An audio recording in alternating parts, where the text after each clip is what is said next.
We're about to go live with Team World versus Team Italy. We're showing on live streaming. Give us a like, it really helps the channel out. And before we start, we're going to have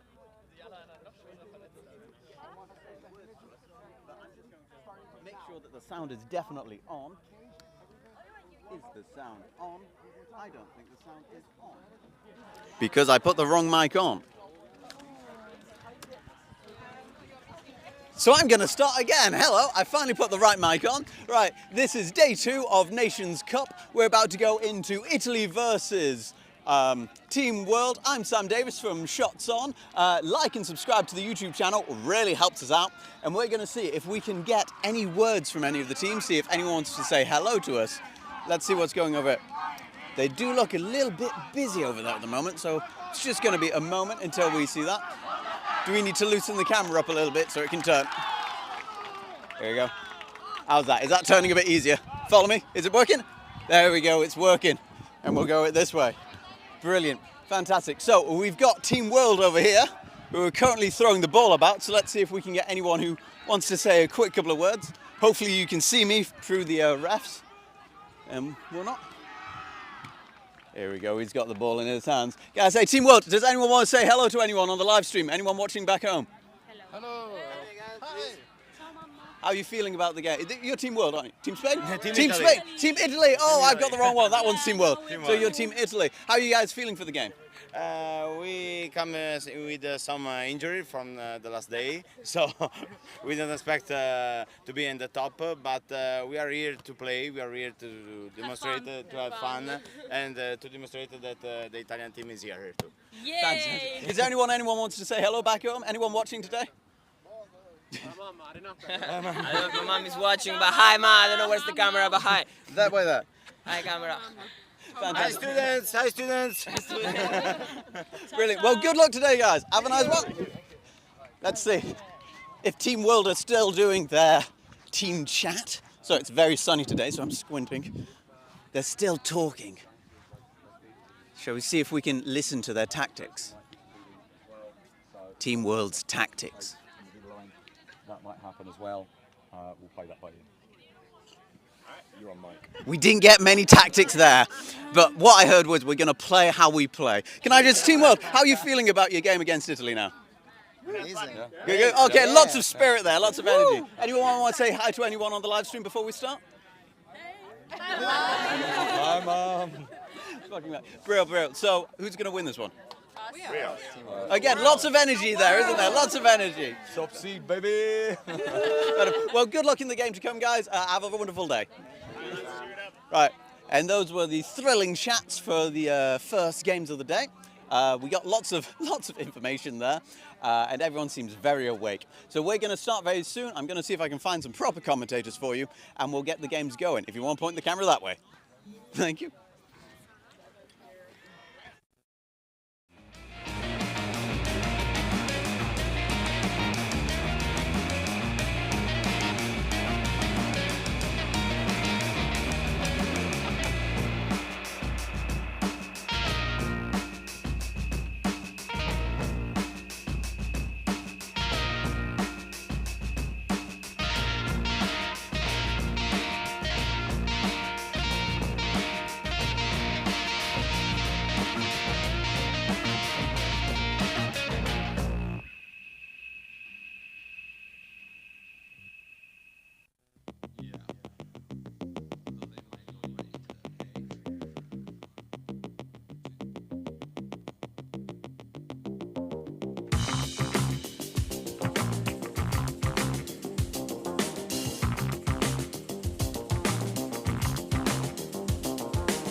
Hello and welcome to Quadball Nations Cup 2024. This is day 2. We've gone into, this is no longer the pool play, it might be the knockout stage. I'm entirely afraid that you're going to be listening to me, Sam Davis from Shots On for the next match, as we've got Italy versus Team World coming into it. We've got no commentators who've come today, so we'll see how this goes. The game's about to start and brooms are up. First to the ball in blue. It looks like we have, it's Team World who managed to kick it, but it's Team Italy who, it's Team Italy who knocked it out of bounds, I'm afraid. That Team World now having possession of the volleyball. Beater's possession is with Team World. Team World going straight in, getting the bludger possession off the bat. Now, pressing very hard here. Team World is passing around, just trying to see if their beaters can clear out a little bit of space for them. Double shot, I think I had the wrong camera on there. That's the first goal of day 2 on the live stream, going to Team World. Just simply walking it through.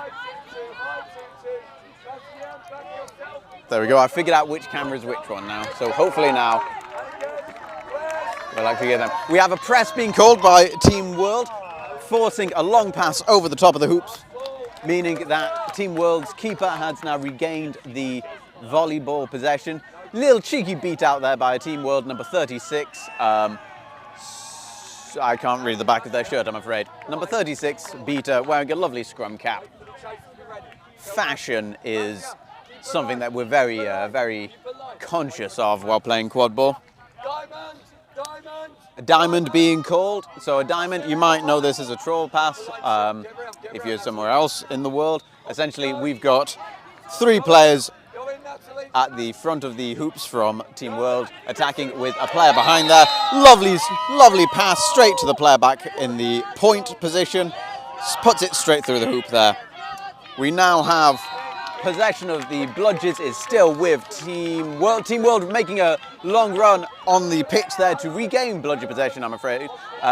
Lovely pass there, terribly sorry. Oh, that does look like we've got a bit of net contact. That's a back to hoops for number 6, the keeper for Team World. Net contact, we're going to have a brooms down now, or a sticks down if you're American. As this is the keeper. I think this was likely going to be a yellow card for contact around the neck. Which was odd. They did make contact in a good, sensible manner, and then readjusted to put their arm around the neck. Of course, most important thing is making sure that players are nice and safe. So, anything like that, we do have to be very strict on. Yellow card to Wallace, number 6, the keeper for Team World. Possession of the volleyball has been returned to the chasers for Team Italy. Italy choosing, I believe, because it's a turnover, they can decide if they want to regain the volleyball at the point of the foul, or if they want to move to either the back line or the mid line and take the ball there. So they can decide to play a bit tactically and either go to the mid line or the back line.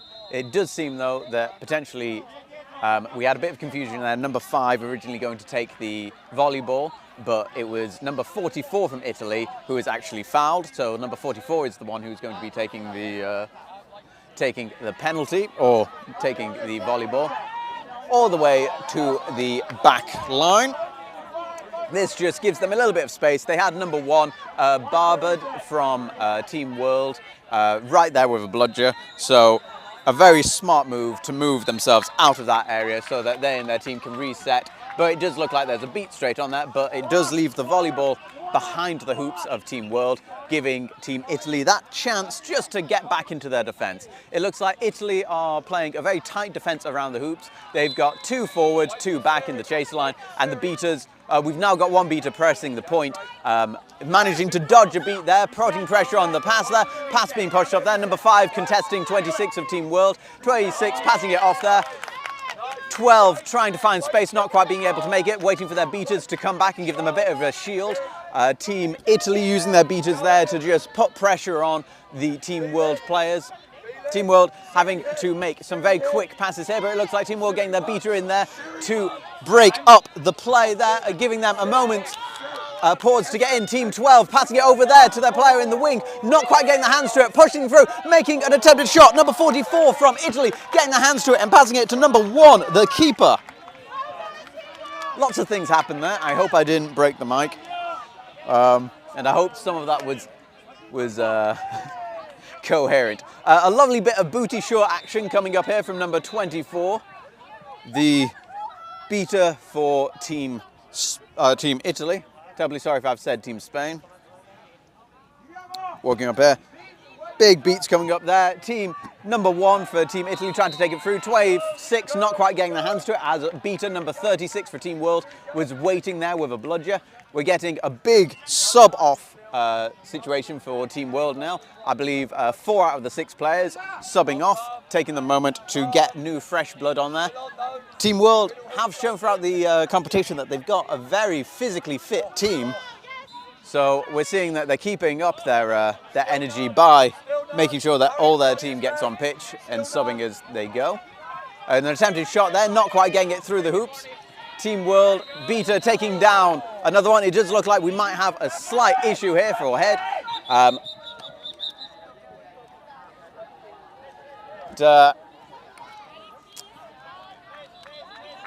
So we've just got a little bit of incidental contact here. It looks like it was a bit of a connection for head to floor for the Team World beater at the moment. Just making sure that everyone's all right. It is one of those unfortunate things about sport. You do have the risk of taking injuries as we go. Yeah. Could you point the camera that way for me? Thank you very much. So we're just checking them over. It does look, they are responsive, they are moving about, which is what you like to see.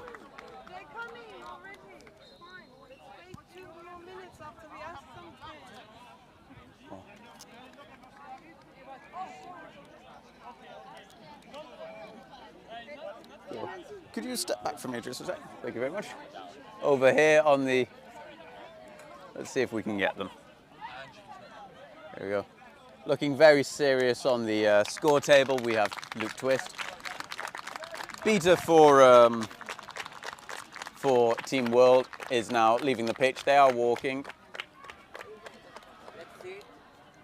Unfortunate that happened on the pitch. I'm not sure if this, it didn't from my angle look like there was a foul committed, but I'm not sure what the situation from the ref's point of view is going to be, so we're going to find out shortly. I'm afraid we don't have a mic on the ref today.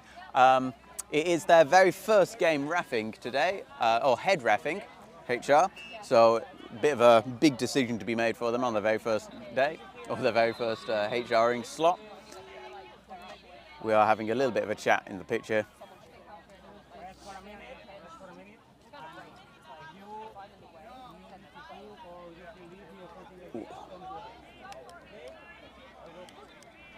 So yeah, it does look like there hasn't been a foul called. Unfortunately, it was just incidental contact during the game. It was a clean tackle. Just unfortunately, head contact making contact with the ground. It is the risk that we take when we are playing sports. Unfortunately, Douglas Bryant striking their classic hand on hip pose there, not looking happy. If you were playing the UK, this is a pose that you're very familiar with. Staring at the refs. Hands on hips.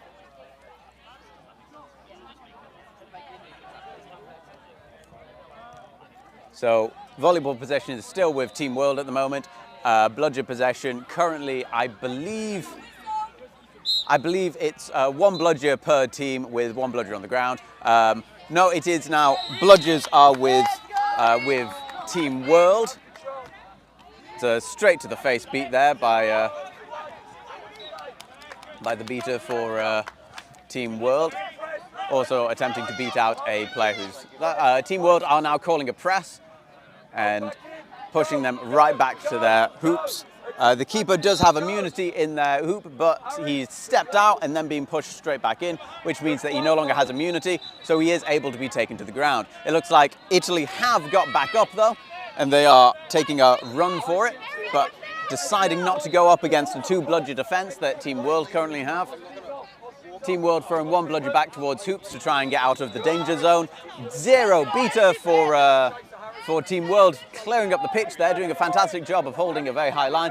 A bit of a desperation shot there just to get the volleyball out of the way as their chaser passing options were being beaten out at an alarming rate by Team World there.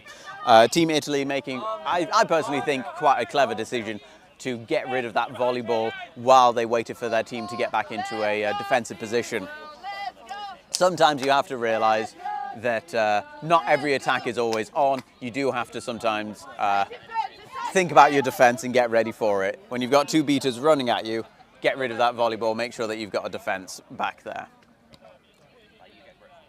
We have 24 in his booty shorts, or their booty shorts, going up against the beaters there, being beaten on the back of the back there by Harry.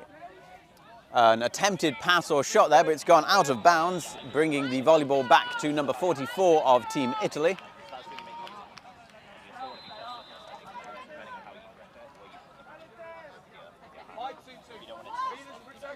Italy taking up position again to come in for. They've got a very flat offense. They've sent 1 player behind the hoops to cause a bit of confusion, but other than that, they've got their entire lineup there, all their beaters, their chasers, all in 1 straight line attacking Team World, which means Team World only have to look in 1 direction, which not necessarily the most dynamic. Here we go, running in. I think this is Chaz putting it straight through the hoops there, bringing the score back up to, the score up to 40-0 in favour of Team World.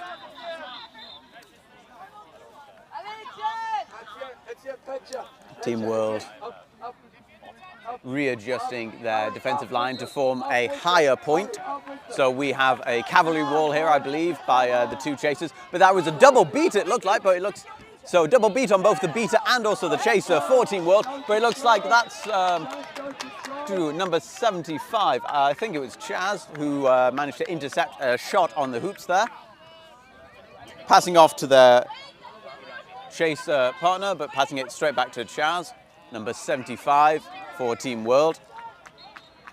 Beaters for Team World really taking a lot of liberties here, getting right up into the face of Team Italy, forcing their beaters back to the hoops, which means that the chasers for Team World have been able to get a lot of time on the ball there.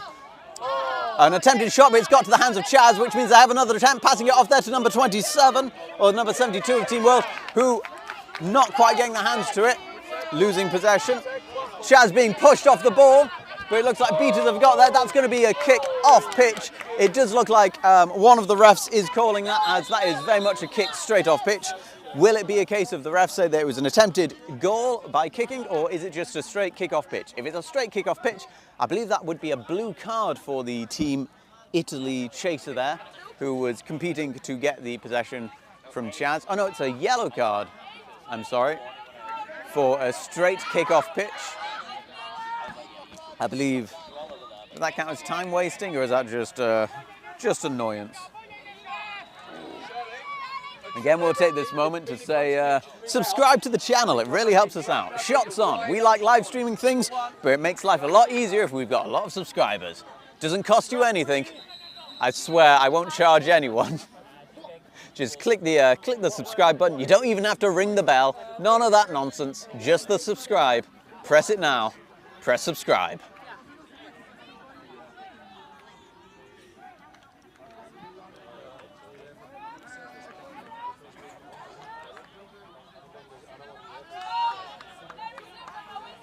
Where are we? The volleyball is, I believe, possession has been given back to Team World. Team World also having bludger possession. The score is currently 40-0. We are 8 minutes into the game. Team World, I would say, they currently are dominating the attack and the defense at the moment. We do have a brooms down here, I'm not quite sure. Team World, they do seem to be dominating, but Italy are still in the game. only 40 points behind, or 4 points behind if you just want to be facetious, means that they only need to score one goal to be in the flag range when the flag runner comes on pitch. Oh, that's going to be interesting when that comes. Going to be controlling the stream, talking, and also trying to follow the flag. Didn't think of that. Luckily, I've got my fantastic assistant with me today, who was here all day yesterday as well. Give us a wave. The stream really doesn't work without amazing volunteers, and I'm so grateful. Right, so we have the volleyball currently in the possession of Team World, passing it off there to Chaz in the centre. It looks like Harry getting that beat there, clearing up the path, allowing for a very simple pop goal in there from Chaz. It looks like for possibly the first time, Team Italy now have bludger possession, taking it from Team World. We're getting the call for defense from the Team World subs box. What have we got? We've got a tight cavalry wall, I think, there formed by Team World, allowing the Italian side to advance quite high up. I believe because they only have the one bludger this time, they weren't pressing their luck and trying to charge out to meet them midway in the pitch, and it worked quite well for them. It stopped Italy from being able to advance. We now have beaters not quite getting the beat there, but it's forced a pass out there, losing a bludger into the Team World side, but it does mean that we've stalled the attack. Bludgers are back in. It does look like that was a misbeat there, allowing them to get across there towards the hoops, but not quite making that end shot there. You always want to put your hand through the hoop when you have the opportunity. If you get that close, don't throw the ball. Hand, shoulder, head, feet, torso, everything through the hoop. Make sure you get that goal when you get the opportunity. Italy bringing their bludgers far at the pitch now. Interception there by, I think that's number 11 from Team World. Terribly sorry, I don't have the names to me. We have some fierce beater play here as we're getting some action around the hoops there. Team Italy trying to press their luck to try and get back a bit of control on the bludger game, but not quite managing it. Team World now coming down the pitch with their bludgers, number 36 taking a shielding point. We got a pass off there. It should be a nice pop off to number 8 and straight in. That is a goal for Team World. Little bit of a close one there as the hoop got in the way slightly. We just rimmed it, but making it through there just enough. Bringing the score, I believe that's 60-0 in favour of Team World. Italy now really going to be wanting to figure out something. 11.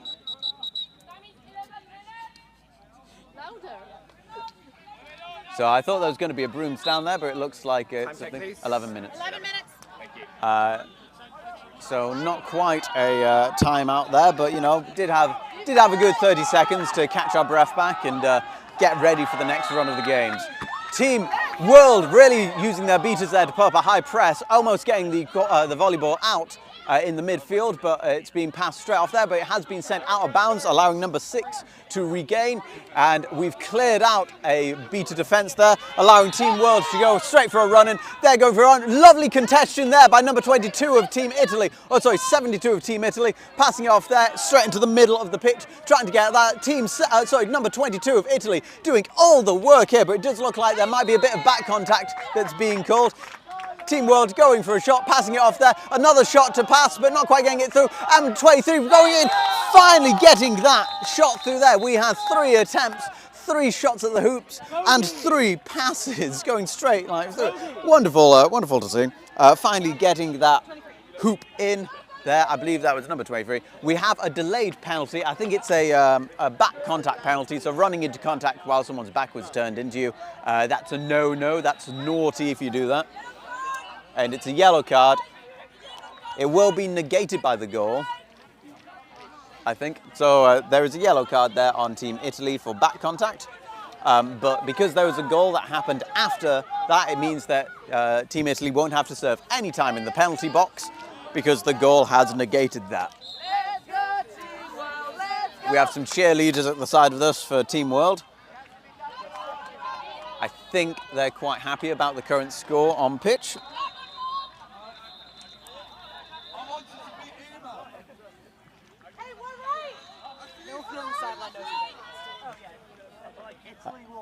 Italy, number 22, the keeper for Italy, who put in so much work, ending up getting a yellow. Big pass there. They've shot low.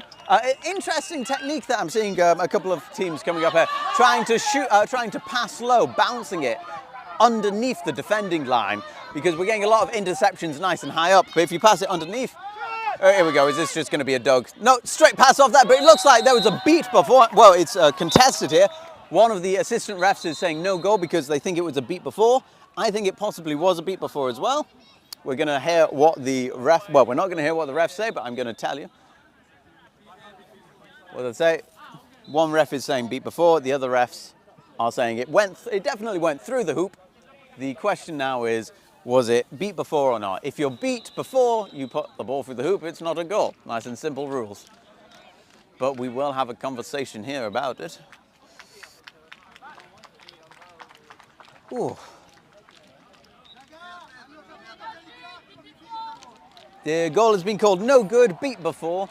So the volleyball is going to be, I think, given to number 22, the keeper. No, the volleyball has been reset. Oh no, the volleyball has remained with number 5 of Team World, Douglas Bryant, because no foul has happened. It was just confirming if a goal had happened or not. That looks like there was a bit of a wrap around the neck, but a nice quick pass off there to the incoming number 9, I think. I'm not quite sure of her number, I'm afraid. Nice, easy pass off there. Goal straight in, bringing the score. I think that's 80-0 in favour of Team World. Team World again setting a high point. I think again getting a bit of confidence back in themselves to push up Italy in the centre of the pitch. There we go, straight in. They've removed the bludger threat in the middle of the pitch, which has allowed Team World to regain the volleyball at their own hoops. And now we're going to see an attack running in. Team World now having bludger control. Beating out there. Team Italy, oh, lovely catch there by Team World, but from Italy attempting to knock out their attacking beaters as they're coming in. But it looks like Team World now being forced to make their passing plays. We've seen that they've been very good at passing around the hoops, which has confused Italy a bit. A shot at the hoops because it rimmed it just there. It did send the ball to the ground, which means that Italy have been able to reclaim the volleyball, stopping the attack there. It did look again, it was a shoot to pass, so they had a player waiting on the other side to receive. But unfortunately, the ball's trajectory is just getting knocked out and sent to the ground there. I say there a lot. I'm terribly sorry if that's starting to annoy you on the pitch. Here we go. We've got Team World running back in. Pass over there to number 23. Not quite getting the angle right to get to them, but she's going for a goal. Throw straight through. There's really nothing I have to say about that one. That was just a lovely goal.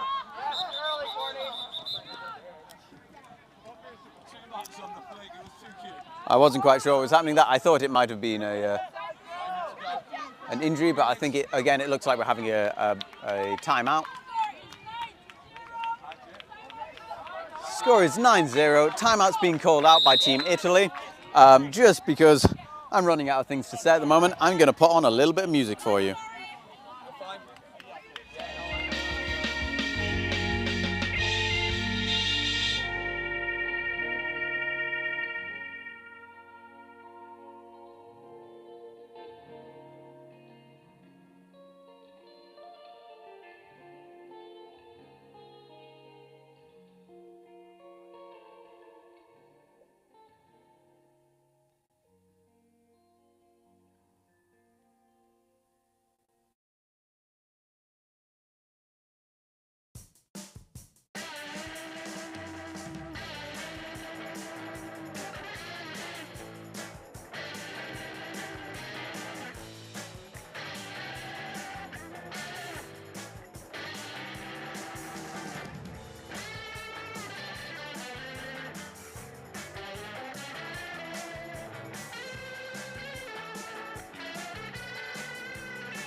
I'll be all right in a minute.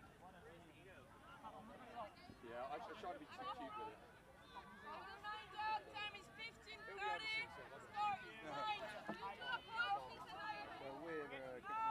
with it. I think it's that mic. Hello, 1, 2. Yeah, that's the one. Right, so we're back now. We've just had a lovely time out to have a little bit of a break. Despite being early in the day, it is getting warmer out here. I think Italy definitely wanting a stoppage there just to get a little bit of breath back, but also have a chat about their tactics. Again, they are very much, I got to stop a bludger then. They are very much taking a very flat line, but it did work for them as they have got their first goal of the game. First goal for Italy.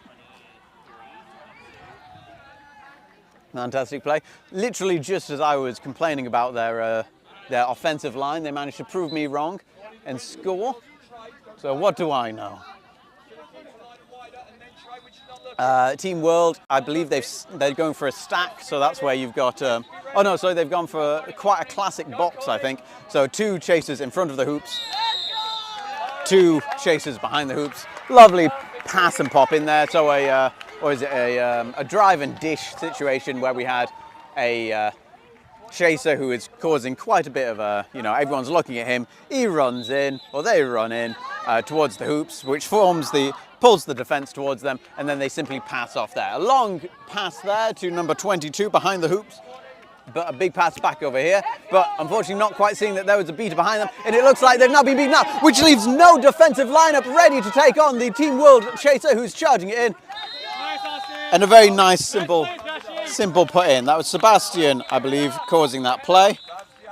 I only get that because someone said their name on the sidelines. So I'm not quite sure if Sebastian was the beater. I think Sebastian's the beater who caused that situation. Team Italy not noticing that they were behind them.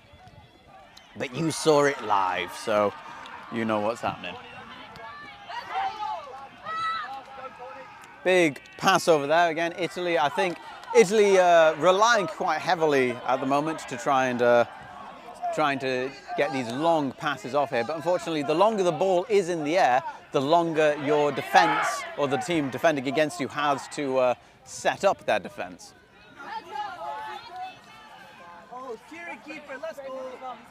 Bludger possession currently with Team World. Team World doing a fantastic job on their beaters. Taking a bit of a slower approach than they have throughout this game. Passing it over back to number 92 of Team World, trying to get around the hoops. Team World, they've set up a very classic box around the hoops. It looks like Italy are doing, I think it's point marking they're doing at the moment. Oh no, it's a bailer. I think they've got chasers on all the hoops and just one hampering chaser to stop the attack. Now that the bludger's been thrown, this is going to be the time that Team World decides to move in. Big shot there and going straight through. Team World doing a very clever play, if you ask me, where they're utilising their very accurate passing to get Team Italy to panic a little bit and waste a bludger. The moment that bludger's out of the way, Team World are then stopping passing and going straight for that killing shot around the goal. We are, I believe, about 17 minutes in, no, 18 minutes in, 18 and a half minutes in. We have the flag runner getting ready to go on. We have, who have we got here? We've got Chaz from Team World and also number 78 from Team Italy, ready to come on. Lovely run there, and that's a nice goal from Team Team Italy, which brings the score up to 120 to 20, I believe. Still in favour of Team World. I'm just going to be a little bit quiet for a moment while I set up the flag camera. Who knew how much concentration this takes? Can I keep the cloth for the next minute, please? It's your favorite terrible commentator back again. Hello. Oh, that's really handy, actually. We're just about to have the flag runner come on pitch. Would you like to take over commentary for this game while I operate the camera? Sure. There we go. Here, take this one. Oh, it's just on that for the moment. Right, we have a new commentator. If you want to give me a name. Hi, Gerald. I just came back from Belgium, Australia. Australia has won, for people wanting to know that. And this is Team World against? Team World Italy. Oh. Team World 120-20. Oh, so 120 to 20. It's not as close. Flags are in pitch. I had not recognized the Italia jerseys. And Seekers are on pitch. 75 for Team World, 78 for Team Italia. Italia Primavera. And that's an immediate catch. No, that was Team World. It's Team World's 75. I think if the snitch did not feel impeded, then that's a good catch. I guess you have the rosters here, right? So that, his name's Chaz. Chaz. Where's he from? Wales. Wales. Catch is good. Game goes to Team World. Well, it was short but sweet.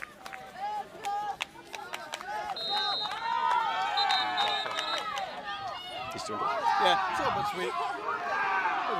Thank you very much for joining us for that game. We'll be back very shortly, I believe, with England versus Canada. So that's going to be a fun game. As always, subscribe to the channel. Give us some likes, please. We thrive on your attention. We'll see you very soon.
well, the bio.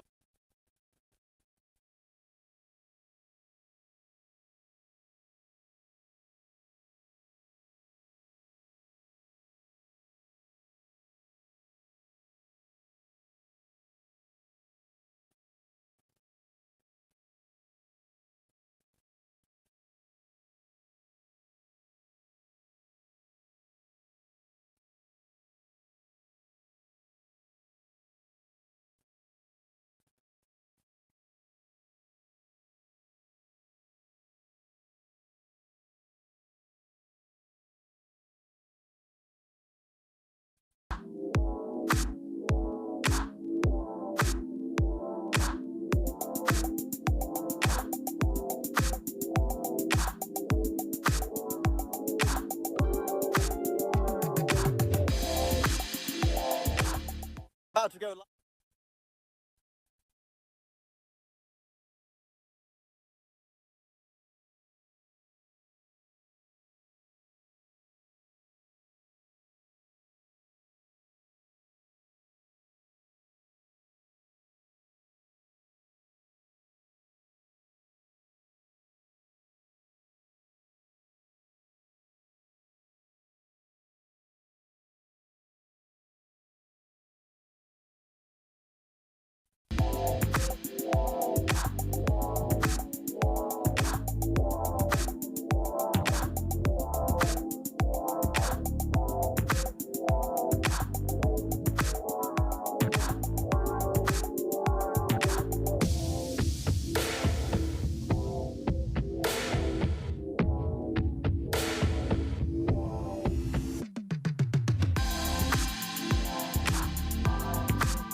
Hello and welcome back to the Quadball Nations 2024. We're about to go into Team England versus Team Canada. I'm Sam Davis from Shots On. Like and subscribe to the page. I'm going to go and chat to the fresh-faced Andrew Hull on his bringing up to the big leagues now, aren't we? We're back up. Well, we're on the Team UK development squad at the moment. How are you finding being entrusted with the pitch time at the moment? I'm really enjoying it. So You're really enjoying it, yeah. You think, are we developing a lot? Developing a lot. Developing a lot today, I think. Yeah. How's this game going to go for you, do you think? Hopefully well. Yeah. Do we think that new captain as well, sort of Sam Senior, do we think that he's going to let you back on the pitch at any point today? Hope so. You think he will? I hope so. Very possibly going to be getting Possibly. I've got to hope for it. As much game time as possible, please. Yeah. You want as much game time as possible. We want to be able to show the world what you're capable of. This might be your only chance on the national stage. Make sure that everyone gets the name Andrew Hull. That's the aim. Yeah. You heard it here first. Remember that name, Andrew Hull. Come on. How are we feeling about the game that we're going into? You got any? Want to say hi to anyone back home watching? I doubt anyone's watching. But We've got 25 people. I doubt anyone I know is watching. So hello if you're watching. Thank you for joining us. It should be a fun game. I didn't see much of Canada yesterday, but I've never played them before. I'm sure they'll put on a good show, and we'll do our best. Fantastic. Well, good luck, guys. Have a lovely one. Where's Team Canada? Is this? Yeah, they're wearing maple leaves on them, so I assume that's Team Canada. Here we go. Here's someone walking on their own. How are we feeling about your game today now, going against Team England? Feeling pretty good. Feeling happy. Anyone watching back home that you want to say hi to? So we've got the live stream camera that way. Saying hi to everybody back home and all the supporters and everybody who helped us get here. So. Should have caught that. Fantastic. We've got volleyballs flying everywhere at the moment, trying not to be hit by anything that's going on. Lovely catch there. Oh, I say, you want to say hi to anyone watching back in Canada? Are We've got you the live stream going. Pardon? Is anyone awake in Canada? Yeah, come on, we're on the live stream. Wake up early. What time is it in Canada at the moment? Well, it depends on where you are. My family's in We're Edmonton, currently here. so it's probably 8 hours behind. 8 hours behind. Yeah, it's like, I don't know, 4 a.m. or something silly like that. All right. So hopefully they've stayed up there tonight. Would you prefer to watch the early games or the later games today? Do you want? I'm better when I'm not tired, but also later games are going to be hopefully higher up for some good spots. And what do you reckon? What is your prediction for the score at the end of this game? How do you think it's going to go? I'm very bad at predicting. Okay, well, we'll make it easy then. Canada, we winning today? Yes. Canada's winning? Yes, we have to go play France. Have to go play France. France Or has Poland. Or Poland. Or Poland, I love Poland. depending on who goes there. Well, thank you very much. Have a good game. Good luck today. Thank you. I'm coming back this way. Remember, like and subscribe.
Welcome back to Nations Cup at Shots On. I'm Gerald and I'm with Cornelia. from Team World, representing Greece. How's your tournament been? It's been fun. It's been a good time. Obviously, weather is lovely as it always is here in Salou, but we've had some intense games against teams so far, and it's nice, especially when you're a team of mixed up players from all over the world, having, coming to the point where you're all finally playing together as a team and you starting to understand how each other kind of operates on pitch. So I think today is going to be a really, really fun time. Yeah, because you could see Team Worlds really evolving into the tournament because you get to know people, you get to know their tactics. And everyone plays a lot of very different Quadball, of course. Yeah, we have people from Canada and the US, and obviously a lot of European players. So it's been nice to see all the different kind of styles and tactics come together. And we are getting ready to watch Team Canada versus Team England fight for this win. So normally during this tournament I've been very biased towards the European teams because of course I'm European myself. But the favorite pastime of continental Europe is hating the English. So now I'm kind of biased towards Team Canada. They've also been very nice. I like these kids better than the white ones. I would say the opposite actually. I'm a bigger fan of the white kits. They also have some lovely long sleeve outfits that have been sporting this weekend. So yeah, I'm sad they don't have those as jerseys. They're very cute with the bubbles. During the game, you're going to be here. But Maple Leaf, it's a classic. Yeah. You have to. Okay. It's iconic. You're going to be there, and Tess, you're going to be there. So when Pure leaves, Tess is alone on this side, and you are with Taylor. Just waiting for the ref to get his refs situated. The broom side is going to be and people asking about clarification if he's going to do brooms up or sticks up. As a head ref, I've been asked so many times this weekend. Yeah, that seems to be a shift that people struggle with a little bit. I have from a reliable source that you're not allowed to ref in Germany if you're going to use sticks up. So it's going to be brooms up there. Brooms down! Brooms up. Canada, you will be the red team. England, you will be the white team. England, are you ready? Yeah! Canada, are you ready? Ready! Brooms up! And we're off. England What ball picks up possession. a But a great defense by Canada, but advantage being called. Love me a quick call less than a minute into the start of the game. Either it's a game with almost no calls or it's from the start, you're going to be carding. And I feel like this is going to be quite an intense physical game, so I think we'll see a lot of hits coming. Yeah, England is quite known for their contact. Looks like England is back with the quad ball. I do wonder what's called. You're still on the road. You get a yellow card, contact from behind. A yellow card. I think I see him signing for illegal contact. Here or wherever you want. Oh, contact from behind. Very naughty indeed. Canada beater is getting ready to take that There beat. was penalty on the play, yellow card, contact from behind. Remount! Playerism on my whistle! James Martin with the quad ball, passing off. Well executed. First goal of the game. We love a good dish and dunk. That was Bexlow scoring that goal with a pass from James Martin. Midline cross. Everyone has fun nicknames in England. Canada with the quad ball, making some passes and moves. Great pass over and a fantastic goal. Canada has played an amazing passing game this entire tournament. That was Antoine Bourassa with that alley-oop goal, and James Martin running back down, passing off, doesn't quite make it through. With a great handoff there. And another goal for England. Score is 2-1. Turnover bludger. There seems to be a lot of beater play. Yes, beaters on both sides are quite intense. We have Paula Marmont on the England side, and she is an absolute beast of a beater. She will harass, she will hassle for the ball, and she will get that ball back. You beat. 12 turnover for pass after beat. Great beat by Sam Senior. And we're looking to set up offense for England. Do you know what offense they're playing? Midline cross. It looks like the standard kite box kind of lineup is their go-to to start. Ooh, a lot of beater play there in the center. Balls are all on the ground. Sam has got England some control. Bex gets cut off there at the very back with the ball. Ooh, that was a slide straight into hands from Canada. Legs first. I do think he just tripped it. We'll see how the refs. Yeah, because I think the call was for before. But it's also because of the evening, the field's a bit wet. Yeah. And this field gets very slippery. Oh yeah.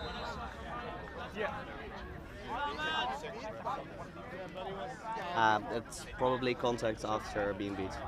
For what I saw, See, refs are when about you to tried make to a engage, call. was already from behind, and you were not perfectly stopped when you made the move. Yeah, I think they're gonna card this slide. Okay. 69.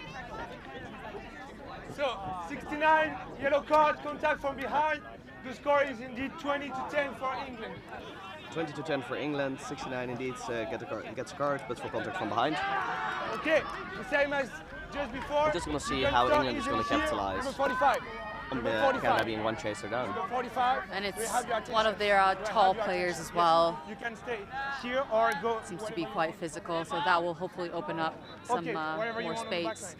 England chooses to shift to the back line for that restart. Okay, stoppage of play for the foul. I mean, Yellow card, contact from behind. There's a lot of space Remount. there. Play resume on my whistle. I feel like this is going to be a clean goal. Pass off to Jags. Oh, and a miscommunication with that pass, but there's still a pickup, still options. Pass off to Andrew Hull, fumbles it, and Canada is on with a fast break. Not quite slowed down as they see England with control still. Now going for the offense, but great defense by England, great play by the beaters here, very aggressive.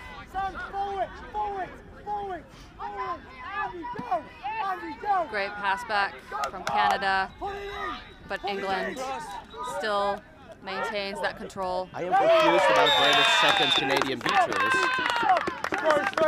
Oh, there. They're about to sub out, switching in for fresh beaters, getting some fresh legs. Almost an entire line sub for Canada. I mean, the game has been quite intense and fast-paced. Oh, yeah. I would be tired as well.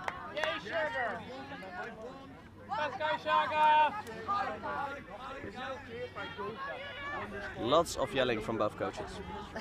High pressure from England beater, gets rid of that beater threat, and that is another turnover. Oh, an unfortunate broom trip for Michal Kraft as he tries to score the goal. Happens to the best of us. I just hate it when it happens. You feel so awkward. Yep. You beat defense. High press by that beater. White ball. England. It's a turnover. White ball. It's a turnover. White ball. Turnover. White ball. Turnover. I love sitting next to the sub boxes because you get all the emotions. Both coaches are very passionately yelling on the sides. As we're into the knockout stages now, every choice and every play counts and can be the difference. Advance the quaffle. England looking up to set up offense again. Alice twists with the ball, pass off to Ed Brett on the side. Quick run, going for that. Tried to go for the pass and slap into the hoop. Did not quite work. I feel like we've seen a lot of very great setups from England and then just not finishing it for the last bit. Yeah. Maybe it's the nerves, maybe it's because it's early. I think there's also a hope to, you know, get as many people to touch the ball and have an opportunity to score as well. I mean, that's a nice sentiment. Good intercept there by Alice on England.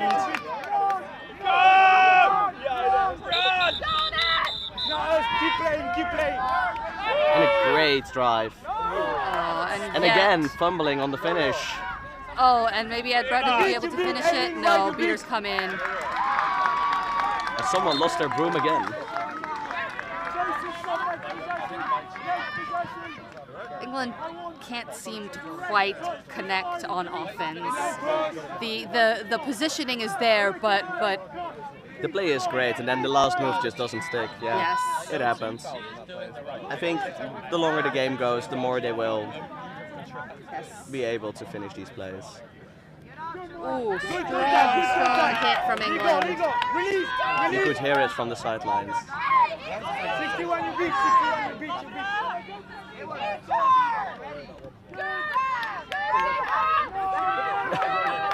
Canadian coach not totally agreeing with the refs. And again, and another miss. That was way above that hoop. A wrap Great from tackle Alice. by number 9. Beaters coming in to clean up. Oh, and we have a head hit. That's a head injury. This game has very quickly devolved into absolute fucking chaos.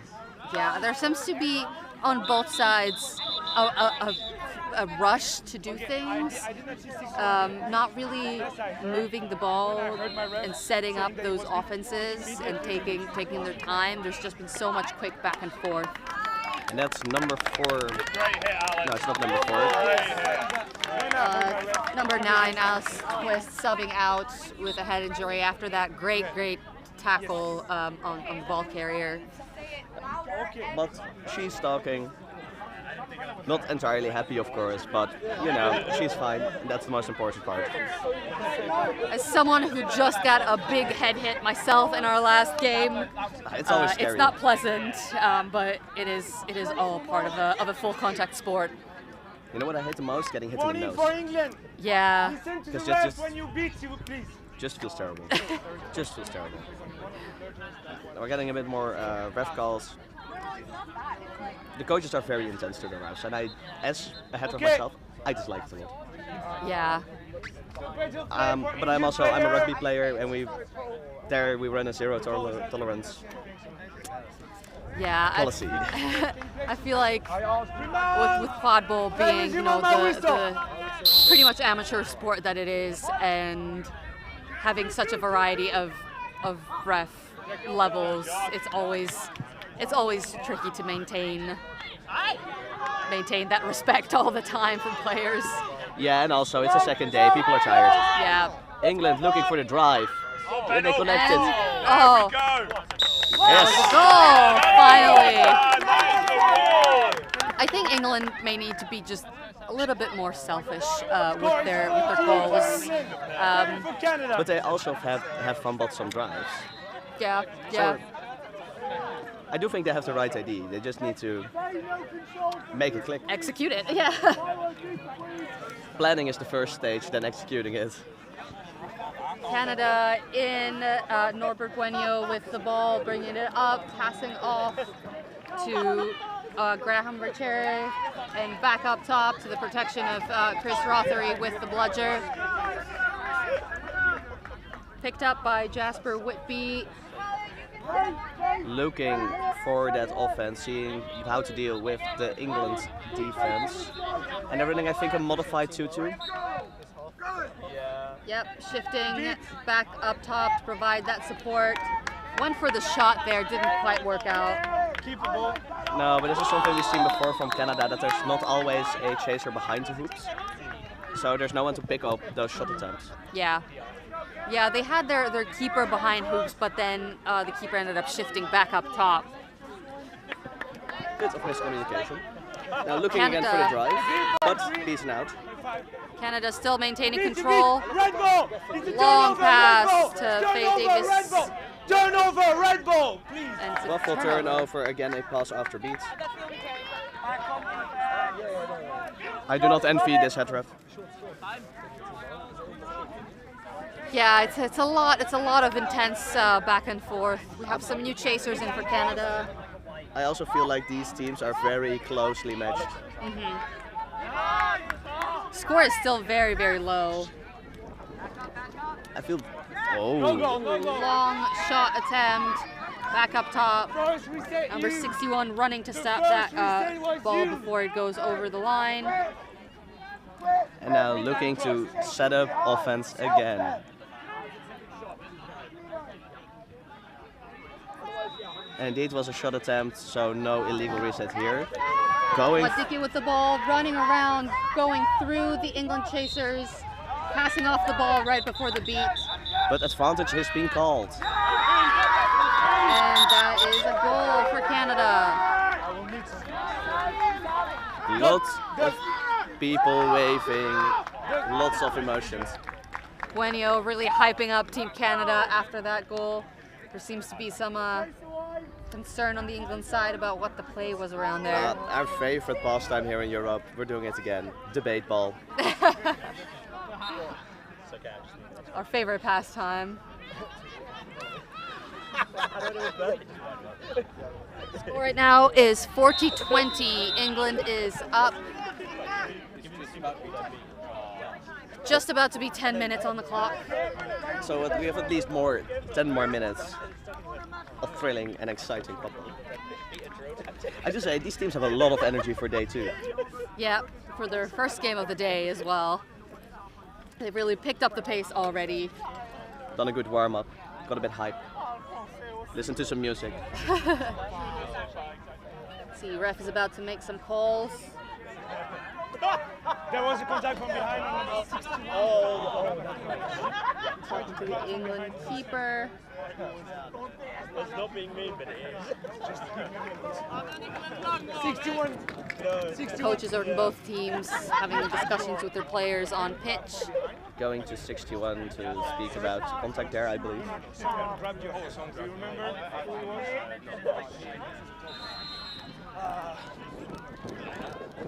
I love how both these coaches are dressed like dads. Like soccer dads. Yep. Being here to coach their kids. And that is Michelle Ferguson as the head coach of Team Canada. I know speaking she captain. is speaking captain. I do not know the coaching situation for Canada because they have like 5. Yeah. So like most teams here, as this is aimed to be a developmental tournament, a lot of countries have sent their B teams and sort of new developing players that could use the experience of an international tournament. That is the way to build up the sport, is to give the newer people more experience. What I also love is that a lot of first team players are here to coach. That I really like. Coach and support from the sidelines even. Oh yes, or even just ref. Looks like that is a card for England There for was a contact from behind. From Canada's behind. leader. Or number There was a 2. contact from behind. From Faye the Davies. chaser. The turnover is for Canada. Maybe this will give, and a yellow card for Canada beater Chris Rothery for contact from behind. So there was a lot of stuff happening over there.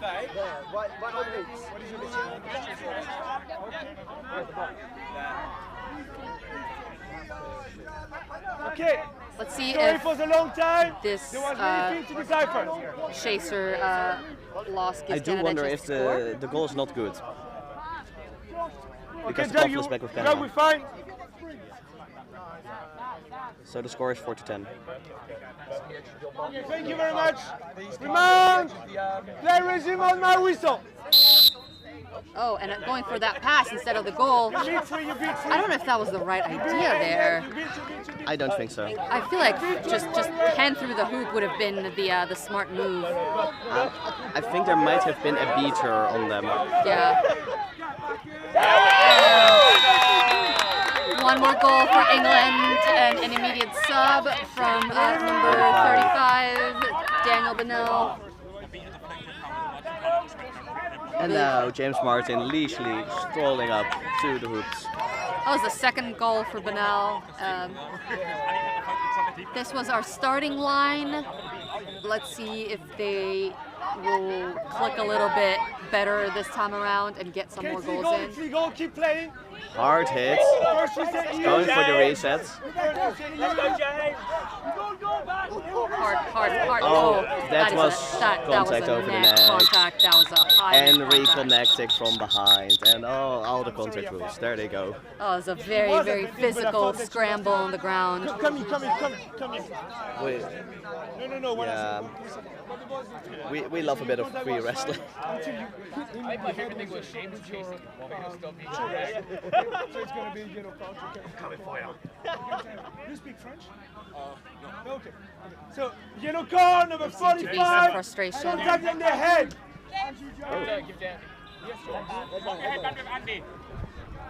Yellow card for James Martin for contact on the head.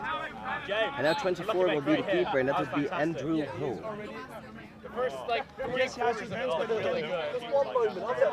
England with 2 chasers down. If Canada cannot take this opportunity to score, then I don't know when they can. I've seen it happen this weekend, Norway versus Belgium. Sometimes it's just hard. To be fair, England still has the big threat of both their beaters with control. Exactly, and that could make the difference, but Canada was able to make decision.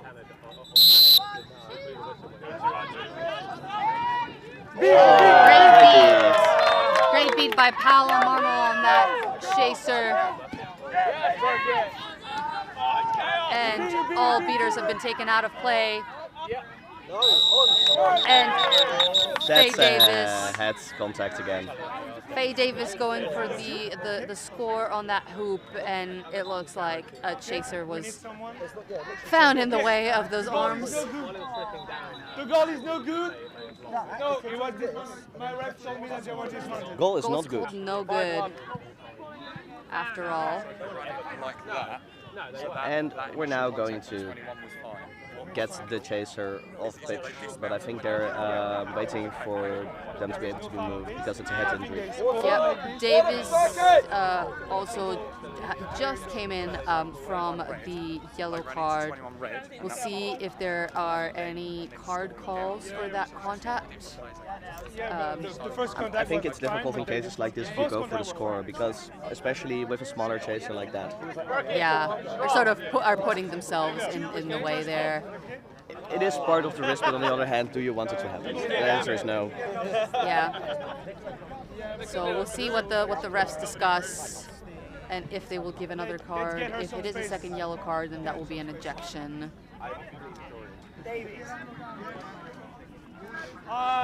Wait, yeah, English player, you can come to your bench. Canadian player, please go to your bench. So, what has Team World been doing? Have you won all your games? Have you lost some? We have won all of our games so far.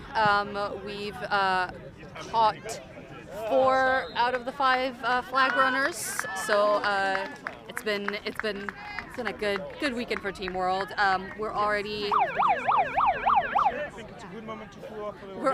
I believe we're already 8th in the rankings, which is higher than our 10th place at last year's Q Nation. So we're very happy with how far we've come at this point, and we're just from here on out looking to have fun, try some new things, and keep playing together as a team. Yeah, especially for a team that doesn't train together, doesn't play together. Hey, exactly. That's amazing.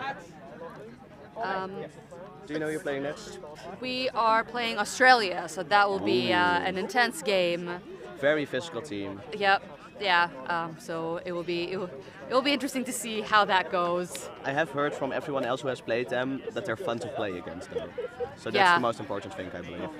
Yeah, from what I've been seeing, they seem to have good energy, and that makes such a big difference. Even if you end up losing, it's just the good energy makes a whole lot of difference. Yeah, losing is never fun, but if it's a close match with fun quadball, Exactly. So far on the Canada side, they have beat Brittany. They have also beat Spain. They won all their games. Oh, they lost to Germany. And they also lost to Australia yesterday. This seems to be a close game still, so there may be an opportunity for them to come out with another win. Yeah, we're having a little break. I think also for the referees to get something to drink. They've been running a lot.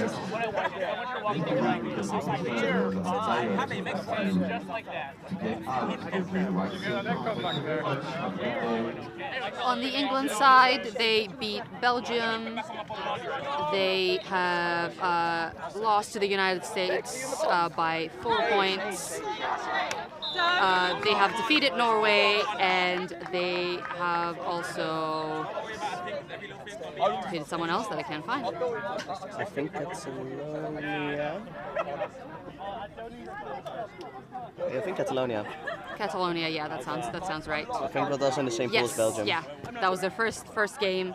And Catalonia put up a decent fight against England. Final score was 110 to 180.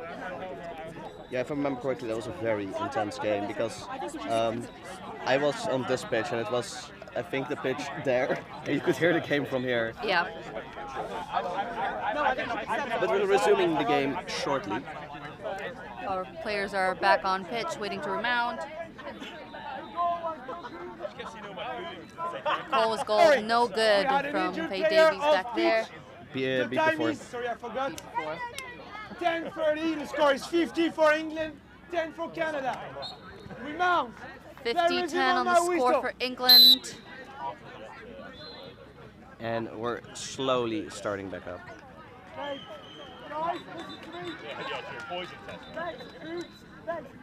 Both sides have had a chance to take a breath with that stoppage and reset a bit. There is one Canadian player already behind the hoops. I got 30. England with control still. With that modified 2-2. Oh, that would have been a great opportunity, but unfortunately that ball was fumbled. And I think there's also a big mistake by the Canadian beaters here. So now England has a no-bludger situation. And another goal. My bad. 60-10. I feel like I'm also seeing different Canadian beaters than I have in the day before, so maybe some of them got injured. Kaylee Mendoza is moving up with the dodgeball for Canada. They're playing a very aggressive beater offense. All the way to great. the back again, and James Martin intercepts that. Very beautifully. Great pass. Still a bit of a fumble here. Red ball, Still with England. And over the hole and a pass back, and they lose that. That pass behind hoops doesn't seem to be working for Canada the last few times that they've tried it. The England beaters. Canada or England? I'm confused. Canada or England? Canada. The England beaters are very quick to run out to that back pass. Also, the England beaters have had control for quite a while now. And it's difficult to break through such a tight offense that they run. Yeah. Now, oh, no, not quite a goal. Sending it up top for the reset. maybe just go for the shot here. No goal. Going for a shot through tall people is always a challenge. And again, Sam Senior cleaning up the beater game. and the pass that becomes a goal. I think the Canadian beaters need to clean up their game. Yeah. Because it's been a lot of no-bludger situations right now. And there seems to not be too much communication on the Canada side. Between beaters as well. We have some new folks on pitch for Canada. 13-30. Emily Maftel has stepped in as a beater for Kaylee Mendoza. They changed their beater strategy. I'm curious for it. And that's a That's a shot. goal for Canada. But immediate pickup by number 18, and the beaters were too far away to do anything about it. Desperate beat there from number 11, but doesn't quite make it across.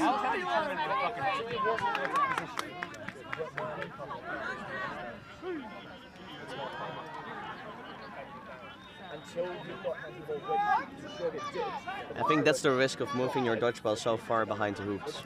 Yeah, the beaters were really engaged with England's beaters right on the hoops with no backup up top to protect for that fast break. To the left side. Yeah, it seems they're going for the same tactic. I mean, it works for them, but... Very, very long pass to that chaser across.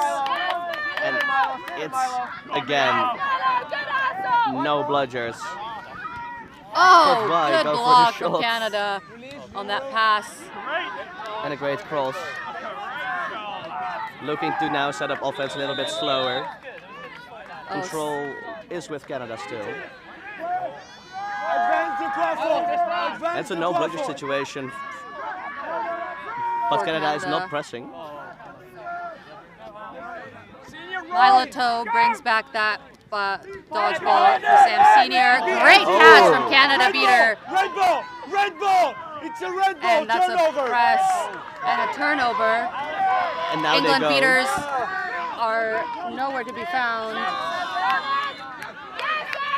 Release, release, release, release! And Canada, will they score? They will. And that's a goal. This has been a quite chaotic game. It's looking what's happening. Bit of a dodgy one back there for Canada. They almost lost the opportunity, but they managed to finish it off. Let's go, Reds! Let's go, Reds! Let's go, Callum.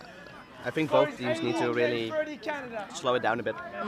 Look at their options, because I think especially England has had great success with their tactics.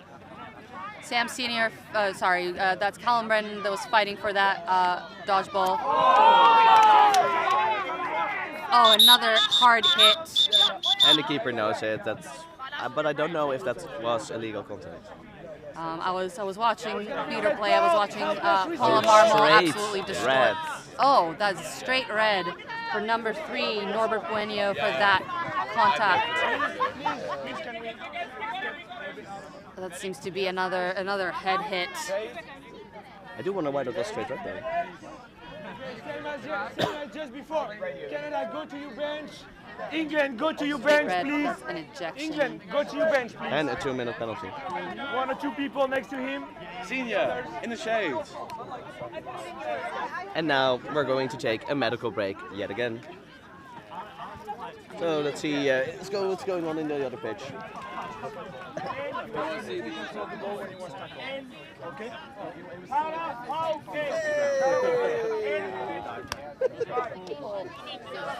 That was an intense tackle.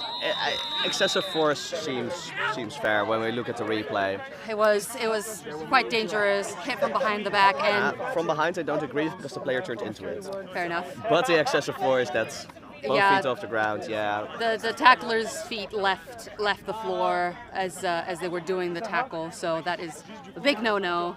I also wonder why that happens so much in Quadball. I think the game is so high-paced, and there's so many changes in direction so quickly that sometimes players get quite desperate to make that stop, and they decide to go from the risky tackle. Questionable contact to make the stop. And that is Ed Brett. A good sign, a moving player. Ed Brett is up and walking. A quick handshake with the Canadian keeper who made the tackle.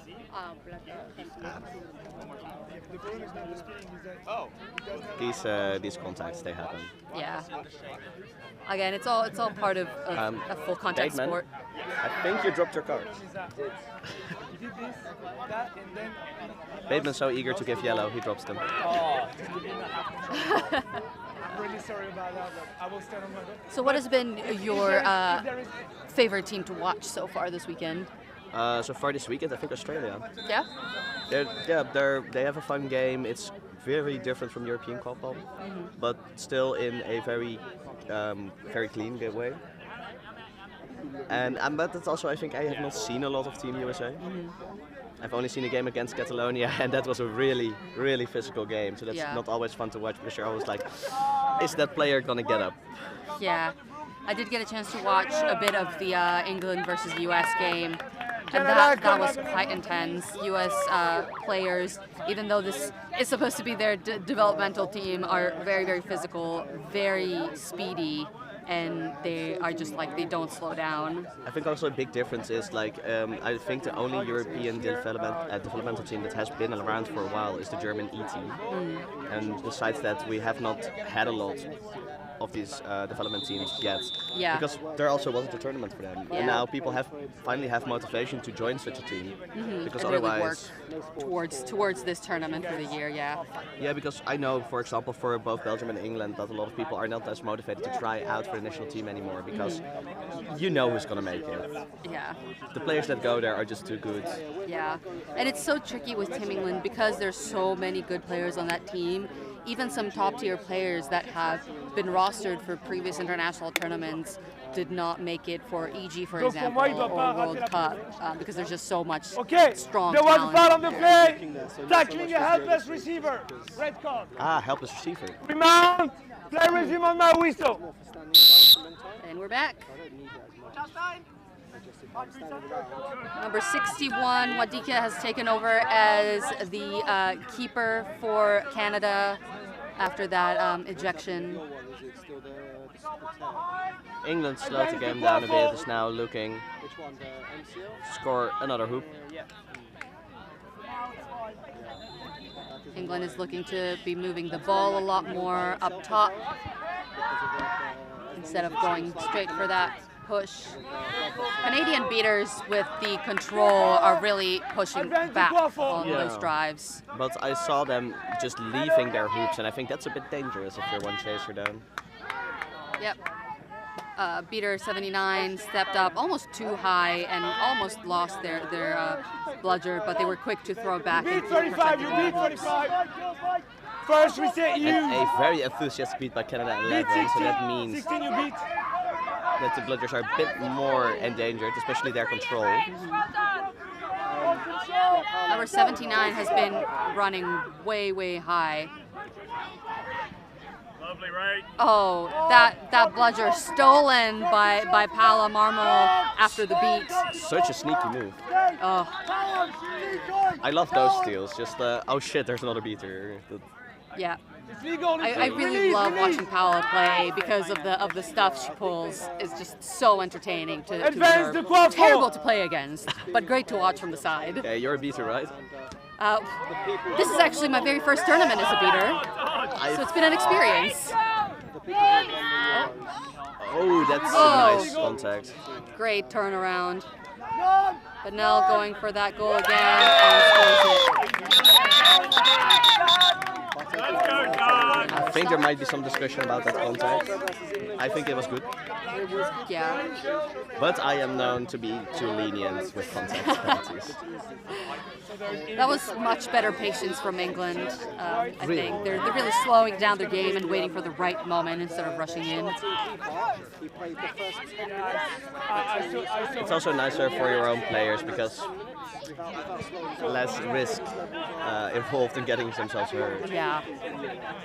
Yeah, that's the other thing. When both teams move so fast back and forth and are so much in a rush to get through, that's when I think a lot of injuries happen as people, scrap for the ball and try to put their bodies on the line to make that stop.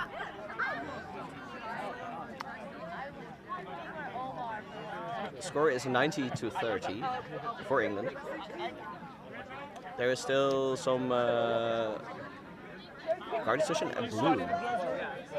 I think swatting the bludger. Blue card for swatting. So it's a blue card for swatting a bludger. It's going to be bludger turnover. Please, which one did she... Now we're looking for a bludger turnover, but it's always the question which bludger. I do believe it's the closest one. I think it depends on which was the bludger being spotted, but that's hard to know if it's been a while. Goal is being negated because of that call. That's fair because it involved play, because I think it's the reason the bludger ended up all the way back for 11. That is number 16, Rachel Breer for England in the box with the yellow card, blue card. For me, it was fine. There's also a Canadian player in the box. I don't know why. That is the leftover from the red card that is still serving the time. I already forgot. We've had a few stoppages. Remount! That is number 31, Julian Pichet, going in for as a replacement for the keeper that got a red card. But apparently he has 6 seconds left in the box, so he's eager to join. Honestly, for playing a chaser down this entire time, Canada has been doing pretty well in defense. You know what I'm noticing now? Their jerseys and shorts don't match the same color. They're different shades of red. Whoever is the manufacturer for the Canadian kit, this is feedback for you. I dislike it. Are you fine, 21? Big hit. I think it was a bit too high. For me, but I don't think the rest may have had the best angle on that. It seemed to be very clear from the front, but I don't know if it was a potential helpless receiver situation or high. I think so. It was too high up on the shoulders. And also, I think there's been a lot of discussion this weekend also about excessive force cards. I know Anjit from England really watches out for it. I do think this might be an excessive force situation. I don't think it was necessary for a player that large to run in on a player significantly lighter. But again, I am a head ref. I find this such a hard situation. Yeah. And it's also so tricky if like the head ref themselves hasn't had eyes on the hit when it happens. Yeah, and as a head ref, you're often behind the hit, and that makes it very difficult. Yeah. Positioning as a head ref, that's an art in itself, and the great head refs. Okay, the ball is in I keep saying Quadball is quite unreffable as a sport, but we try our best. I do think no call is fair. Yeah. There was table. There was no foul on the play. No foul on the play. No foul on the play. No foul on the play.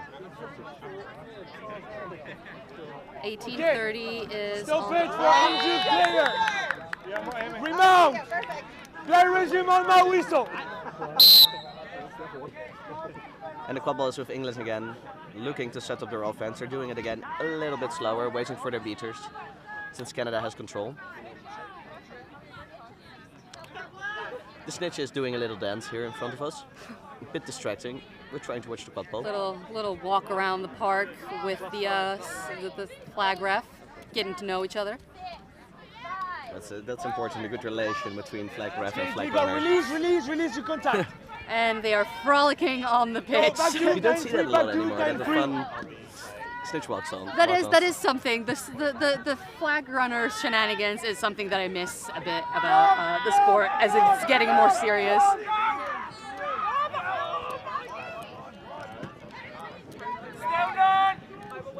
Hey, white ball, it's white ball. And also a fun thing, because I've had a lovely time commentating with someone from Germany. They are really encouraging Fintas, Seekers, and flag runners. Yeah. So we love to see Canada with a female Seeker. That is number 22, Natalia Oliveira Ferreira, running for the flag runner on Canadian side. And we have Jonathan Purvis on the England side, ready to seek. We are stopping once again. My ref have told me that your bench is asking. I do think maybe a note for next year that we might enforce indeed the rugby policy of no yelling at the refs. Yeah.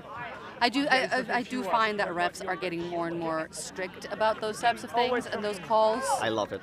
And just saying up front, not allowed to yell at my refs. You're allowed to yell at me, but you may be carded for it. So it's good to see them also build their confidence like that. Yeah, and I do think we do have a lot of very experienced head refs here. Injuries, I believe.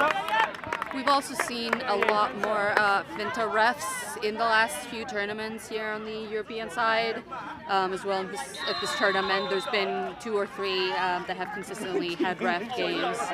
So that's fantastic to see, along with the flag runners. And even on Brooms Up, I've seen a lot more teams put their Finta players as their runners. I know at EQC we played a lot of German teams, and they basically standardly asked for it. And I think that's just a great move in the sport, because there's been a lot of discussion about Finta people not being appreciated in the sport. The goal was good. Looks like the head ref is giving out a warning to teams to calm down, because things are getting heated. And, you know, that's a fair warning. Yeah. Absolute concentration here with the Seekers. And Seekers are released. Gonna go for it. You animal! You animal! Canada Seeker trips over herself. No, she got kicked from the back by the English one. It was an accident, but Yeah, I understand I don't think why that she's was not intended. happy. Canada Beater has been keeping down the fort around that flag runner. Beating out a chaser while they're at it. Oh, very close call for Canada.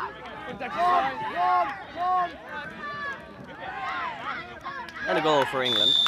But I'm looking at this Seeker game. With one of their beaters committed to the flag runner, I think Canada's going to have a hard time stopping those drives from England. Yeah, they just don't seem to have the physicality. Yeah. And England has some big players. Yeah. But also quite a lot of speed. It's difficult. But I do like this flag runner. I don't know who it is, but it's been one of the few running flags we've had in a while. I believe they're from Italy, based on the schedule. Canadian Seeker has gotten so much time with the flag runner. But I do understand from England that they're not too concerned about the flag. Yeah, exactly. And for Canada, it would just be those 3 points will really help. Yeah. And of course, the glory of catching the flag. Absolutely. Okay. I don't know why we are playing the baseball again.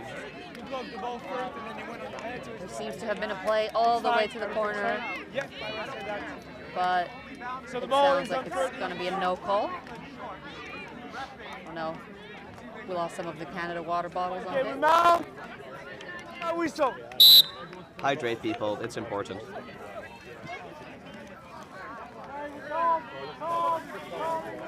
Michal Kreft with the quad ball for England. And Oliveira Ferreira chasing after that flag runner up and down the pitch. Number 8 for England as well. Oh, very close call. Oh, very close call from both sides on that catch. And intercepted on the. Oh, that was. It's a dangerous slide. That was a clean slide, legs first. But also, again, I feel it was more of an accidental one. But you know, should not do that. Yeah, it was very dangerous, very close to the hands of the England chaser. She also knows it. Yeah. She's just like, yeah, that's me. Number 4, Haley Epp.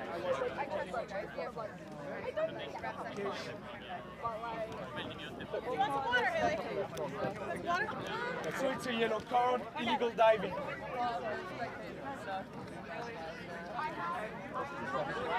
Honestly, Don't love drink to all see of my it. water.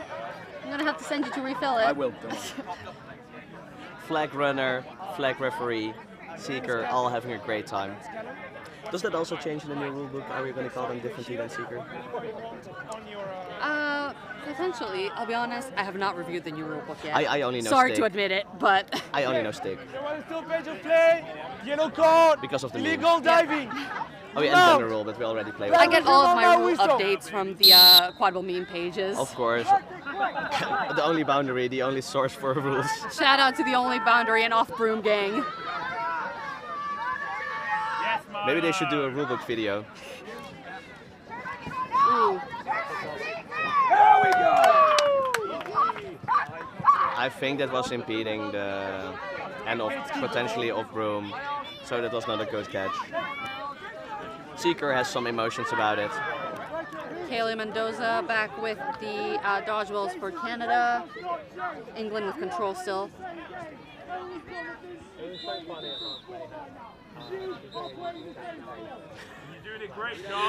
This is some great coaching here. That's Seb Waters for Team England giving some pep talk advice to his players on I the wouldn't pitch. call that a pep talk. More of a bit of tough love from their coach. Oh, great goal, great.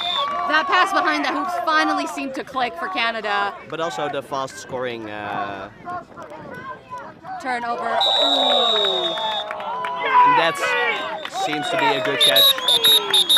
That was number 21, Savannah Campbell from Canada, that scored that last goal. And here number 8, the catching for England. England does not have a number 8. Jonathan Curtis. Oh, I just can't read. It's a lot of numbers to keep up with. We should make some rule that you just start at 1 and then go up. Yep. I understand it's fun to choose your own number. I am guilty of it. I have number 98.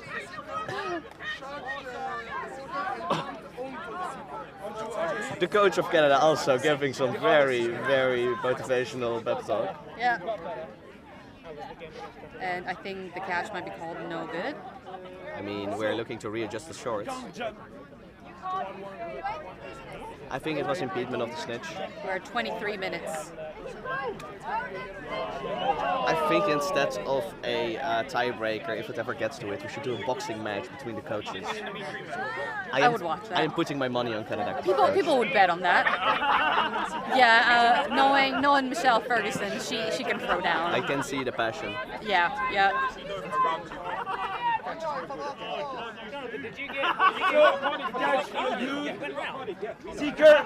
Seeker, can you finish it, please? A contract from behind from the Seeker, so also getting carded. Naughty, naughty. Anyways, catch no good. Catch no good. Another opportunity for Canada. We have number 61, Wadicki, coming in as the new Seeker for Canada. There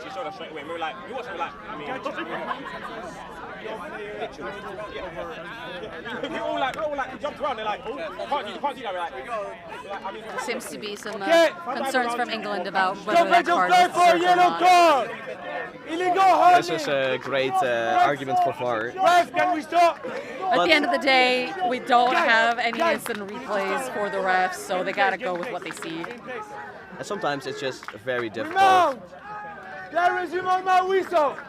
The flag runner and Seeker were doing a bit of a rock, paper, scissors there to see who would win. Maybe that's a new idea for instead of... Oh, very close call for the Canada Seeker as the snitch flips around. Flip, flap, flopping. Meanwhile, on the Quadball side, we have number 38, Lauren Maxson for Canada, wrapped up by Kraft. Canada beater coming into the rescue and going for that pass and potentially that goal. No, gets wrapped up and ball gets stolen by Andrew Hull. Really close for the Canadian Seeker every time, but close is not good enough. And Hull trying to drive through and gets taken down by a double team. Number 38 is holding on to that ball for dear life. Let's see if Purvis can get his chance at the snitch. Oh. It was after Bloom's down. It was Oh, Bloom's how down. unfortunate! How unfortunate! Poor unfortunate souls. That was a great catch too, but it was just after the ref blew the whistle, so it does not count. I think the only thing that sucks more is having the catch called not good for a penalty somewhere else. Yeah. And I don't know if our viewers could hear the sidelines on both sides and everyone watching just going, oh, as soon as that catch happened. No, I should have watched. Out of the circle. Okay. If you're watching turnover. volunteering, get out of the circle. Everyone! Remount! And these There is him on my whistle! And game is resuming. Oh. Oh! Oh, and Bexlow gets taken down, not able to complete that goal. Canada is with the ball. I do like this intense contact on defense from Canada. Oh, and that's a catch from Canada. He immediately gives it back. Oh, it was called not good. But they will. Why was it not good? I'm not sure. It seemed clean, but I wonder if the flag runner was impeded by some. The catch is no good. The player has to go back to. Remount. Seeker had to go back to hoops, but didn't know it yet. Too bad. Let's go, Snake. We're all team snitch here. Oh, team flag runner. Number 37 with the ball. Nope, not 37. And now he's caught. And what a catch. Oh, and he does a salto. Modike is very excited by that catch. Very excited to finally been able to snag that from the Do we have snitch. a replay on that? Because no, not the flip, but I've been the catch. Oh, yeah, no, I can see it. You know? Yeah. Okay. 11-4 before that. Okay. That makes 11 sense. So, I think it's because That was a great reach around from the Canada seeker. The score is 110 to 70. 110 to 70. 140. So the set score goes to 140. Canada is not quite out of this yet. There is a slight chance they may be able to crawl their way back up, but I think just with that catch, they seem very happy about this game. I mean, that's always the fun part. And I love when teams still try to play out the game, because I've seen games before where teams could kind of come back. Yeah, I've definitely been in games where we've clawed our way back from like a 5 to 7 point deficit to win the game. 110 for England, 70 for Canada. Canada has to score 7 goals. England has to score 3. England asks for timeout. Timeout starts now. We now have a 1-minute timeout. I'm sure my colleague for scheduling is somewhere up there crying. Because I'm sure this game will go on for a little longer. Let's see, how are we doing in terms of the schedule? So their next game is supposed to start at 11:30, so we may quite stay on schedule, actually. Hopefully, depending on how many stoppages we get in this latter half. So then we both would have looked nicely to both teams. It's the white line. You need to be outside of it. Forbidden circle. I'm saying what I did. I didn't mistake just there.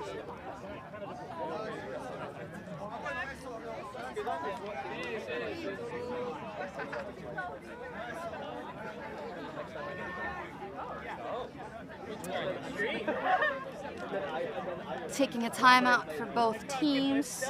It should be over the timeout, right? Timeout should be over.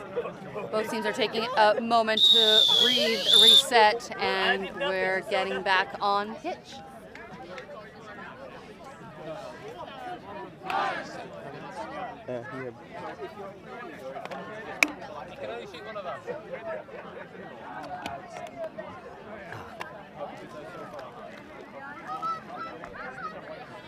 So, I'm looking, what's put down next to that bludger on pitch? Is that a knee? Or no, the headband? A headband, I think one of the protective headbands. I think that's very smart to do that. Because I sometimes lose my broom. Yeah, I've definitely... See, the thing is with long hair and ponytails, it's so much work taking the headband on and off. So you're just making a great argument to shave your head. I just leave my broom and hope that I remember where it is next time. Do I always succeed? No, but I try my best. Some players wear gloves, so they could put the gloves. Yeah. The Belgian play for timeout for England. Remember, timeout from England has to score 3 goals, Canada has to score 7 goals. 3 goals needed for England, 7 for Canada for a set score.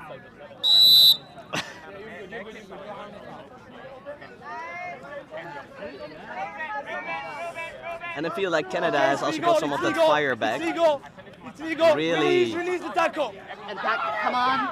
Oh, that would have been a great shot goal for Canada. But the shot is always a risk you take. Yeah. Push it through the hoop. And really, Sam Senior working hard there with the bludger. But the Canadian keeper, that's 37, I believe. England, it's a red ball, it's a red ball, it's a red ball, it's a red ball, it's a red ball. Oh, I again can't read the player numbers. was beaten, he still had the ball. Kelly Mendoza cleaning up there on the side, leaving Canada chasers with the quad ball. New beaters in for Canada. We have Chris Rothery, number 26, and 39, I believe. number 39. Alexander. And a drive. And going for the drive. And that was a great goal. That was a great underhand goal from number 17, Lachlan Craig. Oh, and that's a hard drive. You should not get a player of that size get up to speed. That's unstoppable unless you tackle low and hard. Looks like the beaters were chasing bludgers and were not able to step in time.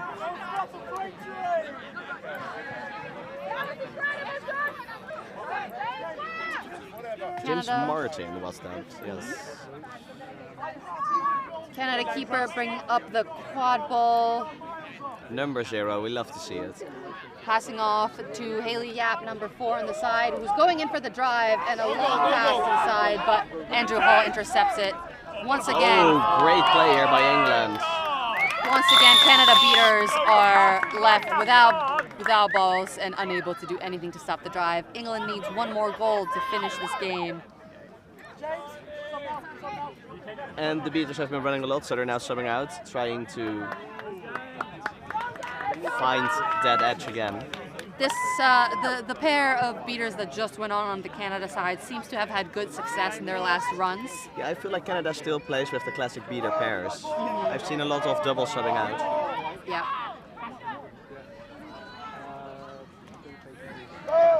Release. You beat white ball. It's a white ball. Peek up for Tim England, and I think this might just be. No, they have control. Oh, great block by Canada. And a lot of Peter wrestling. And it looks like. Oh. Great trick from 31 there for England to get the bludger's control back.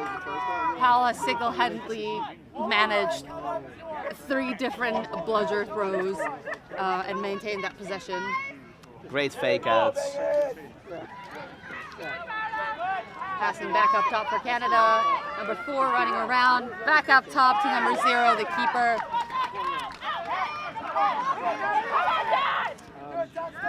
Player on the side calling for a pick, but the keeper doesn't seem to have spotted that. So the pass off to number 4 again. Number 35, Benell gets ready. It's legal. That was a shoulder, and player gets sent back to hoops for that contact. Taking the reset for Canada. Paula pressing up high. Oh. And a pickup by England, and he can get some speed. You beat Another good hit from Canada. Last ditch attempt to get that ball. I think that might be contact from behind. It's been quite a high card game. Sorry, but I'm just also very amused by the Canadian coach with his little clipboard jumping around on the sideline, full of emotion. It's so much fun. Love to see the passion.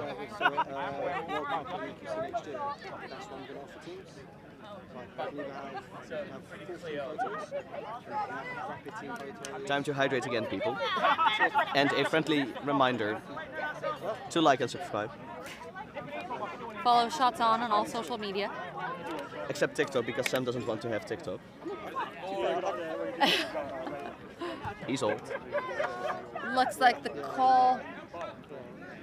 I don't know what the call is. At this point, it's getting too warm.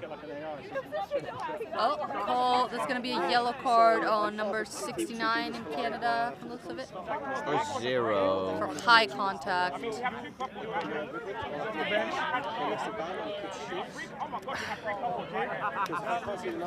I mean, heavy contact game, it happens. Both teams have been a bit guilty of it. Oh, that's a card for England as well. Everyone gets a card. So it's an ejection. And that's an ejection then. The yellow card was on England, so it means that Andrew's getting the ball. Huh. I did not understand why there was a card for Davies, because Davies seemed to be the one receiving the contact. Oh, number 69 also is getting a card. I think it might have been for contact on a player without a ball. The ref is here explaining it, but there's also some very, very loud fans here next to us. The first yellow card being on Canada, it means it's a turnover of the bludger for England. I think that's going to be the final goal and a win for England from the looks of it. Hull with the ball right by that hoop. The only thing the beater can do is go for that quaffle. He's got cramp! Lefty! Okay, so the turnover is for Canada. I'm sorry about that. I love that all the refs are going to go and stand next to the hoop Oh, yeah, but it's a second to really see if the ball gets through. I think Hall might actually not be getting the ball. That is a turnover. Because the English fall was after the Canadian fall. So ball goes to Canada. Matt Bateman running to the ref to have a discussion about what is happening and why that decision is being made. And that Canadian player is like, I'm not letting that Quadball go. You're not getting that back, Bateman. Bateman knows that one.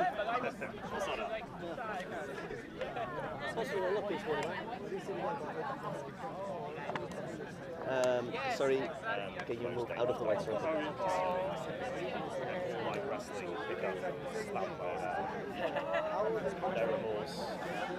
There should be a discussion with both the coaches and the head ref to understand the situation. We might get that boxing match after all. So. Although I think that match will be head refs versus team captains, because they all seem to have a lot of beef with each other. Not really. We're all friends off the pitch, but things can get heated during the game. And maybe the first 2 minutes after the match we're not friends, but then... Yeah, we get over it.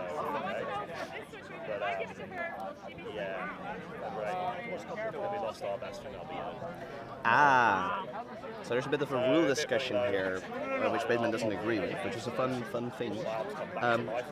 Is it the order of the cards given, or is it the order that the foul occurred for the Quaffle team turnover? So the decision has been made based on the severity of the cards. Which I think is fair. It's fine. Canada gets one more chance to come up. Kayla Mendoza back in as beater with Chris Rothery. Canada has really been rotating their beaters. They're going for 2 runs, and I think that's a smart move. Their beaters have been putting in a lot of hard work. This is a quite experienced pair of players, so we'll see if they make something happen. Oh! Was he beat? No, That is That's a a goal. goal. That's a goal for Canada. The bit was missed. And England chaser is back in. But that means that England is one chaser up. Yep. Canada still has a chaser in the box. And they have bladder control, England, also quite important. Because I think Canadian defense has been stronger with control. Great pass, going for the drive. Nope, no no goal. good. And then let's all turtle on the ball. That's the greatest defense. I do truly think the addition of the countdown has been one of the greats in our sport. Yep. Kayla Mendoza cleaning up that huddle, and Canada back with the ball.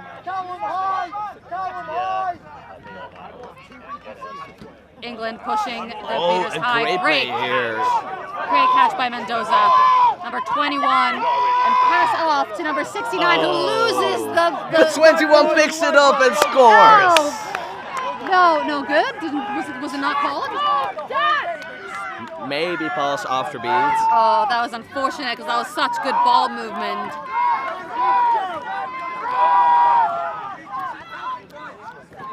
Great block there. Why is England they're trying to finish this game so fast that they're making mistakes? I think England's also a bit high in emotions. And I think it's a field team that's very vulnerable to that. Yeah. And we have a broken hoop, I believe. Oh no, the hoops have been moved. Also, there seems to be concerns with players passing after the beat, which I think was the reason why that goal was disallowed. I also think there is no problem with it because England had the ball afterwards. And that's why the goal was no good, so Yeah. no harm, no foul. Passing off to the keeper on the side for Canada. And shifting up top, going for a long pass deep. Oh. Great intercept by number 13. I do love that Canada is still going for it really, really hard. They are fighting. Oh, great catch! This beater pairing for Canada has been called beat for some reason. I think she was off broom when catching. That's unfortunate. She keeps her broom quite forward, so she pulled it out between her legs. Roughed up and cleaned up by the beaters. That's the final goal for Team England. well found, well earned. Let's see, we're waiting to ensure the calls and make sure nothing else was going on that could have disallowed that goal. And we are at 11:20, so we still have 10 minutes to get the next game started. Oh, there might be a beat before.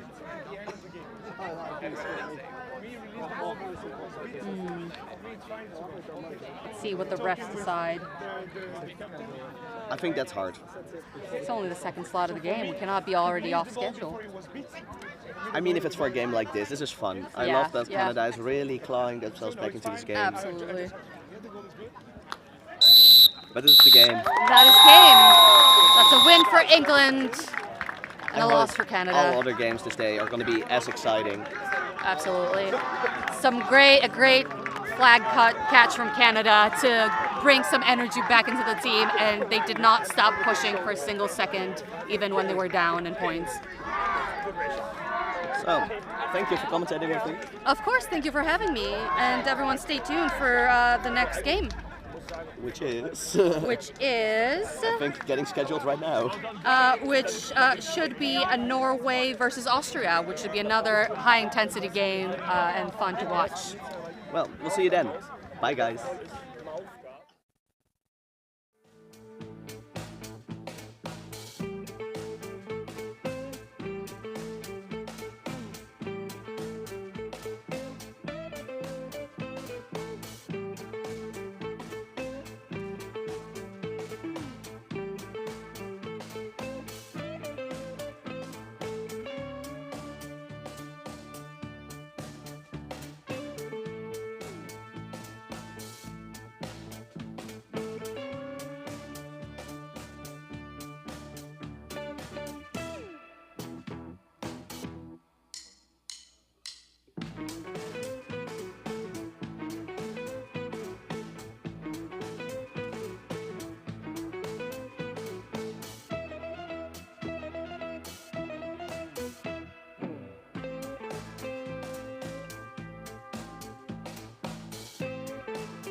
Is it just like a wheel or? It's just that little flick at the top. Oh. I like that. There we go. We can zoom in on Tanky. It is. Well, follow me. So I've got the mic here. It should be live. Hello, I'm Sam Davis from Shots On. We're doing the live stream at the moment. If you're enjoying it, give us a subscribe. It really helps. Don't make me beg, but I will. So please subscribe to the channel. We're currently going to go into, I believe it's Norway versus someone. It's Austria. Norway versus Austria in this lovely red. Austria are currently having their team chat, it seems, at the moment. We're going to see if we can get a word with them in a minute, but let's see. I'll try not to interrupt them too much. Let's see, can I eavesdrop on anything that they're saying? They're speaking Austrian at the moment, so I don't know what they're saying.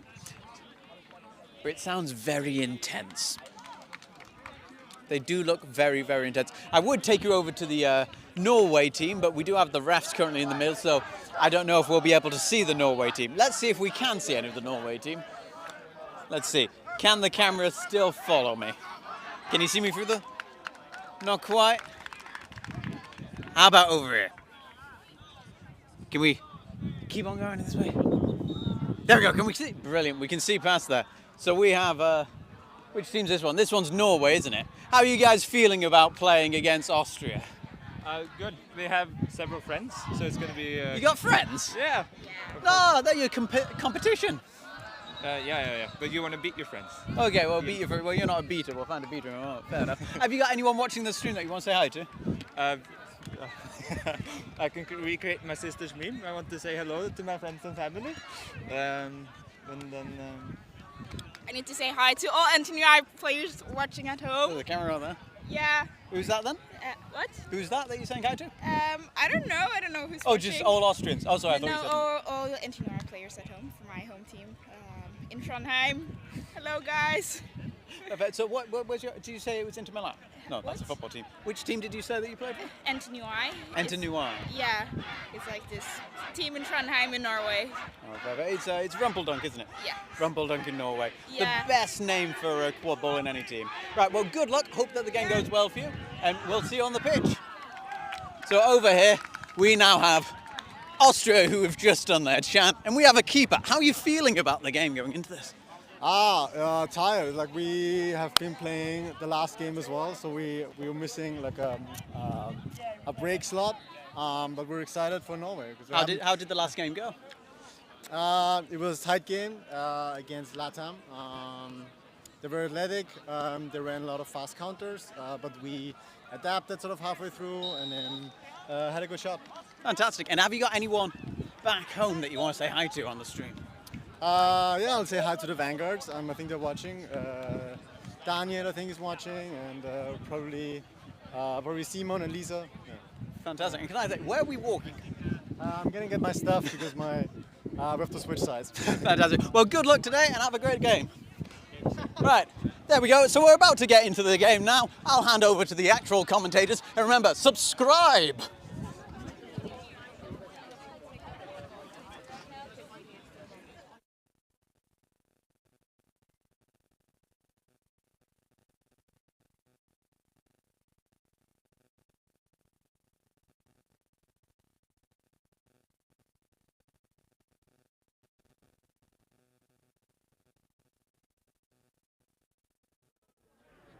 Welcome back to Austria versus Norway.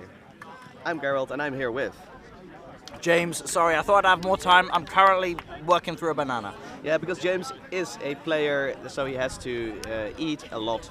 It's a busy schedule. You don't get much time off. And especially not if the live stream goes and bugger you to no, to commentate. It's hard work here. It's commentating booth. It's hard work playing. No, it's weird. Yes. Especially in this heat. Come on. No. And yesterday I was talking about at EQC. I had to play and ref almost every schedule on Sunday. I was legitimately more tired yesterday from reffing and commentating, so this is the harder work. Okay. I still think I can top that with a combination of playing and snitching. Okay, yes. Yes. Yeah. Snitching, what is that? Metaphorical gold medal for me. We only have flag running here. So, I've been asking everyone, I think, what's your feeling about sticks instead of brooms? I don't like the name. I think Sticks Up. You know what? I wish it was called. I wish it was called Sabers. Sabers Up, like. I mean, okay, yeah, but they're not sabers. Look. They're also not sticks. They're also not brooms. Look, it's entirely up to our imagination, so we have a bit of license to do something awesome with it. How about tube up? What? Tube. Oh, tube. It's tube pipe. Tube pipe. Pipe tube. Pipe tube. Right. Pipe up. We will brainstorm it more. Yeah. So, have you seen Norway and Austria play or played against them? Well, speaking of snitching, I've actually snitched against Norway and they did catch me. They've got a very good seeker. So yeah, if it comes to a swim game, that will be dangerous for Austria. Austria though, like first thing I noticed is the huge difference in the team sheets. Like I counted them out. Norway have got 14 players. Austria full 21. That's like a 3-2 advantage for them. So if their beaters are able to kind of like dominate, get a lot of control, get Norway running, that could really make a big difference in this game. I do have to say, I think a lot of Austrian players are some form of injured. Oh. So I don't know how much the depth of the squad. Forget everything that I've just said. Yeah, go away. We've got a live mic. There was someone talking us that we are not allowed to sit next to the commentary booth, but they did not know we were the commentary. Yes. You cannot prohibit us from being here. Well, they might want to. Yeah. Austria are looking ready to start though. They're looking as if they're keen. Yeah, Norway is still having a bit of talk, a bit of being like, yes, we will play Rumpeldunk, yes. Actually, yes, I have. I played Rumpeldunk years ago. In Norway as well. No, that was at my first ever EQC, and it was a heartbreaking game. It stopped us from getting into the top 10 at our very first EQC, so we ended up coming 12th, and it was like we were so close. But Rumpeldunk, they played a good game against us, so. Yeah, Norway getting ready as well for the brooms up. We are once again. I recognise that beater. He was one of the little nightmares that I had to contend with a few years ago. 14? Yes, lovely person though, absolutely lovely person. Daniel Cornelius. He was an AR in my game. Was he fair? Was he a good AR? Yeah, great AR. Sees a lot of shit. I'm not just saying that because we have a microphone here. No. I am a very mean person, and if I don't like you, I will tell you. Oh, good. Florian Wagner, horrible person. Seeker for Austria. Really? No, he knows I love him. I'm not sure what to think now. I will only be horrible about people that I'm friends with on mic. Right, okay. So basically, now I'm here, you're going to be nice to my face, and then once I go, you're going to bitch about me behind my back. Exactly. The next game I will be like, oh, I had to commentate with James. Awful guy. Oh. Well, we're getting ready to go. Teams are lining up.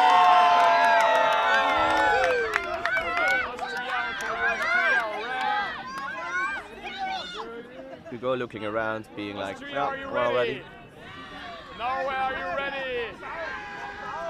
Brooms down. Ready? Brooms up. And we're off.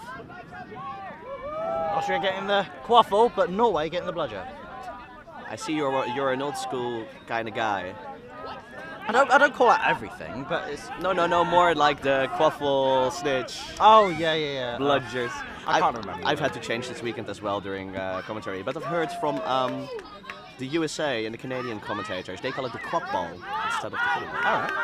And I like that one quite a bit. Yeah. I mean, I'm also a dodgeball player, so I am used to saying dodgeball, but it's just I'm so like focused in my mind, and they're so different between the two that I never call them dodgeballs. And for me, it's even worse. I play in Liège, and we use the French names. Oh, that was a very good beat by number 14. Norway looking lively. Yes, but I think control is... No, they got control as well. Oh, yeah. The bludger is blue. Yeah. Of course. Camouflage. Yeah. Looking around, playing a handball offense. Being nice and patient. Going Switch for the cross. Yep. Ooh, and bit of a loose pass. And Austria gonna hoover that up. Bit of a miscommunication there. There we go, with the keeper. And Austria's going for a fast break. They've got some good speed. I didn't know Stevo was still playing quadball. Is he not there on the team sheet? He should be. Oh, good interception. Chaser just got a hand in, disrupted the pass, and the keeper's away. Oh!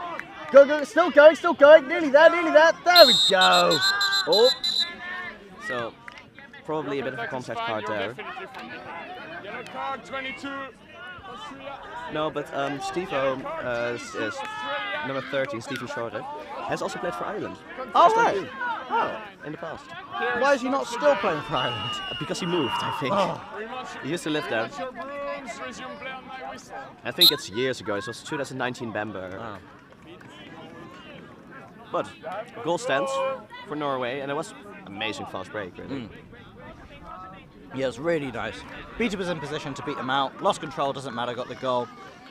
Passing option was there. Driver brought in all of the defense. Made it very, very easy. I'm looking at this Austrian offense, and I'm kind of confused what they're... It's quite condensed. They're all in like the same side of the pitch. Now they're moving around a bit. Looking for the loose fast pass ball. again. It's looking like it's going to go out, and that's a Norway ball. Boundary. Oh, I think we've got another injury. Something wrong with their shoulder. Yeah, but the beater game has been a little bit more intense than the Quadball game. I do believe. So, yeah, a bit of hard contact there, I believe. It's early days, though. It's early days. That was Siri Bucken for Norway, who has to go out for injury sub, but she seems fine. For the people at home, do not worry.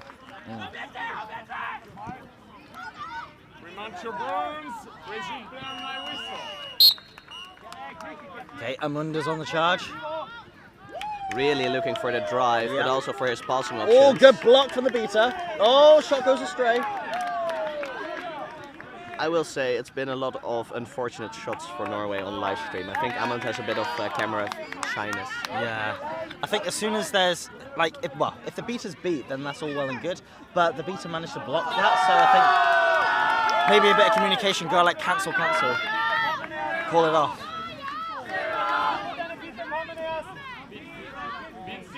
Great beat there. Oh, nice pass. Oh! Oh, beat before. I was about to say, even though the hoop was dislodged, I did see it go through, and I was like, that was amazing. Yeah, that went through. But That's just unfortunate, beat before. Well, or good work from the beaters. Yes. So, the beaters pressing high. So, while they're doing this, opinions on the Norway jerseys? I think they've been around for a good few years now, haven't they?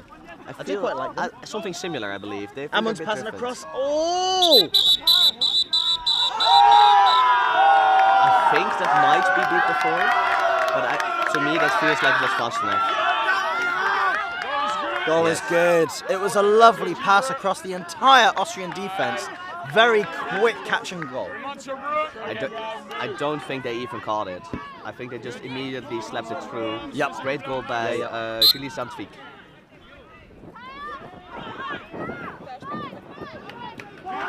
Yeah, I'll leave the calling of all the European names to you, because I'm British. I will just mess it up. I will be real with you. Oh, that was way over. And a delayed penalty to, I think that might be for the chase or contact there. I think there needs to be a little bit more patience from Austria. The shot was a little bit too soon, and it was just a little bit wide of the chaser behind the hoops as well. Like, that shot was on, but if it could have been like a little bit more on target, then it could have sailed into that. It could have been a shot to pass rather than a shot for then someone to chase and then go over the boundary line. I think you might be right, because otherwise they would have just. I literally had the exact angle for it. We've got the exact angle to see that here.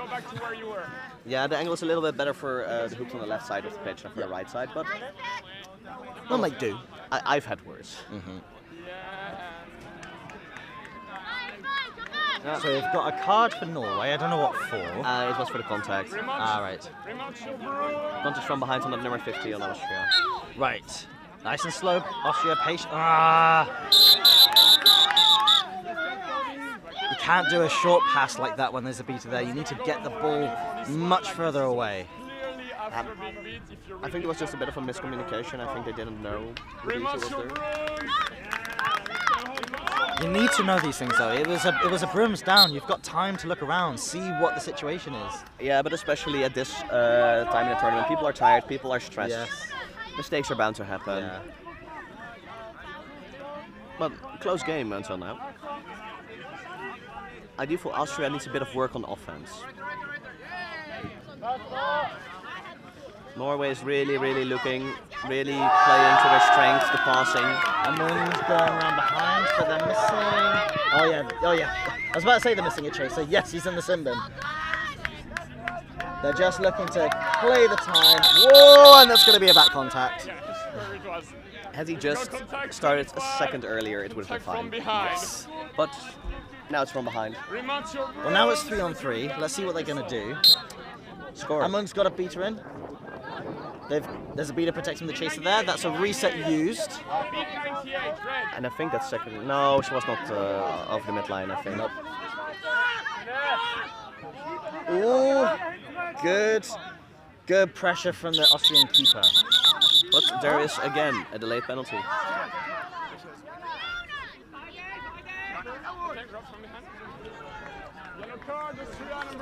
I do feel like this is a really knowledgeable ref team, but it also means you will get more penalties because they will all know all the dirty tricks. Well, yes. I know one of the ARs in particular likes to be the head assistant ref. And that indeed was a contact from behind, I believe, from number 30. So now it's 3-on-2. Norway are not far off from getting their chaser back as well. They've kept the volleyball away from the hoops. They've not gone in close, just looking to play the time. But now it's 3v2. Let's see what they're going to do. Pass across. And now they've got a clear shot. Oh! And he does it again. You can see he's frustrated because Amund is quite known for his shots. And the shot was on the wrong side of their receiving chaser as well. They had to reach across rather than it being on the right side with their dominant hand. Meant it went over the boundary rather than being received. It has not been a lucky weekend for Amund on livestream. He has done this a lot against Belgium the first day as well. It's unfortunate because there's still a lot of this game to go. Come on. He can still do it. Yes, we believe. Give it up in chat for Amund. So, yeah. Austria has been warned for delay of game. Not so surprised. They've had two players. Oh, right. Straight into the guts of a defending chaser. Number 30. Oh, they've got everyone back in now. Looking. Being patient. Amund's looking to draw the beat. Like, go on, have a go. Oh, good a beat. Great beat there for 88 for Norway. There they go. Oh! Great Great defensive deflection. I was about to say hand through hoop, but it was a Norway chaser that got it in the end, passed it off to their teammate, and they managed to score. And you were talking about European names. And another card. 34. And that's a European name. Oh. Peder Andreas Schmid-Fjellmir. Oh, we got another card. What's the game time? How many cards have we had? Oh, they have two keepers on pitch. I've not come across that one before. Yeah, the speaking captain is gonna get guarded. That's just unfortunate. There's no turnovers, that's a blue card, so it's yellow. Oh, it's gender rule. Gender.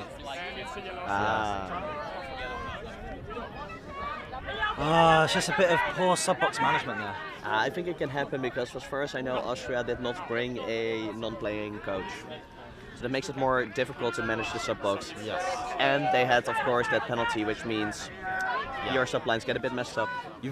When you have when you've played on a team where there is a specific sub-box manager, that's their only role, they're not playing, they're not doing anything else, it is so valuable. Just keeping on top of all of those nitty-gritty stuff, because it just prevents those little things like this from happening.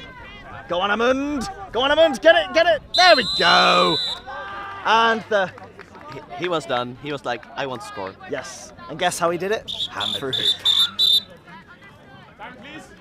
I think Austria might be calling a timeout here. Which I think it's smart. It's time to get the heads back into the game. I think they need a little bit of adjustment, especially on offensive strategy. Yes. Much more patience required. The volleyball is just getting too close to their hoops much too soon. They need to be more patient, pass it around a bit more, wait for the opportunities rather than going, right, it's offense, boom, pass it to the hoop. Exactly, and I think they need to find a way to deal with the Norwegian defense because they seem to be having a bit of a hard time, even with just the passing. Yes. They need to make the game a bit bigger on the side of the Norwegian hoops, and a little bit smaller on defense side. But I think that's what the coach is telling them now. Vibes seem to be good. Just going to reach. So the score is 4-0. 4-0 to Norway. It does feel closer, but Austria just hasn't been able to finish the job. They've been at the Norwegian hoops a lot. Yes. They just didn't make it through. I think we have spent far more time in the Austrian half than we have in the Norwegian half. Yeah, but it's also because that the Norwegian team takes their time way more to build up their offense. Yes. And you can see it pays off. Mm-hmm. But what do we know? We're not coaches. Well, I don't know. Are you a coach? I have coached. Oh, okay. But not for a while. Okay. So I'm just gonna pretend I know. Fake it till you make it. You could be a coach. Things were better back in my day. But we still had a quaffle and the snitch could go off pitch. Yes. Okay, Austria looking much more patient now. They need to move things around a bit. And you can see... Try and move the Norwegian defense a bit more. Yes, go on. You can see the beaters looking for to get a bit of space for the chasers to attack. Yeah. But I do think they just need to pull the trigger here, yes. But there was no chaser there.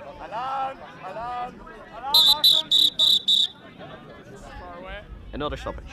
Yeah. But I think that's just for the ball off pitch, nothing else. It's frustrating. Essentially, the very second that hoop became free, boom, there was a shot. And it was like you had a bit of a split second to take that shot as well. So, like, if they'd taken that split second, then the shot might have been a bit more accurate as well. It's choosing when to rush and when you need to slow down. I think it also might be a better option for the wing chasers to move in at the hoop and be there as a scoring option. Well, Amunda's just swerved 3 defenders to score another goal. The beaters were too preoccupied with each other. Yep. Norway keep it. Oh, didn't get that beat. It looks like Austria's going to have control now. Oh, good beat as well. It's just a too enthusiastic beat, way too hard for such a close. Yep. It's risky. Yes. It's always good to like pump in a few fakes on defense against the beater. And looking for napalm, but nice also... game of piggy in the middle. Oh, but that's a beat. Yes, that's a beat. That's the unfortunate part. Oh, Norway beats his own player. Get that bludger back in, and Austria score! There we go. Whatever their coach was telling them, it worked. They're playing a way more tactical game. Yes, but Austria are also not happy with some of the contact. Oh. Giving the ref a high five, always nice to see. Yes. Keep the refs on side.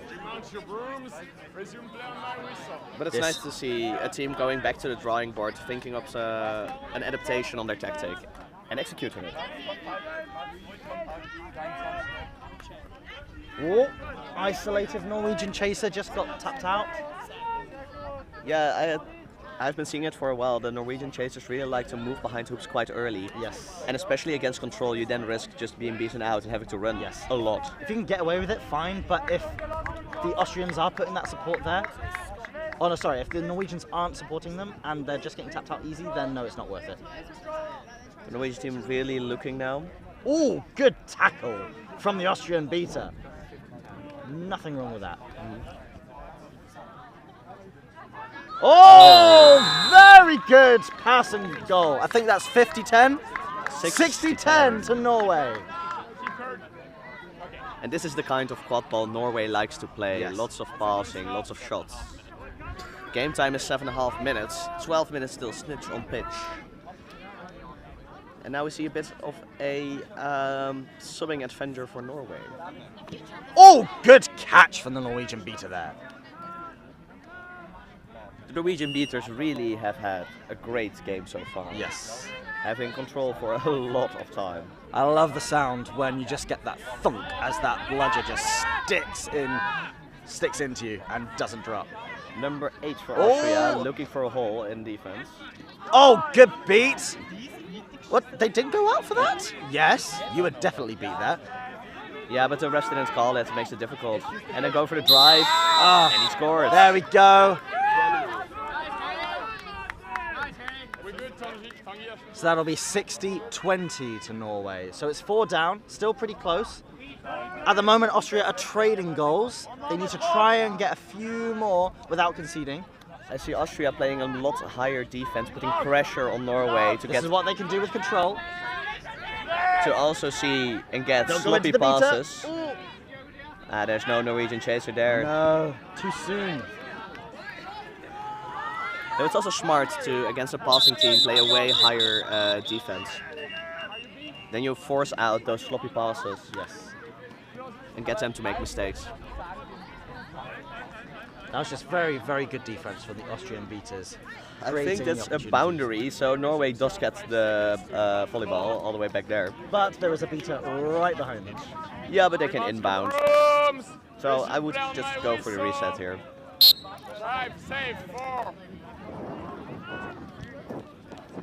And it's not even a reset. There we go, nicely picked up. So Norway can try again. Austria still with control. Oh, and he great does it. shot! Number 93, who's that? Well, let's have a look at it. That's Vegard Andresen. Thank you. Beautiful shot from him.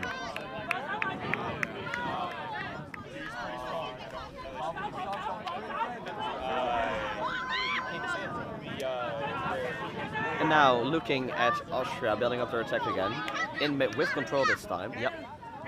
And going napalm. Ah, loose pass again. Steve-O's got the quaffle back. Nearly in. Oh no! Oh. And a penalty. I do believe that Norway contact may have been considered iffy. I'm gonna say it again. Patience needed. Like, Stein is very, very fast, very, very nimble. If you do a napalm on him, you're not necessarily gonna get it. So you have to be, again, you have to like trust your beaters absolutely, but wait until they have wrapped up Stein or isolated him on one side before you can make an attack from that napalm. So 93 gets card for spinning into contact. Ooh. And that means Steve-O has a free path to the hoops. I don't think there's a bludger there. No, there's no bludger anywhere near. So that better. He's raring to go. Ready to score. There we go. I mean. Oh, very good beat from Stein. Gets that bludger back, and Norway now have control back. I do love a beater that jumps to dodge though. Yes. I love a beater more that anticipates it and still goes for the leg beat. Oh, lovely shot again. That is 2 for 2 from number 93. And he's like just rubbing his hands like, yep, job done, job's a good one. He was secretly listening in on the live stream and was like, I hear them talking about their shots. Yes. Let them show him how it's done. Oh, managing to wrap up Stein. Oh, good beat though. And the Austria managing to get the bludger, but they're very isolated. But it may give some space for the chasers. Ooh. Oh, is there no bludgers? Is there no bludgers? Oh, yes, there's no bludgers now. Oh, and another great beat. There we go. Swerve and shoot. 3 for 3. Great job. 3 for 3, and he subs off. Job done. Time to rest. Get him some water. Yep. He deserves it. So that's 3 beers at the social tonight. Hey, I'll buy him one. I think I have a ticket for a free one, so you may have mine. Austria really looking up to build up that offense again. You have played against Danube, right? Yes, I have. I think this is a very classical Austria offense, really looking for passes. And then if there's a drive opportunity... Ooh! That's beautiful. That was lovely. Number 25 is just pushing that defending chaser out of the way so that Steve-O behind the hoops could just get that shot off, get the goal. And that's simple as that. Lovely stuff. Simultaneous to the whistle. New beaters now for Norway. Number 14 and 96. So that's CD Bucken And Daniel Cornelissen again, I believe. Yes. Nice pass off. Oh! I think that might be a pass off to Pete. It was also very loose. Austrian boundary. I don't think they have a boundary with Norway.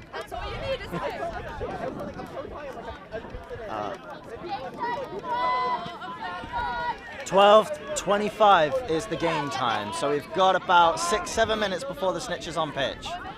Flag, sorry. The flag runner. Flag runner. Austria, again, really looking to see how they will approach this.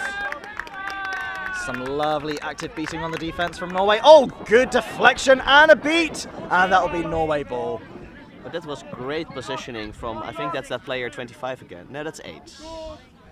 That was a risky but nicely done tap beat in the Norwegian half by number 13, Austria. Just stop them from getting that fast break option. Norwegian offense again, looking. They've got 5 players near the halfway line and then just 1 all the way behind. Oh, now they're moving up, now they're moving up. Looking for the shot here, I think. Oh, oh, great handle. Swatted the quaffle out, but then it got caught by Norway. Oh, good. Oh, almost. He caught that bludger. Norwegian still with the quad ball. Shot to nothing. And it's Austrian ball. That's number 12 for Norway that made that shot. Dina Natalie, who might be related to 34. They have the same surname. All right. I'm not even going to try that. So I'll give it a go. Schmidt Fjellmyr. I think that's How great. was that? Thank you. That's great. Hey. Yeah, loud, confident, and wrong, Sam. That's my style. I have no idea how the Norwegian letters are pronounced. There's also a lot of A's here with like very fancy stuff on top of them. Also, again, the same surname. Okay, not as bad as Welsh. I don't even know. Oh, what a block. Nearly got that dunk, but a great block from the Norwegian chaser. And number 10 is really chasing it. Amund, see you later. I was like, no touching. And Austria is really ramping up that defense. Oh, good pass. Nice. Lovely stuff. Great dynamic offense by the Norwegian team. Keeping the quaffle on one side, keeping the Austrian beater on that one side, drawing them in and then passing it off to the other side where they're nice and free to make that goal. They're going for triple bludger control, but I think they might have done a triple bludger interference. Who do they think they are? Germany? I mean, almost. A couple of years back, maybe. But the thing is with triple bludger, that's a bit of a difficult rule, I believe. Right. At least I think it's. Yeah, no call. I think it was fine in this case. So, I think I see the flag runner starting to warm up. He's an Australian called Jacob Sutherland. I think I'm pronouncing that right. We might be here a while. Yes. He's been having a great tournament. Flag running. There is 10 minutes, over 10 minutes, over 10 minutes again. Like. There's someone scheduling from home, Lore, and she was just like, who is this Australian guy and why is he on 2 pitches at the same time? But one of the games took so long that he could go to the other one. Yeah, Jacob, we're talking about you. Don't just smile, introduce yourself, say hi. All the way back home for the fans in Australia. Many, many fans. I may hope so, the entirety of Australia. Oh, good block there from Amund. Long range beat like that, not sure that would come off. Lost control. Ooh. I think it's really impressive from the Norwegian beaters to get back bludger control from triple bludger control. Yes. The score is 50-100. But it came from a bit of a speculative long-range beat on Amund, who just easily blocked it. So yeah, and I think there might be a penalty there from the Norwegian beater. Ooh. He pushed the other beater from the back. That's not allowed. You're not allowed to do that. This could really hurt Norway because Losing a chaser, you're losing a quarter of your chasing lineup. Losing a beater, you've lost half your beaters. It really makes a difference. But I don't think there's a call. Oh, no, no call. I think it might be that she turns into the contact. And a very trigger-happy ARs.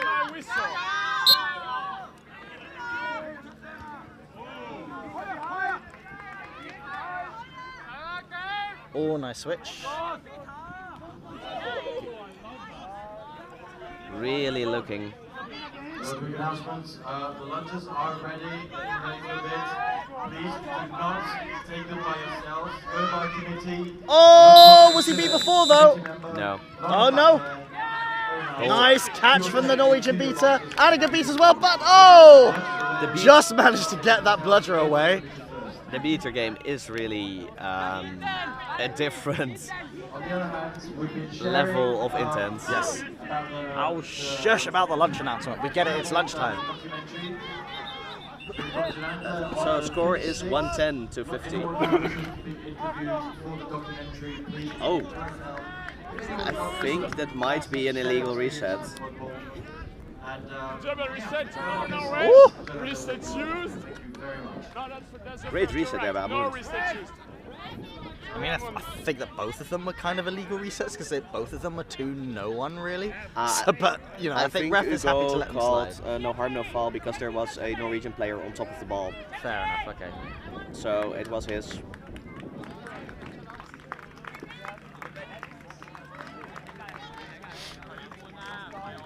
Ooh. Oh, pass just not coming off, and Amund knows it.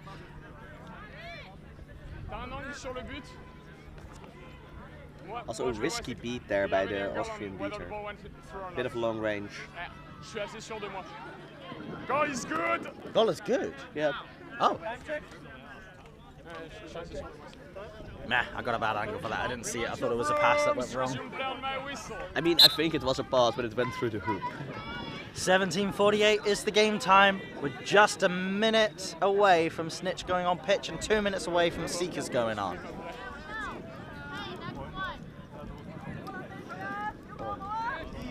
People of Salou, you might want to take utility apparel, merchandise stuff for the Quadball Nations Cup logo.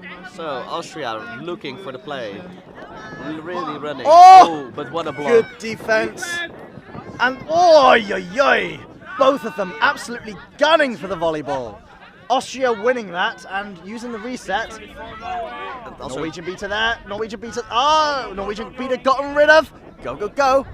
Is he going to get round through? Oh, tied up by the chasers. 3 Norwegians might be a bit much, but I do think they might get a penalty for that intensive bout of hugging. Oy. Contact from behind. But also great charge for the ball here by number 8. Illegal contact from behind, second yellow, ejection. It's a second yellow. Second yellow for 93. Oh, he's not happy about it.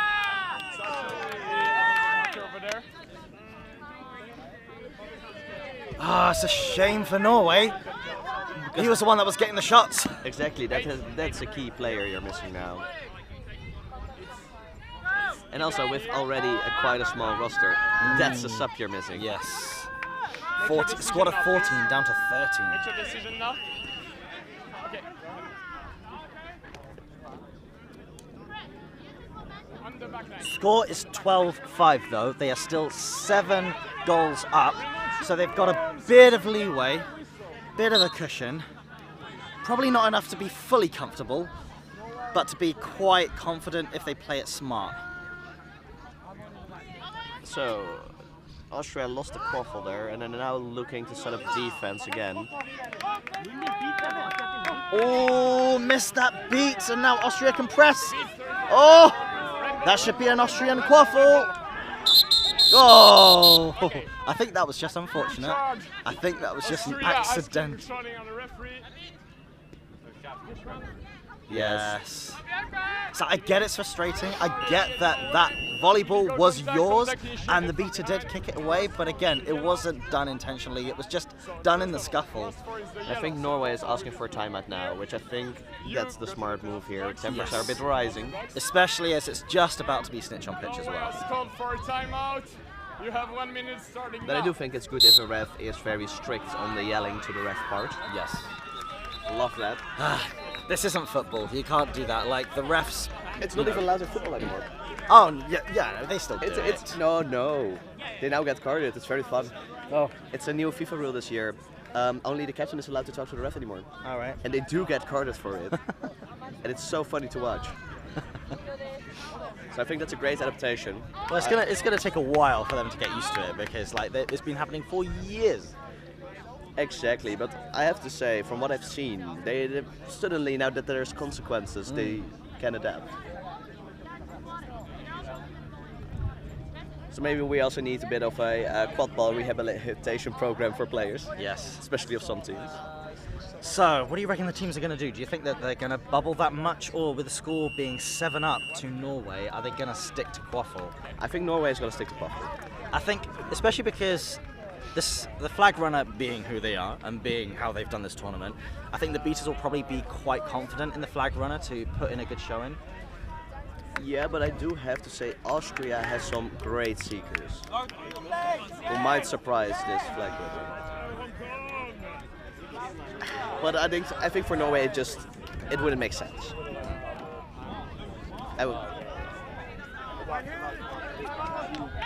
On the other hand, if they have control, they could always just put one dodgeball on the flag runner and just see how it goes, and keep the other one for defense and offense. The AR literally having to grab the Austrian seeker's hand to shake the flag runner's ref. They hadn't realised.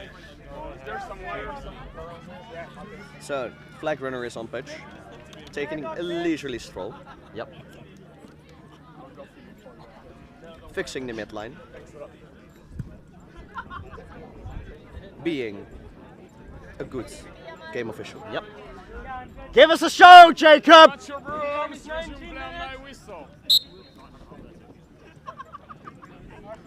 And Austria going for the charge, but Austrian beater beating everyone out, and yet they still can't score!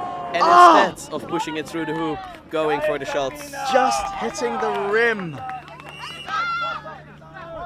Tragic.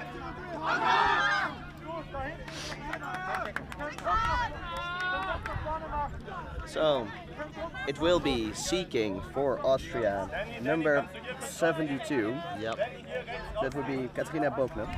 And, oh, it's a Mund. It's a Mund for Norway. Oh, missed beat from Norway. Oh, very good block from Stein on the beater. He's come on as a keeper this time, so he's got the volleyball. That's a cursed thing to watch. It might have been because number 93 has been ejected, and so they've decided to stick Stein on the keeping line instead. Everybody out! Everybody! So, the two carded players are back in, and now both the seekers. 4 players on at once. And indeed, as we thought, the Norwegian team is not focusing on the flag runner a lot. They'd rather keep their dodgeballs in defense. Jacob wants that broom. He wants it. Come on. Oh, and yeah, the Austrian seeker surrenders it to them because they are not getting out of that situation. I think it's smarter to do that in that situation because you're not going to get your broom back. No. And you're just wasting energy trying to wrestle Jacob. Yeah, you see a lot of people holding onto their broom. Now it's 54, Florian Wagner going for that snitch. Reset used for Austria as well.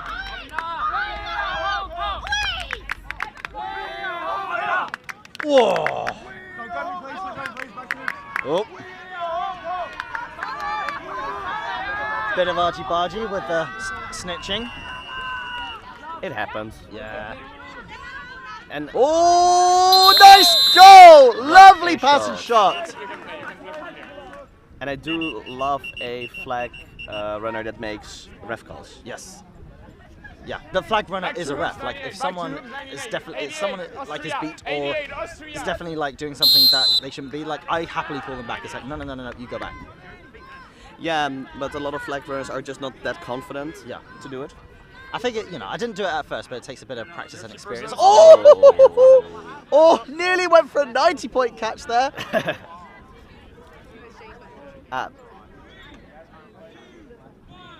Austria taking it really slow. Now, speeding up a bit, just as I say that. Oh, did he call him over? Did he manage to tackle him over the boundary? Might. I don't think he's happy with the contact. I'm not sure about that. No, it's just boundary. I didn't see anything wrong with that. Those are smart tackles to make. Lovely tackle. And especially Austria has been flirting with that boundary, passing really close to it. Why not? Go for it. Really distracted here by the Seeker game. Austrian beater got a bit distracted trying to look at keeping their attention on Amund and then losing that bludger, losing that battle. And a great goal again for the Norwegian squad. Really finding those passes now, especially since the bludger is preoccupied with the flag runner. Amund has got some time with Jacob, but then he gets beat.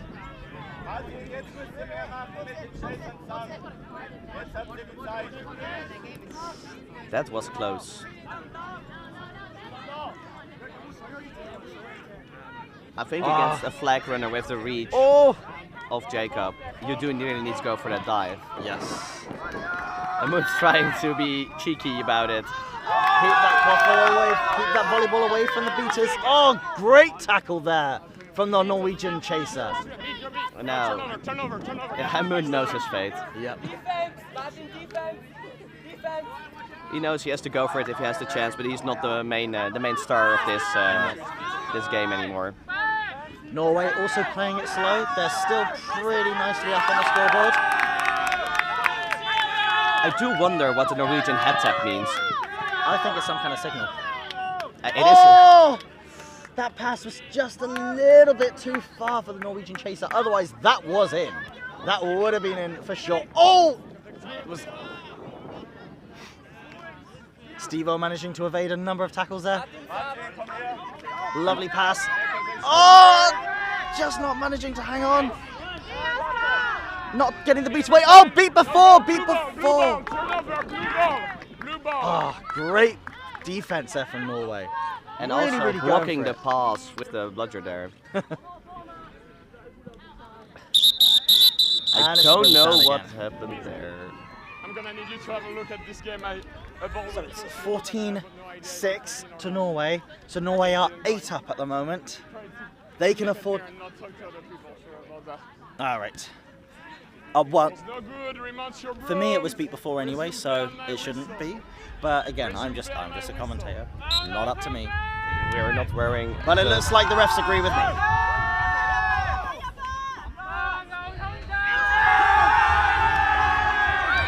Good.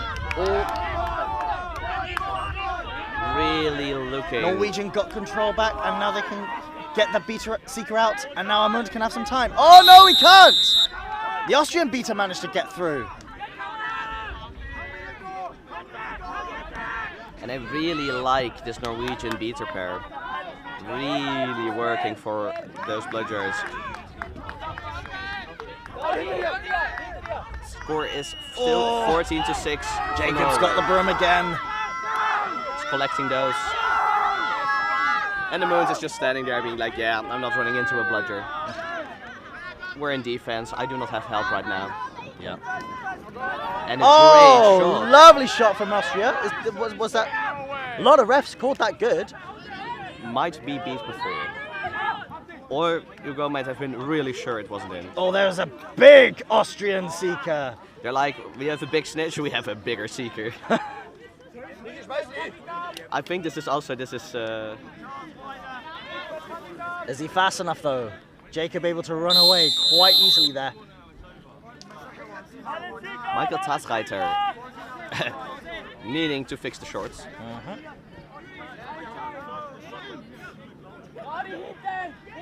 Austrians still. Who has control? I think it will be Austria now, simply because the Austrian beater was able to just outpace the throwback to hoops. But Norway is really going to get Oh, big. great dodge there from the Austrian beater, able to beat Amund.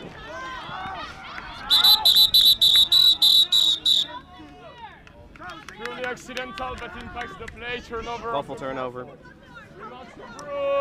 No bludger! No bludgers. But a bunch of chasers and the keeper. And we've seen these Norwegian chasers defending really, really well. Just getting those hands in, just getting the blocks in, just deflecting those passes.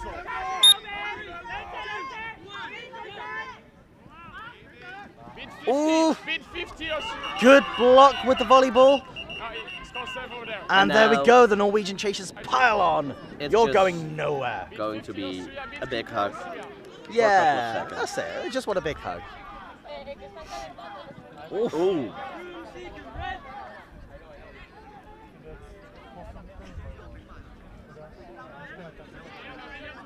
Austrians still have control. Amund's not getting much time on the snitch at all. No, but he's chilling. Yeah. Just looking for that opportunity. And he might have found it here. Stein is still doing his job as keeper. Keeping the scoreboard ticking over nicely. I think there might be 9 up, let me check. Oh, it's 11 up, it's 17-6.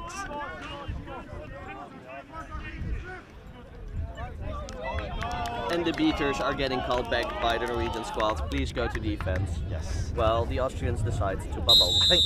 Oh! The Austrians managed to score nevertheless.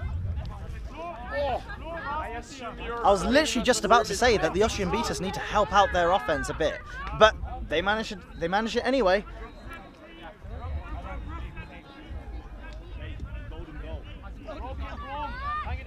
Broken equipment. It gets called, but the game does not get stopped. Austria have lost control now. You gotta throw that, when you're in that sort of situation, you've gotta throw that bludger back. You can't just take that beat. And now Amund has time on the snitch. But it's not much because it's a broom stack.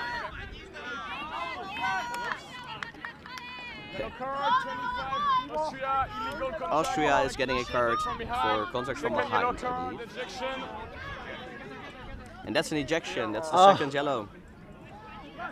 Second ejection of the game. Yep, both teams now have a player ejected. Naughty. Ejection, Austria, so someone else to the bench, please. To the penalty box.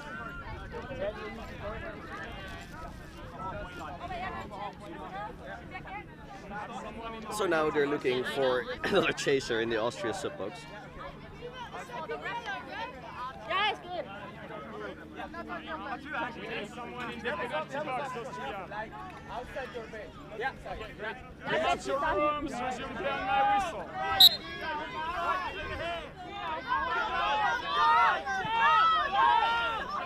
Norwegians with control. Oh, nice defense there from Austria, managing to get that volleyball out. Oh no, but it's just gone off the boundary and it's back to Norway. Meanwhile, Austria's one beater managing to protect the seeker. And Seeger just having a slap fight with the snitch. Jacob wants a brim again.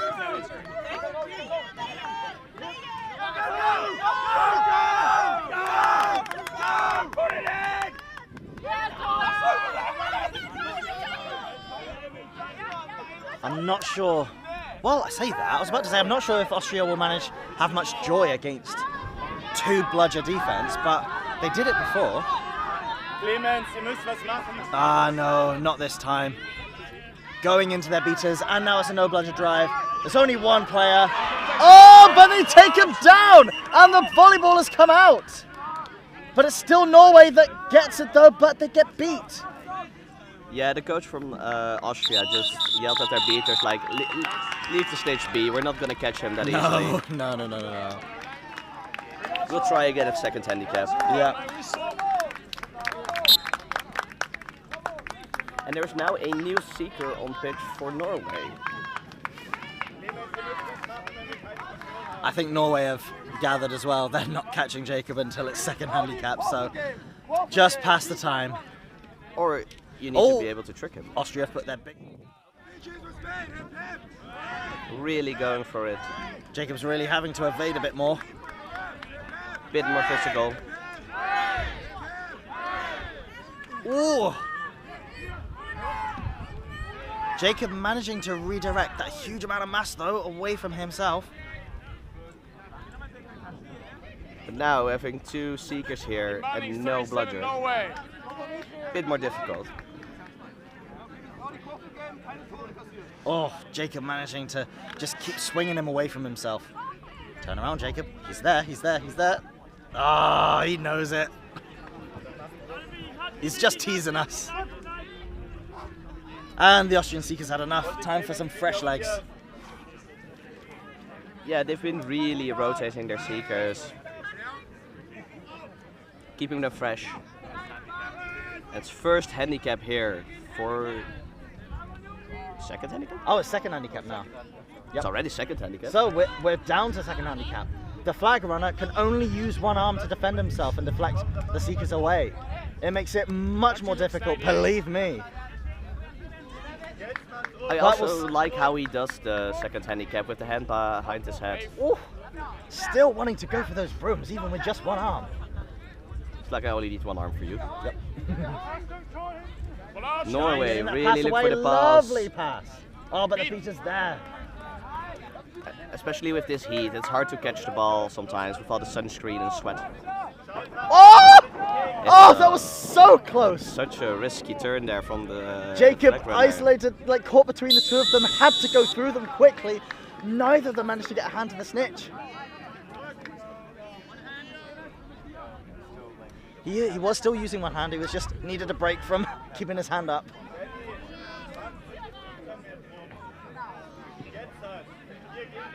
Go on Austria, go on Austrian Seeker. Oh, there we go. Let's see if it's called good. I wouldn't see why it wouldn't be good. It might be impediment of the flag runner, but I don't think anything else. I don't think so. I think that it looked pretty clean to me. If this is called good though, the game will go on. It will be a set score,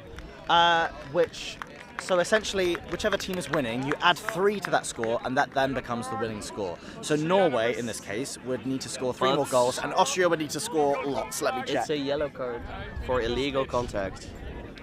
Oh, it wasn't called good. Impeding the snitch.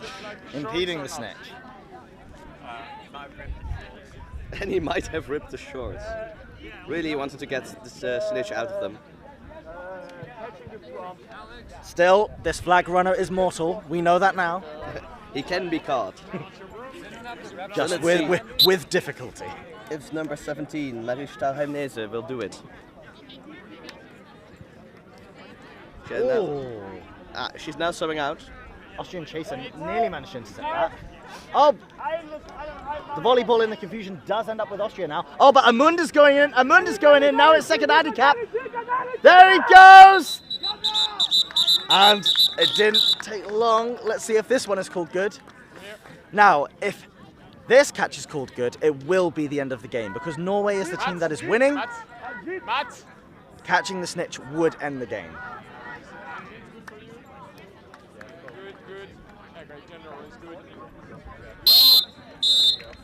There we go, catch is good. Norway win the game. Well, James, thank you for commenting. Final score is 21-8. Thank you very much for having me. It's been fun. Yeah, it was an exciting game. Now I'm off to play again and tire myself out some more. Who are you playing? Do you know? I have no idea. Oh, yes, I do. It's Catalonia. Oh, well, have fun. That'll be a fun game, yes. Well, thank you all for listening and like and subscribe to the channel, and we'll see you next game. Yes, absolutely subscribe. Go!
Hello, I'm Sam Davis from Shots On. Remember, like and subscribe to the channel.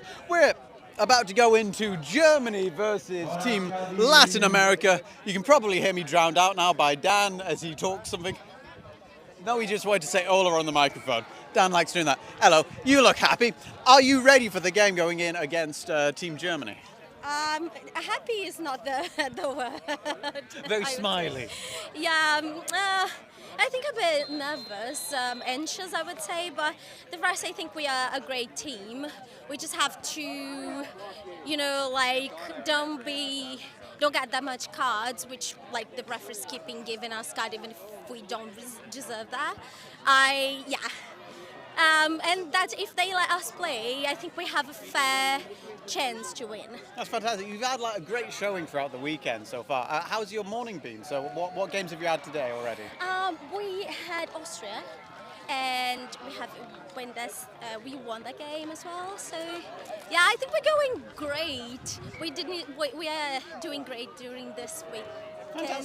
And for me, it's just like it's a pleasure to be playing with my fellows South American, you know.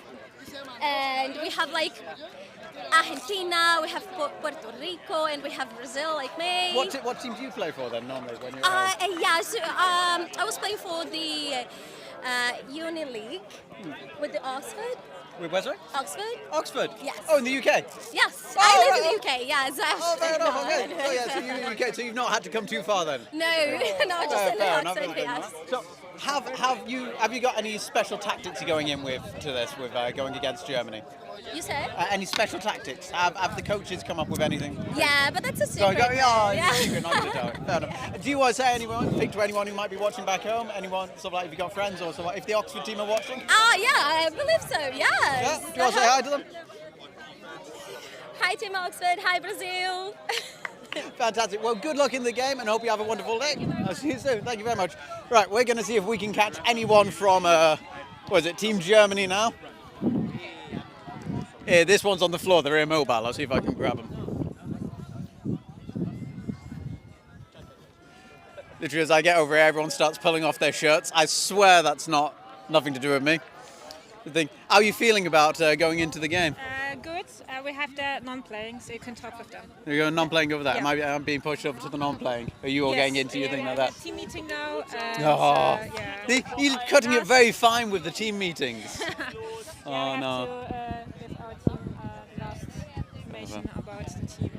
Last bit of information, getting that efficiency in just now is the thing like that. Well, good luck. Hope the day goes well for you, and have a fun game. Can we give a shout out to? Yeah, come shout out. Okay, shout out to all Darmstädter Finners. Dosen Bier. I understood the word beer there, so I'm happy about that. Right, the game's going to be starting reasonably soon, so I'll hand over to the professional commentators now, and we'll get the game started. See you soon. Like and subscribe.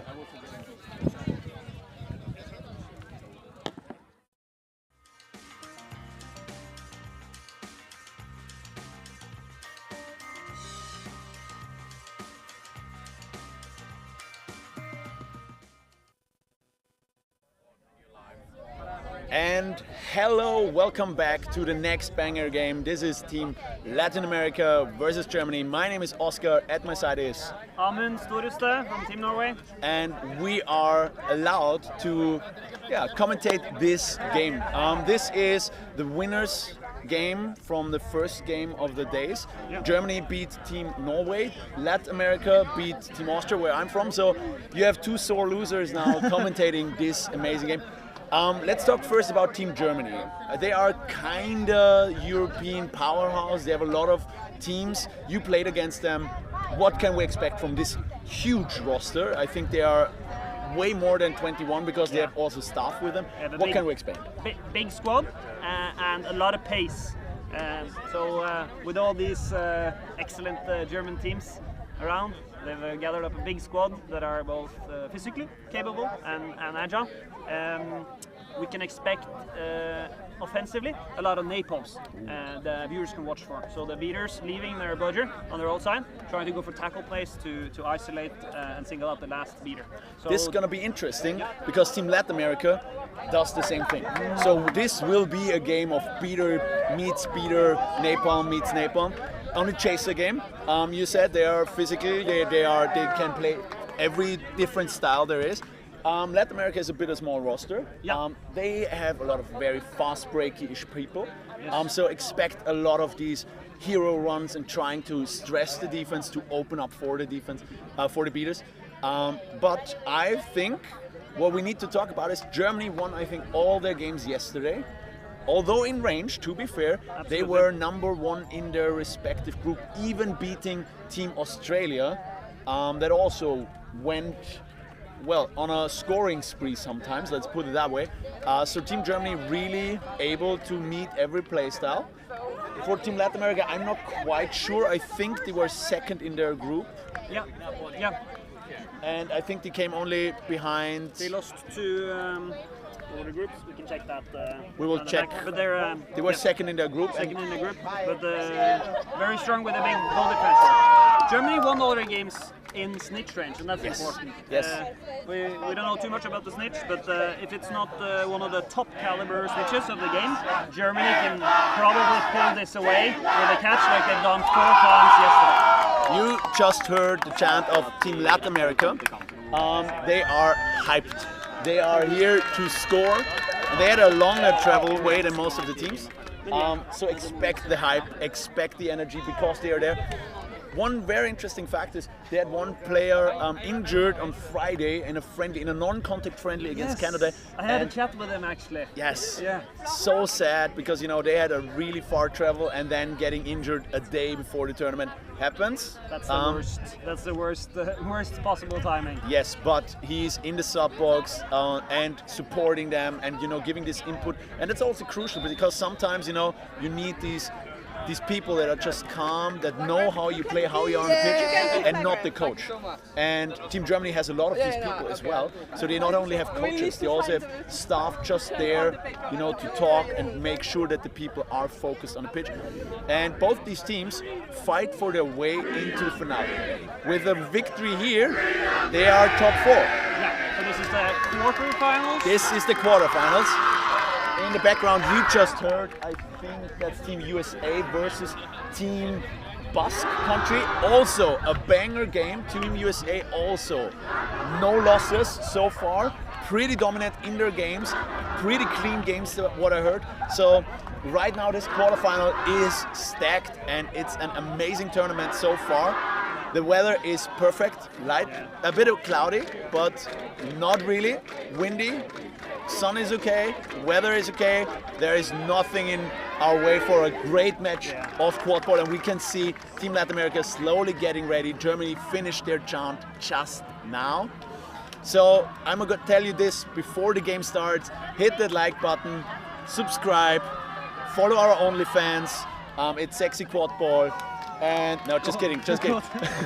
And check out your local quadball club. Yes, start the local quadball club. Yes, and just try to find these gift-worthy moments and send them everyone because these games are about to be on fire, especially in the beater game. We can expect a lot of aggression, a lot of, well, let's say tactical aggression. Tactical aggression, yeah, physicality, and both teams know the tactics the other teams are playing. Yes. What do you think about the brooms up here, Oscar? Do you think who's gonna come out on top? I think it's gonna be close, but I think number 17 from Latin America, they will prevail because they are really explosive in the first few steps. Also one of the beaters that's mainly focusing on the napalm and in the tackle, really agile and very strong. Meanwhile for Germany, I think they will have the chaser, the quaffle, so the volleyball.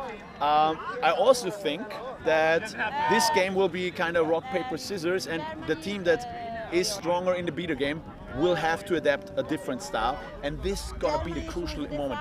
The snitch and pitch, I think, will be the moment to be decided, because then the beaters will probably focus on the snitch, on the flag runner, and then it's gonna be chaser versus chaser. And this could be a crucial moment because both these teams play a rather different style. They can play all styles, but every team has this favorite style that they rather go for. And what I saw, those two styles should be pretty different. So I think the flag on pitch game will be really interesting, and I hope it's going to be a tight game. What do you think about the keepers of both, or especially Germany, because they usually play very strongly around their keeper. Yeah, I think the German keeper has a good bit of driving, but is a good playmaker and distributor.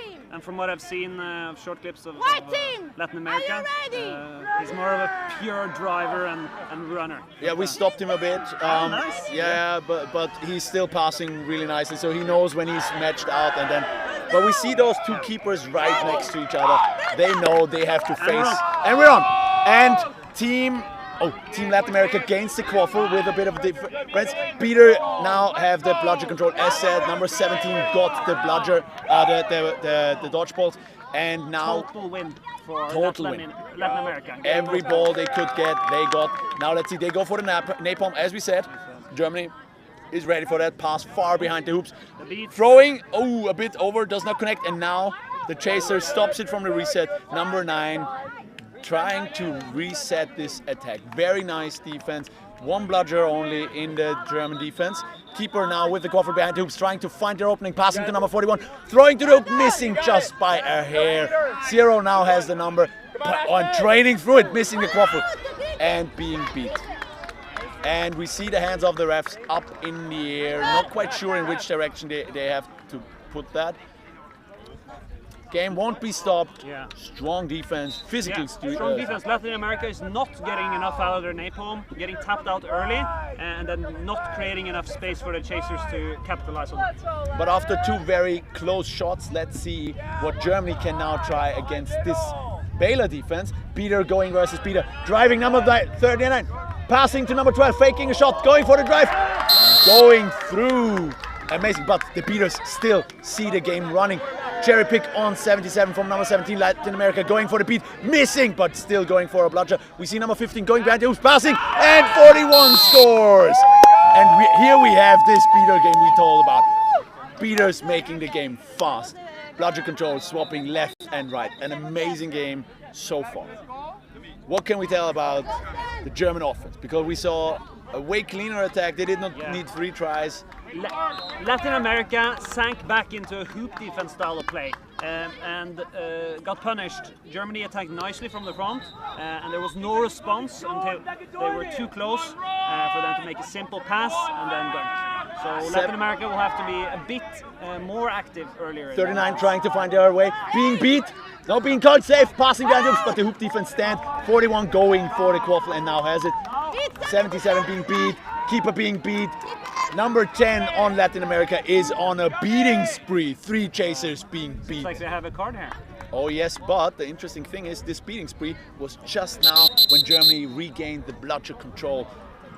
Really nice eye from the beater here to see 3 chasers just cherry picking him, because it's also, you know, mental a bit of strain to run back and know like, oh yeah, tapping them out on the way back. Yeah, that's a show of dominance there. This time the hoop defense worked. You think that Latin America should stick with that, or do you think they should try? I think the difference here was that the keeper got a nice early engage on the drive, and if you stop the first effort and the first initiative in, it's very hard to find opportunities because all the hoops are blocked. So if Latin American can keep that initiative with their point defender, Germany is going to struggle. I think it's also really interesting that they stopped the goal even though their beater missed the beat on the driver. Yep. We see another attack. 17 with the bludger in the hand, volleyball in the hands of number 15 keeper. We spoke of him before, passing to Zero, trying to find a passing option. Beaters being beat, and now the bludger's on the ground. Now pass behind the hoops, 41, trying to find a passing option, connecting, passing again over the hoops. Number 15 has the ball, moves it to Zero. Beaters making the game fast. 15 has their hands on the volleyball, and 3 bludgers are now being used. 3 bludgers on the ground, there is no one there. Good play. But the fast break is stopped, and we see everyone being beat.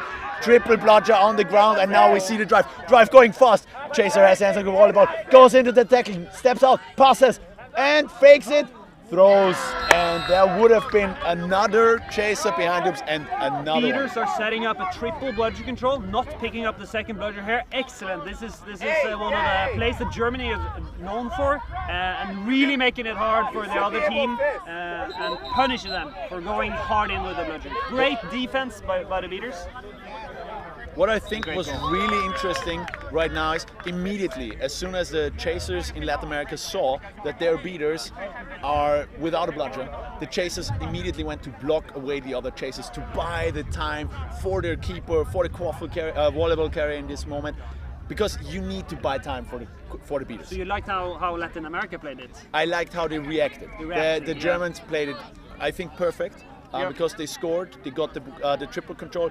It's really tough to crack this defense because the Germans know what they're doing, although the Latin American team also knows what they're doing. But you know, this is what we said, aggressive beating against aggressive beating, and now it's gonna be tough because this is a mistake that might cost them 1 or 2 goals before they gain the bludger back. Let's see how this triple bludger control plays out. It's tough to keep in defense. Let's see if they've drilled it well enough.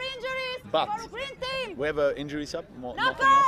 But let's see, maybe they can go for long shots because sometimes they also go for the long shots. And if they score against triple control, that's also worth a lot. Now, Germany attacking with the bludger, immediately cherry picking the keeper. Will they use the reset pass to 0? Oh, Germany intercepts the quaffle. 26 has it, being immediately attacked and shoved by the keeper. Being safe, but getting it out of hand. Keeper is still safe. Ball still in hand of 26. Latin America comes and back with passing bludgers. over the hoops, being not intercepted. Germany still the quaffle in hand. That was a goal. I did not see it, but on the other side of the pitch, while Germany is scoring this goal, Latin America managed to 2 versus 1 outplay the German beater and get both of the bludgers back. The butterfingers on the hands of the Latin American keeper, but also amazingly played by 26 and I think the keeper of Germany.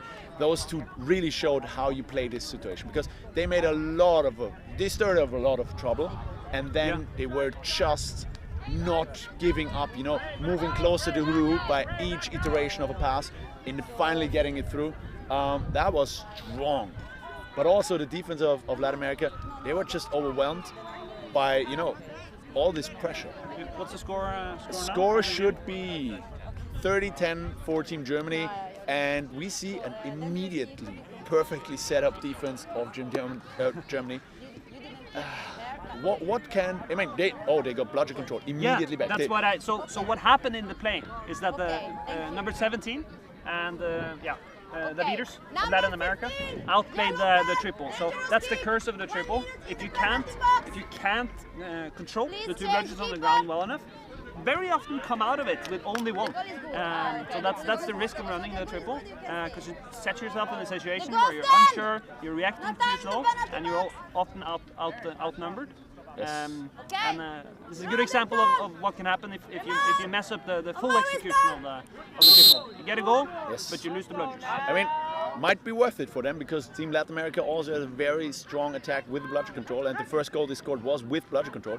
Let's see, number 15 going, here in the go from Chase, going for the hero run and trying to find a passing option, being contacted, passing to 0, good position, misses the shot and immediately in the hands of the keeper, but bludger control still, well, it's not, it's triple, it's bludger control in the hands of Latin America, and they immediately press. Number 17 cherry picking everything they can get their hands on. Bludger is now behind the hoops, and we can see the beaters playing it really well together. So much going on. Full court press, pass back to the keeper zone. Both nice sides. Teamwork there from the Latin American beaters. Also amazing overwatch over the game to immediately react, catching another ball, throwing it back to stop the other beater to getting it. Amazing. Number 39, Chaser, trying to find a way behind the hoops, going against the keeper, being attacked by a beater, passing off to the Chaser, not really connecting. Number 9 immediately from Latin America, attacking it, resetting the ball, and now there is number 15, and there is no one else. Oh, number 43, and there is the score. Number 15 finding the hero, being beat by number 8, just, you know, for good measures. Bludger control, dodgeball control swapped once again, just showing that these beaters are Germany has been sticking with bludgeon control and a change of bludgeon control possession this soon for Latin America. I don't think it poses well for them. If they're going to lose it every single defense on the first run, they're going to struggle keeping up with the beaters because the Germans, because they're not giving up bludgeon control every single defense. Napalm. 39 going against the keeper number 1, being attacked by number 17. 17 being attacked by number 4, Peter now. 39 going for the drive, going for the air run, and misses. And Peter being immediately there, taking them out. Here, keeper goes for the quaffle. Now finally has it in their hands. That was a strong defense in both the chaser and the beater game. Bludgeon control now is swapping. One beater is... Well, how did that happen? Number 10 beat someone in the German defense while they threw the bludgeon back. Now the napalm. Again, number 17. If it's going back and forth, then they can just lose it. It's amazing. Number 1 seeing the driving option. Going in, passing.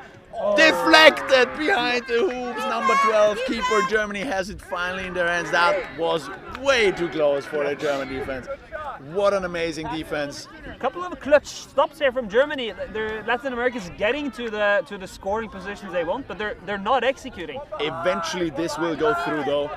27 now as keeper for the Germans with the volleyball in the hand, passing behind, passing to the sides, right side, but number 1 intercepted, and now there is no bludgeon. No bludgeon.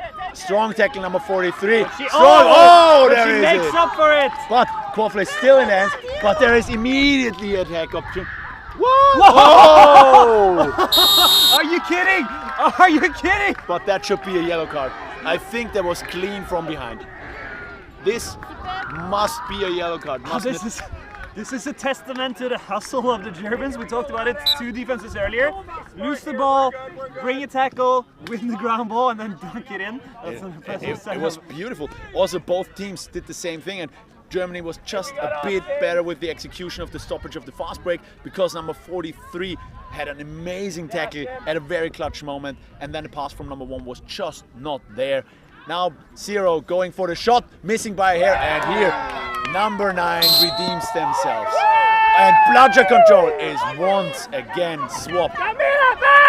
Number 10 being called back. Number 10 Latin America being called back to the defense. The Germans now try to attack once again, setting up their amazing offense. We have a very strong attack. 27, here's the goal. Tries, connects, pass on the right side behind the hoops, going it, and there is number 0 going for the shot. But there are like 10 people on a mountain. Building a pile. But the keeper has the hands on the ball. Now the game is stopped. Broken broom for the yeah, that's the broken. For the forward there. Was nice. It was nicely done. Nice defensive stoppage there from the big Latin American player there. Coming in at a good timing, stopping the open drive. And clutch defenses from both squads. Yes, and very physical defenses as well. Also, we saw 40-30. It's both teams' games. To be fair, there is no clear winner right now. As said, we can expect the flag on pitch game to be the deciding factor. Can the chasers stop just 1 or 2 attacks without the beaters? Can the flag, the seeker, just grab the flag or not?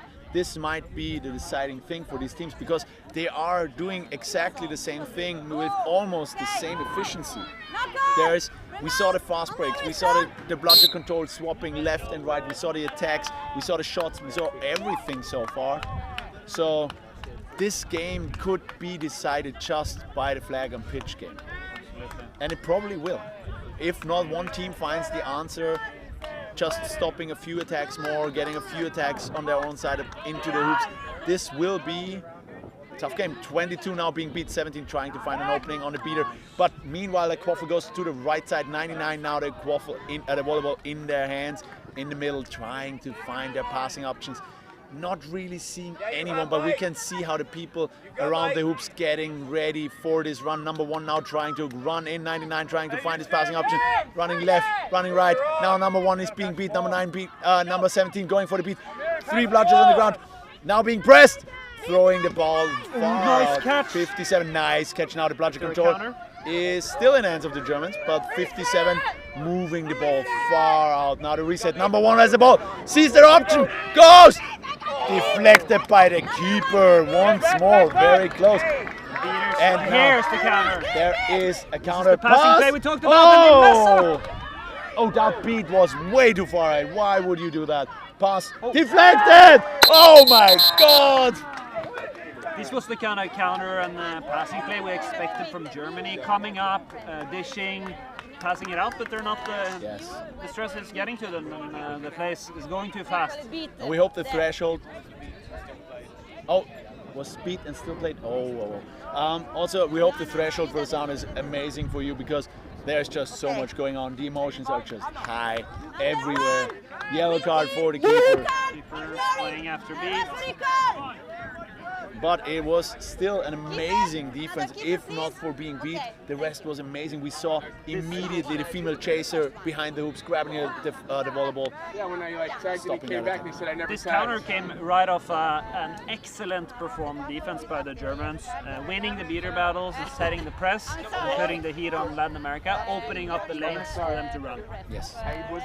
Great effort from Latin America saving it, but this seems tricky. But good difference from the Germans yet again. Yes. So now the thing is, Germany has control of the volleyball because it was a yellow card. It's not a shared volleyball control. So Germany will just have this goal. There needs to be a fumble or a miracle for Team Latin America for this goal not to happen. Maybe there is never. That's never too late. Also, Latin America got so close to scoring a lot of times. It's an open goal. A keeper will, going up by 2 now. Keeper tries to stop it. Chaser tries to stop it. Oh, and that's through. That was through, but with an immediate injury. We hope it's nothing serious. Meanwhile, we can hear cheers Funny from there. all I teams. think the chaser blocked through the hoop, and then they kept playing. But as a chaser, if you block through the hoop, it's goaltending. So yes, but we will see what really happens. attempt We from hope the it's Latin nothing American. serious. You know, it might just be the exhaustion as well because driving and then all these pushes and shoves and whatnot. Okay, it looks like they just hit the ground hard. We hope it's nothing serious.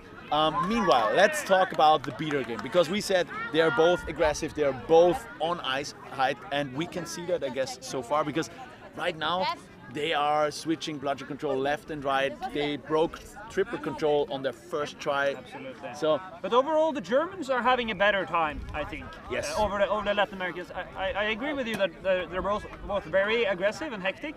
And things are happening, but the Germans have kept bludgers for most of the game, regained it the fastest, and sat in their defensive zone and kept safe. So I think that the Germans have come out better than the Latin Americans, and if they don't change it up and find a way to get some time with their own bludgers, without it going back and forth, Latin America is going to struggle, and that's what has put Germany up with 2 so far. exactly. I think also one of the more important things is now how do they adapt? Because yes, you are still in this swim range. The flag could still decide the game, but slowly they are losing the grasp on the game. Every attack that they now miss was punished almost always with a goal. We hear the applause from both teams for the injured, as is usual in these games. She can walk on her own, so we are happy. That's always a good sign. But it's still full contact in the heat. In the background, we hear cheers from Team France, and we can see people with rooster heads, which is amazing. Against, I'm not quite sure. Yeah, but if Latin America can play patiently, get home, and set their defensive lines, even with one bludger, we've seen their ability to hustle, to tackle, to stop Germany when they're coming in established. So if they can get back, I think they have a good chance to keep moving forward this game, yes, and then converting on their chances. They've gotten a lot of chances and got a lot of nice plays, but they haven't always just I think they got deflected in front of the hoops like 3 or 4 times. That could be a different game if you get those in. But dead even if, yes. if they hit those. But I think that's where I totally agree with your insight, and the Germans just doing it a slightly bit better.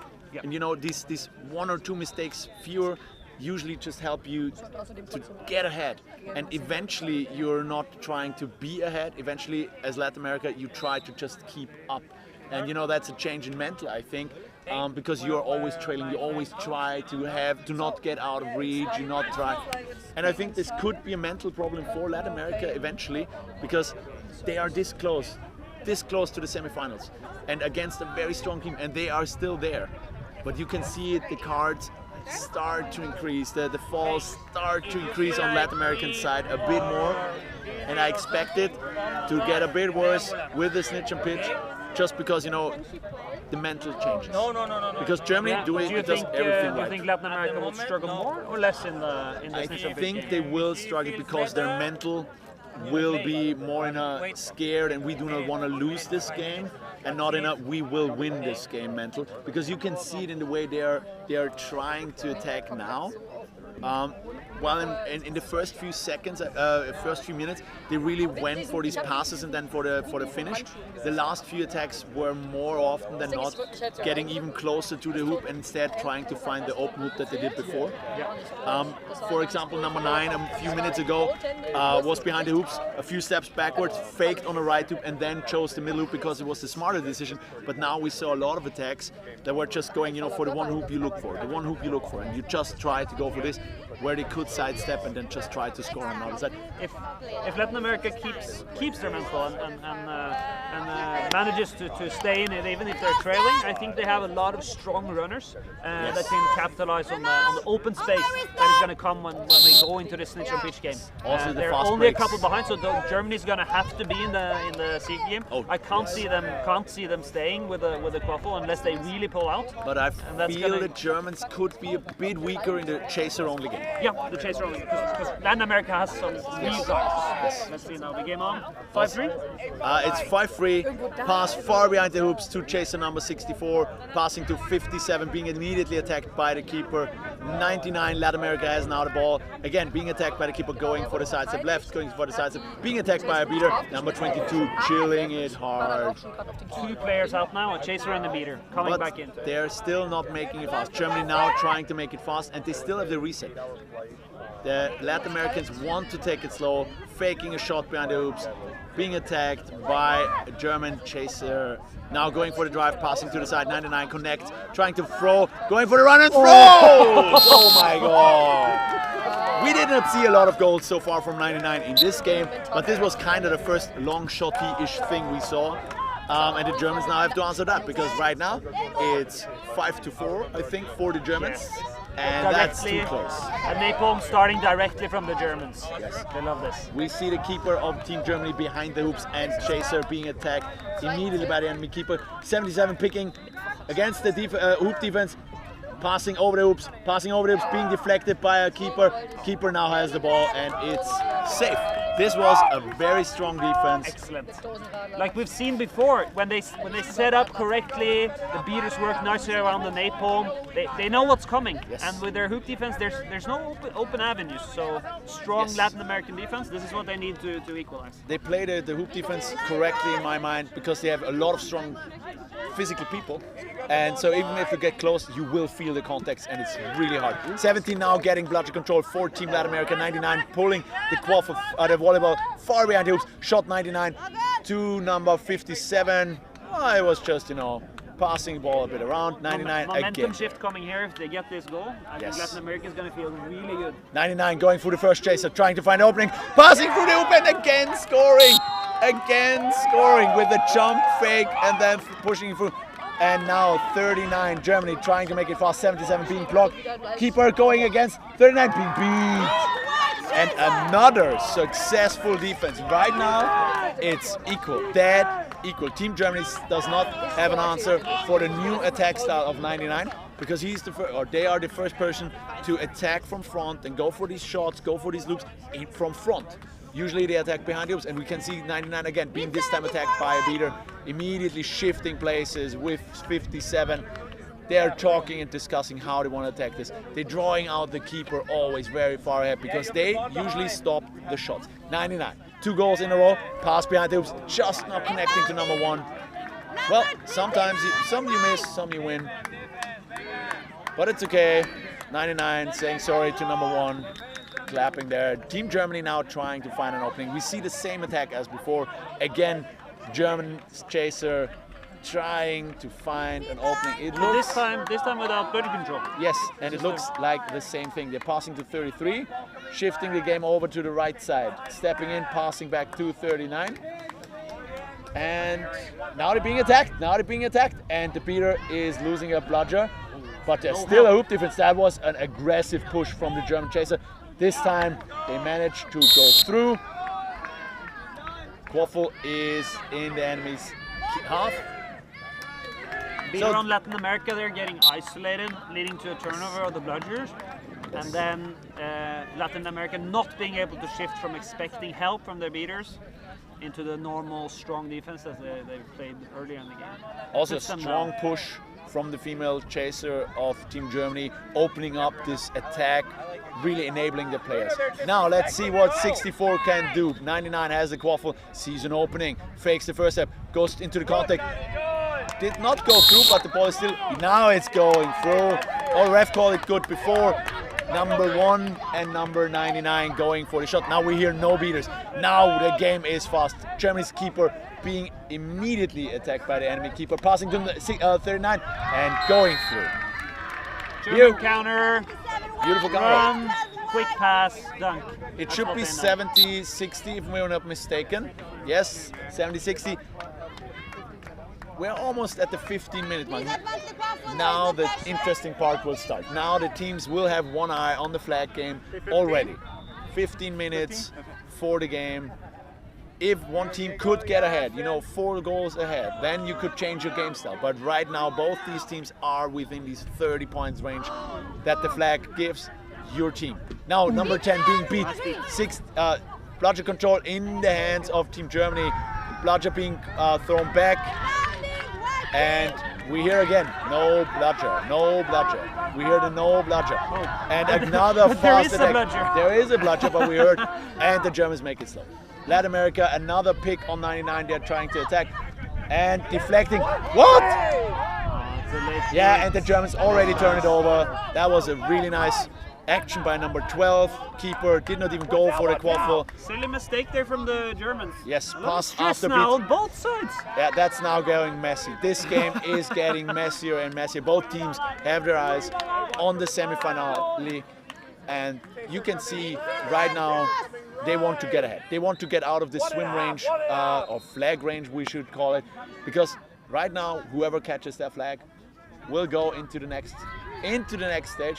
Now 12 passing behind the hoops, connecting, decepted. It's gonna be blocked every time. And 99 going for the fast break, but 58 tries to stop that. And shot going through! Oh, that's a nice way to punish the napalm, setting the pressure, coming after, and then it's very hard to respond to as a beater when you have all these bludgers on the ground to take care of. And Team Germany now facing another 7-7. Facing another time the equal score. They got ahead, got behind, got equal, got ahead, got equal all the time. It's got to be frustrating because you're working on this, getting this advantage, getting this ahead. Oh, number 4 now going for a napalm, attacking number 10. Keeper, attacking keeper, throwing away the ball. 77 now with the ball, being immediately beat. Number 15 now gets hand on the quaffle and they make it slow. 2 bludgers in the defense. Nice napalm by Germany, but got stopped again by the chasers. Yeah, this is starting to look easy for the Latin Americans to stave off the beater coming in and then make a nice tackle stop. And let's see. Napalm's not working for the Germans. Napalm is not the answer they're looking for, or not the question they are answering. Let's put it that way. 99 again with the quaffle, and you can see 99 getting more and more game time with the quaffle because they found obviously a way to reliably score. And sometimes your team just has to shift. Sometimes you got to say, okay, how can we enable you? 64 also, a lot of times with the quaffle now, 0 using that reset. making it slow. They had one bludger being beat, so one beater being beat. Now let's see if they can go find another goal. Being attacked, 0 being attacked by 26, shoved to the ground. 0 trying to find it, passing. Oh, nice defense. That was a nice spin. That was a nice attempt. 64 had an amazing position, but was immediately marked. And now we can hear the timeout for Team Germany. Whole sub box was going in. We have the timeouts.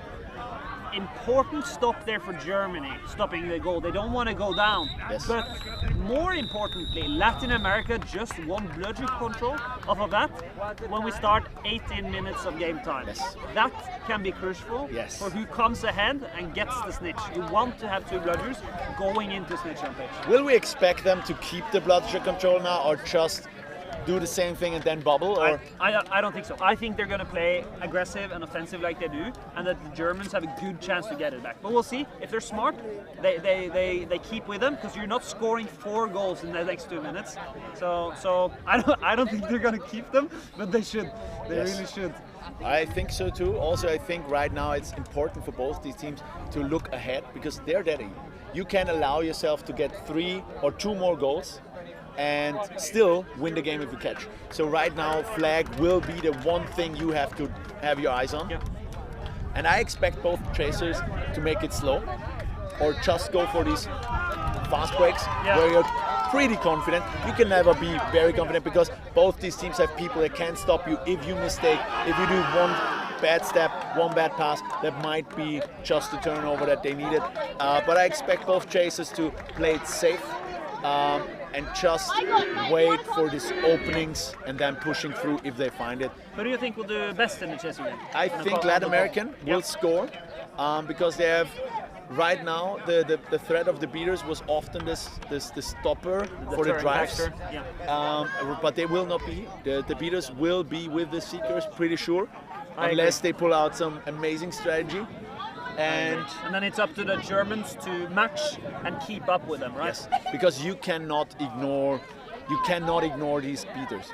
They are just playing on this high level of intensity, and if you give your seeker not enough time on the flag, they will not catch that thing, because the other team will beat your seeker all the time. What about the beater game on the seekers and snitch? Who of these teams do you think would be coming out stronger here? That's a tough question. I gotta be honest, because right now I feel the beater game got more equal. So at first Team Germany was more efficient, more precise, but right now it feels like Team Latin America kind of got the groove, you know, they kind of feel it more. Hard to say, because the flag could change everything again. Dance moves. Yes, they got the salsa there, and it's gonna be hard. I'm not quite confident in who would take this, because right now the flag could change the momentum for either team, I feel. What I'd be more interested is, do you think the Latin Americans will stick to their hoop defense, or do you think they will first change it? I think they're going to stick with the hoop defense, but I just wanted to say about the snitch game that I think the German beaters have looked more structured and organized. Yes, so I'll give an edge to them, and they won 4 seeker games yesterday. So I think there's something there with the seekers and the beaters that they do right, and it's up to Latin America and a couple of their individual players to really make a difference there, because they have some strong leaders who can make a difference. For the hoop defense for the Latin America, I think they're gonna stick around with some of the same base, but maybe move a bit out. What I think is the only chance for Latin America to stick with this game plan versus the German team with beater bubble, as you just explained, is if they can create enough chaos for the structure to not hold. I think this would be the answer. If the German beaters never get their structure in, then they could do it. Let's see how the Germans now attack. As said, flag will be 3 points, 3 goals. So both teams, they need to score 4 points to be out for that. Pass behind the hoops, being beat immediately. Quaffle on volleyball on the ground. 99 again with the hands on the quaffle. They had a lot of time with the quaffle, because the team, as said, realized their attacks are working out just fine. That's not what Germany wanted. They didn't want to lose the quaffle without getting a chance at the bludgers. Now they're left without the quaffle, without bludgers. Latin America really has the edge now. Putting on number 17 again, a strong beater. Latin America with the edge now. I think they took their rest just to be fit for this phase. They took number 17 out. Now number 99 trying to find an opening. Going for the shot, missing. Number 15 still has the quaffle. Going for a drive. Different attack style from left, from right. And you can see push too, but the quaffle is on the ground. And now keeper has the ball. What a hustle. We can see immediately changing number 22 to the defense. No one in defense. And there is the pass behind the hoops. 26 has the ball. 15 what going a for touch. it. And pass over the hoops, but there is no one. There is no one. What? That was a goal. But now we can see the beaters getting ready to immediately beat the seeker for Team Latin America. He's running to the side. Germany 1 up, but Latin America with the bludgers. Number 99 trying to go for the drive. Passing the hoop again, dislodged 99 now scoring through another hoop. We see another goal. It's again equal 17 and 22. Now with triple bludger. No, double, just bludger, dodgeball superior. 22 now being attacked, beating their beater, and the seeker is still alive with triple control now. Oh, the German seeker got into time. Now chaser attacking. Oh, that was an injury sub, a strong hit into the stomach by accident, I guess. Yeah. Oh no, it's not in the stomach. I'm sorry. We gotta adjust that to a bit a lower region.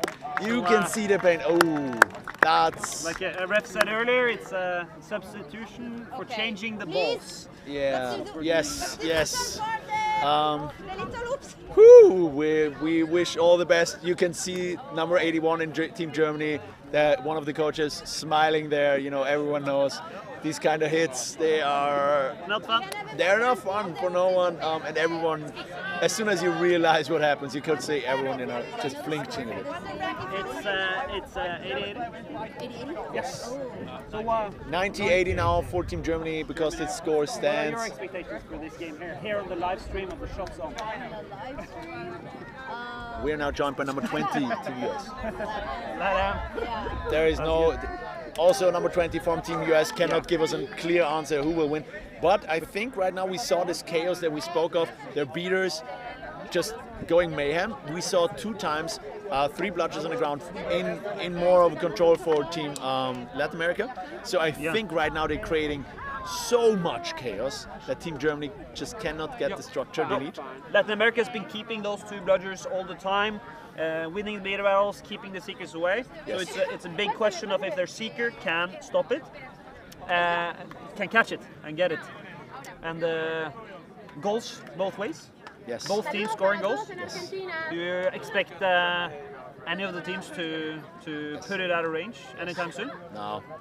I think even if you manage to get 1 goal ahead, you would have to have 4 scores to be safe-ish.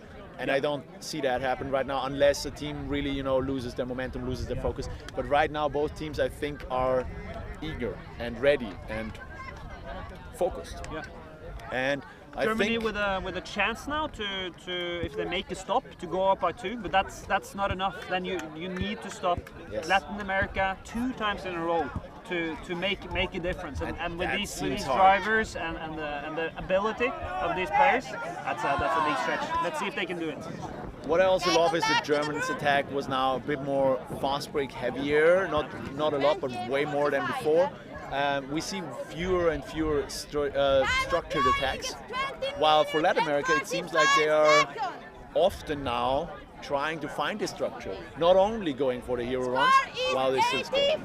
We have 80 to 90. 80 for Latin America, 90 for the Germans, and it's everybody's game right now. It's just a score for the Team German. Now they're setting up a defense again.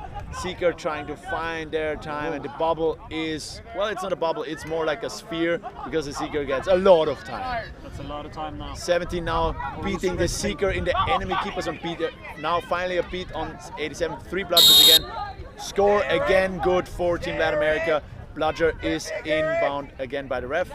And Team Germany, again, no bludger in their hands. stoppage. Again, another broken hoop. Meanwhile, the seekers of Team Latin America gets a lot of time alone with their favorite flag. Yeah, it seems like the Germans don't have an answer for this mayhem that's happening here. What should they change? What can they change? Let's put it that way. What can they change? They need to figure out a way to win the beater duels. That's what they need to do. So they need to make the hits and they need to engage alongside their seeker. Latin America is getting a lot of nice situations where they dictate when they battle and who they battle, while the Germans are scrambling to get the seeker beats. Yes. And if that's all you're doing, you're never going to make a difference. So I think the Germans need to find some situations where they can put the pressure on and they can make the leader hits, and then force a turnover of the bludgers. That's when they can. Right now, which team do you think has the higher chance to win this? Right now, at this given moment? My bet is still on Germany.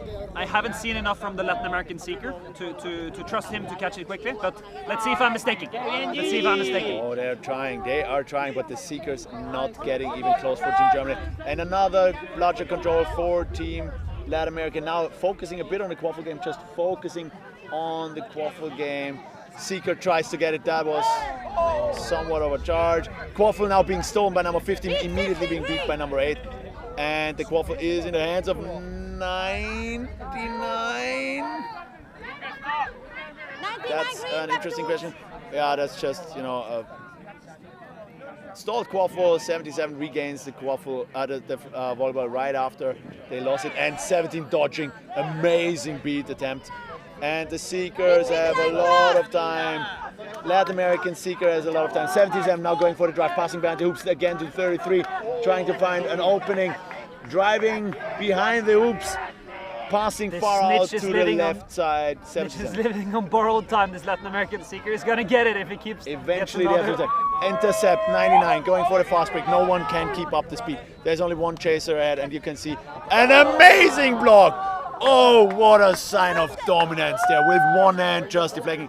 You can see 99 being somewhat, you know, out of breath, but that was an important and amazing stop. Now we see a beater tackle on number 17. Oh, 3 bludgers on the ground, and the seeker is another time close. A hair's breadth is the distance between the hand of the seeker. Pass, meanwhile, 27, keeper, Germany behind the hoops, now in front of the hoops, and here we have it. Here we have it. This could be it. This could be it. This could be the one thing that matters just now. Because if this goal behind the hoops for Team Germany goes through or not, won't matter if the flag catches good. Been watching the beater and seeker game, and it's been absolutely dominant. The Latin American beaters haven't let up a single time, and my trust in the German beaters, I think, has been completely correct. They haven't been able to get the bludgers, they haven't been able to give their seeker any time with the snitch, and this may turn into a Latin American win just because of that. What's also going to be interesting is the only chance for Team Germany right now, it seems, will be if the gender rule is violated, if there was a fall before, if it was a charge. We can see the ref arguing with the speaking captain, so this might be a no good. That's the only hope Germany right now has. Waiting in excitement. It's no not good. No good. But I think this is good for Latin America. They know they can catch. They just did it. They need to repeat it. They have the bludgers, and the score is. What's the score? The green is back to 90 both. That's just, the score won't matter because no good around the neck. Okay, thank you. So even if Team Germany scores now, the flag is the one thing. Number 10 of the beaters trying to keep the seeker from Team Germany away. They had not a lot of time with that. That's what Germany needs. And this will be. And she misses. And number 10 being beat, being safe. Now we have a goal, but that's not where the focus is. 57 trying, and they're charging a lot. They're giving their all. This is their chance. With bludgers. And there are 2 bludgers being thrown. Now 3 bludgers on the ground. Quaffle behind.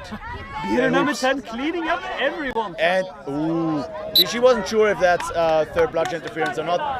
And Team Germany's seeker has the first time with the seeker, with the snitch. That was a face beat. That is big. That is a head beat from within 5 meters. It's hard, it's stationary. It's gonna be a clear yellow card for Latin American beater number 17, who's been crucial in keeping them in control here on this next game. At the worst time possible. Right now the beater game is the defending force against the seeker of Team Germany. And this could be the yellow card, this could be the make or break, this could be everything Team Germany needed. And now the question is, will Team Latin America let that one more score happen just to get the beater back? Do you risk getting maybe even these 3 points for Team Germany ahead and then go for the seeker because you're so confident in your scoring ability? Or absolutely, I think it's absolutely, like, is it even now? Is it? I think right now it should be. What's the score? 17, Team Green 10-9. for face beat. I think you still do. I think you still do it. You can catch up with the runs, but if you can't keep the German seekers away, you know you've caught. You know they can catch. And I would just dunk it in my own hoops, get my man back, and then score the next goal. I would try to score. If I lose the ball, I would open up the corridor and let them free score. They have to walk forward because otherwise it's a delay of game, and maybe they score. Maybe this will be fast enough. So if I would be Team Latin America, I would risk that goal just to get the beater back, because right now it's so crucial that Team Germany does not get the time. Team Germany was in all of their games, I think, or almost all, in swim range. This is against swim range. They called 4 out of 4, I think, or 4 out of 5. So we're talking about experienced seekers here. We're talking about good seekers here. And now 39 has that time with the seeker.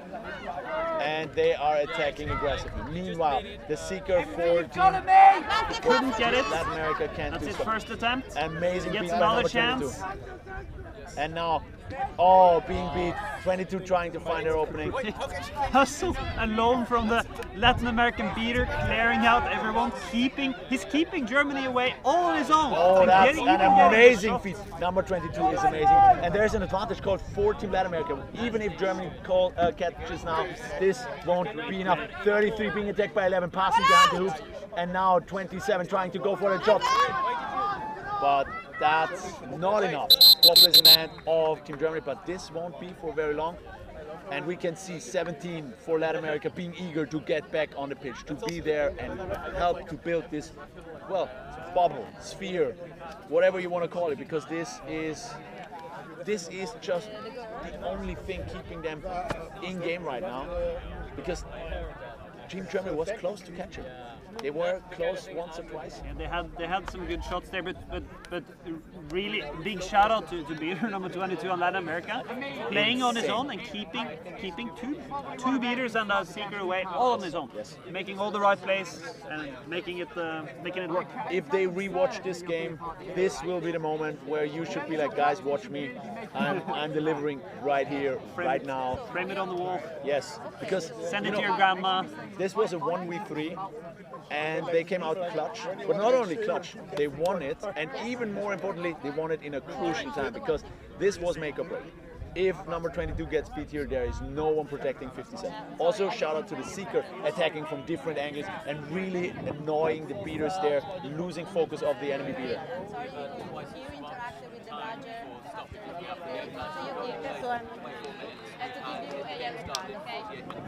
Game started 48 minutes and we have double the time used now, so we have a lot of stoppages here. That happens. That usually doesn't happen in Quadball for the viewers at home. We're usually very strict on the time, and Yes, the games just yes. go on, so we Totally. don't have a problem with that at all. Totally. Ever. That and the community is really mean, and you know, all that, those are the things we associate. I think games have sometimes a lot of stoppages, and sometimes you have games that just, you know, fluent. Number 22 with another sick beat on 39, and that was close. 57. What? Immediately called a goal? Was that a goal? That was a goal. We did not see the goal. Sorry, there's so much happening right now. Number 22 trying to find a beat on 39 again, and finding a beat, calling the immunity, and now 57 going for the attack. Look at that, the twists, the turns, trying to go in. And there is no beater. There's not a single beater. Right now, Germany team beater comes back, being beat. Latin America gets the control immediately, but there is a seeker still there. Oh, close. Meanwhile, Germany team attacks, moving the quaffle, intercepted 99, making it not really fast. We saw them run faster, but still fast enough for the Team Germany to be a fight. 87 now for Team Latin America. Oh, close, but not close enough. Number one scoring. Oh, and this is an opportunity here. Bludgers are far away. Bludger controlling the hands of Latin Latin America. Seeker has all the time in the world. And there's no way the German Seeker can get close. They swap out because they realize that's just not happening. A long beat attempt for 25, missing, which means now 22 can swap out, and 87 has another. Oh, that might be the attack for. That was almost a sneaky attack for Germany. Meanwhile, 99 deflecting again another shot, and this time there is no one there to stop them.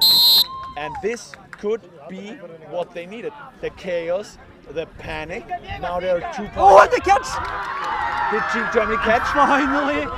Did Team Germany catch? We did not see it. Oh my God. We saw it. We saw that. We saw the German Seeker diving in, getting an incredibly clean catch of 2 beaters defending. And I think that's going to take them into a victory. This could be, again, make or break. 1 point difference. All the other games are almost stopped. Pitch 3, 4, 5 are all stopped.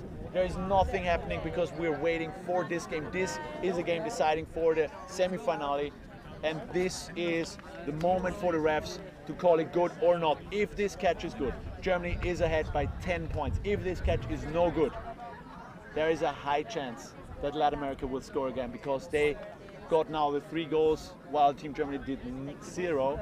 Such a shame. Latin America has been scoring, they've been defending, and they've been playing like the beater and snitch game has been there the whole time. Oh, refs are checking with the scorekeeper. Just for the Seekers to get it. But now Germany snuck in a couple of attempts.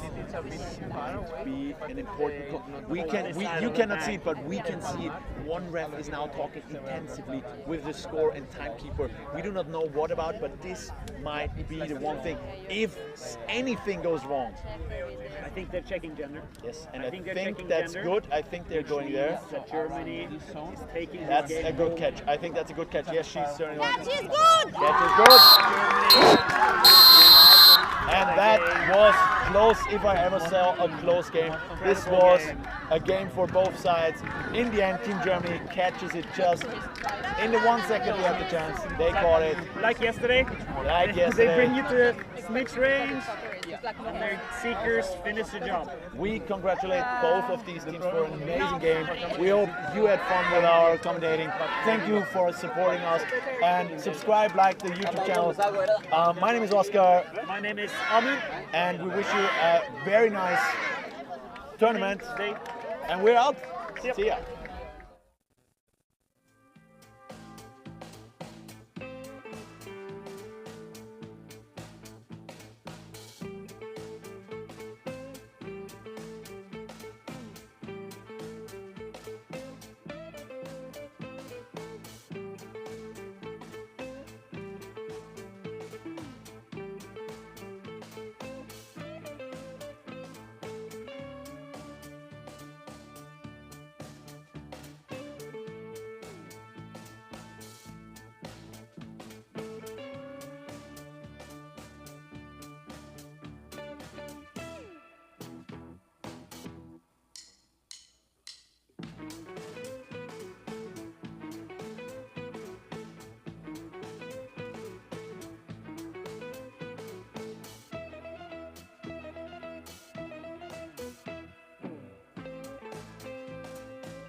Hello everybody.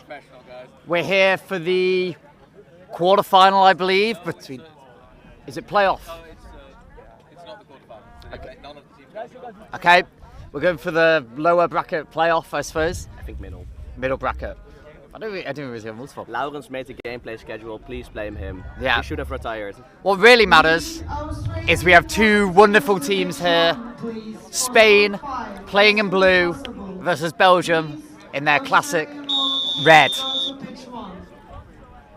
And we have a wonderful ref team with us today, directed, managed by our head ref, Matthew Bateman. Matt Bateman. Apparently, Callum is not Matt's bomb. It turns out, big news in the audience box. Quite a shock for you. And yeah, I should say, I'm Callum Brennan, here representing England, and I have with me... Gerald, representing the committee.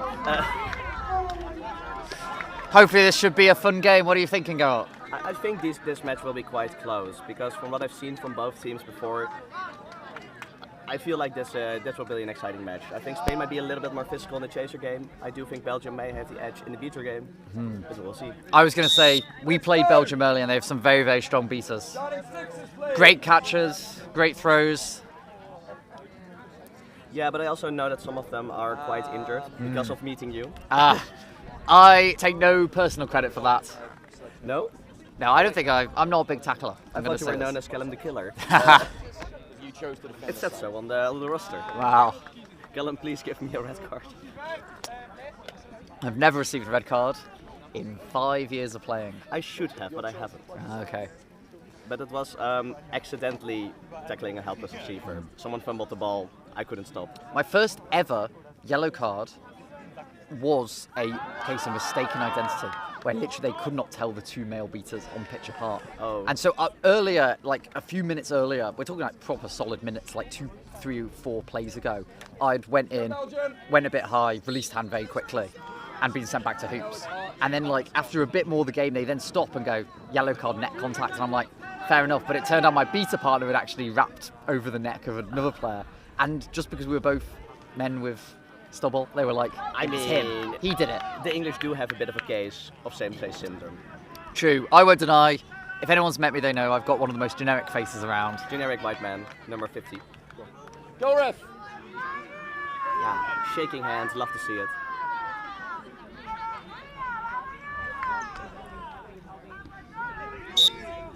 The running for the couple for Belgium will be blessed.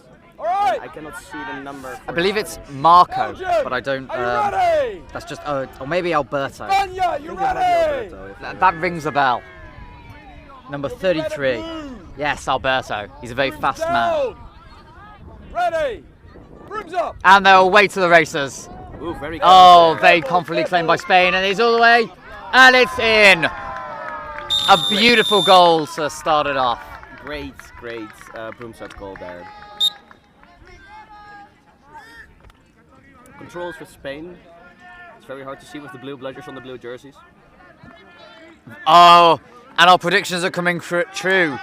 Spain already proving that maybe their chasers are very strong, and the Belgian beaters easily reclaiming control there on an isolated Spanish beater. And now Belgium looking to set up the box. An unfortunate reset from Belgium. You can see it's been a long weekend.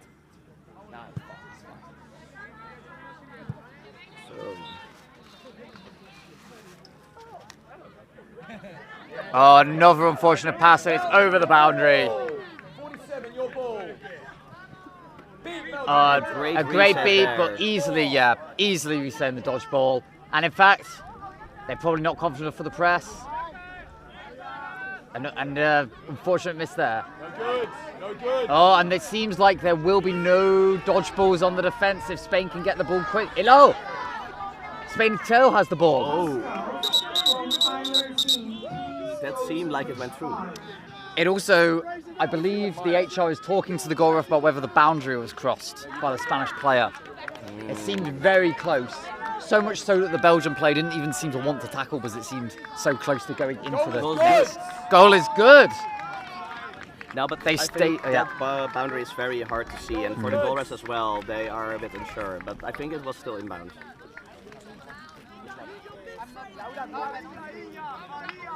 Lots of emotions about the beater play, I believe. Very impressive from, I believe it's Nerea, to both stay in, get past number 27 and take the shot.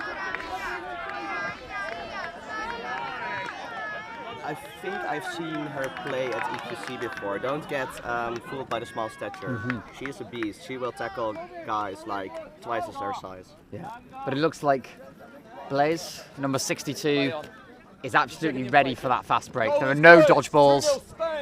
We're going to see what the Spanish physicality in the chaser game can do now. Number 24 is that. An excellent wrap, an excellent wrap. It seems like grabbing the broom, sent back to hoops. 27's got it, and quite a simple. I think that's the case of if you dislodge the hoop and the ball would should have went through, it should be a goal. I think they have to decide whether it, whether it was the Belgian player who's responsible as opposed to the Spanish player. Yeah. To me, the goal is good. I know. It's the blue. The blue is getting to me. We need a new pole, please. Broken equipment. Broken equipment. So now we get to talk about different stuff. Exactly. I would say a reasonably impressive dunk from number 27. Yes. It would be Amaury. He plays for the Monster team, which is a new team in Belgium. They have quite a few players, but they're trying to get the ball rolling. So if you're listening from Mons, please go to a practice. And you can end up looking like this guy. Yeah, I do say that would take a lot of work though. I mean, maybe it is true because Blaise joined the team and then had to shave his head. So maybe it is the fashion choice there.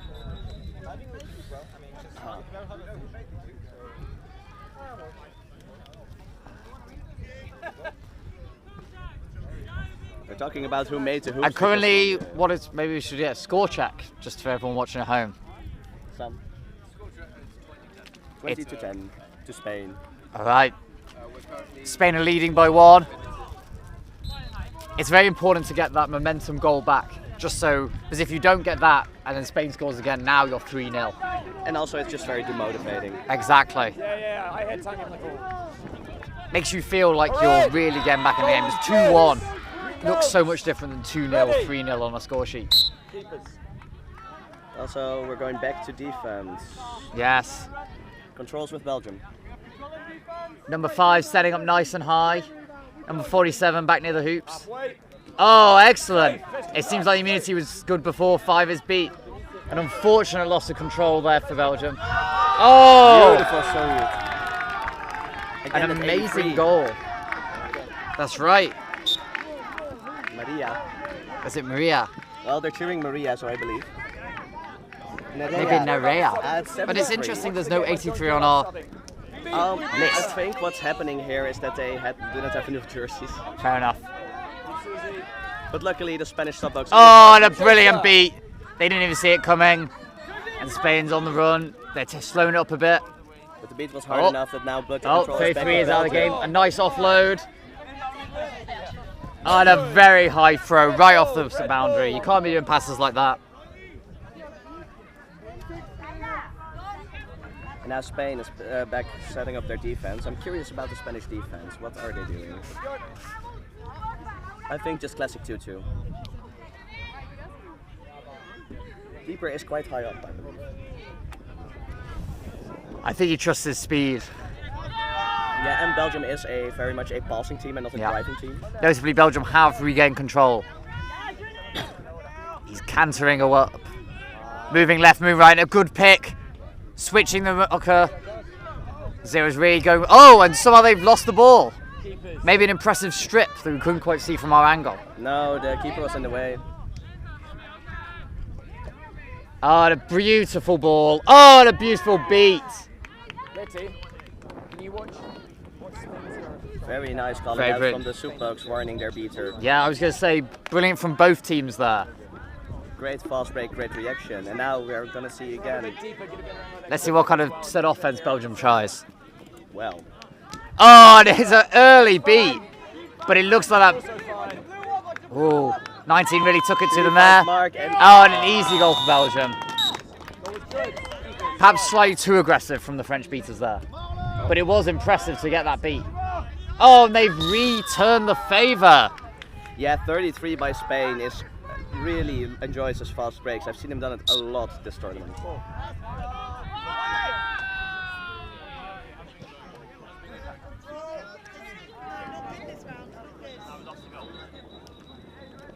Yeah, Belgium is setting up the classic box, but that means the backline chaser. Ah, and an easy kill. And another beat on the chaser. Beats. Oh, and another. It seems our predictions are coming true. Belgium, very confidently with all the dodgeballs. Yeah, but the chasers are just not as confident physically. Yeah. Especially, I'm impressed with the physicality of the Spanish chasers. They can do those fast breaks though. If there are no dodgeballs, they've got it. And I believe number 19, the beater for Spain, they are the confident throwers we've seen. They will just blow up the play if they get that opportunity. Exactly. And currently they're setting up to the right of the Belgian defence, really distracting number 3. That's right, keeping their head on the pivot. And an excellent beat. Oh. Great defense there. So the goal's been called not in. No helpless. Contact was fine. I believe number 21 there doing an excellent stop. If you don't step up, make that tackle, that goal's going in. Yes. Well, now with number 17. Yeah, they're going with it. Oh, and Their bubble should go back to number 17. Yeah. But I also think they should walk I back. believe there's a delayed penalty being called, maybe. It's unclear. To whom It looks like, yes. The dodgeball in the far right corner rolled very far. Number 70, they've moved it. 4 minutes square, and they've returned it. Oh. Just a little bit wide. Yeah. But they've still got that energy to play for that ball, even when it was sent on an errant course by the Spanish defense. I'm curious to see the Spanish beater 73 really has been going for it. And they're grinding up the pitch like a glacier. Slow. Oh, it's melted. They're going. Oh, they faked all the way in. What a brilliant goal. Through number control, 48. really nice. Anna Isabel. A really brilliant goal. Great positioning from her and also a beautiful drive. Exactly. Love to see it. All of Belgium basically on their toes, then up in the air, trying to block these non-existent shots until eventually the last one easily placed. And Belgium is going napalm. Oh. A bit of dribbling. Thinks it's in the NBA. Yeah, and also like great way to prevent contact is to throw up the ball, so it's ball out. So you can just recover it if you know you're faster.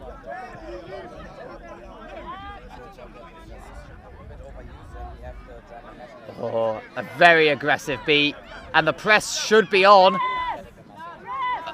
I describe it as maybe lukewarm, a tepid press. Oh. That was contact from behind, I believe. I don't believe the Belgian player was moving, so I believe the contact from behind is not an issue. But the question is, did the Spanish keeper actually have possession of that ball before they were wrapped? Yeah, that's also... If they didn't, this is, folks, a helpless receiver foul. You can only tackle a player who has complete and confident possession of the ball. We're getting a VAR call from the sidelines.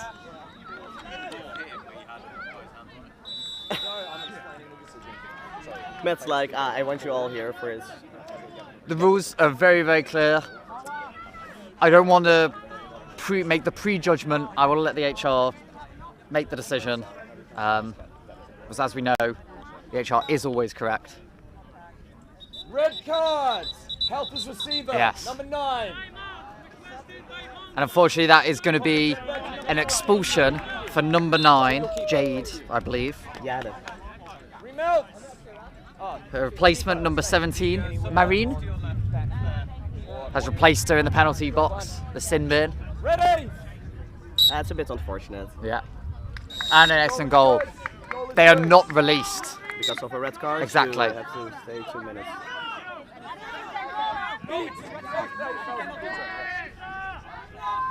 They have to remain in the sim bin for 2 minutes due to this straight red card. This has been an amazing tackle there by 25.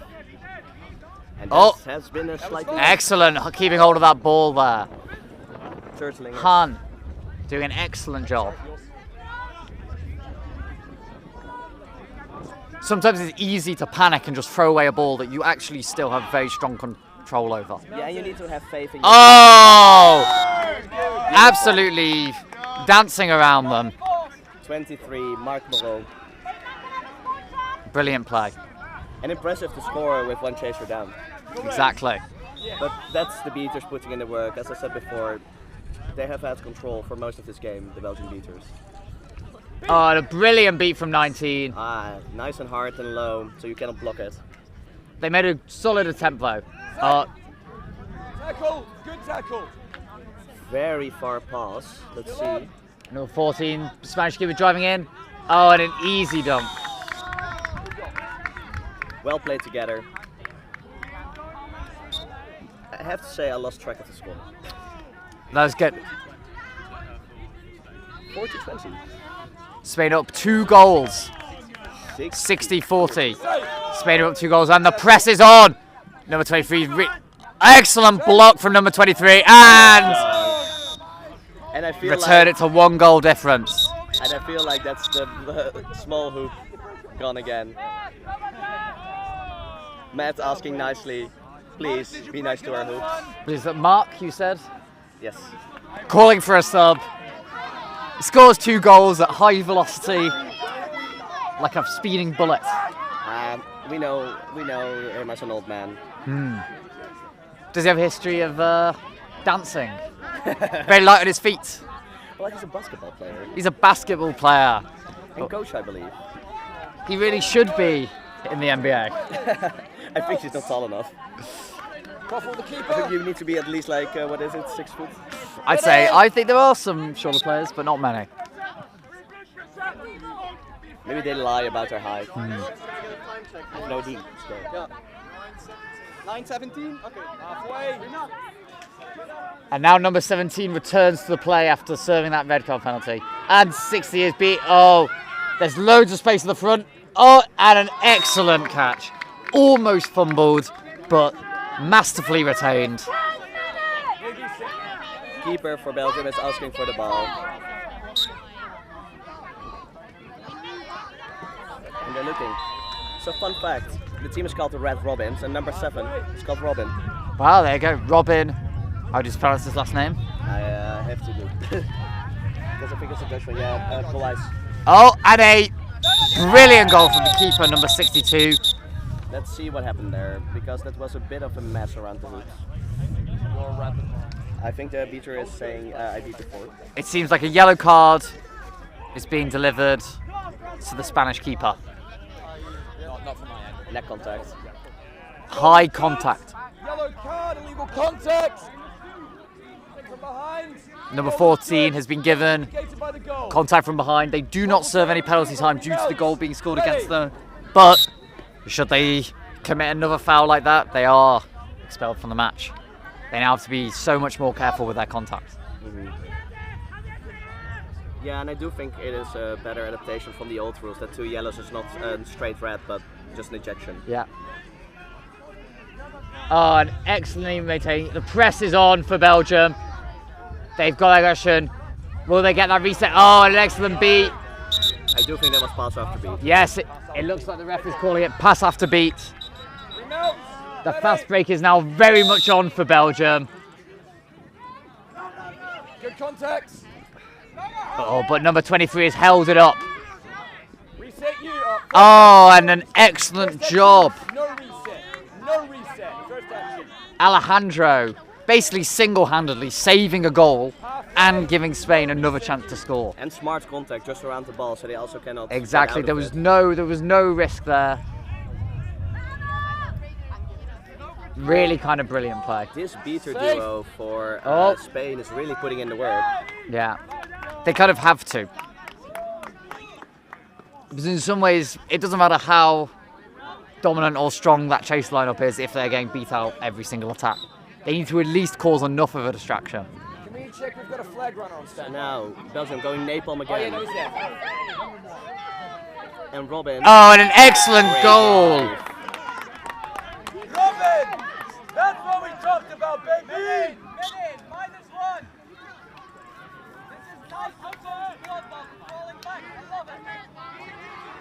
I love it when there's a non-playing coach yelling beside the field. Yeah. Here they come. Oh, and an excellent beat.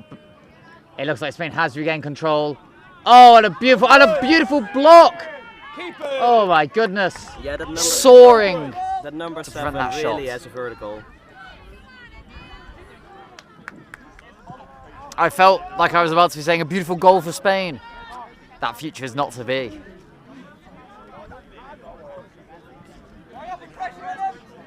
Number 5 engaging with 0. Spain really on. Spain is going for the press. That's the pass after beat. Yep, and exactly the same going the other way. Matt Bateman gives and he takes us away. The volleyball. But I really like that he watches out for it because a lot of headrest miss it.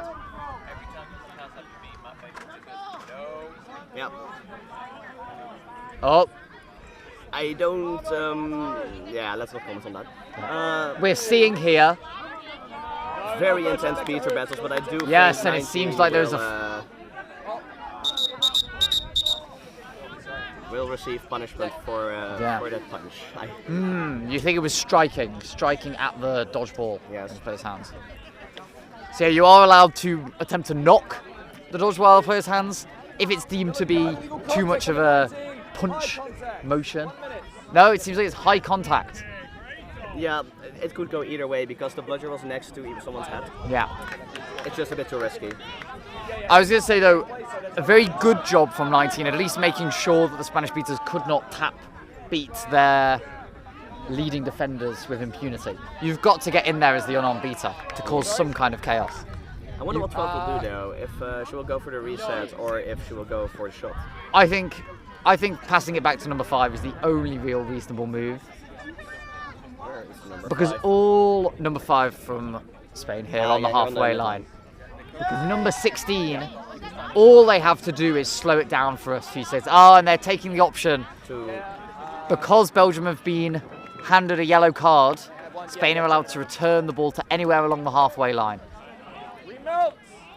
Well, to the closest line, if so it's either the halfway line or the back end, in this case the halfway.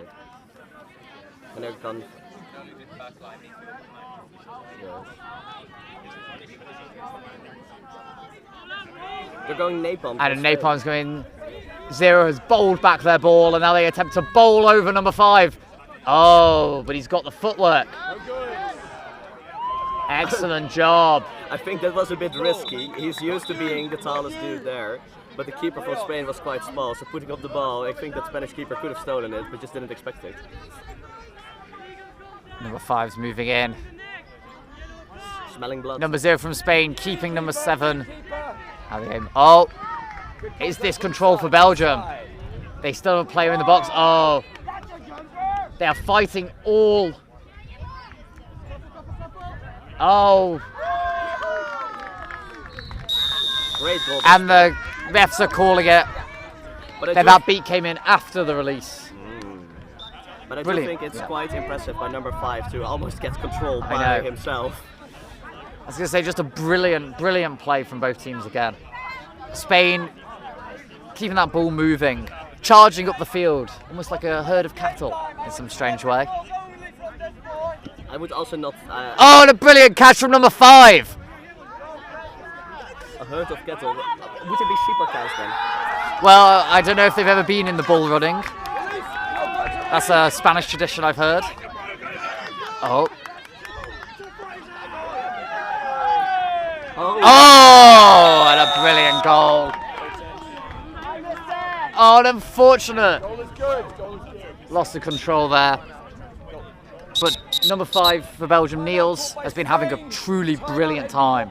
Timeout by Spain. Spain have called their timeout. So, feelings, vibes. I think. Well, let's get a double check of the score. What are we looking at? 9-8 to Spain. Kept very strongly in range. Time is around 14 minutes, and I'm surprised the game is as high scoring as it has been. I'm not that surprised. I think both teams like to run. They are both let's go teams. You don't think Spain and Belgium are teams that love to slowly wander. They are goers. Yeah, but for example, Belgium against Australia was a way lower scoring game, way more slow, way more calculated. I do prefer this kind of play from both teams actually, because I've also seen more slow, calculated quadball from Spain this weekend. But I think this style is more exciting to watch. Very, very, very true.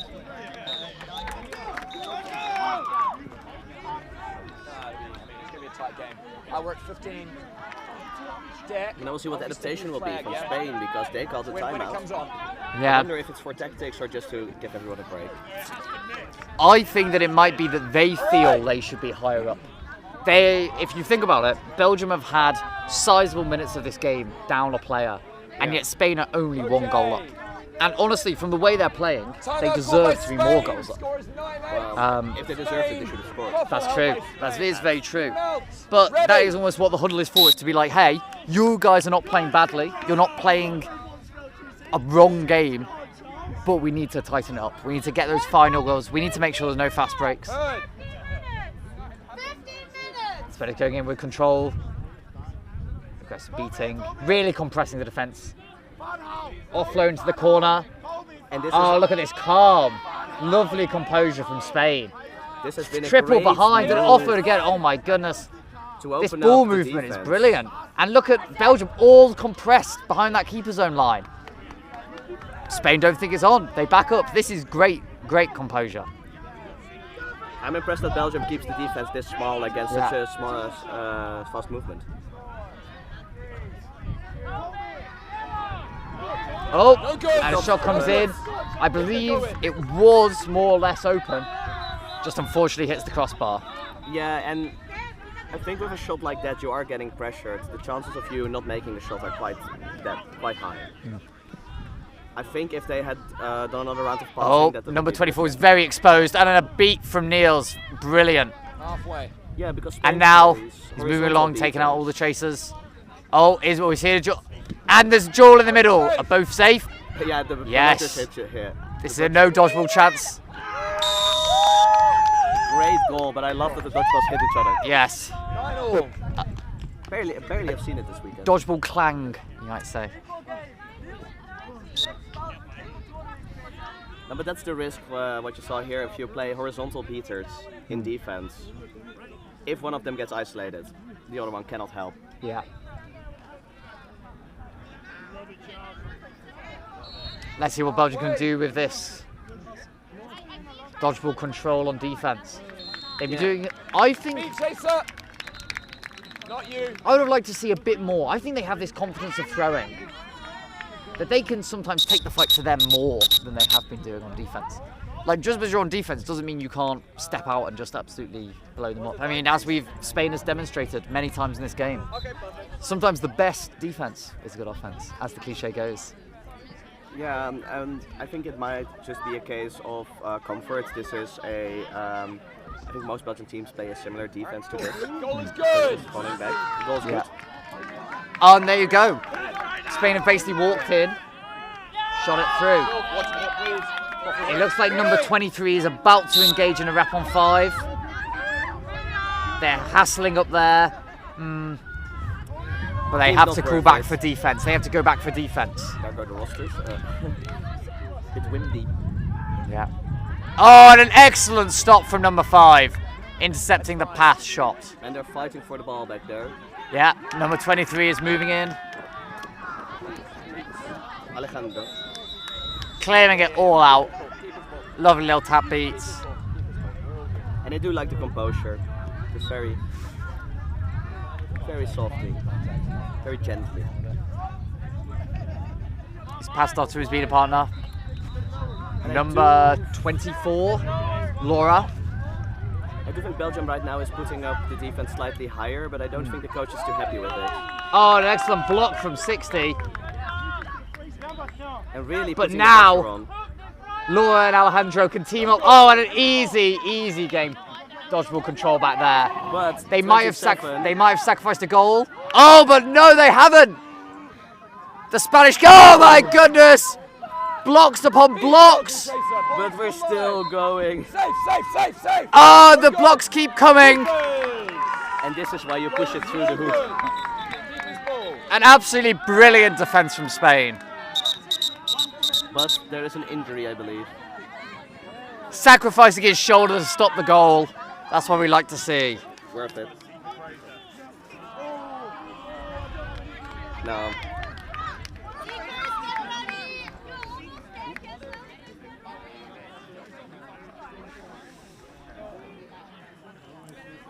The keeper's taking his injury substitute. But he's walking, he's talking. Tony from our reference sheet. Hopefully he'll be okay. But honestly, what a brilliant defense. Not just for him, but from every single member of that Spanish team. The beaters putting all the effort to get back. I would also be a bit critical of the Belgian offense there. If they would have just gone for the drive and pushed it through. I agree. Or have the composure to sometimes not necessarily when you're suddenly not on to just come back. It never hurts. And a tackle from 8. But I think that was contact from behind. Yeah. It seems like the referees are seeing it. I would say, sideline referees as we are, we'd probably agree. Our opinions don't matter. No, but it's unfortunate when you see it because I am prone to this mistake as well. And I'm just like, if you were just one step to the side, the contact would have been good. Yeah. Contact from behind, number 8. 1 minute.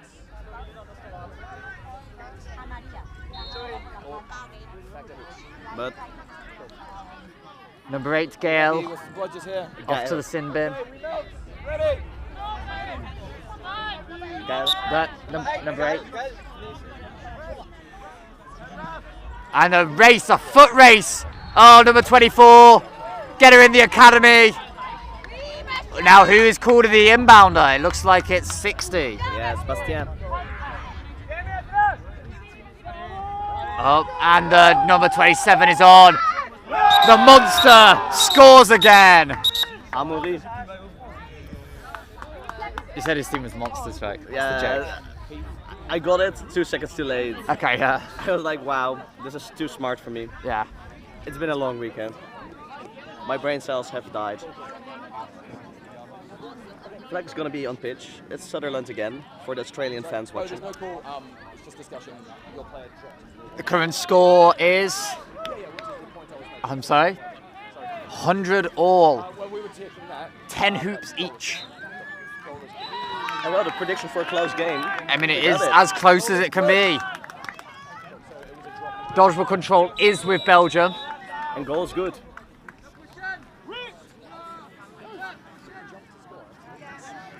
We have Matthias here. Matthias. Ready. Who I don't believe has played this game yet. No. Sent on only to seek. Well, we have Alberto, the fastest man in the West, on for Spain. Oh, an unfortunate miss. Really, though, both teams don't care about this goal. They care about that control. It looks like Spain has it. And that's important with Snitch being so close on pitch. Exactly, but Belgium are on for the drive. Oh, and a brilliant steal. What more can you ask for? And he's on, and he's on. Oh, the footwork is beautiful. Oh, and an unfortunate miss. And now we're going to see how long this time this flag runner will make it. Oh, we have a brilliant flag runner today. I don't think he has been under second handicap this tournament. Yes, all the way from even sunnier Australia. Has come here. Yeah, of course. He's nimble, he's fast. Oh, and Spain. Oh my goodness. The blue rear game me. The Spain already clearing out the Belgian seeker, but Belgian seeker's back already. And a brooms down is called. Matthias wanted that chance. Didn't get it. He won't get another, it seems. I believe that's Deme, number 19. Oh, it's maybe. is about to take them out easily. And I don't think I've seen Matthias seek before. Yeah. So, oh! So close. And so very close. Though I'm sure there'd be questions about whether 2 hands were used there. And they're both really going for it. Yeah, this is it. They know what it's all about. Oh, and the Belgium, and a miss by the Belgian beater. Alex. Yeah. I would know that's my teammate. Alberto's still in. Alberto's getting loads of time. Oh, he's fallen. He's made it. Oh, he didn't make the dodge. He's out of the game. Matthias is coming back in. Oh, and an excellent hit. Beat chaser, beat chaser. Oh, a rolling dive by Alberto. So it seemed like there was a glancing blow on Matthias. Deemed to be harsh enough that the Spanish beater should be sent back to hoops. Not harsh enough to give a card. I'd probably agree with that call. Yeah, that's... You know, this is a tense part of the game. They weren't that close. They were clearly running. You know, you can't say that any... And this has been a bit of a messy seeker game, so it happens. Yeah. No one was really at risk of getting injured. I think everything seems good. Oh, Belgium is setting up a strong bubble. They're taking that beater on, and a brilliant catch, Niels. Oh my God, the pass was... Oh, and a brilliant catch by Niels again. Here it goes. Oh, I can't help but get excited about it. Niels has played a brilliant tournament. Yes, and an even more brilliant game today. Oh my goodness. Matthias is really going for it. Fighting for his Wrestling. life and the game. Oh, it looks like he's been pulled off broom. Alberto waiting for his moment. Oh, and a great move for this.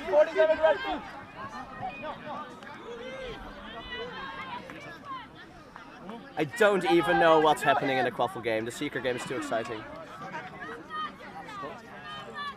Yeah, and now it's a long run for Spain for the dodgeball at the far end of the... Oh, and a brilliant catch from 19. Oh, beautiful.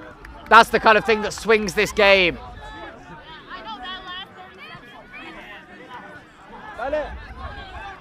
I don't think any team realised there is a dodgeball at the far right of the pitch. No team realises that it's there. They're like, where is this third dodgeball? They don't know. Matthias. The bludger. The bludger.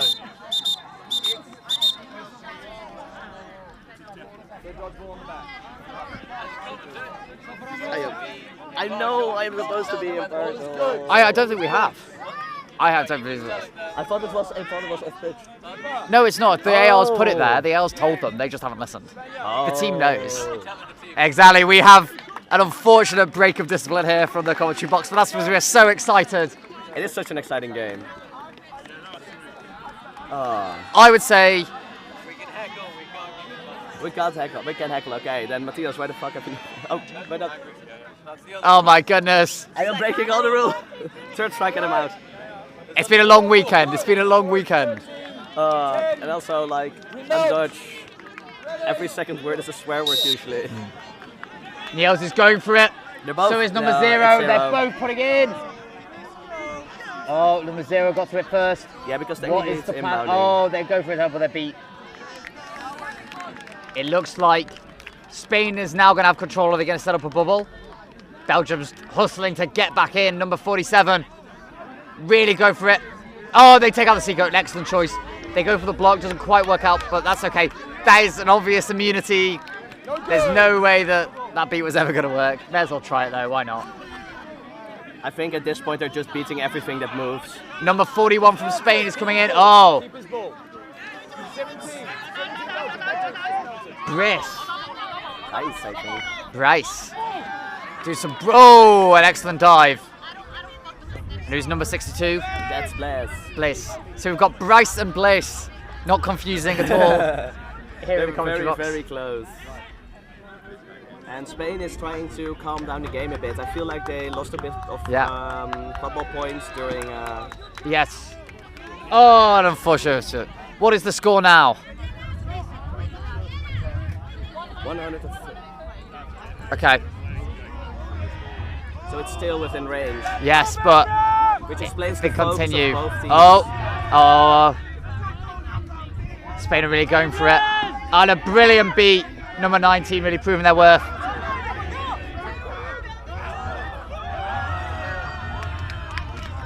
And a fight on the sidelines. Oh, and it's where the currency was. 60 feet. You're beat 60. You're beat. We're still a pitch. It's real chaos. Stoppage for the ball, really off pitch.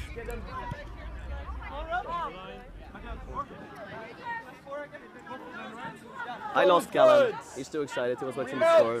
Get the score check, please. Yes. It looks like Belgium is up 4 points. They've really been taking it to them. But that does explain the They're change beaters. in strategy by Yeah. Spain. They're more focused on the volleyball game. Yeah, it is now out of range. If Spain catch, this does not end the game. But also, I like the adaptation by Belgium that they're. I bet a wrestling match, the war of the 23s fighting each other. Who will get the number at the end? Oh, and a brilliant receive. Oh, and it's out. A bit errant. They kind of keep it in, maybe. Have they rolled over the boundary? Who knows? She rolls out of the boundary, so I think that would be ball to Spain. But I I did- don't know who caught it first. That's true. We melt. I think. Ready. Ball to Spain, yes. Yes. Oh, what a stop from 7. And he goes.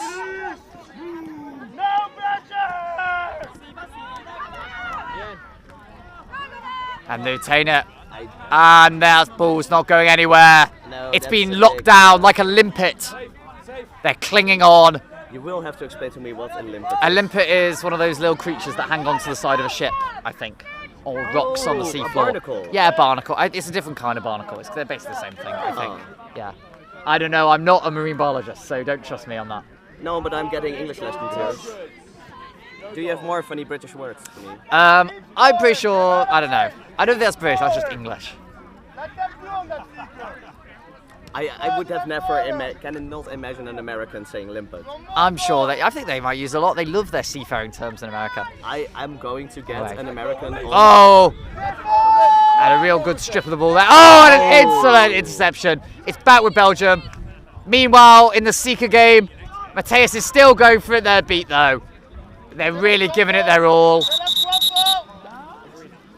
Let's rooms down here. Number 0. Thibaut. Admitting that maybe they moved a bit after the brooms down. Maybe. It wasn't my fault, ref. Just the I'm fun deaf. of my ears. Spain getting to set up their attack again. Yeah. I think they have been doing an offense with a deep pass a lot. I don't think it's been very successful for them. I would like to see their short passes around the hoops. And that's Mateus out again.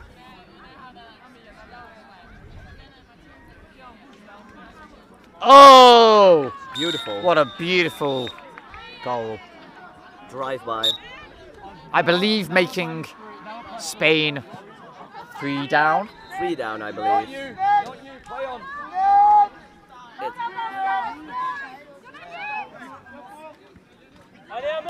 0, Thibaut. Looking for Putting the that drive. legs on. He's a fast boy. And an easy pass off to number 8, I believe, and 21 is sent it, and oh! A brilliant 3-way passing game. And now they're 4 up again, so the coach is really yelling to focus on the volleyball game. Yeah. 41 is down, being held Sutherland strongly. Truly showing why he's the bane of the ref Yeah. scheduling. Oh! Number 27, zooming in.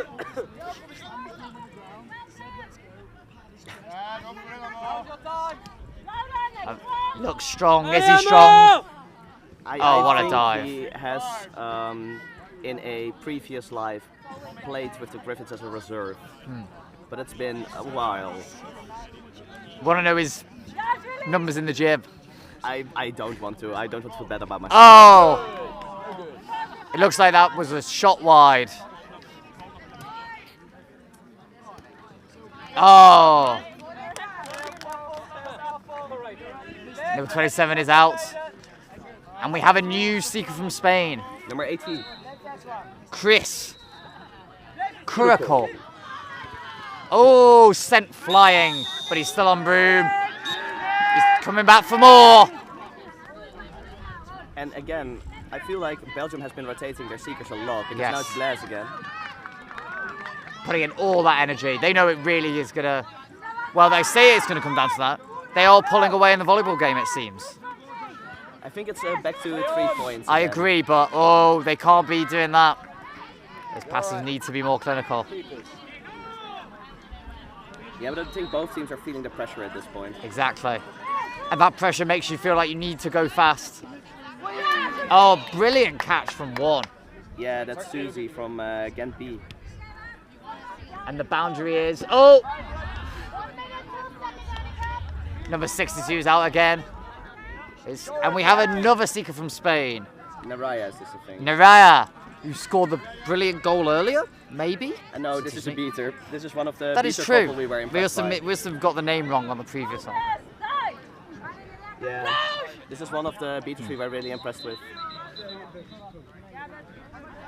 It's like she's subbing off, and we have Brace back on. The Brace Blaze showdown. It will come down to this.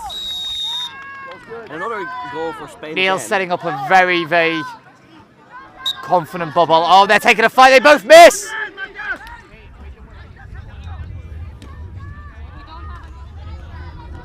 You never see that in the Western where the gunslingers stand against each other and both miss. Spain is still 30 down, so a catch now would mean overtime. Oh, a brilliant goal. And now the flag runner has moved to their second handicap. They can only use one arm to defend themselves. It has been exciting since the flag on pitch, because I feel like Belgium has lost their edge in the beater game, and it's moved to a bit more a chaotic play style. I feel Spain has adapted to that way better. You think so, but is not Belgium significantly up? 3 points. But I thought they came into it pretty even. It seems like Belgium has actually thrived in the chaos. In the chaser game, yes. In the beater game, I do not agree. And it has made that the Belgium seeker has not had time on that flag. Yeah. Oh, but number one has retained it. And the dodgeball has rolled miles to the end of the pitch. Meanwhile, the wrestling match, oh, and Belgium keeps that ball, locking it down. And it's turtle time. And even with one arm, this flag runner is holding them off. Oh, so close. Almost depantsed, but fortunately not. Yes, unfortunately, no points for the pants. If Mateus reaches a bit further this time, it could all be different. He's feeling the nerves. That's the love of the game, right? It could all swing either way. And these are the fun games. And looking, Spain is looking for a hoop, and I think, oh, great block by 7. 25 for Spain, running in. Oh, and Mateus is beat out of that seeking game. And a great goal by number 25 there. Will number 19 is, oh, they're both beat. I noticed though that number 19 is still doing a big dodge on every throw. I don't know if the Belgian beaters still have that kind of energy left. That's where you need to dig deep and find it. And go. Because those dodges are going to mean everything in this game. Oh, an excellent wrap from number 24. And they take them down. That's fine, both kicks. Help Susie. Oh, but 24 is beat. And she got a bit of help. And there's a bit of a mess around the Spanish hoops. Trying to bring number 7 down, but he's a big guy. And a great score by 23. Yeah. There was 3 Spanish Oh, players. and an excellent catch by 19. And no, both Belgian beaters are out. Surely Spain can maintain this. Oh. Oh, the pants was down again. They lost those pants. But the pants keep coming down. True. Need to get a belt. Can you please check and go to your corresponding pitches? Thank you.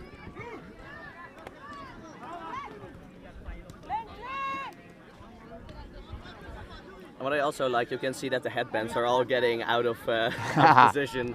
They're not as manicured as when they first started. Oh, and an excellent dodge from 33. It's those dodges as well in the Seeker game that keep things going. Oh! With one arm. This is so risky. They're both going in. Oh my goodness! Oh my goodness! Oh, the agility.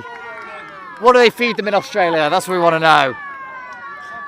What do they eat in Australia? I don't know, prawns or whatever.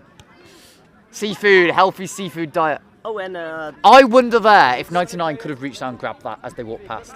The rule is they can't advance. I don't think there's any rule against just grabbing in those 3 seconds. I think You may as well try it. Yeah. What's the worst that can happen? You get sent back to hoops?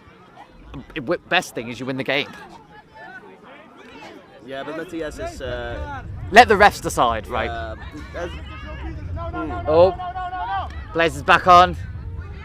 Alberto's going in. Number 60 is taking him out. He's going for it. Oh, a swipe at the stick. Goal for Spain. Oh! Oh, they defend like a martial artist. Oh! Spain. And I think that might be a win. Kuroko comes in with that catch. They're clearly elated. Can we have a score check? And it looks like the score is even. This is a catch for the win. We don't see those a lot anymore.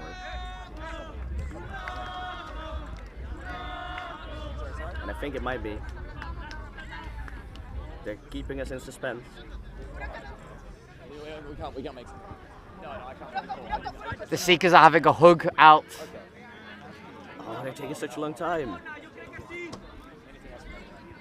This is a decent debate. It looks like this is where we're acting ref was. Catch is good! Excellent game. A beautiful game, some would say. Look at that joy. Look at it. It was a beautiful catch. Yes. Belgium is disappointed, but that's just the way it goes. They'll recover. I mean, it's what it is.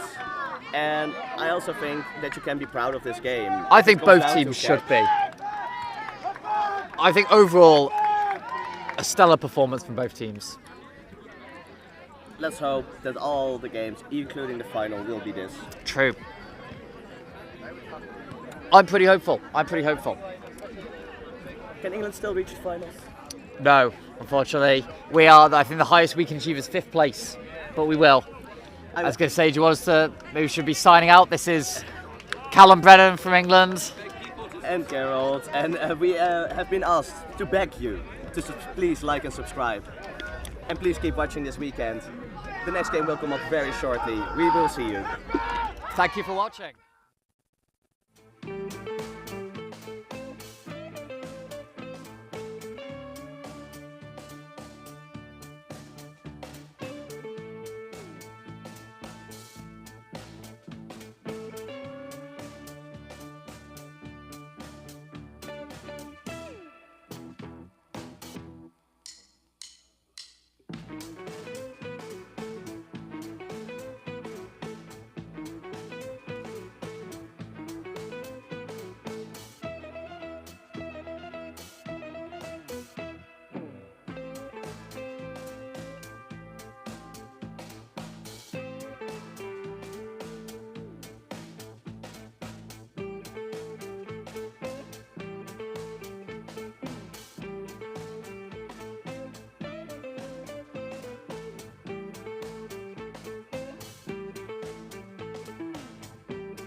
Damon, just come from there.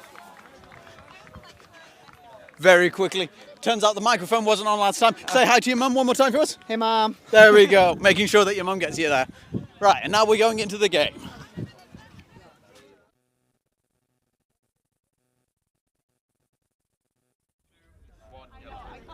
Welcome back to the semi-finals of Nations Cup, and it will be USA versus Team World. I'm Gerald, and I'm here with Hannah from Team Belgium. Dream Team back again. For our third commentary together. Nice. So, how do you feel? I feel quite good. It's been a very busy day for me, reffing and playing myself. I have not been able to catch many games. I've been able to watch Germany versus Norway, which was a very nice game to watch. Always lovely to see those two nations play against each other.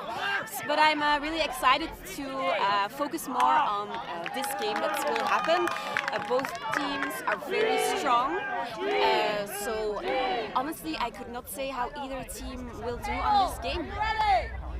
I think it will be a close one, because Team World has shown to really grow into the tournament. And they have some amazing players.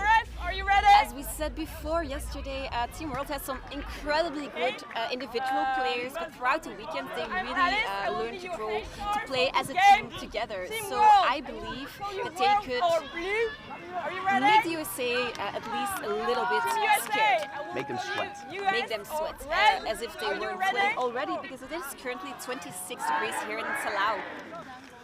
Brooms down! So, it does feel a lot hotter. Brooms up! Brooms up. And Quadball and dodgeball control go to USA.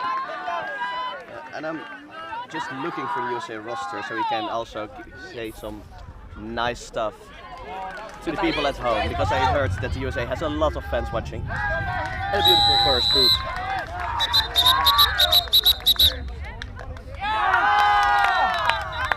With a bit of a brooms down. I think that was Riley Usami who scored, right? Number 1. Yes. But there has been a brooms down called for a foul by defense, I guess? Okay. Goal stands. No foul called. 1 for USA, 0 for World. No goal. Always better to discuss first with your referees before you make a call, right? Exactly, and I think it might have been for the dunk because there was a jump in it. But I don't. Talk, talk, talk! Box, 1 meter. A player. I know, but then still you're getting next to left. We're getting a press, Jess! Let's go! Team World chooses to set up their defense slowly, patiently, play the ball around in hopes to get through the US defense. And the USA is like, we're not waiting for all that, we're running. We're driving into it, and that's a second goal for USA already. Player 71, which is Ryan Mejio. And honestly, a really nice counter offense. Started by the USA beaters. Also a beautiful assist before the goal was scored. Grabbing the shot. very well seen to lure out the beaters and then give the pass on the perfect timing, so you have no one there to stop you from scoring. And Worlds 75 is getting a yellow card for yanking, I believe. Negated. Negated by the goal, so no penalty time served. But the yellow card does stand, and if they catch the second one, they will be ejected. So it's important to keep an eye on those. I have a feeling that a lot of cards have been given in this tournament. I wonder it is definitely different from other tournaments that we've experienced. Is it because the games get heated more easily, because this focuses more on development, or because the referees are more strict? I think the request has been made by other referees to be more strict. I've had a lot of captains as a referee come to me and ask to be very strict on contact. That's fair. And then then you're gonna get more cards, but also indeed a lot of inexperienced players. This tournament obviously does focus on development, so it makes sense that a lot of players still need to learn how to work with those contact rules, because you can make contact, but it's tricky sometimes. I think I cursed the poor man. No. I talked about a second yellow. There it is. This early in the game, that's really sad. And that in the semi-final? Yeah. Luckily, it doesn't mean a game ban for the last game, right? No, second yellow doesn't. But it's also, it's unfortunate. It's also, the tackle, I think, was a bit dodgy.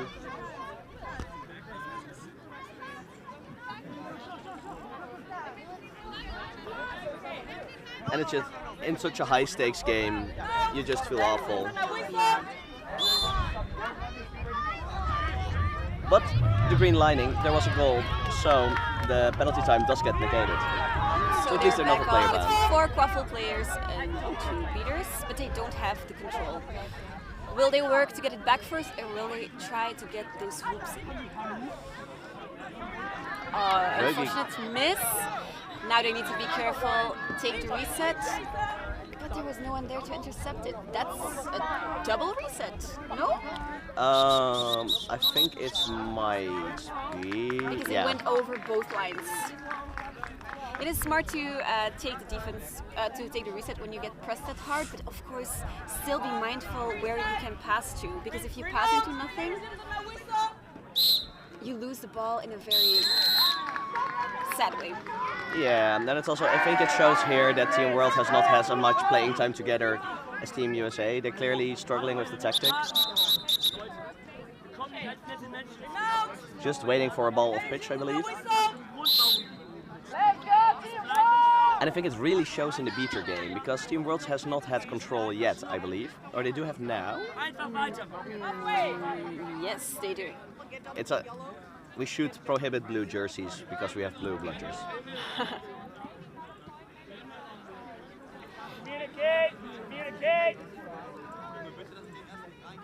Now on pitch we do have Douglas Bryant, which is Team World's strongest beater, probably.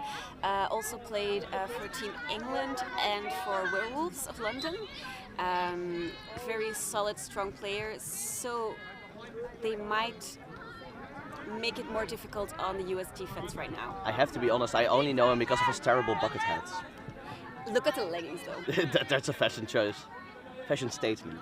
It's a I'm pretty sure it's a statement. I'm pretty sure he also does not care.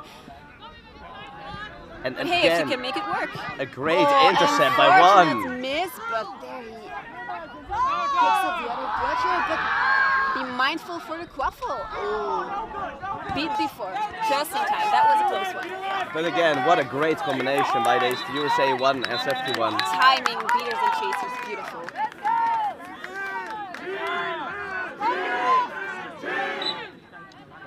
I am a bit... Oh, he's behind. I was looking for the second USA beater. I really like the aggressive plays by the USA beater duo. They're making the Team World beaters a bit scared, I think. Yeah, really scaring them.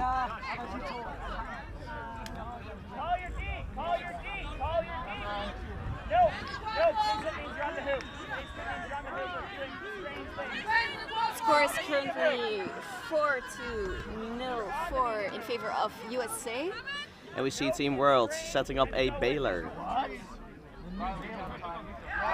still, they shoot and they score.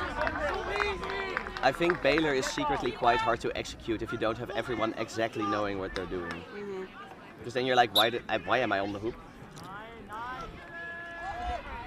Now we see a lot of new faces for Team World. There's a lot of substitutes. I do think Vögi from Austria is still on for Team World since the beginning. Very strong, one of Europe's finest female chasers. Played beautifully against Australia. Definitely helped them get the win. There's a bit of a heated beater battle, which I think just destroyed the small hoop.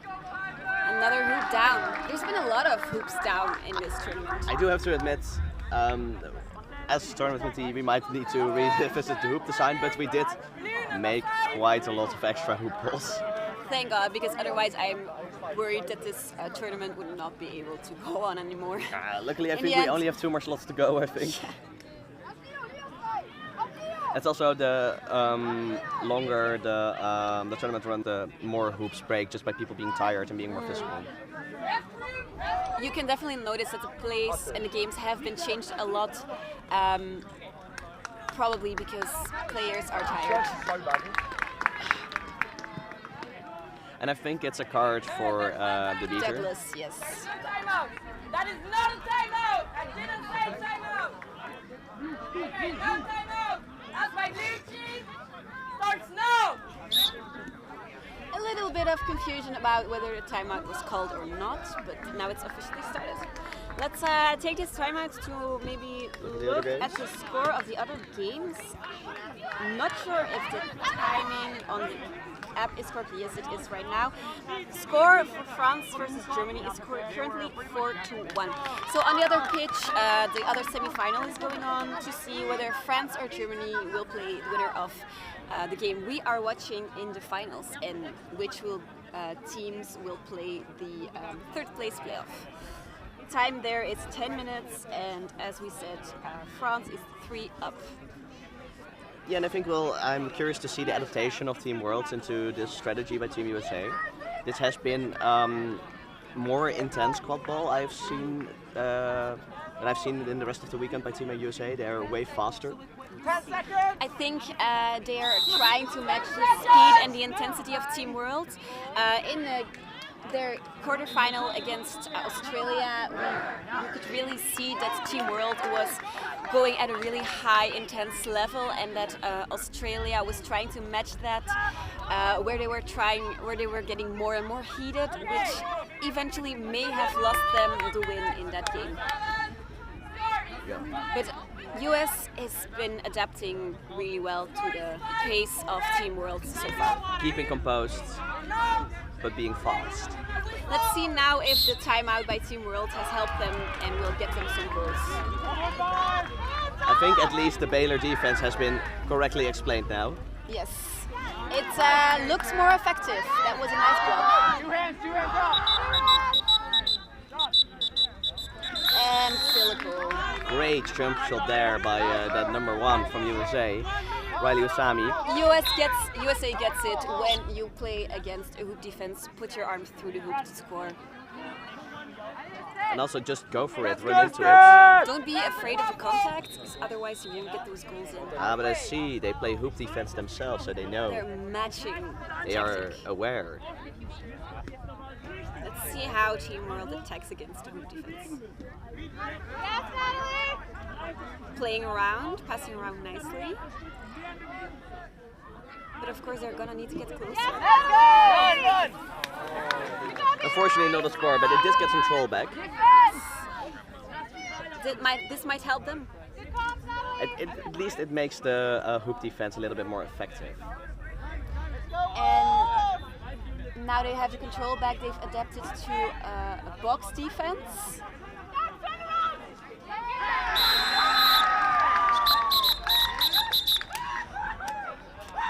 And the US is getting very, very, very excited in their semi-final game. I mean, of course. Up until now, favor has been in the hands of USA. Score 7-0, and we're only 6 minutes in. I think the tactic Team World has been using, which has been a very aggressive style of game. I don't think that they can keep this up, just because USA is one of the teams they will not be able to outrun. Definitely not. They have very athletic and physical players as well. So I don't know. I'm not sure if their physicality can match the US's.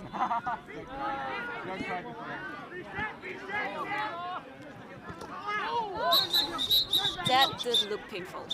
Might be. Let's hope the Team World player is okay. He is getting up. Number 8, Wallace.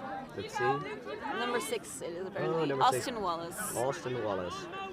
Looks fine, is walking again. Gives a little high five.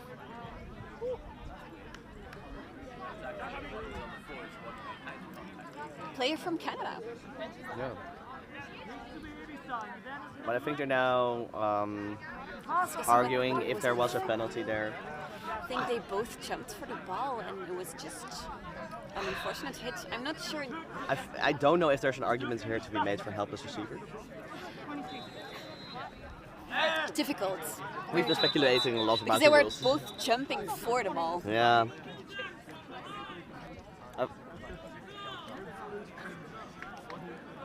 Head referees asking for advice from the referees. Always good to double, triple check even. And it's going to be a card. Yellow card! Red 7-1! Eagle contact! Pushing a helpless receiver! And it's a helpless receiver call. At least she is a really good head ref. Yes, she knows her rules very, very well. So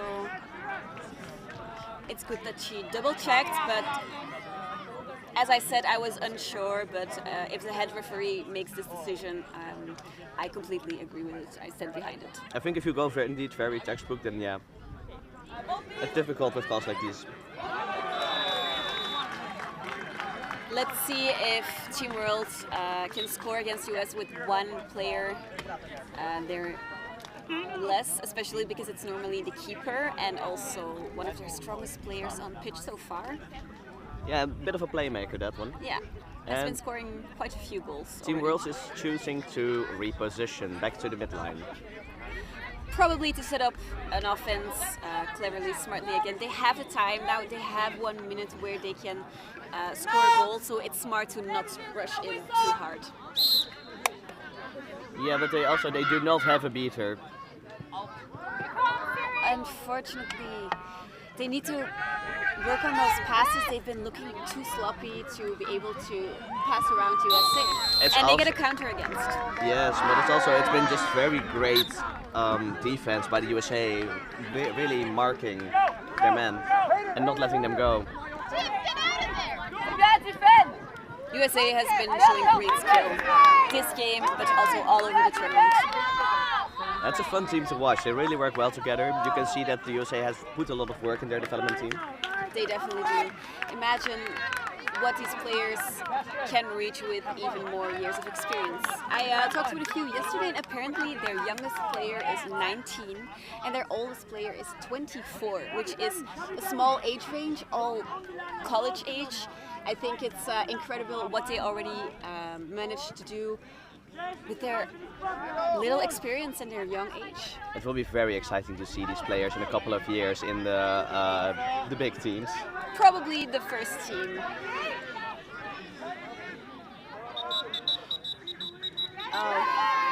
Good defense, but unfortunate beater catch for Team World. And great look from the from the assistant referee for the blunder turnover. Always solid reffing from Angels. Yeah, and he always looks out for those rules that other players do not look out for. Yeah. As a beater himself, I think he knows what is important for beaters to be looked at during the game. I currently feel we're getting hot cards, they're getting warnings. Thank you.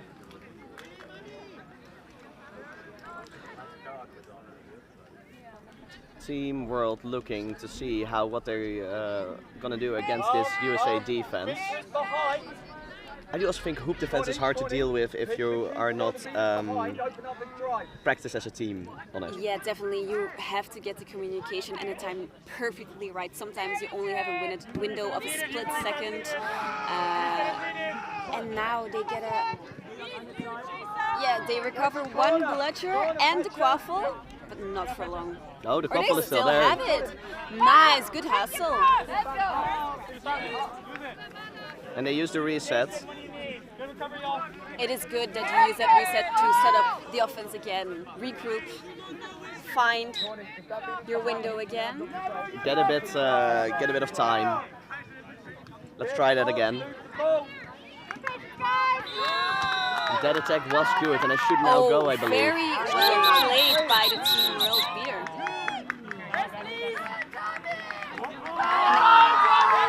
Did you see the foul happening? It should be in beater play, I believe, but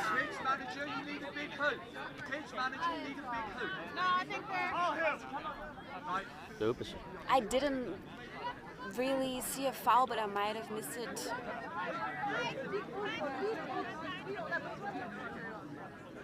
And another hoop down.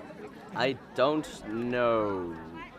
It's a bit. Goal ref is walking around with the hoop at the moment, so. It's the most important task is a goal ref. If the large Walking hoop, around with the hoop in your if the hand. large hoop breaks, you are now the tall hoop. You will stand there. With your arms. I don't think the goal ref is tall enough to be able to become the hoop. And she is hula hooping. Nice, nice hooping. This is some skill from our Belgian goal referee. Wow, amazing. This is Great the job. greatest Belgium has to offer. Forget the Griffins. This is it. Belgium's finest, right over there, at the hoops, being the hoop. I feel like maybe we should all replace all tall hoops with people hula hooping. Could you imagine how hard it would be to score in that? I think we can make it. We should do it on the other side to give TUS a little bit more of a challenge. What do you think? I think this is very disrespectful to poor Team Worlds here. I mean, Hannah's being savage. You notice she's tired. She lost all political correctness. She's just like. I mean, they keep driving the hoops in, so. I mean, I didn't say you weren't right.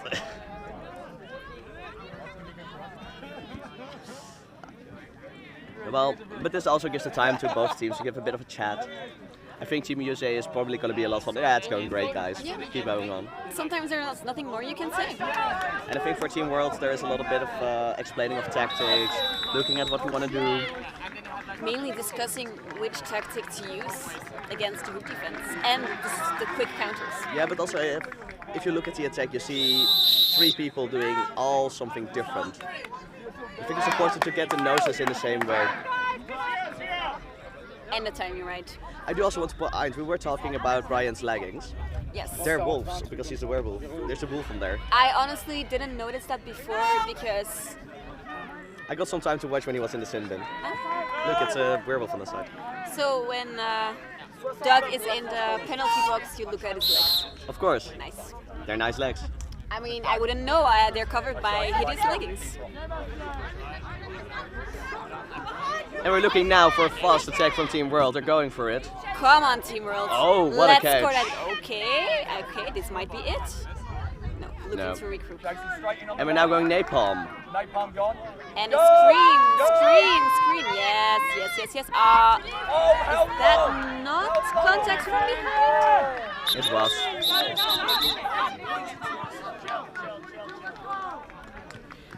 That, for me, was clear. Contact from behind. I hope the referees call it. I'm not sure if with the initiation of the contact if it was fine. Because they were, I think, in the front with the hand when they started the contact. And that's a great... It's always difficult to see. Ever since the new contact rule has been introduced, it's been so much more difficult to see whether a contact is right or not. Yeah, and I think it's also, if you know what to look out for, it's also easy as a chaser to kind of work behind it, because if you just start with your hands at the front and then just move to the back, that's legal contact. Sometimes it just goes so fast. Yep, especially in chaser game.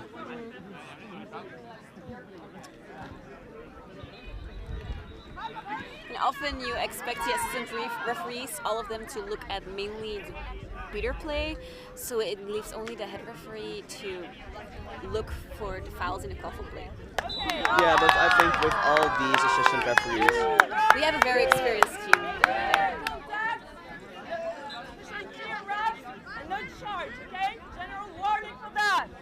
there is a warning.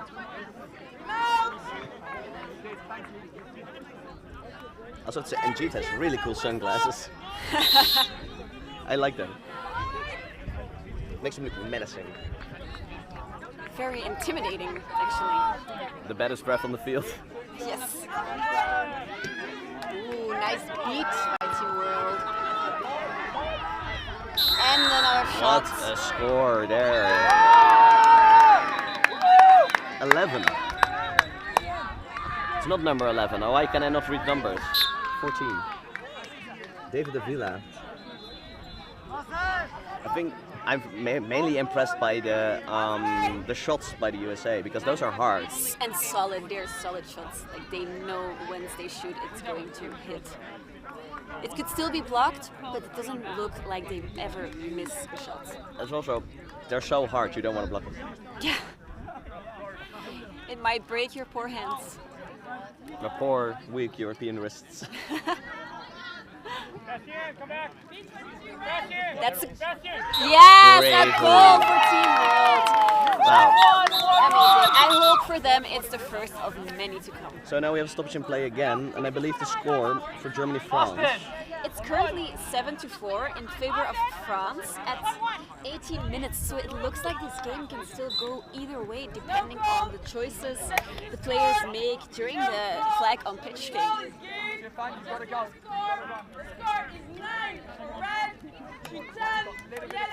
Score here currently is 90 to USA, 10 to Team World. I've seen weirder things. I think Team World's can do it. I believe. I'm a Team World's truther. Ooh, not if they miss all the bludgers. That's a great beat before there from... I think the head ref is going to discuss whether the beat was before or not. That's Stefan, number 0. Normally a chaser for Team France, I think, but currently on as beater. Changing roles, getting some new experience in a different position. Always great to learn more. And also just a very nice person. Definitely. No goal beat before. Excellent. Great defensive beat by Stefan over there. I think all of her French beater teammates are proud of her. For sure. They might make her swap positions. You never know. I doubt it. She's too good of a chaser. Hey, but if you need beaters, you never know. No bludgers in favor of Team World. Ooh, and a bit of a fumble. Goal, unfortunately. Bastian really looking for it. And again, no bludgers created. Oh, amazing jump by USA. And an amazing beat here. Looks like USA might be recovering the bludger control. They did. They And did. oh, what a block by Bergie. Turnover bludger by the referee. I didn't see a foul there, but... I think it had to do with the inbounding. Okay, that's fair. Oh, what a work from the Actually, Team great World defense by beater. Team World. Let's hope now they get And a the no ball bludger. in. And Virgi has the ball. Virgi, amazing chaser. Let's see if either one of them can get a goal. But there is also a delayed penalty. So they will possibly recover the buffle there, near the hoops. I think it's probably something in the beater game, because that was a bit of a mess. I also want to point out how fast is number 12 beater from USA, Ryan Zhu. If I pronounce it correctly, I'm Zhu, I think. sorry if I mispronounce your name. Amazing, runs so fast, like recovers all the bludgers on the ground by running so fast. Yeah, and it's just amazing how he can keep up that pace. Has not slowed down for the entire time he's been on Not the pitch. get tired. You cannot get this guy tired. Incredible. Maybe after the social tonight. Oh, red card. Red card. excessive force head beat. No, that is so unfortunate. That's. I loved watching this player play. That's sad. That's very sad. Because that also means ejection and possibly, depending on the referees and committee's decision, might not play the next game. Yes, this. But also, I saw him. I have ref with him. Very nice guy. Even more unfortunate when they're really nice. Should have been nice on pitch. Sometimes these head beats just go by accident. You don't mean to hit the head and it just happens. Looks like this could be... Yes, another goal for Team World.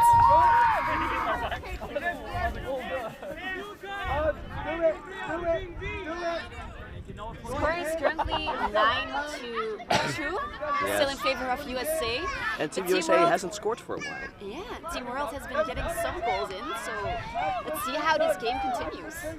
Will they finally run the USA tired? Will they make them tired?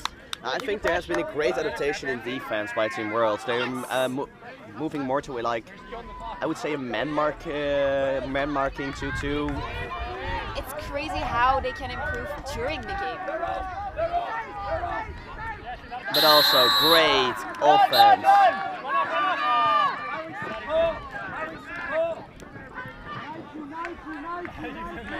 And Team World trying to go for the fast break. Messy beater game around Team USA hoops. Wallace from Canada, great player as well. Very solid, confident on pitch.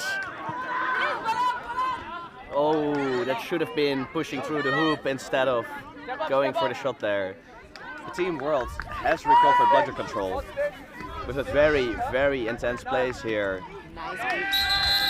But still a goal. Slightly too slow, I Ball feel. left hand before the beat.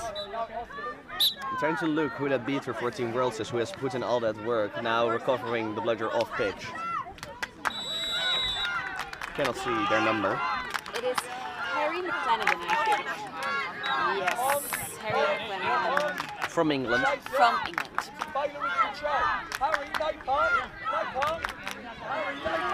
Team World is going for the napalm, but gets beat out immediately. But USA's bludger is far, so they have no bludgers against. And that's a goal! Oh, Wow, what a hoop. that's a nice shot.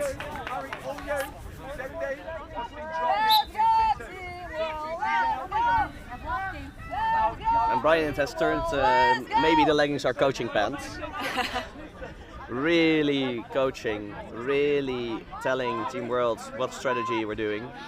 Douglas has been doing some really nice, great coaching for Team World this weekend. He's really been encouraging them, helping them improve. He's been doing a really good job. And if we're seeing the high-paced, strong quadball we are used to from Team World this weekend, with a lot of pressure. And it looks like the game France-Germany has ended with 13-5 in favor of France and a catch from France. So this means that the winner of this game will take it up against France in the finals.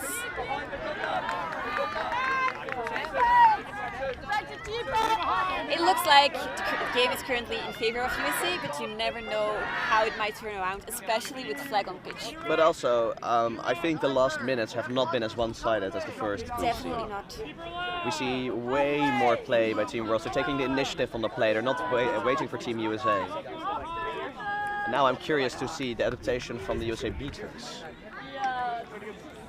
They're really looking, I believe, to 47. It looks like they might need to control back and still no control back. Oh, Great nice catch. That might be it for the control. 36 blue was safe. Where did all the hoops go? No hoop. One hoop left.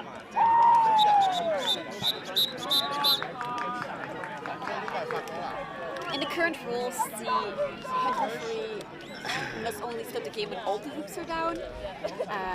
I'm really a fan of the new IQA rule where you can ask the head referee to take the reset to set up the hoops again when there's one or two down. I think that's a great rule. I do have to say, I think though these hoops break more easily, they don't fall over as easily as the old QE The bases hoops. are very Sturdy. They're also large enough so that they won't tip over easily. And I think there's going to be a yellow card for contact here. Was it the second yellow for Team World player? Recklessly dislodging the hoops. I think he got a card before. Yeah, this is a second yellow. Oh, that's unfortunate. Of first yellow. No, this one was a first yellow. I thought this player got a card before during this game. Did I don't think... Remember it? I must have misremembered. I think, no, it was only the guy who already got ejected. The at the start. Right. They look similar. I mean, they play on Quaffle. Generic white guy who holds quaffles. Yeah. I never paid that much attention to chasers in general. Which is fair. This is also, I like this positioning from the USA. Close enough. Good. Lovely goal. And it's also the funniest. Still great defense from the Team World keeper there. I love also the smallest chaser at the largest hoop. Yeah. That's.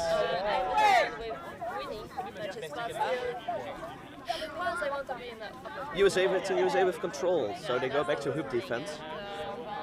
I'm curious to see the Team World beaters. Good ball movement. Good ball movement. Again, setting up patiently. It's the only thing you can do against your defense. Just set up, be patient, play around until you see an opening. And wait for your beats to create that opening. And this might be it. Nice by Harry. Well done. And get the control back. Looks like the Team World beaters are choosing control here, which makes the US beater able to put pressure, press by herself. Still quaffle by Team World. And I'm not sure if this was spotted by the referees. I hope it was. Looks like a very dangerous slide.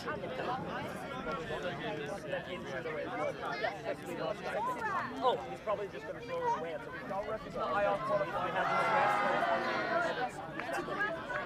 I see how he can be. Another difference apparently between the US and Europe. Yeah, they like their goal refs to give input even in the beater game. Yeah, I know we do it in finals, then we make sure the goal refs are AR qualified. Yes. Because there the game is way more heated. But it's a bit too difficult to do for... But this should have been spotted by the ARs, I think. Yeah. It happens sometimes. Sometimes it happens. No, but it's what I learned as an AR is that you move behind the hoops. And I haven't seen a lot of ARs doing it this weekend. J'ai entendu que Albert s'était pris un carton, je pense ce matin du coup, peut-être que des fois il capte tes messages quand même un peu. But Andrew has his eyes on the ball, like literally on it. And a tackle, beautiful tackle by Harry.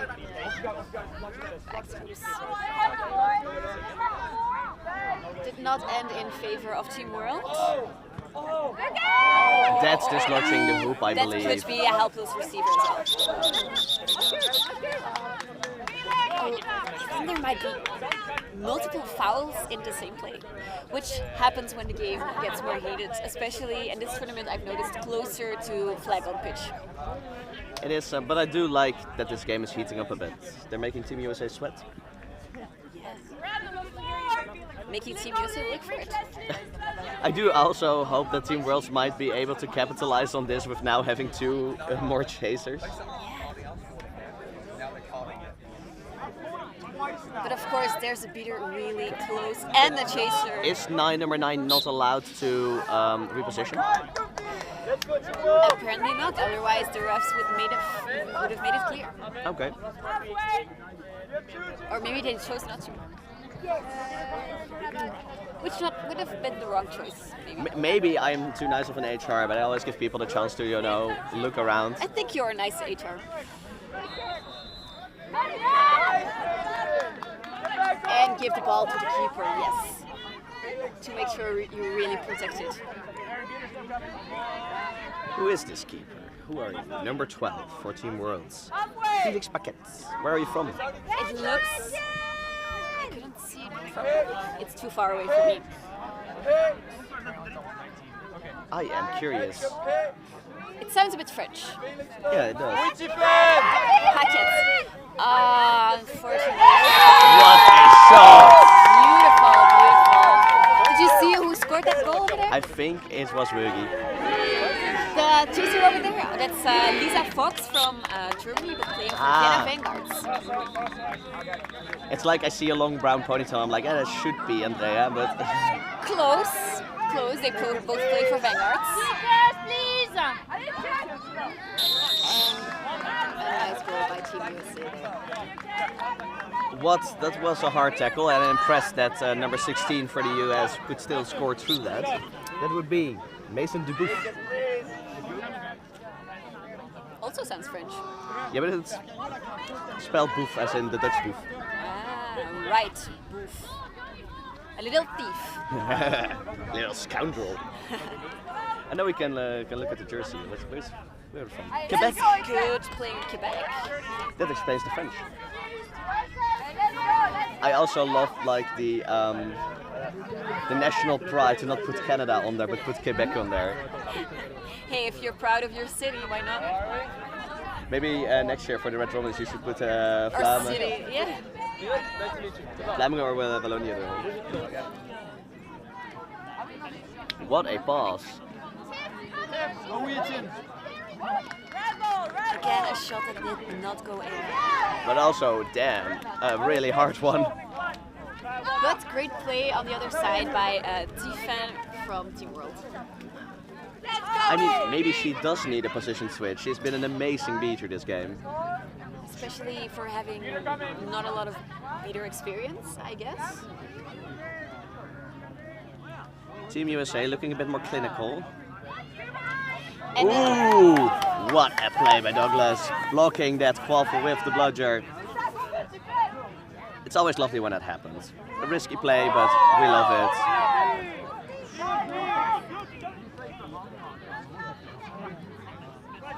That's the smart play there. Smart by Douglas. Don't throw on the player, throw over them. And now there's a no bludger situation, so what will Team Worlds do? Go, Wiggy. And shoot that shot, but there's a big player in front that can easily block him. And I think someone is a bit hurt there. Well, I think Wogi likes to go for those shots, but it's difficult on hoop. 20 seconds before the Seekers on pitch. Currently, in the meantime, our snitch for this semi-final, Fraser, has come on pitch. Fraser, also well known for playing on Team Hong Kong this tournament, and of course for his amazing podcast. Hanne wants to be on the podcast. I do want to be on the podcast. I think I could have a lot to say on the podcast. So please, Fraser, if you ever rewatch this, if it's as good as your commentary, you will be the most amazing guest you have ever had. Well, thank you so much. I mean, your competition is like Lauren, so don't let him hear this. let him. I'm not afraid. No, in all fairness, on the plane over here, the flight over here, I listened to a podcast from Team Europe's coach, Sten Evjeberg, who had some very, very interesting takes on quadball, the development of quadball and the rules, and I definitely think everybody should listen to that podcast. There's a lot of stuff left there on the pitch. I'm curious.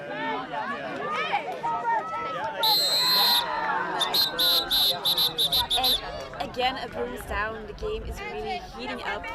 Almost every offense or defense, every attack, there is some kind of bruise down for a foul. Contact above the neck for 23 from Team Worlds. It's Fergie. And I think, oh, it's the advantage marker, I believe. Right. Some refs have those, some don't. Oh, I do, but mine is yellow. I mean, it's a little chicken. Nice, cute. Goal stands for the... Wait. The goal stands for the player stands. Yeah. So the goal stands, so... The penalty time is negated. Penalty box. At 84, USA gets it for ignoring ref calls, which you shouldn't do. I had one of those too this weekend. I genuinely did not hear. It happens. Sometimes you don't hear it, but if the refs want to card it, then it's No, their no, right no. to. You're just a bad girl. Naughty. Maybe I should have my ears checked. That's also sometimes when you're in the middle of the game. Thinking of something else entirely. Ooh, nice beat by Team World Beater, and they might get them the control back. No, this Doug is all the way over there. And that's a hoop. The Seeker game also being very intense. I do not envy Fraser at the moment. It looks like at least Team World is staying on quaffle play, which makes sense since they're So much down. To not set up the bubble. But this does mean, I'm gonna refresh. This does mean that Fraser gets a lot more work. It's 14-5 to Team USA.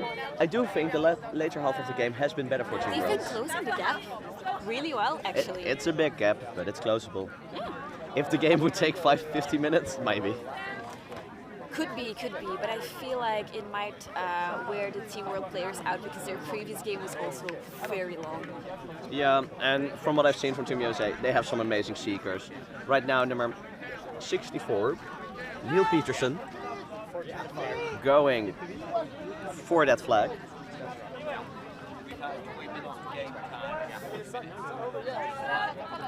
Wow. It's been apparently 20 minutes of game time, but 40 minutes of actual time. So there's been a lot of debate, Bal. But A lot of broken a lot rules. of room sounds as well. Broken Like hoops. I said, almost every offense has been closed down. I hope I won't miss my own game because of this. No, I don't think they cannot move the slots for it if this one hasn't been played yet. Because I believe the third place game is directly after this. Right after this. Oh, that's sad. I really wanted to watch that. I think it might be in the same slot, but don't quote me on that.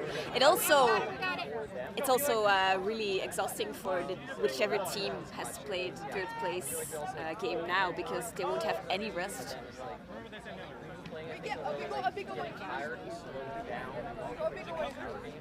So now I'm quite unsure what we're waiting for exactly. Oh no, it's unsticking.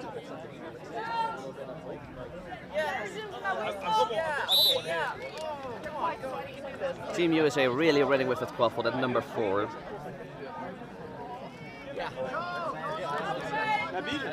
Looking to figure out that the defense. Let's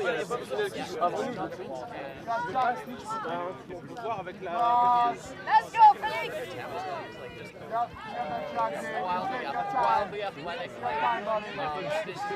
Looks like Team USA really wants to catch because whenever the other seeker or the other team comes closer, they start trying to defend the snitch. I think that's also just Fraser grabbing the back of the broom. He did turn around. That's a close call. Close. You know, when a snitch has to pick a side, it always sucks for the I other team. think that might be, to me, that kick might be a delay of game, but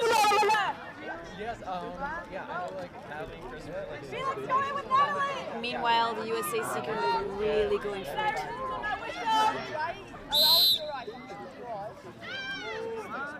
counting down the snitch. Don't help! Don't seeker! Don't seeker! Douglas has made a decision and sticks with it. He doesn't. He will choose to listen to his team. I think he was trying to go for control there because if the other beaters are on the snitch, he won't get control back at the hoops. Oh, that was close. Our seeker from Quebec really touching.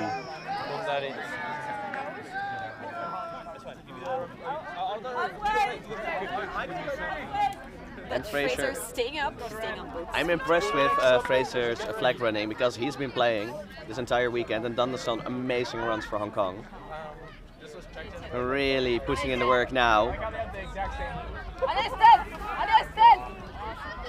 Ooh, sticky hands there. That was such a close catch. But 44 down. on Team World, Duran Ellison.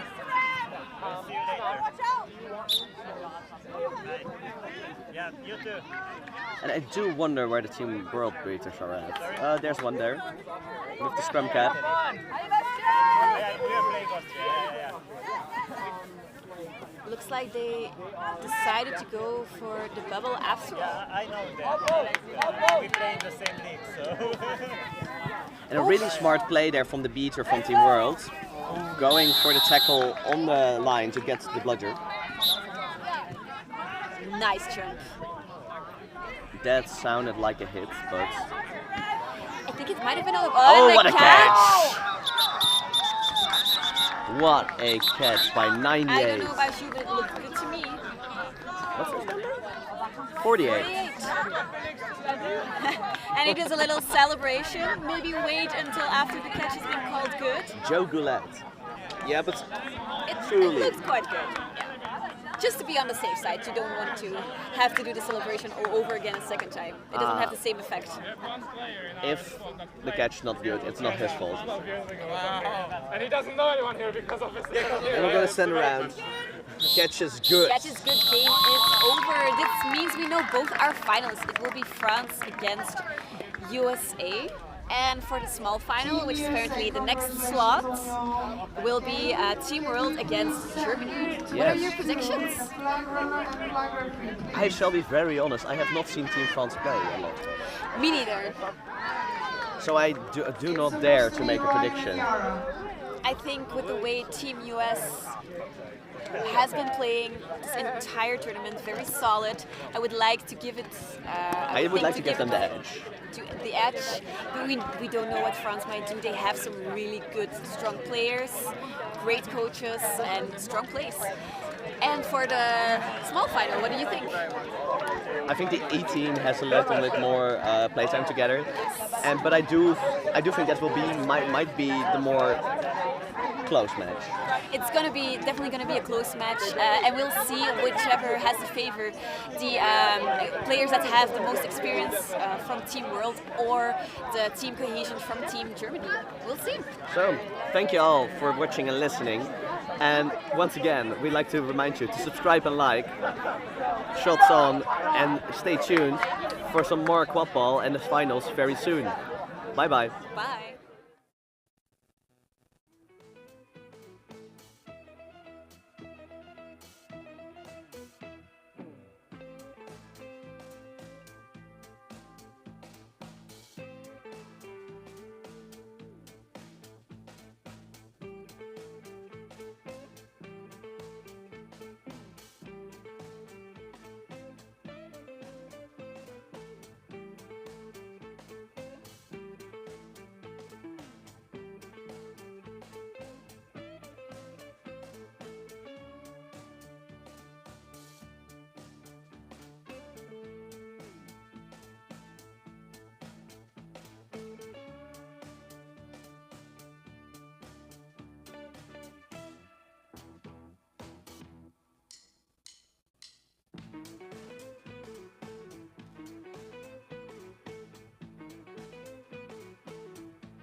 Don't snitch. Rubber has changed. It will be nothing from phones. He's on the way, okay? Hello, I'm Sam Davis from Shots On. That's the name of my company. That's the one I forgot. Hopefully the microphone's working. We are live at Quadball Nations 2024. We're about to go into the 8th, 9th place playoff, I think. And we have Poland versus Spain. Let's see. Poland, how are you feeling for this match? Very good. I have a lot of energy. You got a lot of energy. Yeah. A lot of energy going. Fight with my friends. Yeah? From Spain. So. So do you think you're going to win this one? We win, obviously. Obviously, fair enough. Is there anyone watching back home that you want to say hi to? Yes. There's the camera. Do you want to say hi to anyone? Hi to my family. Hello. Okay, thank you. Fantastic. Well, good luck in the game. My voice is. You've been screaming a lot, yelling a lot. Yeah. Well, good luck in the game. Fantastic. We have Team Spain here. How are they looking? They're just in the middle of practicing. So I'm going to try not to get hit by a ball. This one looks important.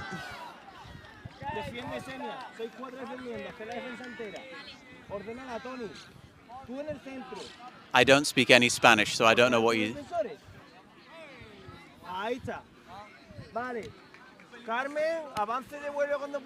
Sounds very impressive. I have no idea what was going on there. But let's pick on a beater. Here's one. Team Spain, how are you feeling for the game? Really excited. Really excited. Who's going to win it?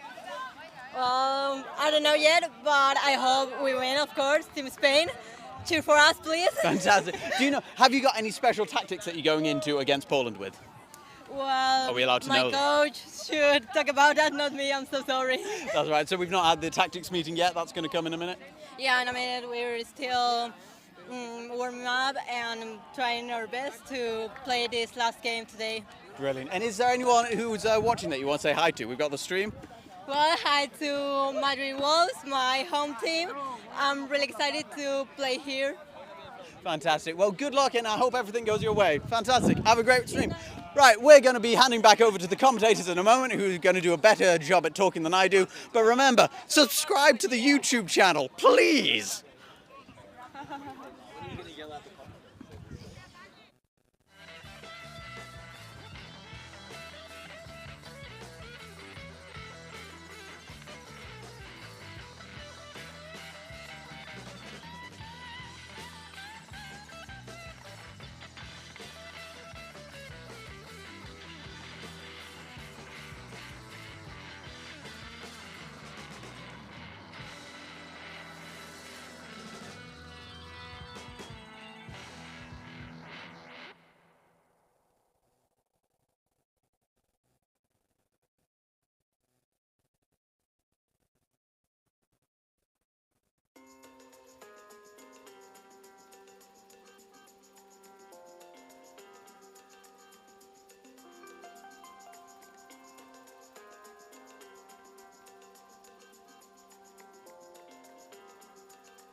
Hi everybody, welcome back to another IQA Games Q Nations Cup. We've got Spain versus Poland here, looking like the 9th place match. Should be a really good matchup. Two teams that really want it. Any thoughts on the game? Well, I think it's going to be a tight one. I'm a bit biased against Spain, but both teams are going to really want to get this one. And you can see them shouting at the moment, so they're full of energy. The energy is definitely present here. For both of these teams, it might be their last chance to play with this roster, last chance to play at Q Nations Cup. Neither team wants to go out with a loss. Both teams want to go out with a win. Let's see what the competition looks like. I'm really excited just to get started here.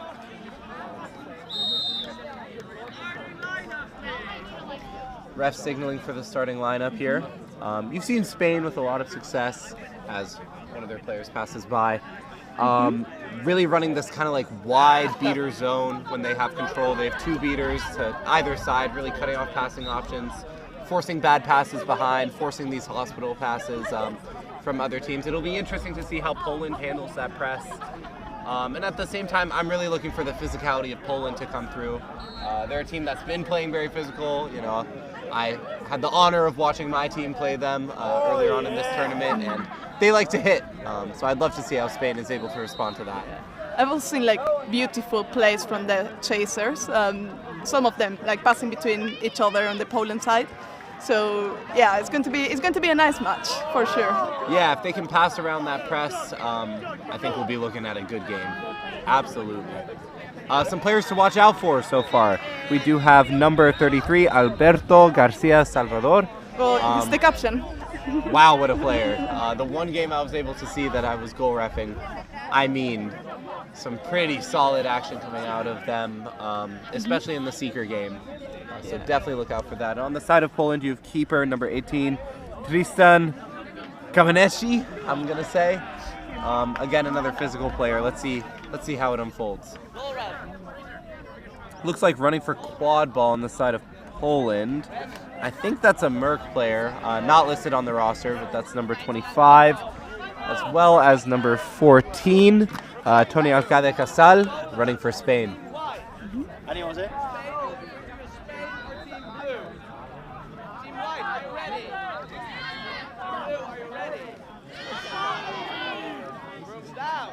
Right, about to get started here. Referee signaling, and here we go. Number 25 gets a good look coming up. Going to look to make a move. 14 stopping them. It's going to be a beat attempt from either side. So close. Really close on that attempt. I liked Poland, you know, trying to go quick, trying to go aggressive before Spain sets up. They're able to do that a few more times that game. They might have some good success. I think we're going to see more of that from Poland. They're very good at making that pass to the person on the hoop, just to try to finish. But yeah, they just need to get a bit clinical with that finishing. Yep. Pass going to go up top. There's some pressure there. Zero's going to make a beat, but it's a pass behind by number 24. A little bit of pressure. That beat is no good. Number 14, Sebran, running through. Going to look behind, but cut off well by Poland. Keeper falls on it. Great defense to start off the game. Tristan Kamenecki looking to run. There's a nut on the side of Spain. Looking to go left, hoop misses. Number 14, great defense. 25 going to pick it up. Looking back. Right through. Again, if you notice, it's exactly the same play they did before, but on the opposite hoop. I think that's going to be what is going to make the Poland win if they do. Absolutely. There's going to be a stoppage by the ref. Shout out Alicia Dizakovic. Really great play there. Just to be an open defender, and a great find on the other side as well by the Poland chaser team. Looks like we're going to be getting a dodgeball swap out here. Two deflated, two inflated. Hard to tell. Seems like something has happened on the beater game. I think it's just a dodgeball swap. It's just the dodgeball. Yeah, we've had a really great tournament here so far. Any highlights you've seen? Any personal favorite moments? Well, I think it's just amazing to have that development tournament like this and like giving the opportunity to all the different players. I mean, we knew USA was going to be big, but so many teams have stepped up and just put all their energy in the pitch. I think it's being a very good one. Yeah, I agree. And hey, this final is no easy match for the United States either. You saw them struggle a little bit against England. that match will be coming up later. As there's a really good beat from number 11. And another kick beat, and another beat again. Good from number 0. Able to gain control off the end of that play as the ball rolls off. As Spain never even got a chance to set up their offense. I've seen very good long beats from number 11, who's Makesh. Yeah, that's Makesh Olejnik, I think. It's number 24. Very clinical with his beats, very long beats, powerful. Absolutely. That's such Patricia Skylarge looking to make a move. Pass over behind, mishandled. It's going to be 25 picking it up. Looking for the hoop. It's a pass back over. It's a lob. Just off for number 18. It's going to get picked up. That's Andres Vargas Veeto. I believe plays for the Madrid squad. And actually, it's a turnover back to Poland. Number Spain 25. has beaters here. It's going to get beat out on the back end of it. And Spain will finally gather and control. Sloppy so far here from Spain to start out their 9th place game.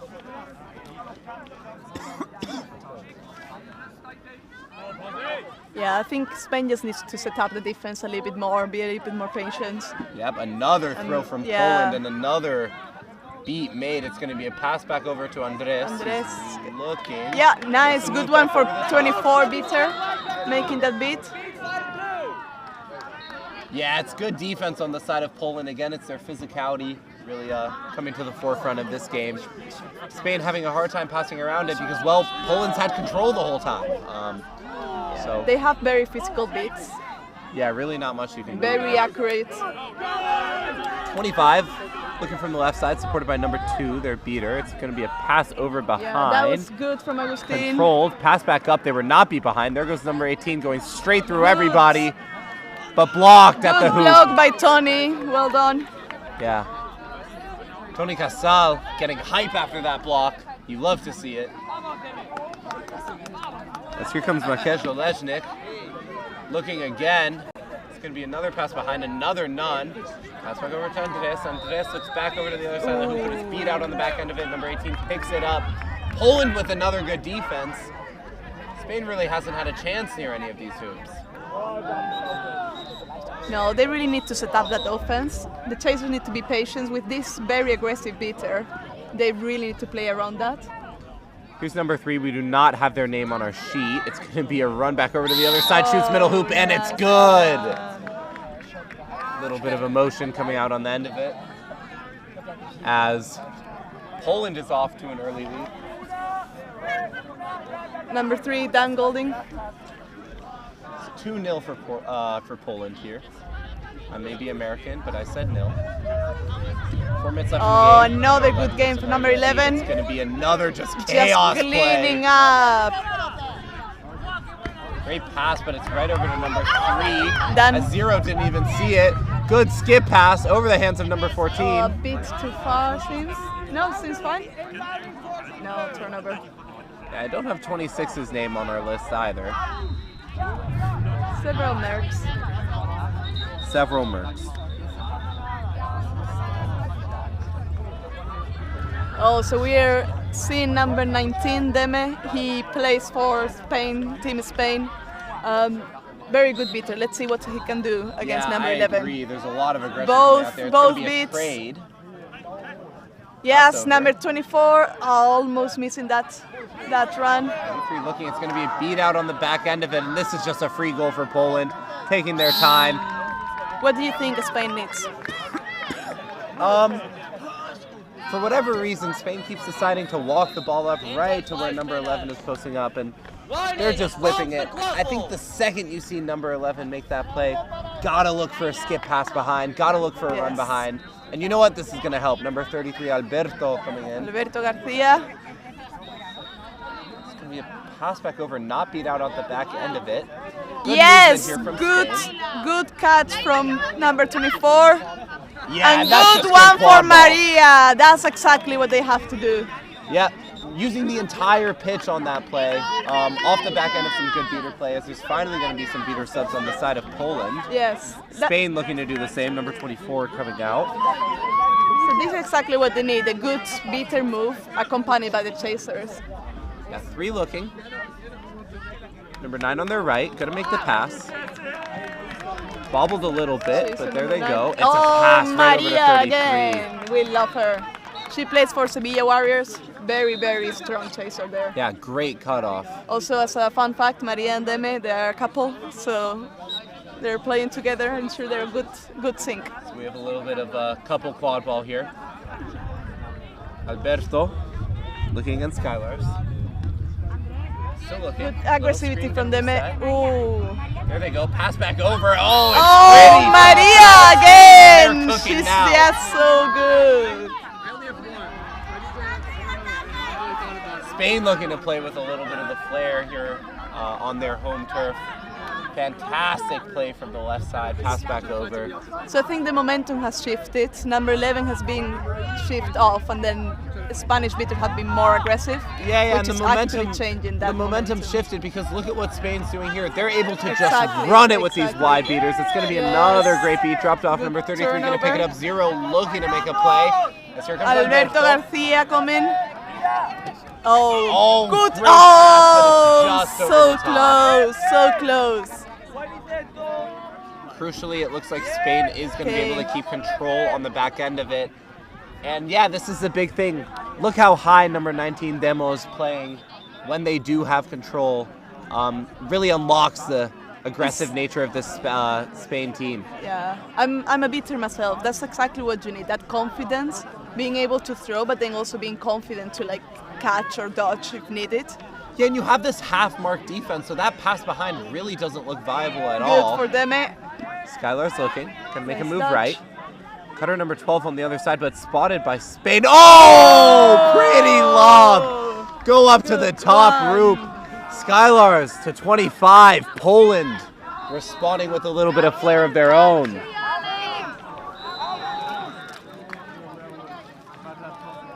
Going to be some swaps on the side of Spain here. It's going to be 0. Agustin Ramirez Blanco coming out for number 23. Alejandro Huergasero. As Alberto looks to make a move. Is going to be beat out on the back end of it. They thought it hit ball. It didn't. As again, I don't have the names for everybody here, but number 3 of Poland taking it up. 25, Alex Harrison. Got it. Yeah, Alex Harrison on the left side. Here comes that Spain press, but it's marked well by number 4. Not quite doing the same thing it was doing before. Pass back over to the other side. That's that great mark defense from Spain. And I gotta say, that player's been doing it the entire time. I'm just waiting to see their jersey number. You have 1 on the hoops and then 1 crucially just stepping up to that pass behind. That's number 48. 48, Ana Isabel. Ana Isabel, great play. Anabel. Anabel. Andres passes up to Alberto. Alberto fakes right, looks left. Gonna be met with some contact. Yeah, a little bit of passing there, Alberto. Would have been good. They might call excessive force here.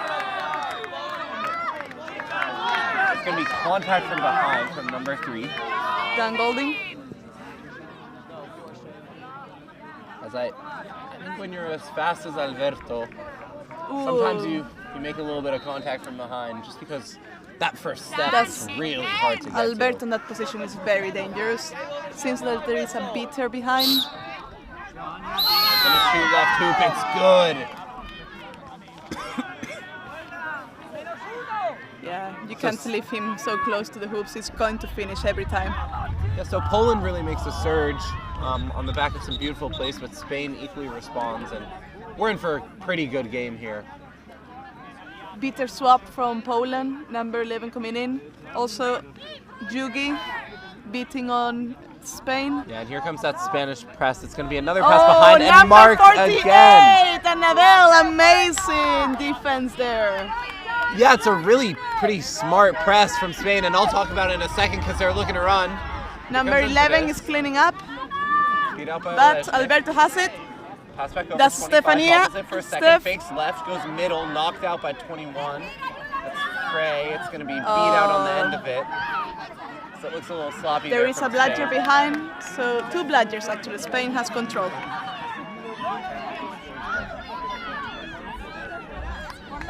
Poland up 50-20. to start so far. Definitely maybe not what was expected as the shot is just ripped there. Crucially to prevent a fast break on the other end, because Spain was looking to run yet again. 10 minutes passed so far. Spain is still within a seeker catch here, so they definitely have a chance. This game is far from over. There's that press from number 11. Hard beat. Number 2 going to go chase it down, but they're crucially out of the play. Alberto! Bonito! A fake low hoop. Jump up as high as you possibly can and go middle. That's unguardable. Poland won control on the back end of that, but conceded a goal for it. So we're back to a pretty much starting chaser and beater line from Poland here. Good cycling. Well, they knew that worked, so I believe they're trying to reset a little bit. Yeah, mishandled by number 18, and Andres is going to be able to pick that up. Poland maintains control.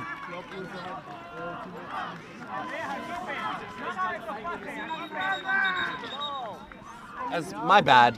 Score is actually 40 all. Apologize for any inconvenience there. So we definitely have a game on our hands. Very strong beater pair on the Poland side with number 11 and number 96. Yeah, they were causing havoc before, and here they go to do it again. It's a great early beat there from number 24 to stop Steph coming in. 25 looking to make a move, spun around. Alberto. Looking middle. Bonito! And it's another pretty goal by Maria. That I think might be a hat trick. All coming off some beautiful assists from the Spain side. Indeed. That's how you like to end your day. 21 Frey with the Lejnik. Shoots middle. It's actually going to be a pass behind. So I'm not sure 7 was beat out on the back end of it, but they go off broom anyway. It's going to be another good defense from Spain. They're up 50-40 here. Looking to really press the advantage. Wow, just whipped behind from Alberto. Long pass there. Go, Steph. 25 looking to make a move. Beater's there, but The golden trio, Alberto, Maria, and Steph. It's the second time they've done the same. Yeah. Time check here from the refs, but yeah. Spain 60-40, just pretty goals on their side. I mean, every score that they've had so far has really come off either a fantastic play from Alberto, looking to really make some hero ball, or it's just beautiful passing. That offense looks potent right now. It's been a very interesting game. We started with Poland being very strong, and now there is definitely a momentum shift. Spain is coming up, but I believe the score is still quite even, isn't it? Yeah, absolutely. 60-40 on the side of Spain. What do you want to see from Poland here? I think they have to go back to how they were in the beginning. Their beaters being a little bit more, well, actually they have been very aggressive. It's just stopping those passes that Spain is doing. Spain has become a little bit more organized, making those passes behind hoops. Maria has been doing, I think, 4 goals so far. So very well done finishing. So just having maybe man mark in that sense, trying to stop those last second passes, being a little more clinical there. Yeah, what do you think? Absolutely. No, I'm with you. I think really being aware that Spain is able to cut off that pass from behind, and that isn't a safe pass. You know, the usual just skip it behind and hope that we're able to keep the quad ball game going isn't seeming to work against Spain. So more passes up top, more passes closer to the keeper line. But I think you said it. Poland coming off of their timeout. So no bludger control for Poland, but they do have the quaffle. Let's see how this turn out. Yeah, and it is Zabrzowicz and Olejnik here. It's a starting line of beaters from Poland. Looking to make a move. Ball taken up middle as that's just going to get thrown away. And here comes the Spain press one more time. 83's marking it behind. 25 doesn't really know where to go here. Doesn't take a reset. Going to go all the way to the other side. Beat out on the back end of it. Beat before pass. Yeah, Buena Yugi. Sorry, pass after beat. Yeah. Oh, that's a dangerous position. Alberto is going to get the quaffle.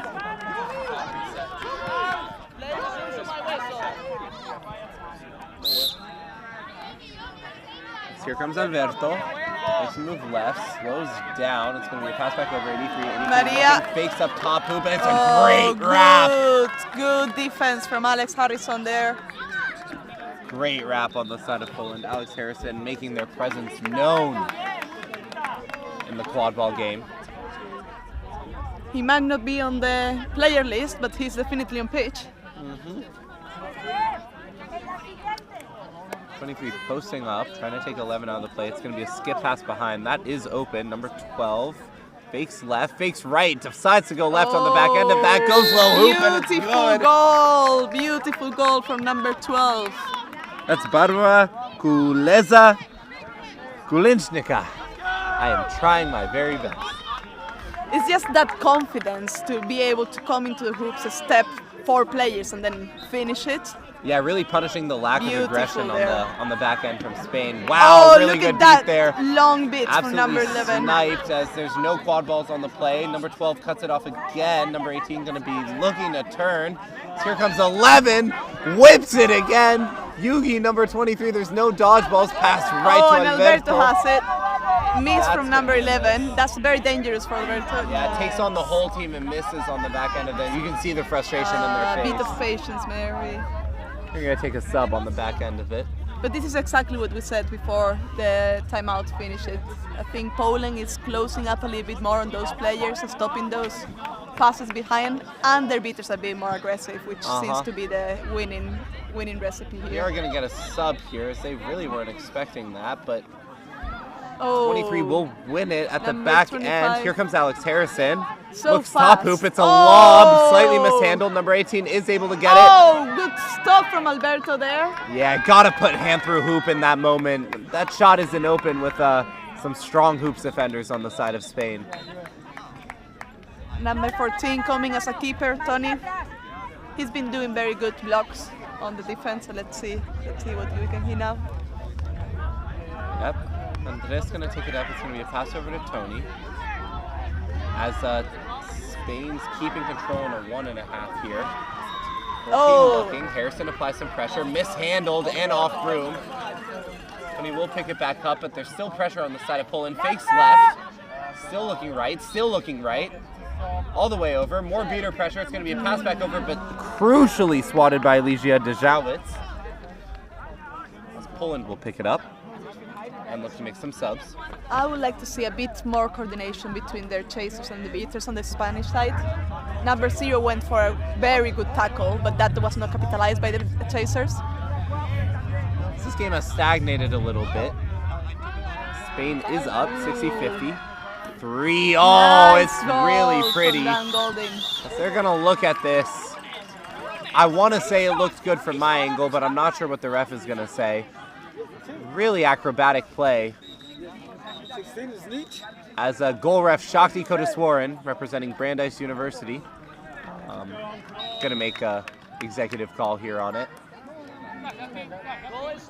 That call is going to be called no good. It's beat before.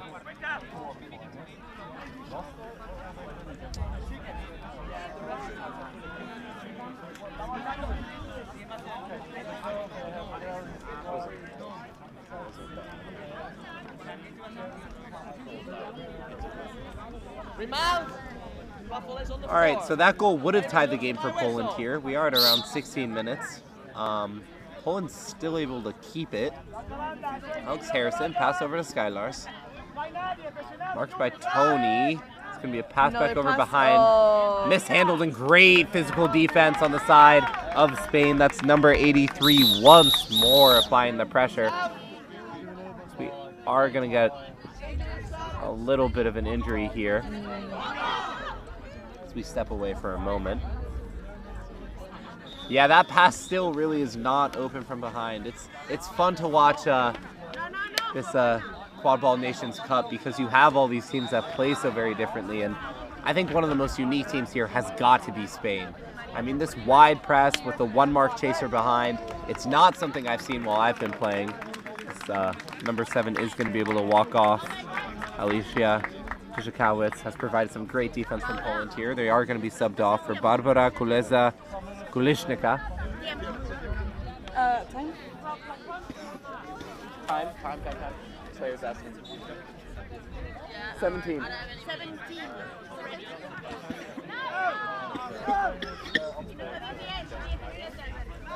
Number 70 minutes, so it's going to start being very important to get that bladger control in such a tight game. Yeah, the game can be decided here by this snitch catch. 25. If I were number 14 on the left side. They are going to look. Number 14 coming in. Not going to be there. Skip pass over to Andres. Andres, pass back over. Oh, it's pretty. Beautiful game there. Beautiful game. That's what Spain's been doing. I mean, really nice little two-man action over there. Now they really need to lock that beater game. I would not risk our bladgers so close to the snitch. Yeah, and it is going to be a sub back here to the original starting beater line that was playing so well. So it's a nice move from number 12. 0. But it is going to be a turnover on the back end of it. Here comes number 14 looking to run. Beater's flanking, looking left. It's going to be a pass number 25. Alex is not quick enough there. It's another goal from Spain. They're starting to pull away here right before the seeker floor. But pass behind. Spain does not have bladger control anymore, which is putting them in a tricky situation. Yeah, and let's see how Poland can utilize this. You have your main beaters back out here, Nizia Zavakowicz and Maciej Oleżnik. 26 looking, beat out number 14. They were not in their keeper zone. Oh! Beautiful goal from Alex Harrison. Yeah, a little one-touch quad ball over there. Alex Harrison on the back end of it, providing a few good plays here for Poland. Really pretty play. And Poland has those successive plays where they really just get that cut to hoop. So here's a beat by number 0. Some action in the beater game. Number 11 looking, gonna focus back on quad ball. Great wrap from number 3. Shutting it down. No chance to do anything. So you can tell Tony, number 14, is frustrated on the back end of it. Spain just got bladger control. Let's see if they can keep it. Yeah, that's pretty crucial so on the back end of this. Oh, no, Poland might be able to keep like this back. It's a throwback by manage. number 96. 11's going to look to cycle it as here goes Poland running it. They don't have any beaters with them. Even though they have control, it's going to be a shot on hoops, but blocked by number 5, Andres. As it's another beat on the back end of it. Alex Harrison got in the way of that, so number 26 wasn't able to be beat. They're coming back. It's another beat on 25. They're doing, I mean, just an unbelievable amount of running on this pitch here. 25 beat out. I'm not sure who was beat out on the back end of that, but here comes number 3 looking to make a play. Just misses. You got to put your hand through that hoop there.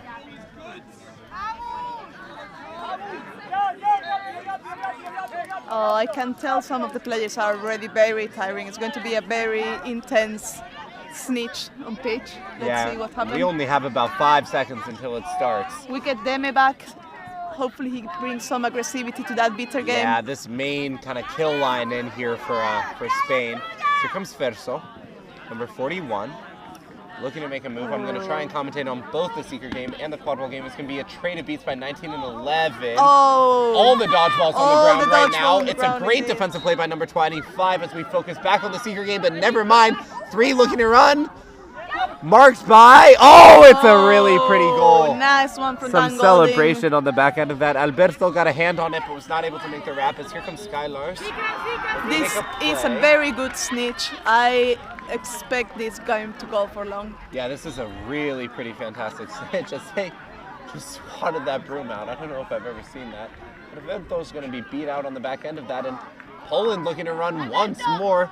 Here comes Alex Harrison. 83 coming back to Mark, but it's not going to be fast enough. It's another goal for Poland. They're 2-0 here on the Seeker floor. What's the score now?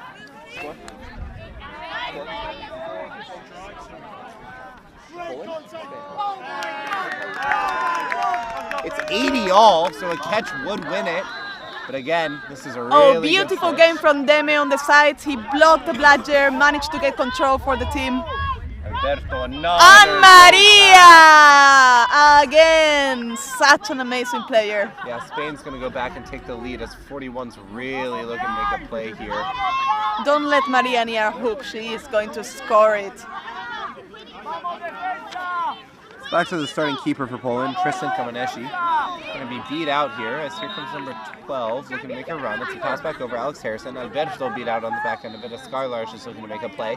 Alex Harrison is going to be beat out. It's gone over to number 7. Oh, good defense. Who is yet to maintain control.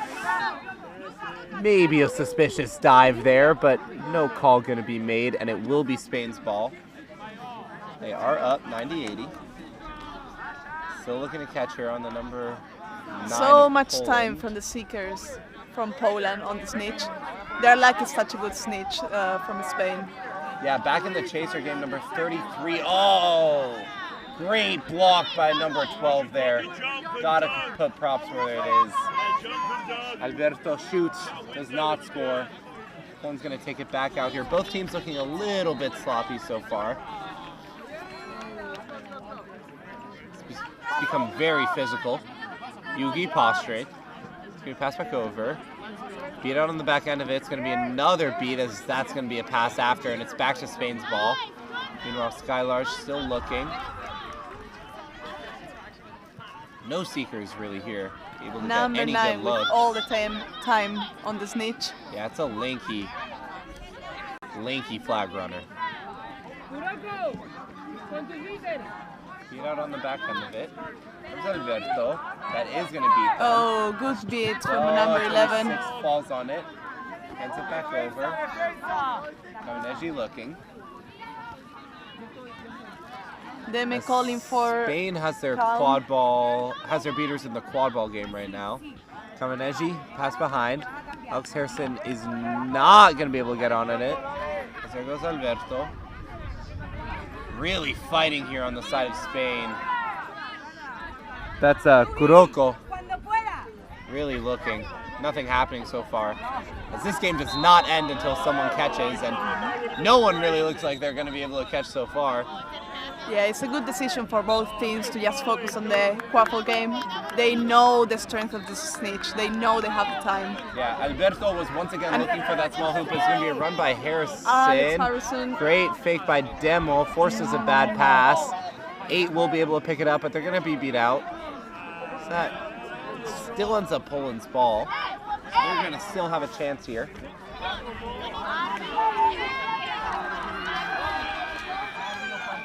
Kameneji with Harrison on their right, marked by Alberto. Spain once again has that marked defender behind, and we're going to get a stoppage here. Time wasting, it looks like. They were a little slow with it. So green is going to get flipped over to Harrison. Anything you would change in the game from any of the teams?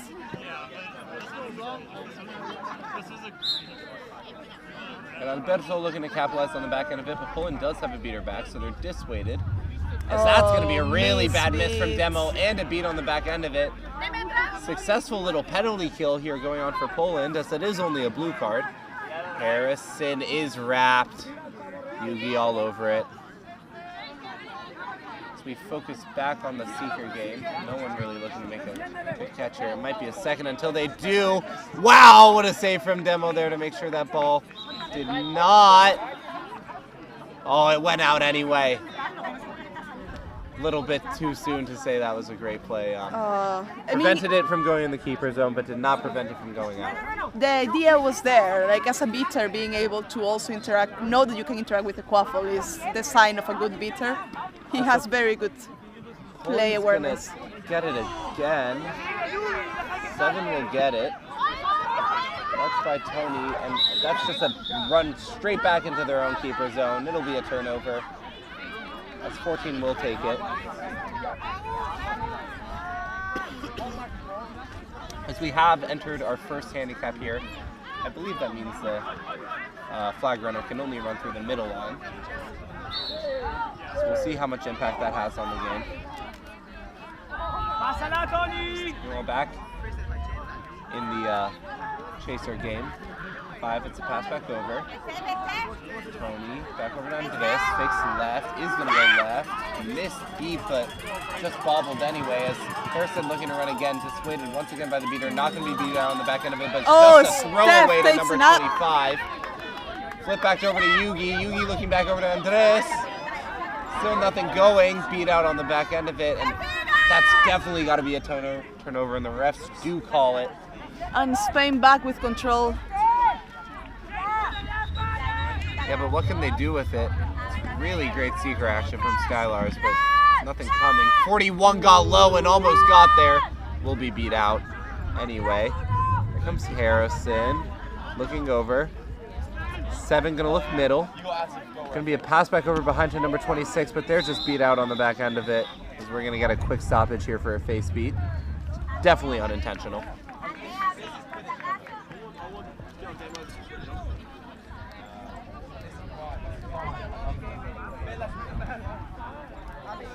Both teams just playing their heart out here for the last game of the day. Neither team wants to go home on a loss. We are approaching the next handicap for the snitch, which will make things more interesting. I don't think he's going to be caught on this second handicap. Let's see what happens when he's only with one arm. Yeah, absolutely.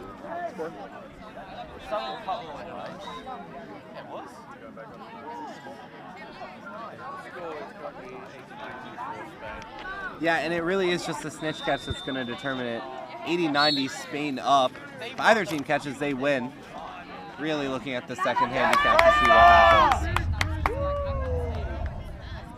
Demo makes a beat, so Spain's going to have a look. But looks like the actual ball fell out quite a while ago. Andres looking to make a move. It's swatted down by Poland and beat out on the back end of it. Number 3 looking to run again. Is dissuaded by Yugi, as Poland will set up a bit of a shorter offense. Number 80 getting very aggressive on that snitch. Oh, absolutely battling. They're giving it their all. You can really tell how much this catch might mean to them.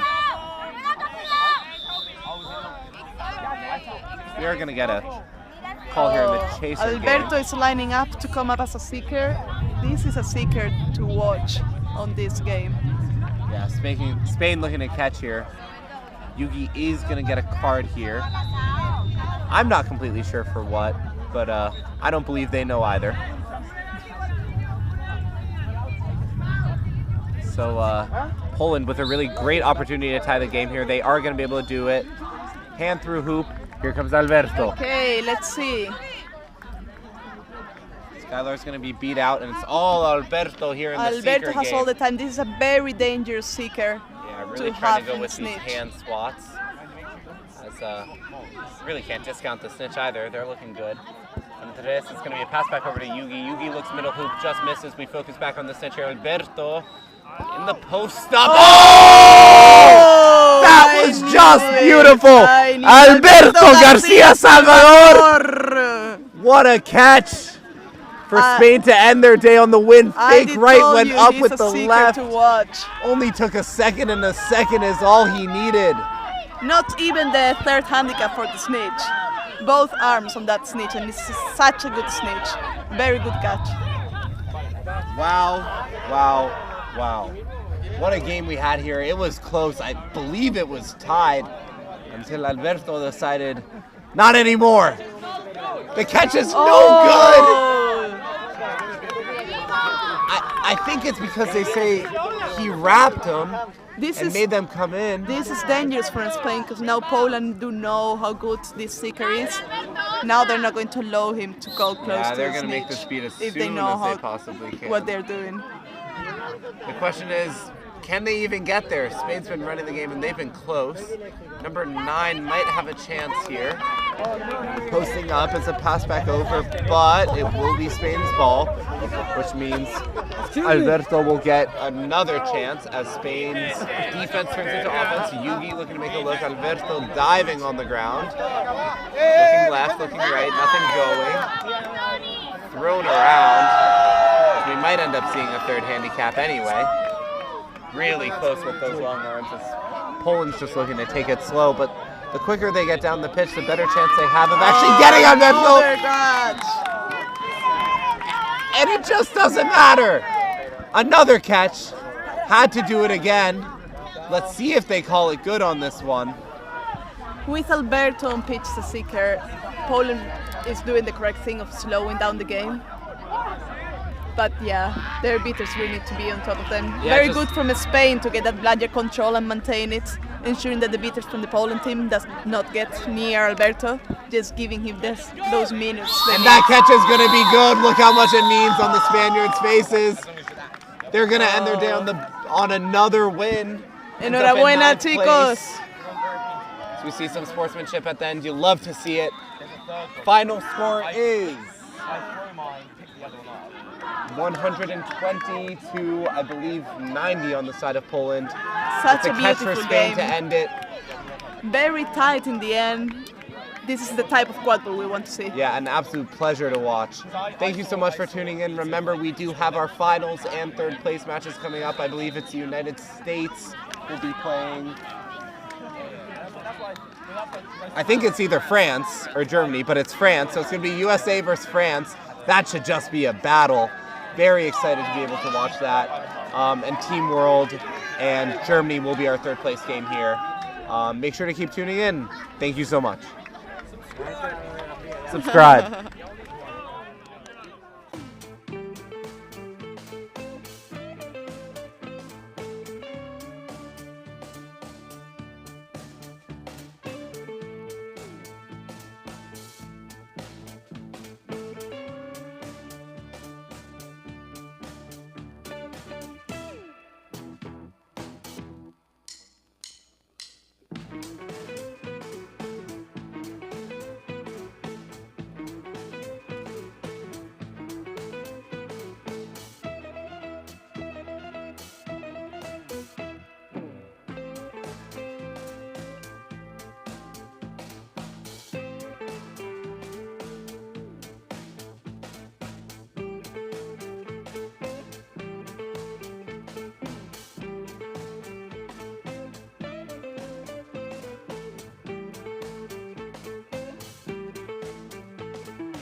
All right, hopefully the sound is working now.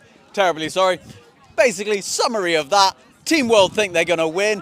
They said hi to anyone watching in Seattle, and Chaz said that he's not going to cheat, and that's all that we can hope for. Now, this is the third place playoffs. We have Team World, and we have Team Germany over here. So I'm going to see if there's anyone in Team Germany who would be willing to say anything. Last time, they were a bit moody, so let's find out what can happen here. I'm going to nick this bludgeon, see if anyone comes for it. Is right. Well, how are you feeling for this game?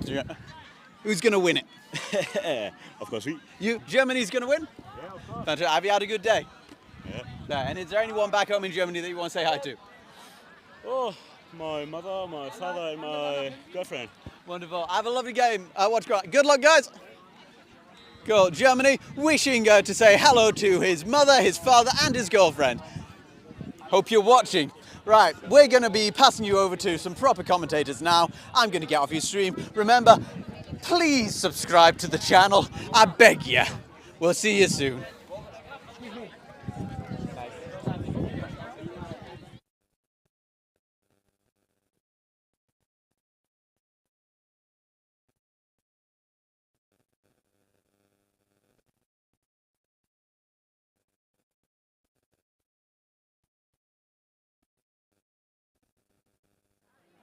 Hello everybody, welcome back to the third place match here at Q Nations Cup out in Salou, Spain. We have Germany versus Team World, looking to be a good game. My name is Andres Zalowitz. I am joined here by... I'm Hannah from Team Belgium commentating again.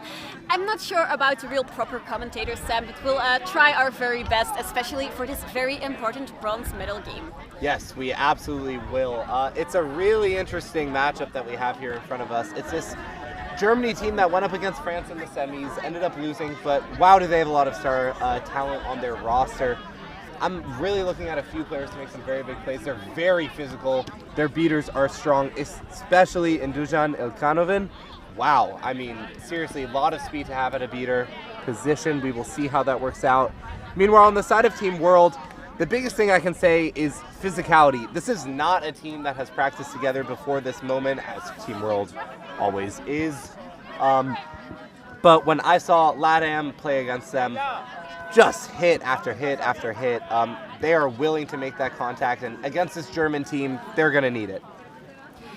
One thing that I feel like Germany might have a small or big advantage over Team World is that, of course, they have been playing together for a very long time.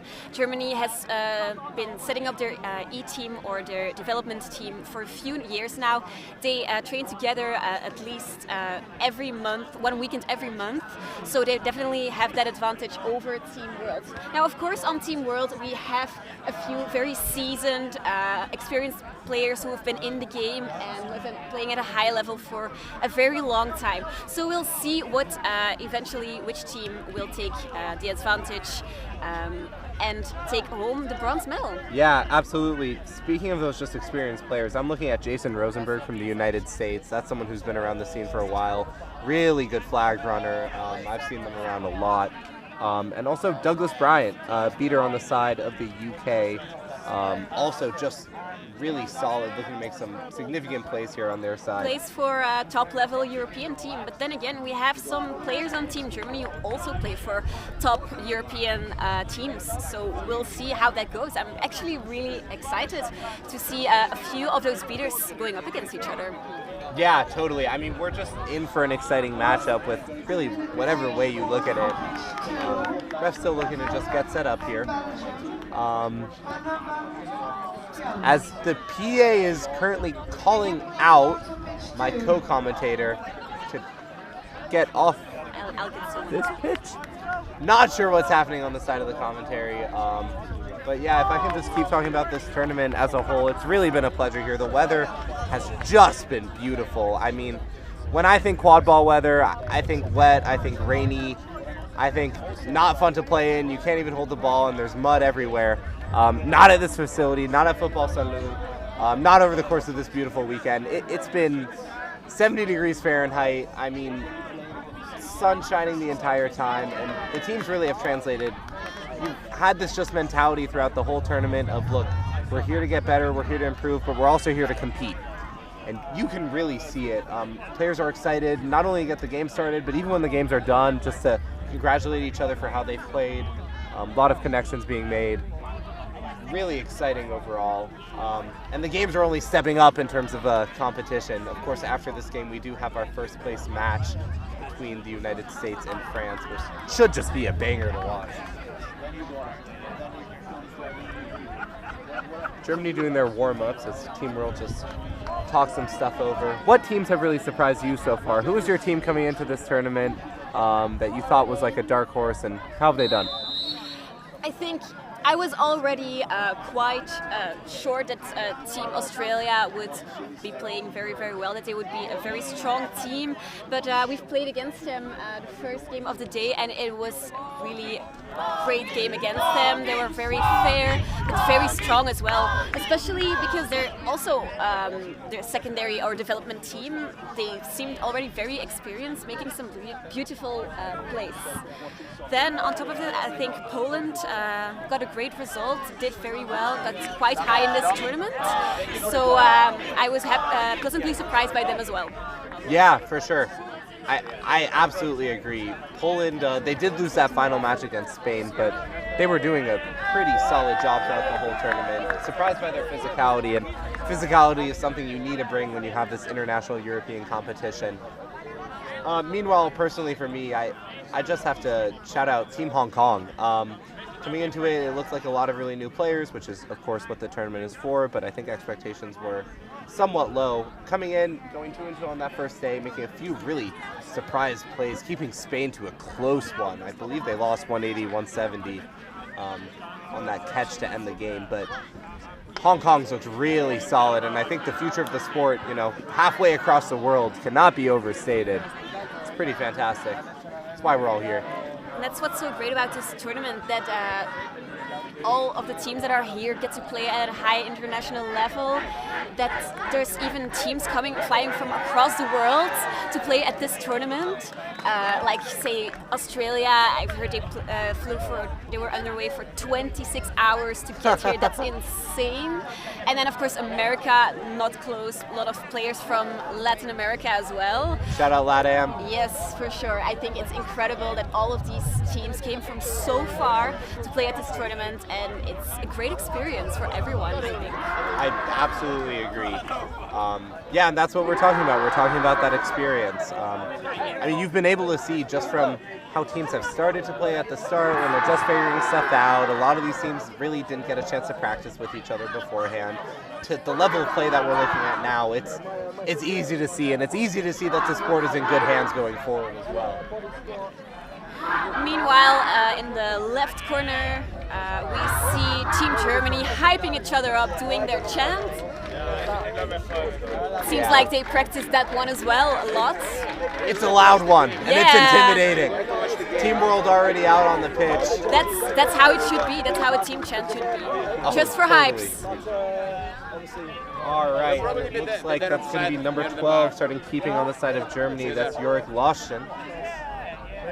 Tell me if I'm pronouncing everything correctly. I will check when I... Yeah, it sounds... It's Jorik Leusken, I think. I will try my best. Yes. Meanwhile, on the side of Team World, it looks like going for the run-up. That's going to be chaser number 23, Wojcik. Andrea Löker, one of Europe's finest, as I said before. Very strong player. I'm quite sure Germany will not underestimate her because she's quite well known in Europe. So yeah, for sure. I think they've got their eyes on her. Yeah. Then for the bludger sprint, I think we're going to have an all-female bludger sprint. Yeah, and it's an all-female... Oh, it's an all-female Quadball sprint sprint too. Right, of course, the chasers as well. Of course, because Vicky is sprinting. Pretty exciting. That's going to be number 77, Birgit Aran, on the side of Germany. And for the bludger sprint, we have Tamara Grisau on the side of Germany.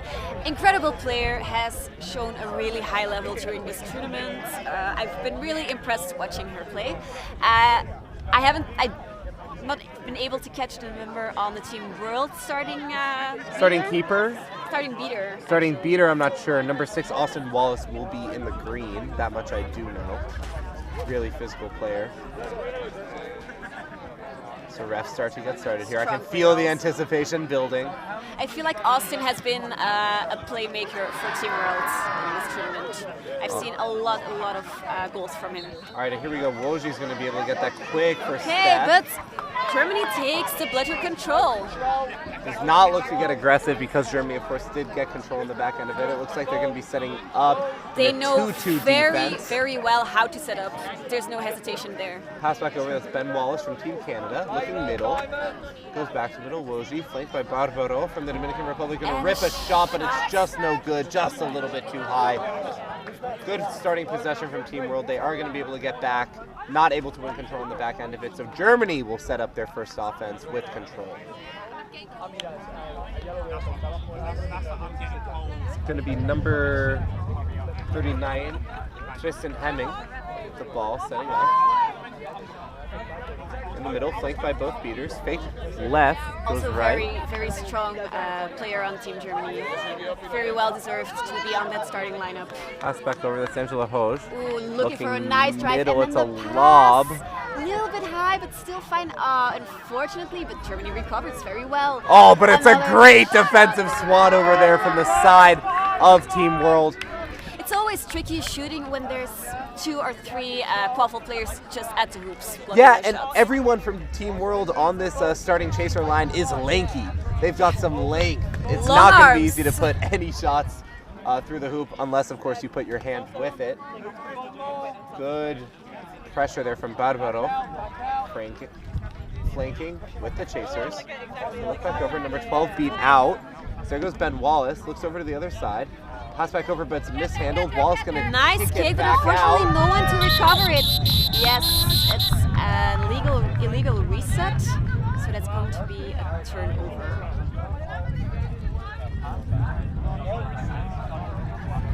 Yeah, and it's going to get passed over to number 77 here from Germany. Let's see if they're looking to run. There is 3 back on the side of Team World, so I'm not sure if they want to take on this Will 1v3. Birgit drive it through, or will she pass it off with the help from her other Quadball players?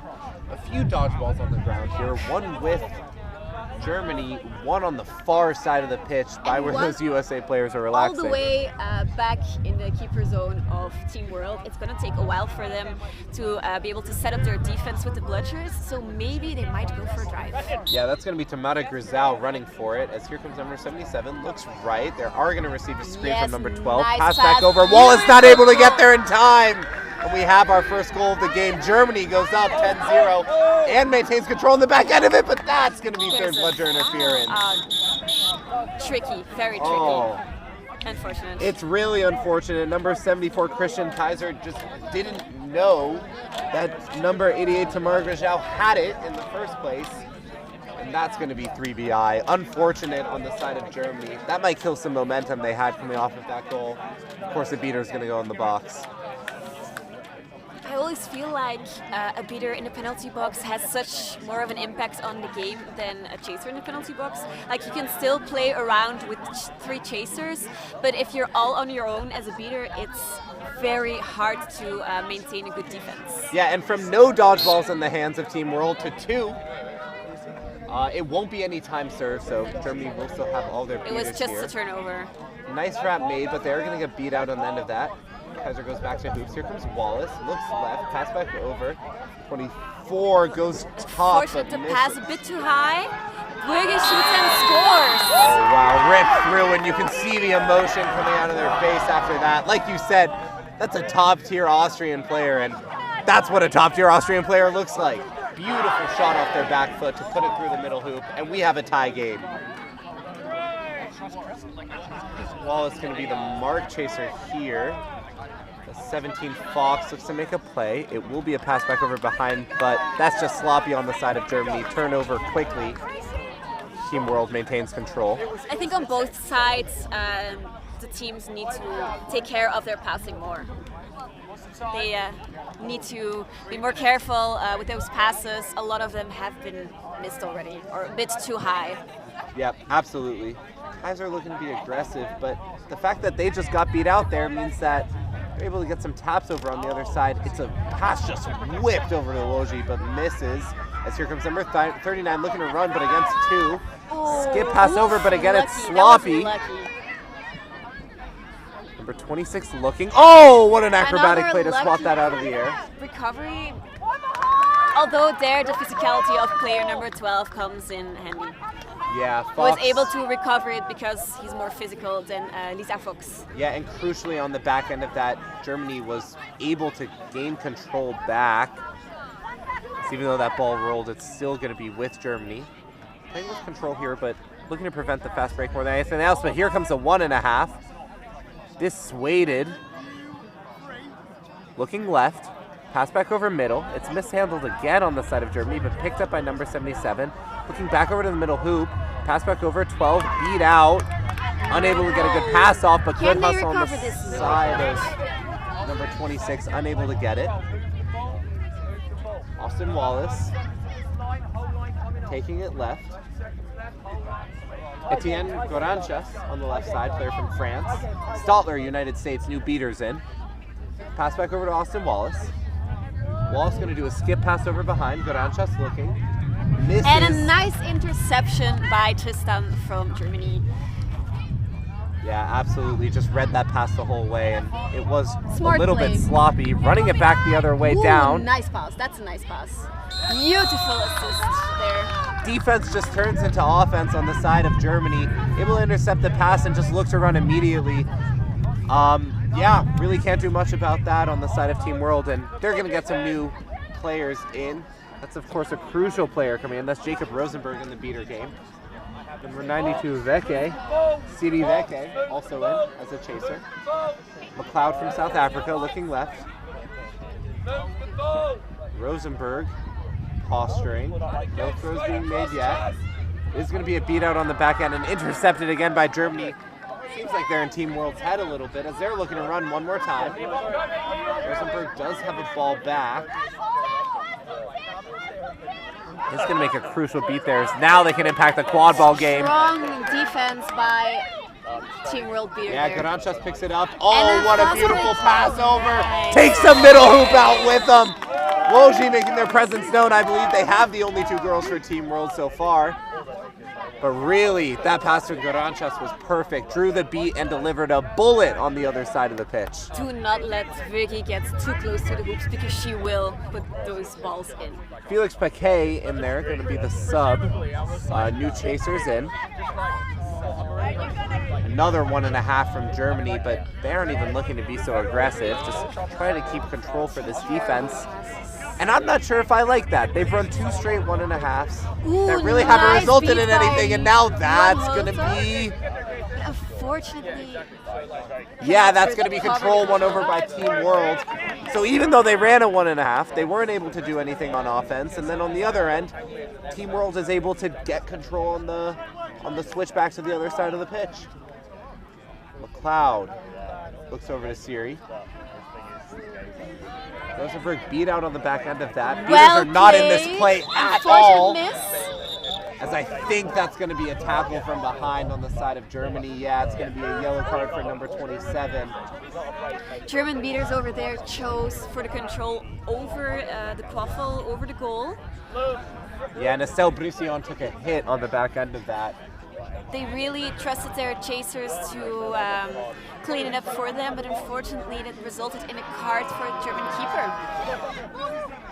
Yeah, I mean, Team World doing a good job getting Germany sucked into quad ball play there when they were on defense. But I think Gotta prioritize goal over control. I think they might get control out of it, so it might help them get more goals in. Yeah, if they but have meanwhile, the control. Brisson met at the top. Wow, great defense by German players. Yeah, it's swatted over. Hell, and McLeod Isabel playing some on good there. defense, but it's a Beautiful skip pass pass. over. Oh, Whoa! was that beat before, or was it so close? It was very close. Acrobatic play, but I think that should be a goal. it was bang bang. I really have no idea. It's gonna be a tough call to make if you're a ref. A little bit of volleyball played over there on the side of Germany. That was such a beautiful play by the German chasers over there. Yeah, that's number 58, Marcel Assig. Joined by Isabel Prediger and I think it is Hel Schwerzhoff who is on. Yes, it's Hel.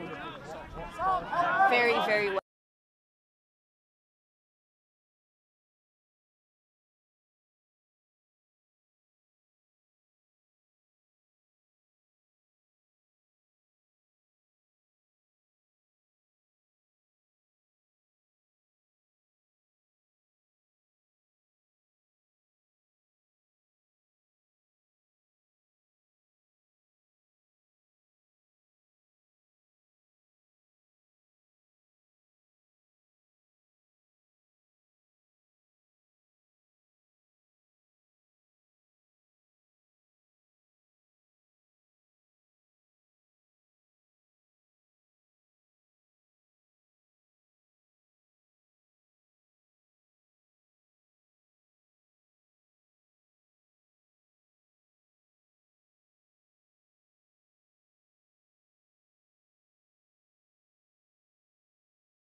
communicate. Move. Wow, it's a really great kickback. Team World is going to lose control in the back end of it. 33 just muscled out of it. Great defense from the side of McLeod, number 75. Goes for chaser over quad ball, wins the quad ball. As we are going to get Douglas Bryant in here. That's the coach for Team World. 11 minutes. Currently, the dodgeball control is with Team Germany, but with Doug on pitch, will they be able to? Yeah, keep Garancha skips it to Wolger. Doug Wolger is looking chasing, behind. actually. There goes Douglas Bryant. Douglas He does Bryant it all. He really does it all. That's the goal. going to end up scoring on the back end of that. As we are going to get a stoppage here, but wow, Team World turning up the pressure here over the side of Germany. You can tell how much it would mean for this motley crew of players to be able to come through and get a third place match from the back end of it. I just think that'd be amazing. Bring out your brooms. Resume play on my whistle. After this broom's down in control, we'll go back to Team World. Team Germany always manages to recover it for a short time, but it just cannot keep it. Yeah, that's Harry McClanahan, crucially able to keep control there, along with Shirley Liu. Liu makes a beat. Gonna look middle. But a nice drive from Tristan on the goal. That's really, really, really, really pretty. Faking to go middle and ends up just going back to that first hoop that they were looking at in the first place. Fakes out the entire Team World team, puts it through. Great goal over the side of Germany.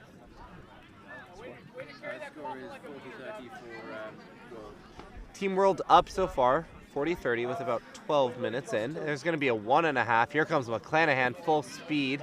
Will get beat out. So let's see what happens here on the side of World. They do not have any dodgeballs in the play. Bryant beat out. There goes. Wow, Garanachas. Fantastic play. Using the speed and mobility to say, well, whatever you can do, Germany, I can do better. Puts hand through hoop, scores. 20-goal lead for Team World.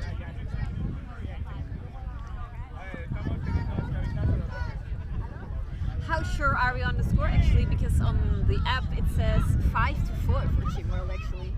And another goal for Team Germany from Tristan again. Well, I think it just might be 5-5, yeah. I think it's a hat trick. Hat trick for Germany early on. You love to see it. We're going to get a stoppage here. Advantage call against Germany. I guess in a better play.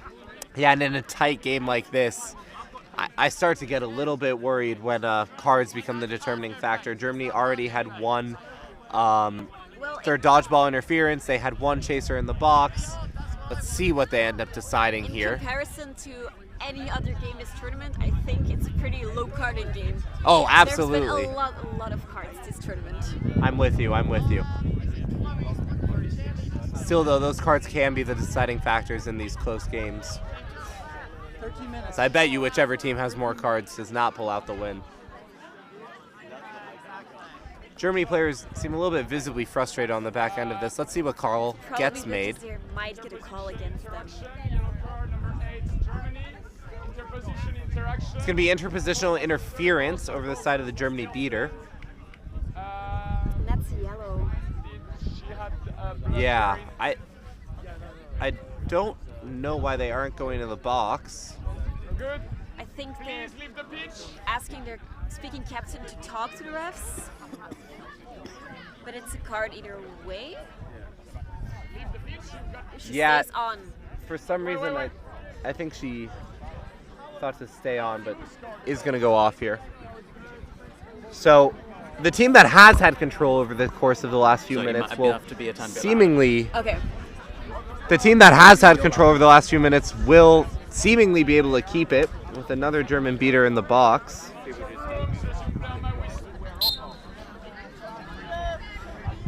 Statler flanking with Goranachas. Bryant looks over to the right. That's going to be Wogi. Pass back over to Bryant. Bryant fakes middle.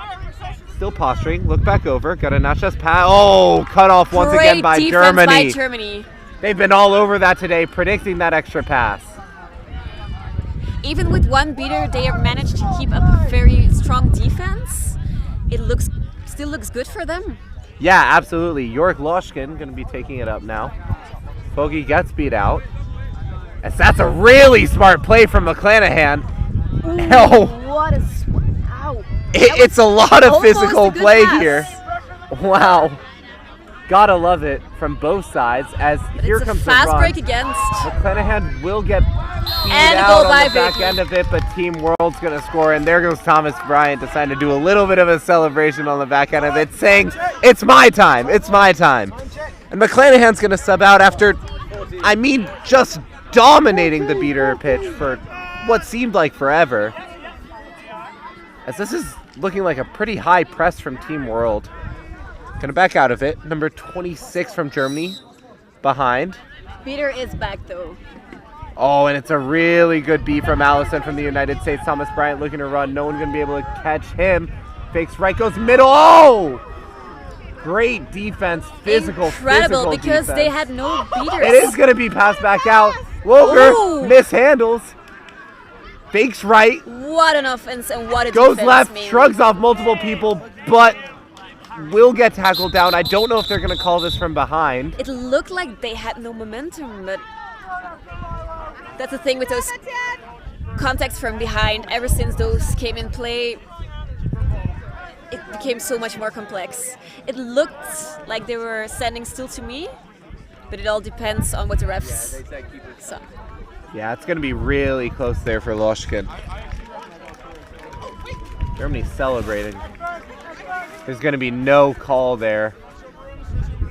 That's a great defense, even Yeah. when they had no bludgers. Yeah, Wogie's going to be off broom. Here comes Loshkin running with beaters. Going to Beautiful look right hoop, play but doesn't by put it through. Tamara Grisau beautifully creating the no bludgers basically all by herself. Yeah, we have some beater play right in front of us. It's really chaotic. Team World looking to keep control here. Allison might end up cycling these. But there's pressure on the other side from Team Germany. Gonna get beat out. That's number 77, Brigitte Arand. So here comes Austin Wallace. Back in the game after starting. Granachas to their left. Garan Allison flanking them. So we see a new beater in. That's France's number 0, Tiffany Paskuru.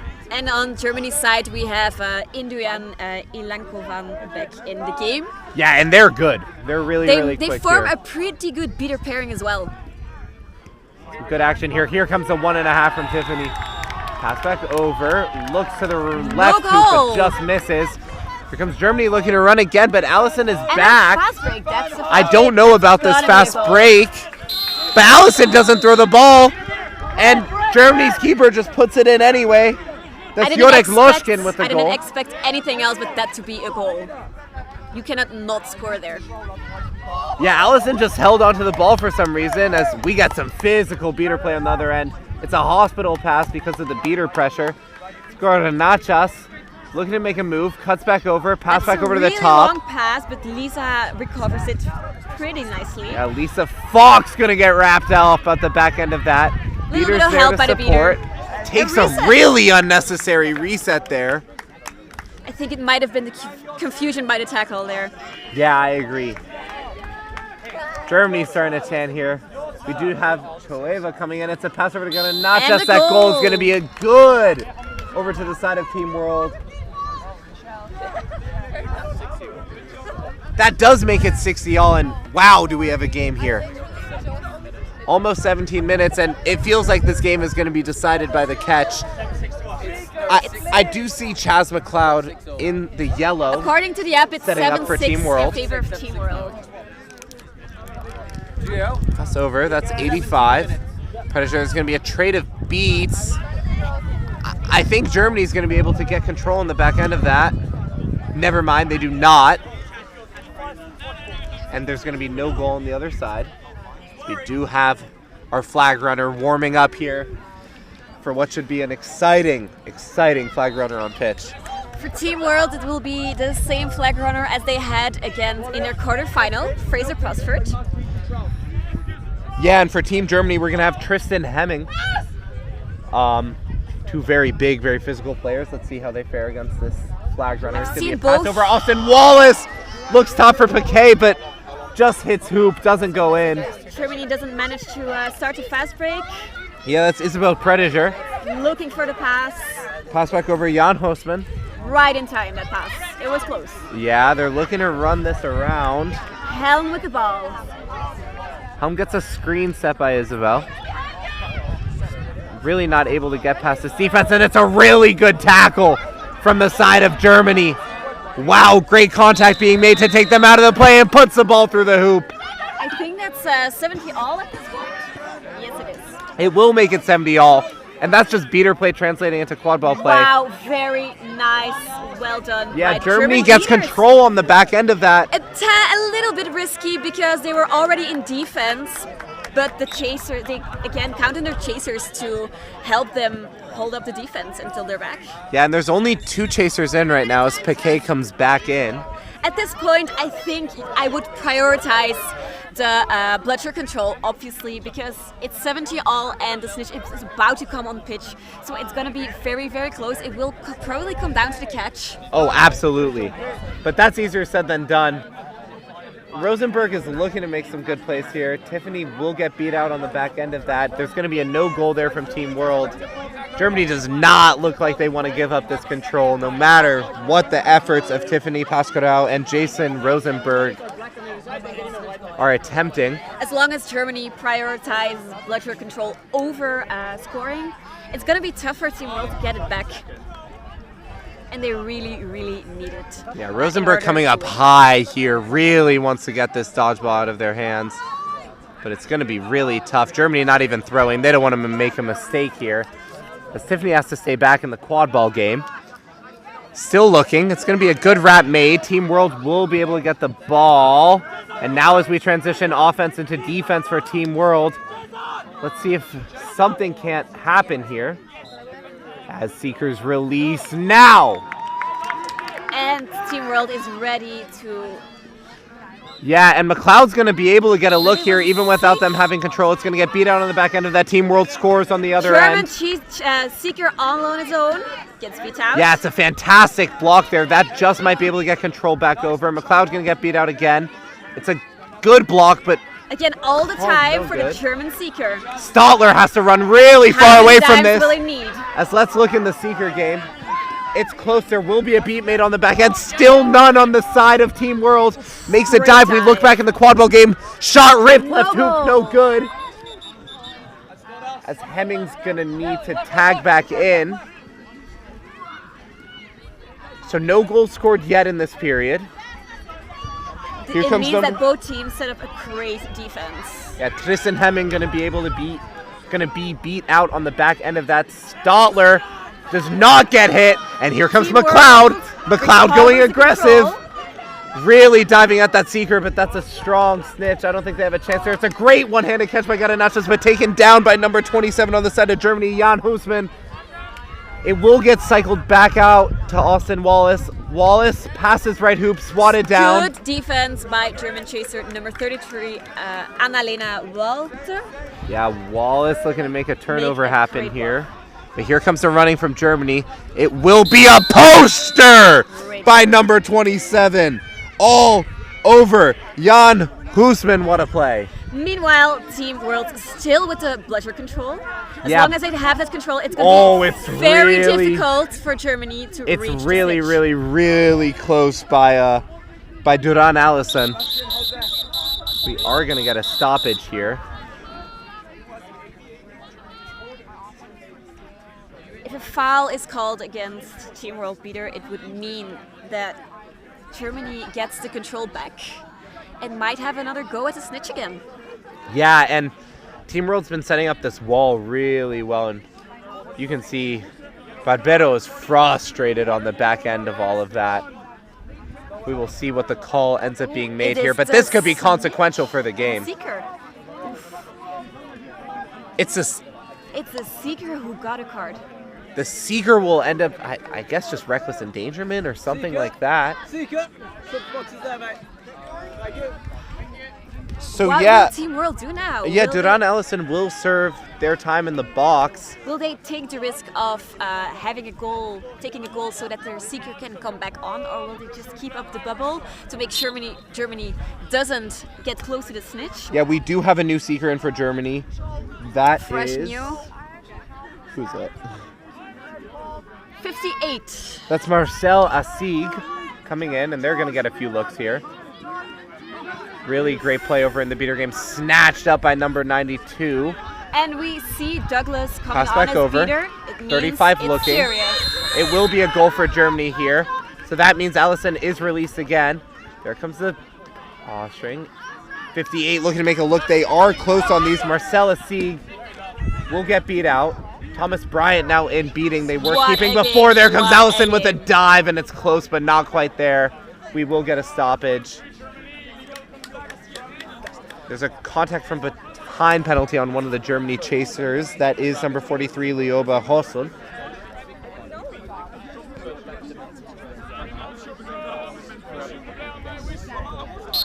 We get a chance to relax for a second, but never mind. Right back into it. Vogler going to be able to get tackled down. There comes Jacob Rosenberg. Looks left, hoop, it rims just out, but caught Garanachas. We are back in a tie game. Here comes number 58 looking to make a look. Assig. German seeker getting a big shot at the snitch. Yeah, Assig is really close on these. They will get beat out. As there comes Allison. It looks like a catch, but the snitch was falling down. Would be an amazing play. Assig kind of took the snitch off balance, and then it was Duran Allison coming back in, deciding to just give it their all. They do end up with the catch. I don't know if it'll be called good. Might not be called good for charging the snitch. It's a tough call here if I'm the flag runner. Team World is really hoping for a goal. 50-50. I think we're both really stressed here about what that call will be. Will the game continue, or will this mean a win for Team World? Yeah, tense Catch moments is here. That's going to be the game.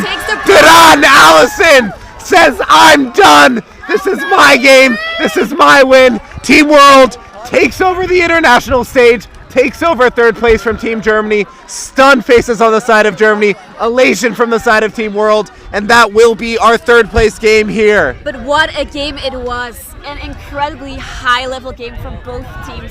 This is what we want to see at this stage in the tournament.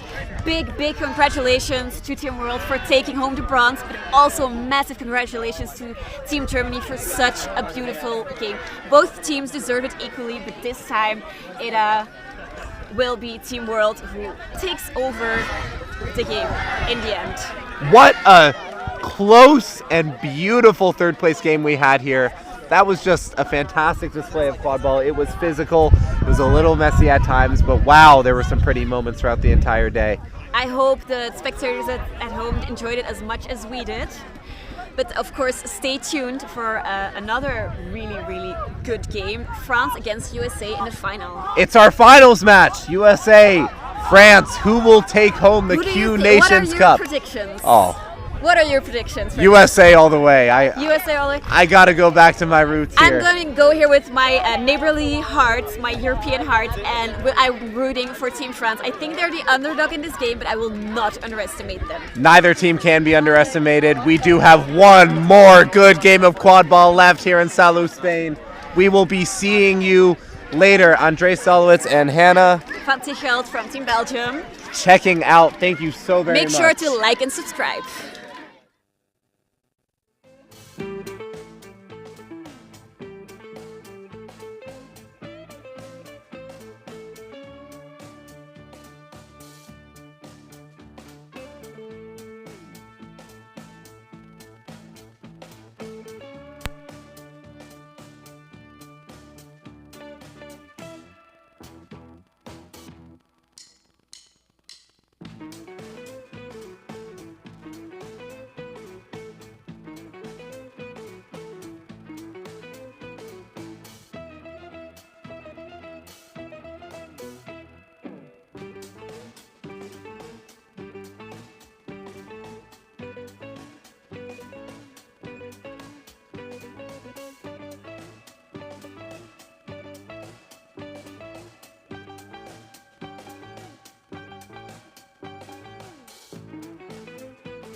And with any luck, that means that all of the buttons and all of the right things have been pressed.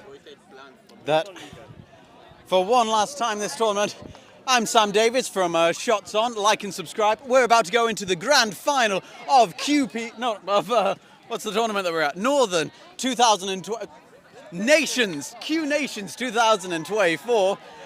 I'm professional at this. Like and subscribe to the page. We have Team USA over this way.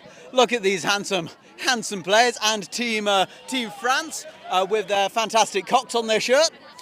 Let's see how Team USA are feeling. How are you feeling going into the finals? We feel great. Feel very good. Feel like this is the moment we've been training for. The moment you've been training for. How long have you been training for this? They've been training all year. I mean, we had like 2 different championships going, where we had MLQ season, USQ season. So these athletes have been training all year for this moment. Fantastic. And whereabouts in America are you from? I'm from the state of Texas. You're from Texas? Yes, the great state of Texas. Texas, the greatest quadball players, I think, isn't there? So who's going to win this final? USA. That's the most subtle USA I've ever heard. Well, good luck. Have a fantastic time. And let's go over here, see how the French are doing. I'll stay in frame. There we go. To the French. Let's see how they're doing over this way. Team France. France having a lovely time. They're just having their team chat at the moment. I'll see if I can eavesdrop, see what they're saying. Yep, they're speaking French. I have no idea what they're saying in their team chat. But they look like they're ready. They're rearing to go. I believe in French he said, we've been playing a good quad ball all weekend. We're going to keep it up, play it nice and fair. And some other things, again in French. Don't know what they're saying.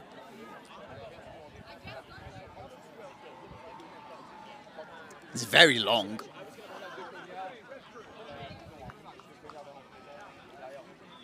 The refs have just had their referee photo going there. The ref for this match will be Matt Bateman from Quadball UK, or no longer Quadball UK. I believe they've retired from it, but they still ref and all that in that side.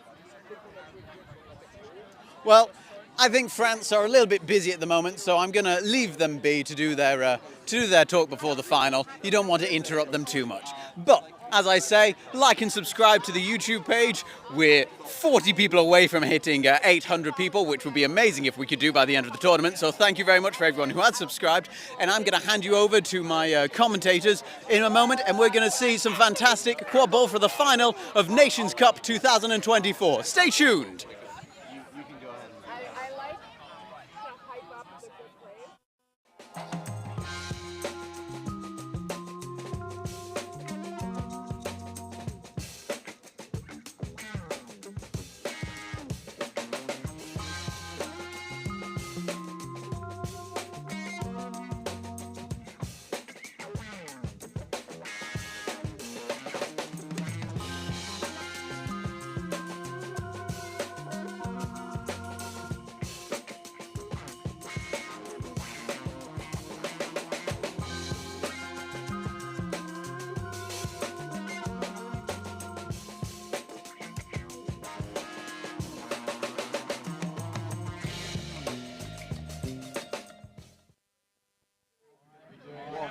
Hello and welcome to the final of Nations Cup! Yeah! We are seeing France versus America. I'm Jasper from Canada with... Andre Salou from the United States. Yeah, it's the red, white, and blue versus the other red, white, and blue. Oh, you know, we've seen... No, we haven't seen this battle before. That's the wrong country. But it's going to be intense. I haven't actually played either of these teams. Did Latam play either of these teams? Latam was not able to play either one of these teams, but I can just tell you just by looking at both of them, this is going to be a physical game. This is going to be a game that they both want desperately. It's the final of the Quadball Nations Cup. You can see the hype surrounding the entire pitch. Everybody's here watching. Everybody's here excited about it. We're in for a good one. I can tell you there's a lot of players hoping to see the Americans lose, but a lot of people hoping to see just some really good quad ball. What do you think? the game's going to look like here. Yeah, and I mean, let's talk about it. A lot of people do want to see the Americans lose, and that's for a good reason. They are dominant in their showing so far at Q Nations Cup. Remember, this is their B team, and they're showing up like it's nobody's business. I expect a lot of different things from the Americans this game. I expect really aggressive beater play. They're going to be up. They're going to be up right to that mid-pitch line. They're going to be up with their chasers. They want to create turnovers. What France has to do if they want to win this game is they have to play them in the half court. And look, the Americans can dominate in the half court as well, but keeping them contained to just that and not letting easy goals get through from the fast break will keep this game close and winnable for France. Yeah, and I know America's got some really, really clean fundamentals. They don't drop their passes. They are crisp and they are catchable, so France is going to have to match that level of skills right there, which I am sure they can do. But it's all going to be who can get more in the head, who's going to make the mistake first. Yeah, absolutely. I think cards are going to be a big focus for this game. Just a big difference between US quadball and IQA quadball is you have maybe a little bit more ticky-tacky in terms of contact penalties. I think that could really be difficult for the United States. This is the final game. They're going to be reffing that very stringently. Be careful on contact because a lot of fouls in this game can definitely tip the other way. As a Canadian who also plays with North American refs usually, I can tell you we got a lot of cards. We are not used to this calling it immediately, less back to hoops than we're maybe used to over in North America. We are playing with a different rule book here as well. Both Canada and the US use their own rule books. Not hopping on that IQA bandwagon, which honestly I think we should eventually start doing that. Oh, I'm the other way around on it. I think IQA should come around to the US, but I love the IQA start. I love the IQA the start is cool. Yeah, I think the US has to help the IQA. I do know the US rulebook is way more readable. They've really cut down on a lot of that redundancy and annoyingness to understand the rules. I think we got to work together. Yeah, and you know what? This is what international quadball is all about. It's working together. You've seen so many different teams from all across the world, from Hong Kong to Latin America to Canada, United States, everywhere. They've all been able to come together for this tournament, and really it's been pretty beautiful. The level of camaraderie, both before, during, and after the games is really commendable. It's just been a fantastic tournament. I freaking love this sport. Everyone is so nice. People are putting themselves in the box if they know they fouled. People are giving high fives after the games and hugs. We're seeing people making friends, trading jerseys, and it's just camaraderie all around. And you don't get that in other sports, I find. No, not at all. It's really special to quadball. All right, let's turn our heads towards this final game here. I expect to see this starting line that's just been dominant for the United States so far. That's Riley Usami and Ryan Mejio, along with Lauren Smith and Alyssa Viaba right at the center of it. That's going to be the chaser line. Probably Ray Brodeur and Ryan Sue. We will see what France throws out in response. Usami's a fast player. I don't know if I've seen him miss this startup. We will see who will get the quad ball first. I'm also seeing France has their own cheerleading I was going to say, you know, America might have a dominant starting lineup, but France has a dominant cheerleading squad. They have been here with their French pom-poms, with their French cheers, and yeah, okay, it's closer to Salou from France than it is America, but come on, America. I want to see your cheerleaders coming too. Yeah, I'm already seeing the starting lineup here for France. I see Kylian Menge in the green headband. That's going to be the keeper there over the side of France. Another player to watch out for, Mourad Gaze. Wow, what a player. In terms of carrying this French team to victory, it might all be on him at this tournament. Yeah, I really hope it's not a one-person game for either team. I do love to see, especially in a development tournament, that we are actually helping each other, making players have that opportunity to learn and grow rather than one-man drives, which are a little bit more common when you're in a more intense, maybe an actual World Cup rather than a developmental tournament. Yeah, I'm with you. But sometimes against America, you got to do what you got to do. I believe in you, France. I'm ready for this. Yeah, I'm seeing the beaters for France here. That's a Mel Belforum along with number 24, May Vidal. Oh yeah, see there. I know Murad number 10 on France as Tarzan, so I was like, oh, who is this other player that's going to be dominant? I do not know that name. And I will call them Tarzan throughout the game probably because that's how I know him. That's got to be one of the best nicknames in the sport. Yeah, I sure hope that's right. You know, I've only actually been told that. Again, I haven't played against France yet, and I don't know, North American. So there's all these European teams. So interesting, so fun to play against so many new countries that I never ever get to see. Yeah, no, it's really cool to just see all the different styles of play from across the world too. You have like the physical play of Poland coming from one end, or Spain on the other side, you know, playing with their beaters across and one chaser behind. That top three for Spain really messed with Canada. We could not figure out for the first little while how to deal with those three top chasers up. Eventually we did, but wow, all these different looks are so exciting. Yeah, and let's see what Amanda Dallas and the USA staff decide to throw out here against France. Will they kind of keep the same lines that they've been going with, or if this game gets tough, do they switch it up? They do not really have a lot of beater depth. It's late in the tournament, here we but go. We're getting started here. We got the head ref ready with a ref cam sitting atop of that ref's head. Do you know that ref's name? I have no idea. You know, he refed. I'm so sorry. They. My apologies. As a they them, I deeply apologize.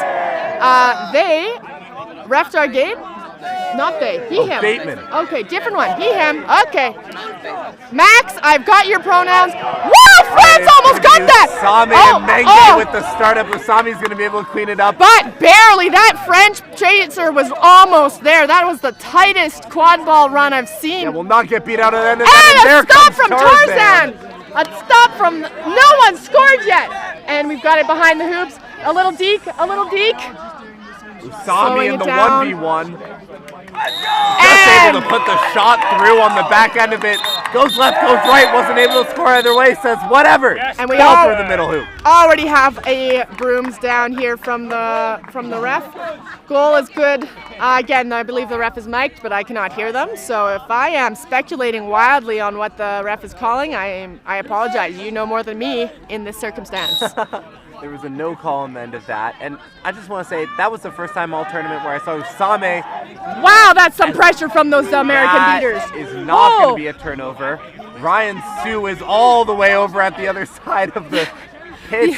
Here comes Menge against Mejio. Mejio looking to lay a hit. Menge a little bit too fast on the sideline. Number 28 with them.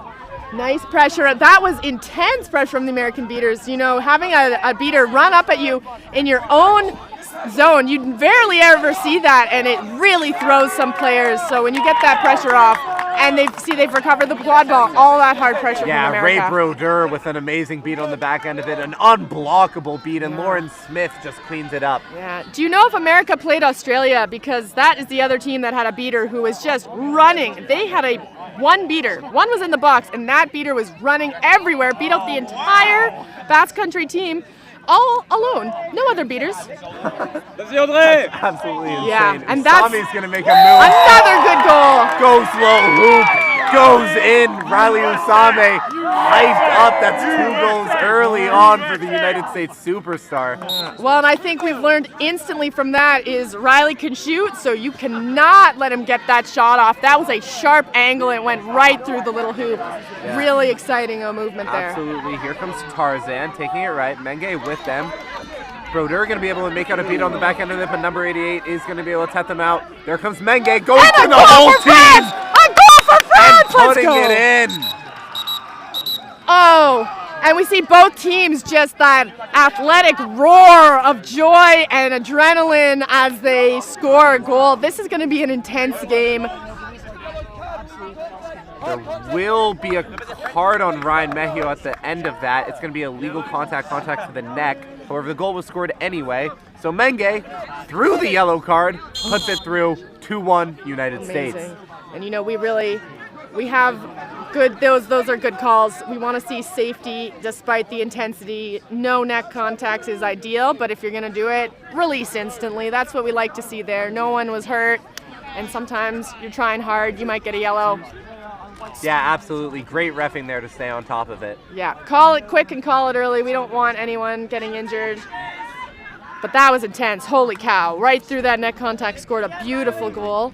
Nice. Oh, And again. Usagi's really using that momentum, really able to break the ankles on those players. They're not shuffling really well and low. They're biting on that step, and Usagi's just driving by them the other way. Yeah, but here comes France's beaters. They're trying to cause that was such almost a catch. They will get control in the back end of it. As Brodeur currently has a none. Here comes the press. Tarzan pass over Biaba. It's a great miss. beat. Oh, I believe they might have been beat there for getting Yeah, that's number 12, Gaudier Nguyen, with a really good beat. That's one thing that's always kind of gone Alyssa Viaba's way. That small body is able to really be able to block the ball when she has that quad ball in her hands. Nguyen says, not today. I'm making the beat anyway. Oh, yeah. And you know what? That was a good jump, but we've got Arjun over there, and that's a very loud AR. I've played in some fantasy with that guy, and look at that hustle from the ref. Temporary Look at that hustle none, from the ref. As I love Brodeur that. does make a beat. Mejio is able to poke it out. Oh, another poke out. out. But it's Mejio. Wow, great defense. Just poking that ball out. France is going to need to use their body to really body block that and not let the quad ball be poked out of their hands. So I'm going to call it a quad ball because, again, we call it a quad ball over in North America and they call it a volleyball here. But in my opinion, a volleyball is overly inflated and used to play volleyball. What a tackle from France! Amazing job! Got those thighs, brought that player to ground. I can't see their number, but... Lauren Smith, number 2 from the side of the United States. Yeah, but who is that French player? They made an amazing tackle. 24. 24 is Maeva Dell. Yeah, great tackle, Maeva. I loved that. You got the thighs and brought that player to ground. Romerialason is beat out on the back end of that. It's Usami in a 1v1. Mejio is being marked by Mejio on the such right a good side. try again from that same French player. Yeah, Usami finds Biaba on the low hoop. It's been working for the United States all weekend. We're going to get a stoppage, but I do believe that goal should be good. United States up early, 3-1. Now, do you think that France needs to start parking dodgeballs on Usami there? Because that is a lot of goals from one player. It's impossible to just contain one person on this United States team. If you focus all your attention on Usami, well, you still have Lauren Smith to deal with. You still have Alyssa Viaba to deal with. And half the time you don't even have a dodgeball in your hand because Ryan Sue and Ray Brodeur are making sure you don't even have a chance to make the beat. And that's the tough thing. You know, I've heard, again, from rumors up north that there's a lot of players in the U.S. just from population, and that it is a really intense moment for a player to be chosen for the national team, and therefore a really intense moment to be on this development team, one step away from that highest level of Team USA. And so what an honor for them to be here, and such good playing so far. They will call that goal no good. We aren't able to really see what. And speaking of really seeing, the sun has come out. Yeah, facing right into the United States. Ooh, that's going to be definitely a factor here, and a factor on my commentary. I cannot see the numbers on any players on the France half of the pitch. I apologize, France. I will not be able to call all of those names and numbers. That sun is in my eyeballs. Tarzan's going to get a little bit of a screen here. Sue makes a really athletic beat on Bellaforum. And has beat 2 players of France. Coming in for the third. Oh, and that's a pass after, and we see perfect call from the ref. Tarzan knows what they've done. He's done. I'm so sorry. I need to read the sheet, and I have not yet. Okay, we've got Remy on Francais and perfect. Thank you, merci. And then we got Ray and I will get everyone's pronouns right. Apologies. Pronouns are, again, one of the best parts of Quadball is we do have this mixed gender thing. I'm sure if you've played and are watching, you know this, but for anyone who's watching because they've got family members or have friends playing and you've never played this weird sport, I almost swore there. It's the mixed gender. What a beat from France! The mixed gender aspect that really makes this an exciting Biaba game. with a pretty spin move on Menge. That was such a good beat from France, but America still has that ball. The ball disappears into the sun, but 71 there was able to catch it. Good job there, Ryan. Ryan, unaffected by sunlight, can just see. Oh, and unfortunately, we're going to do some color commentary. We're looking at a potential injury here. So, wow, that's a game. I love this sport. I love do this too. sport. It's quick, it's fast-paced, and especially when you play it at this high of a level. Oh my goodness, it's just non-stop. Oh, you know what? And beaters especially. I am a chaser. How about yourself here? I'm a chaser as well. Yeah, the beaters run 300% more and 500% faster than we do as chasers, I'm pretty sure, and it's Agreed. intense. You saw it from, again, I'm going to forget the name, but that one American beater just running around and beating out half the French team all by himself. That's a lot of hustle. I've seen that in the Australia game again. I've seen that from Poland beaters that we've played and English beaters that we've played. They run so much. I can't do it. Yeah, absolutely. It's a game that requires a lot of cardio. Just want to say, Amel Bellaforum went down that play. They do look all right coming off. And they looked like they got a card. I did not see for what, but a quick goal from America Well, it was does a card put on number Tarzan 10, back. Tarzan. And while I'm trying to talk about it, here comes the press. Lauren Smith picks it off. Ooh, Gonna that shove was- off Tarzan. Pass back over to Usami, cut off by Tarzan.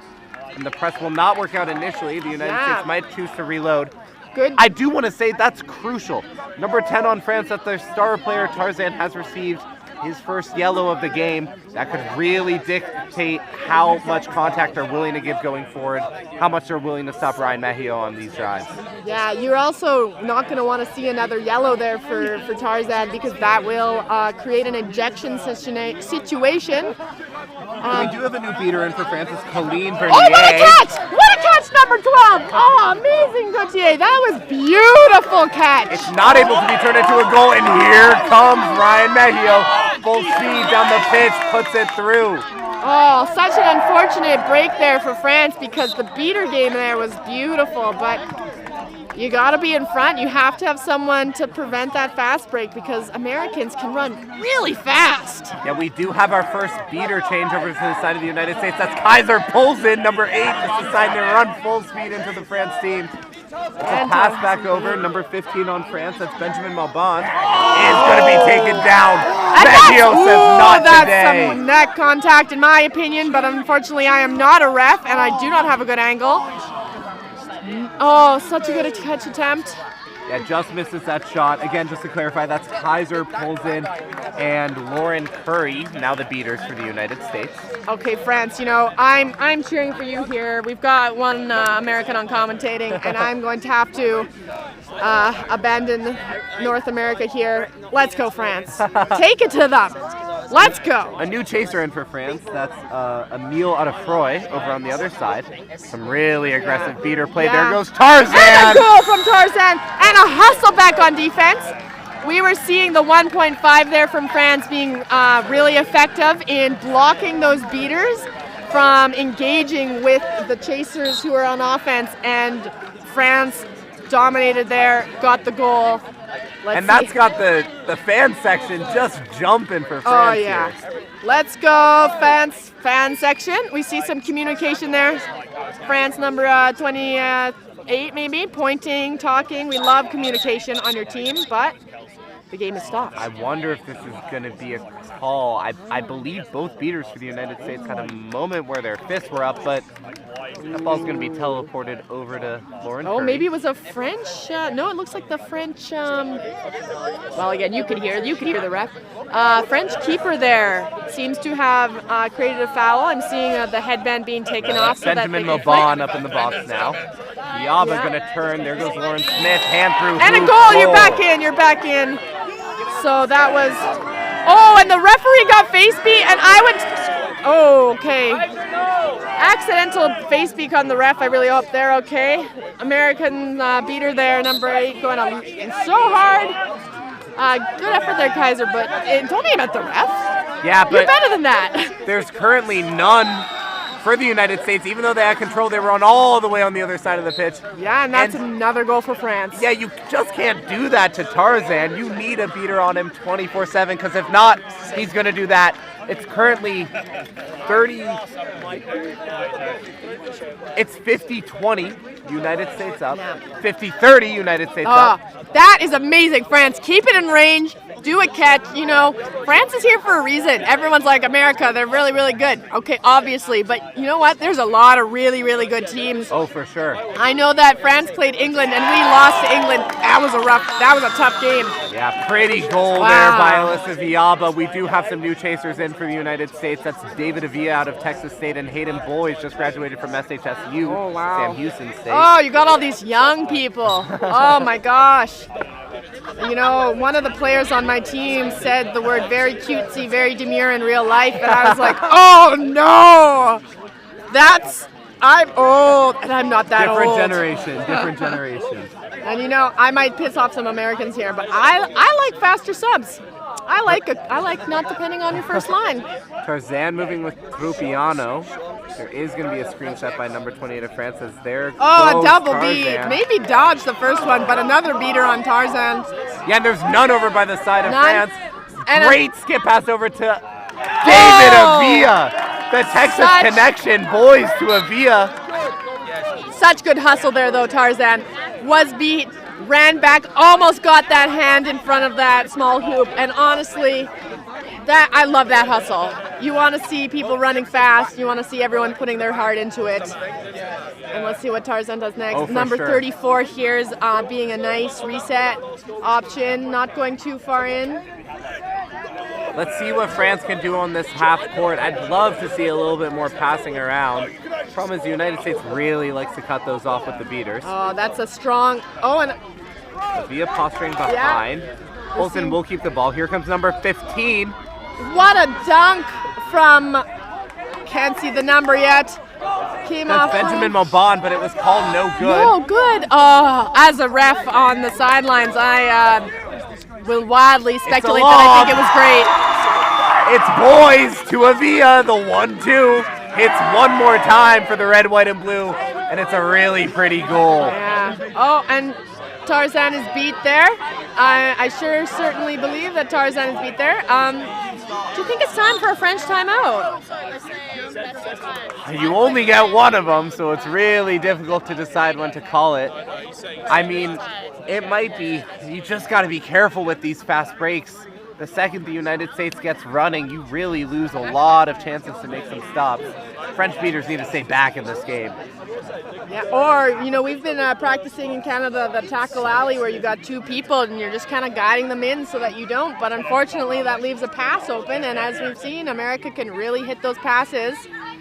Yeah, here comes Sue coming up, working with Curry. Tarzan! Oh my God, hand through the hoop, and that's how you score. Don't leave it up to chance. Put your whole arm through the hoop. But I sure hope the shoulder there is okay. Great support there on you know, I don't know. Not great support is not what I was trying to say. It's a long day. No problem. Yeah, that's Tarzan swinging down from the jungle from the top rope all over the United States so far, keeping this game within a catch's reach, which is, of course, all that really matters in an IQA game. Yeah, so again, for all of you Europeans watching, you already know this, but in America and Canada, the flag catch does not end the game. It creates different situations. It's different in America and Canada. But here, if you catch and you have the most points from that catch, you win instantly. And that has been the deciding factor in a lot of games we've seen this weekend. Really good French defense there. Able to just snag that ball out of the air, keeping it. As Sue is looking to press as the other dodgeball rolls straight off the pitch. They will decide to come back.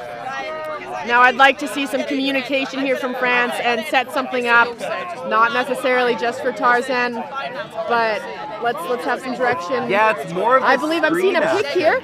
They're attempting. Yeah, Audrey Remeliasson has continued Oh, to and do that, as Sue what a is able to snipe make the from beat. number 12. Here comes Hayden Boyes. There goes Hayden Boyes. Another goal for the United States on the fast break. Such an unfortunate snipe there on that French chaser, just hitting the tip of their toe as they ran for the quad ball. And 1 centimeter difference could have made that an entirely different moment for France. Or as we like to say in the United States, a 1-inch difference. Ah, yes. You know, in Canada, we like to keep it fun, keep it flexy. We use centimeters, we use feet and inches, we use pounds, we use kilograms. All of our ovens are in Fahrenheit. Everything else is Celsius. Don't ask me why. That's how we are. We just can't make up our minds. The United States is maybe able to keep control on the back end of that, but they were so busy doing that. The United States, as we wait, as Lauren Smith went down a little hard on that And play. on a hoop, it looks like the hoop might need replacing, you know. These have been good hoops, but the posts are a little bit flimsy. Have you noticed that? Yeah, well, they're flimsy when you have 4 very, very strong people running full speed into them. If you have Tarzan falling down on a hoop, yeah, I'll take Tarzan every time. Plus the 3 people trying to stop and successfully blocking that. I think America might be adjusting to this, and I really want to see some other French players taking that ball, especially if America's going to put so many in front of Tarzan. A nice clean pass, and you've got another goal there. Hayden boys, full speed down, over to Oh, is that Via. that's a dropped pass there. No goal. Rims out, Viaba goes up to Lauren Smith. But America keeps possession. That's a dislodged shoot, but America was pushing Tarzan into it, so hopefully no one gets hurt on that. Going to be a screen and a shot. What a snipe. Yeah, That's cross body. That's a Barinski, as we call it in Edmonton, Alberta, you know, tapping the side of the hoop and going in. I like that. I like that a lot. We're seeing the point of the ARs pointing to the Americans. They've done something naughty. The ball may not advance with that wall of an arm up. Let's see what naughty thing they've done. Yeah, it looks like something happened in the beater play. I see both Sue and Brodeur shaking their heads. Which, Refs you will know, convene. if the ARs have their arms up, it's usually going to be a beater game thing. They are watching those dodgeballs, hopefully like Hawks. Every ref is doing their best.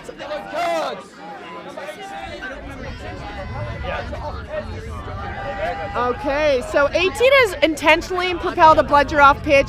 Seeing a head shake, but you know, all players don't think they foul, and especially on those ones, they know in their head who they're aiming for, but you really have to aim a little bit closer than wildly off pitch. So it's good to see refs keeping a close eye on that. In Canada, if you throw the dodgeball and you don't make a player dodge or hit them, and it goes off pitch or it's third bludger interference, that counts. And I like the IQA rules a little bit better for that, for sure. No, I actually agree with you on that one. I think it's a really good call. I didn't see the actual throw, but Ray Brodeur will serve some time in the box. We will get to see Ryan Sue somehow try and keep control of both of these dodgeballs.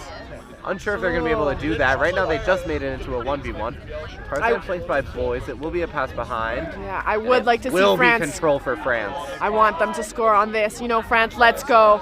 They only have one beater. Use your chasers, use your beaters, okay? They've sent... France is 1.5ing.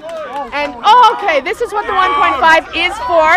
It is... Nice hustle, France! Who was that? Oh! Kylian Menge was able to get back for France to stop Avia, but that doesn't mean the United States isn't all running. Alyssa Viaba comes down the other side. Avia with the nice just vision to see Viaba, and Viaba, 2 hands, puts it through. Well, and you can see that frustration from the French beater. They really, really thought that it was they're going to be hitting the quad ball player running, and their teammate would get the pass, and that miscommunication unfortunately cost France a goal that they were prepared to prevent from happening. And, you know, it's tired, it's a long day, but if you don't get that communication clear, you will get punished for it. No, absolutely. I'm with you. Menge missed a shot on that last little possession. Riley Usami took a bit of a hit on the back end of that. They're frustrated.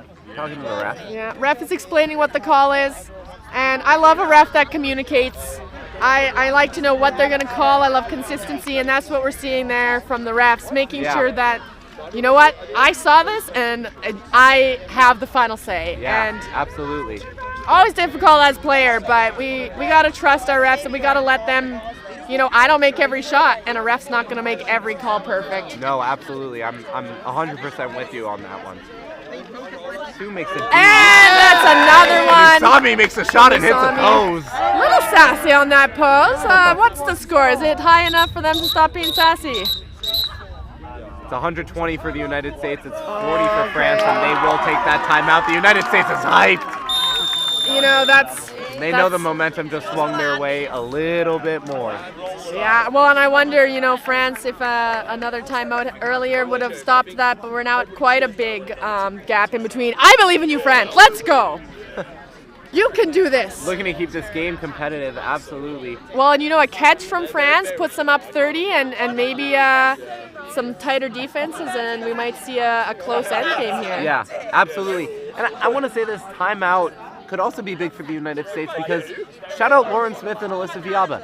They have played, I believe, the entire game. And the United States roster really lacking a lot of non-male players. It has been Smith and Viaba constantly chasing, still putting in effort, still putting in defensive work, laying their body on the line for the game. Well, hopefully they're doing it safely. You never want to see someone working an injury to death, but they don't look like they're injured, so I think this is going to be just fine.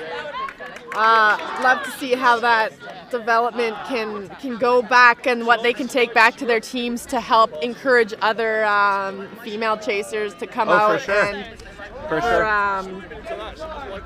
Expanding into as well, sharing that with gender non-conforming players so that they can feel more and more comfortable to take those high up spots and develop like this tournament is made for. Yeah, no, I'm absolutely 100%. France just called a timeout. They talked about some tactics. What do you think they talked about in that huddle? What do they have to do different here to get some goals? I mean, to get some goals, they're gonna need to finish every chance they have. Just like that, huh? Yeah, just like that, Tarzan. And you know what? There, we saw a beautiful pick from Emile Chabelet. Emile. You're so good at reading names. I'm gonna stop trying. And that pick was obvious. You know, the keeper there knew that Emile was there. They weren't behind; they were on the side. And you gotta know that pick's coming. And yeah, yet, maybe a lack of communication from the United States. As here comes Ryan Sue. It's a pass back over to the top. Lauren Smith. And there we go. See, we've got the beater rushing out behind. That's beautiful. It's an illegal dive there from Viaba, I think. And we don't want to see people jumping into the ground onto the feet of other players. That's a dangerous play. It also puts your head in danger as a player, and at least I know from soccer, as we call it, but football out here, putting yourself in danger is also not allowed. So you can't be playing in a way that makes yourself in danger. So Viaba will serve her time in the box. And let's see. I'd love to see her come out early because that means France has scored and used this opportunity. So let's hope Viaba is out of this box as soon as possible. Yeah, no, I'm with you. Tarzan, Chabelet, Romalia, Son, all on for France. Okay, look at these two off-ball beaters going hard. 12 body blocking 12. Yeah, there goes Chabelet. Look and at the goal score. Yes, France. That is 77 Emile again. Amazing job. That's the hustle we need, France. And you can hear the roar from the crowd off the end of that play. It doesn't all have to be Tarzan. France, that new chaser that just came in, looking to make a big play and does. It's a 2-0 swing after the timeout for France. Such a good goal. The hoop broke. And that's beautiful quad ball right there. We're getting the cheers from the French cheerleaders. I see Brittany cheering as well. We played our first game against them and they were delightful. I'm really enjoying a Nations jerseys, Cup. Huh? Oh my gosh, I want one, and everybody wants one. So they can't give them all away. But it's so nice at this tournament to be seeing all of the smaller nations. The one that might have been being pushed out from a larger. We've got Catalonia, we've got Basque Country, we've got Britannia, we got Scotland, we got Brittany. I'm so sorry, Brittany. You are heroes in my heart. I will stop calling you England. Hong Kong. We got Scotland. We got Ireland. We got Team World, giving opportunities to everybody here, and play has restarted, so I'm going to stop listing the small countries. Yeah, right now we got France, we got United States. Yeah, okay, It's the only thing I want to be watching. You know what time it is. Almost time for is it frog time? SOP. It might be frog time. Frog! Oh, we're getting close to frog. For those who don't know what gibberish I'm speaking, that's flag runner on grass. We're on turfs, but that's not as fun to call frop it. on pitch. Frop. Okay. We're seeing nice pass, a little arky. Ref was right there next to number 1 again, but they still got the pass. Nice patience here, and a goal! Usami goes top bins. Honestly, letting France, the sideline know they're a threat. I mean, France, I think we know that he's a threat. Let's stop those shots before they can happen. But how do you do that? What do we want to see there to stop Riley France from shooting? really wants to keep control on these plays. It's Amel Bellaforum just back with it, and it's Victor Trippiato looking to create any disruption, but I don't know if I agree with that. Kaiser Polsen is able to just wreak havoc. Here comes Emile Chevoulet, but they're going to get beat out. It's a turnover back to Lauren Smith. Look, I get keeping control on your end. I get saying, hey, we're going to need defense, but you need offense too, and right now Kaiser Polsen is able to do whatever they want. Well, I'll be honest, BS is a lot bigger game. I've been playing in Munich actually for the last 2 months to get more experience because Edmonton, Alberta, we got nothing. And dodgeball superiority is a much bigger game here in Europe. They're going to be wanting, they want it so bad. Sometimes they'll let a goal happen. But I think here, France is trying to keep those dodgeballs so that they can set up a really good bubble around this flag runner and hope for that catch, because that's 30 straight points, and with the goals not being back and forth, I think they might want those 30 points. Oh yeah, no, I'm with you. As we have a treat of a flag runner out here right now. This is a really lanky, really strong Smith. So the score is 130 to 60, and now the snitch is on pitch. Nice, 130 to 60. France, you're not out of this yet. You catch that flag. Don't let America catch. I know that's hard. They've got some really good seekers.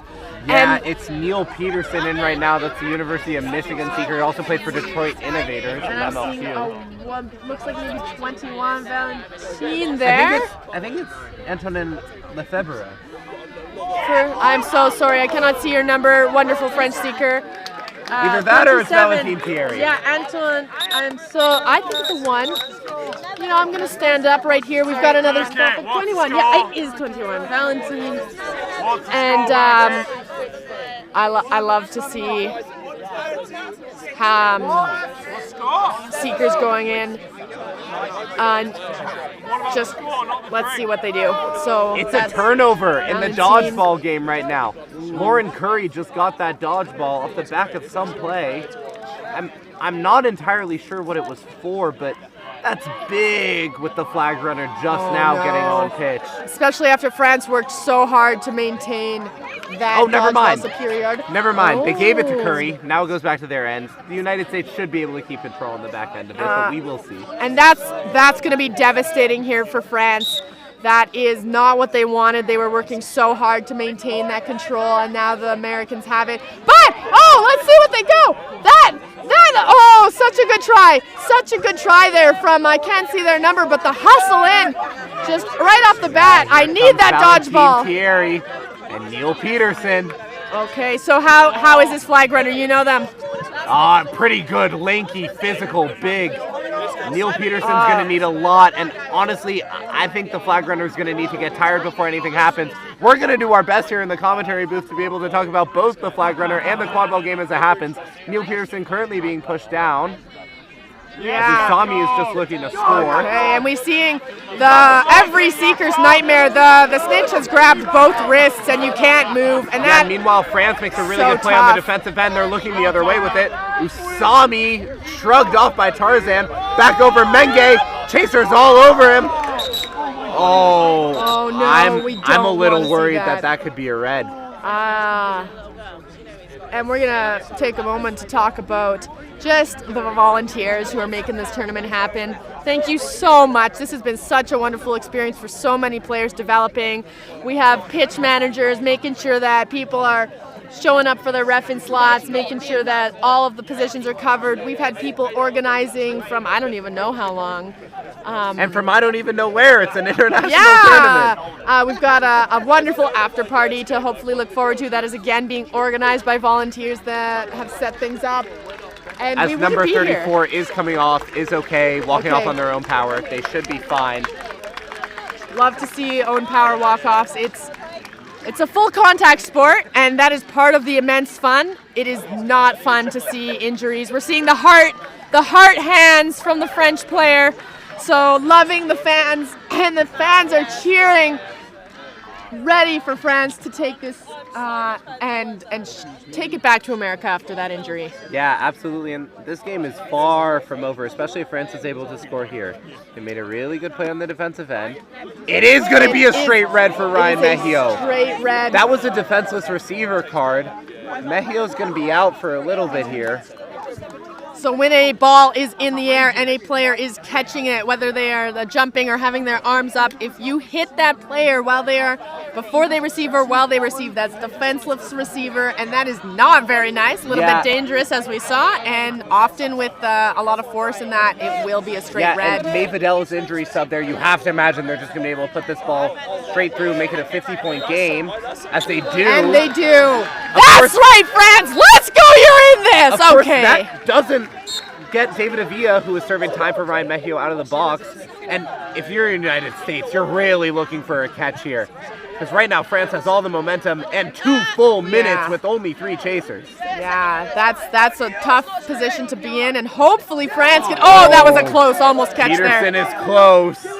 I think he's got that. And I'm interested here, does France not have beaters? Why are they not putting this on the seeker? Because that's an instant end game if America catches this. France has beaters, but Lauren Curry actually just let go of one. Maybe they're trusting Peterson the flag is back runner. on the ground. It might be There's a trusting. really good tackle from Tarzan. Oh, It's going to be Menge. Unfortunate trip on top of Tarzan there for the American. And France scores again! Let's go, France! Yeah, I want to see you do this!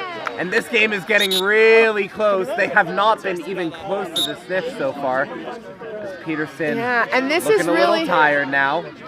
They might be taking this okay, sub. we've got a fresh seeker in for America. That's Joe Goulet. And I really want to see France catch this, but they're not putting any dodgeballs on it. Yeah, they're leaving this. I'm worried if I'm France right now. This is a much bigger player. This is a much more physical player. They might think they like this matchup. As Lauren Curry will not be able to make that beat. France has a dodgeball. Oh, and they aren't able to make the beat. Now, I saw earlier the French seeker trying to do a little bit of defensive seeking. Meanwhile, in the chaser game, there was a really great play on Hayden Boys, and I don't think the United States has scored in flag runner on pitch. The United States has not scored in flag runner on pitch is a bananas sentence that I never thought I would hear. Amazing job, France. Even if you are feeling tired, even if you don't get this, the sentence, the United States has not scored with flag runner on pitch is something to be proud of for the minutes that we are into it. I am so excited by that. Yeah, no, I'm 100% with you. Joe Goulet is still close here. They might be taking a sub. As on the side of France, that was Laetitia Mongin. Still looking to make a play. And an unfortunate quick beat here for the French seeker. And that from half pitch! Hayden Boy says, let me show you how it's done in Texas. Goodness. What a shot. Sorry. Now we're proved that we have to be, I'm going to say we, France, on that from up high.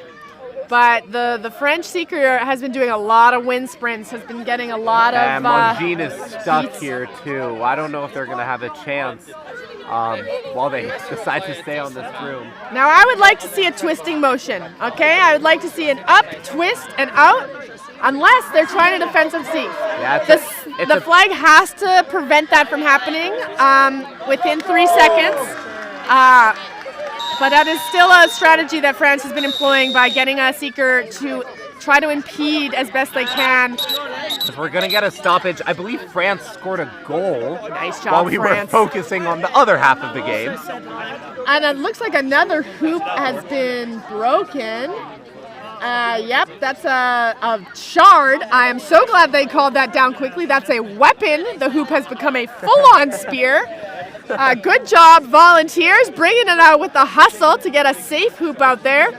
Good job, refs, for calling that quickly. I would not want to see the terrible, terrible death using that. It would be awful. It is a 60-point game here. Holy cow. Let's go, France. Again, America, I'm also very excited for you, but I am commentating with Americans, so I have to cheer for France here. We got one either side. We got one Yeah, either. there we It's go. fair. Yeah, we It's a gotta fair keep it even. commentary booth. And you know, as some of my previous commentators, I can be very biased. So, you know, it's tough. I was reffing for Basque Country and they had the cutest baby. And I'm like, oh. They do have a pretty cute baby on their team. Why? Oh my gosh, they're so cute. They were playing in the water earlier and I was like, oh, this is unfair. You're adorable. But okay, play is restarted and it is alone time. With this American Seeker's got alone time. Oh, and a catch! Joe Goulet from the United States! What a catch! Now we're gonna That just might be it. The United States might be able to take this win, take it all the way back home, 3,000 miles. Wow, depending what a on catch. which coast, you know, it might be a bit more, might be a bit less. You're pretty wide, just like we are. But we're going to see now the ref party. They're going to deliberate. Was it a clean catch? Was there any impediment on the flag runner? And then they also have to deliberate. How about what's going on in the rest of the field? Were the beaters being good? Were the chasers being good? The catch is good! The United States wins Cup of Nations 2024! It's a celebration for the United States. It's dismay from France, but it's good sportsmanship all around. And at the end of the day, it was a fantastic tournament. USA on top, France in second, Team World in third. What a tournament. Wow, that was such exciting quad ball all weekend. Really well done from France, taking that to the Americans, really preventing them from scoring for quite some time. Card or not, that was a great showing from France to be like, you know what, we are not out of this until the game is over, and that's what you want to see, especially when facing a dominant team like America. The refs are taking a selfie, the teams are shaking hands, and this was an amazing tournament. I mean, I'm a little bit speechless on the back end of it. Joe Goulet says it's my time, it's game time. Ends the game, ends the tournament. What a fantastic 2 days we've had here in Salou. And I would come back to Salou. Thank you to the locations that we've paid money to be at, but wow, amazing place to stay, amazing volunteers and facilities, and just the delightful humans that I've met this weekend. Yeah, all the volunteers, all the medics, all the food staff that has made sure we're eating this weekend. I mean, everyone who makes this tournament possible. It really can't be done without you. Thank you so much. Yeah, congratulations to the U.S. Congratulations, France. You put your heart into it, and those are some epic high fives. And congratulations to every single team who came out and developed their quad ball skills. I want to see you on the world stage again. Let's go. IQA has what, a World Cup in the next year? Yeah, I believe so. Somewhere in Europe. Location yet to be revealed. Oh, I'm excited. You know, Richmond was good, but I want to go to Europe again. We'll see you all at the World Cup, maybe. Yeah, at the next World Cup. Last thing, last shout out. Shakti Kodaswaran, chaser for Team USA. You know what? Didn't get any playing time. Maybe carried to yet another championship. That's my teammate. I got to call it out. I got to tell him that. There we But go. we'll end it here. Thank you so much, everybody. It's been a great tournament. Such a delight. And we will see you at the next quad ball thing that you're watching.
thank you very much for having come here today, this week, this weekend. Congratulations to the States. Congratulations. There you go. Congrats to the States. Across the pond. Eric! Eric! Sorry. You know where Camilla is? And huge congratulations to France, Team Espoir, for second place.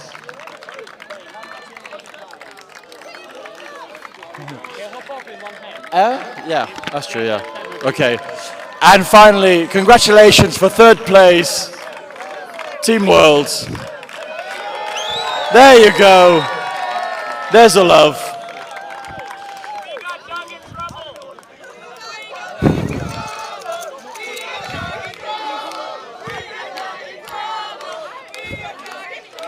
Just ever so slightly. Is everyone here? Everyone happy? Hello, Ali. Before we go to the medals, I just want to say a big thank you to the committee. Ali here has been doing referees and scheduling like mad. An applause, please, for the committee. I feel completely ignored. There you go. Thank you very much.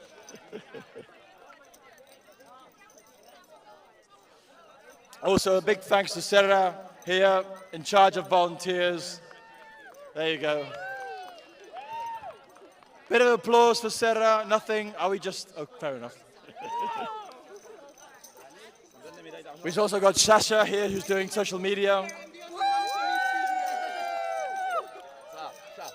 We got Gerald here, who's our financial wizard. There you go. We got Umut at the end doing the magic on the software and visuals. Aitziber doing hospitality and a bit of everything. We got Alistair, we got Lawrence somewhere, and Yirai also somewhere doing the gameplay. I know, Alistair, yeah. Oh, yeah, of course, yeah. And Laura, who couldn't come, unfortunately, but she's been helping us a lot from her home. Thank you very much, Laura.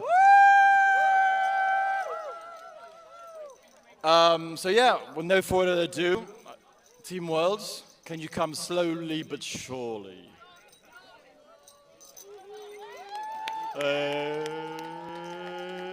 No, are we doing air?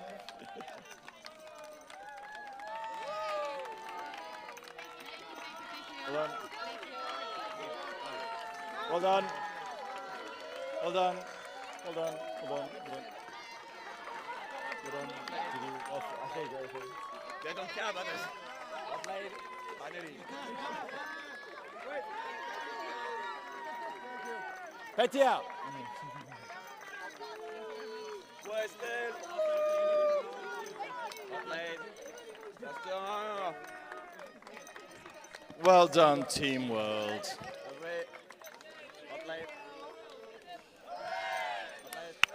Well done, Harry. Now, after a very intense weekend, I hope you had a lot of fun. Yeah, is that a yes? Cool. Gracias. We had a very intense final with, I think, the first nation, well, they did this last tournament. They created Team Espoir from scratch, and for which I'm very appreciative. Please give your hands together for Team Espoir, France! Do we give the little cup to them? Who is the last one? We don't know. Il faut venir. Find out. No. Il faut Come venir slow. récupérer sa médaille. Qu'est-ce que vous faites? Bravo. Proceed. Wait. You're welcome, thank you.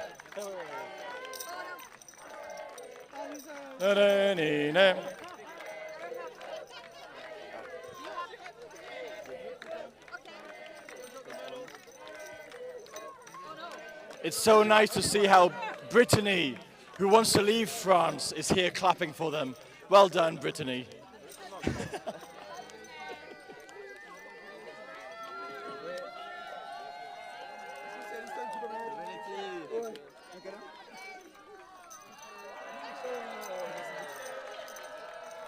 Well played.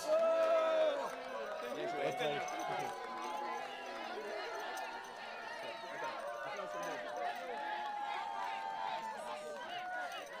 Well played. Thank you. Well played, you. Well played.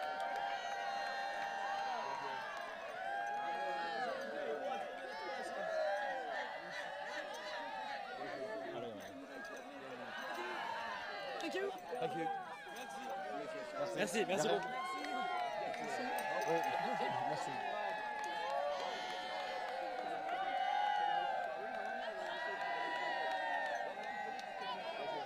See you tonight. See you tonight. Send me the information. Thank you. Thank you.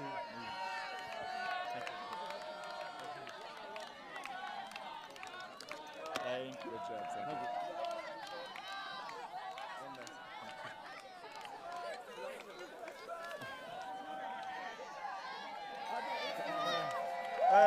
Yay!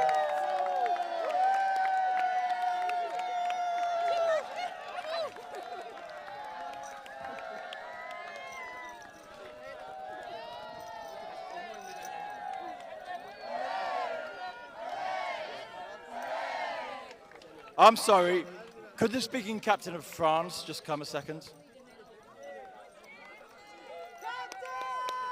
For your beautiful, wonderful tournament, here you go.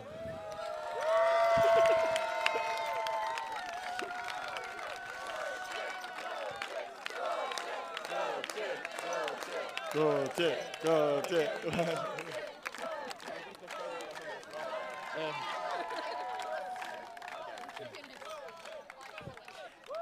And before we move to the final bit, because I know you're just going to run away, just to remind you, one, supper is at 9 o'clock altogether. Make sure you look at the document to see which building you're having your meal in. Second, if you see rubbish, please pick them up. And third, if you haven't got your social ticket, what are you waiting for? Come and pay me. Thank you. And now, the moment you've all been waiting for, which everyone expected a tiny little bit. Can you please welcome the grand champions of the second edition of the Nations Cup, the United States of America.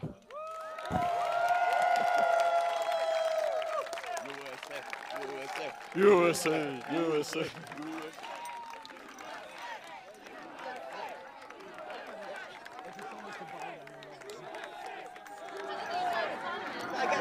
Yes, so much. Here you go.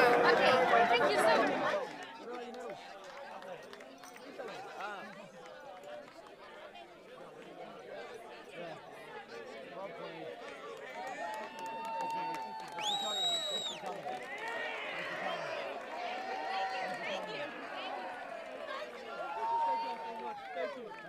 Thank you so much. I appreciate you coming.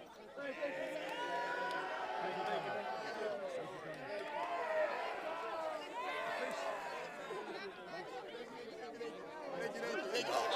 I got this thing on your head. Thank you.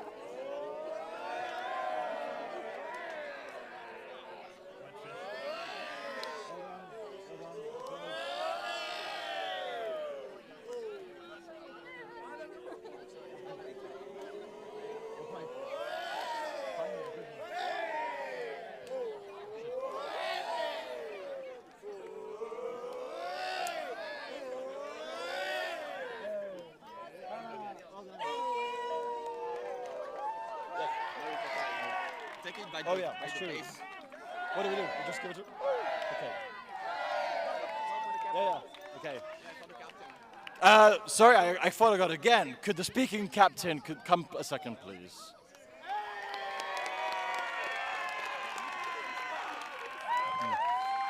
Do you solemnly swear on your flag that you will take this present over there so that Gio can take a great photo? I do. Thank you very much. Congratulations. Yeah.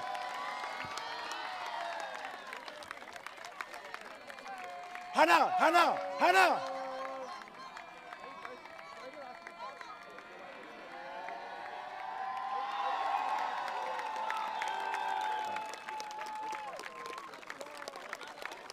Gio. Do one.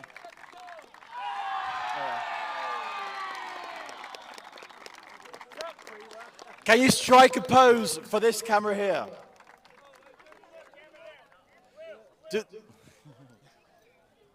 Guys, over here. There you go.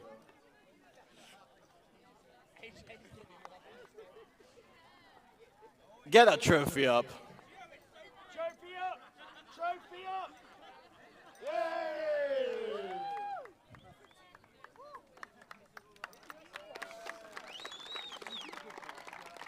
Thank you very much, everyone. Everyone who helped us with the tournament, everyone who came, everyone who made development teams for the first time to bring to the tournament. I hope this motivates other teams to make their own development teams to come to Quadball Nations 3 next October 2025. Thank you very much. What is this? And thank you, Daniel,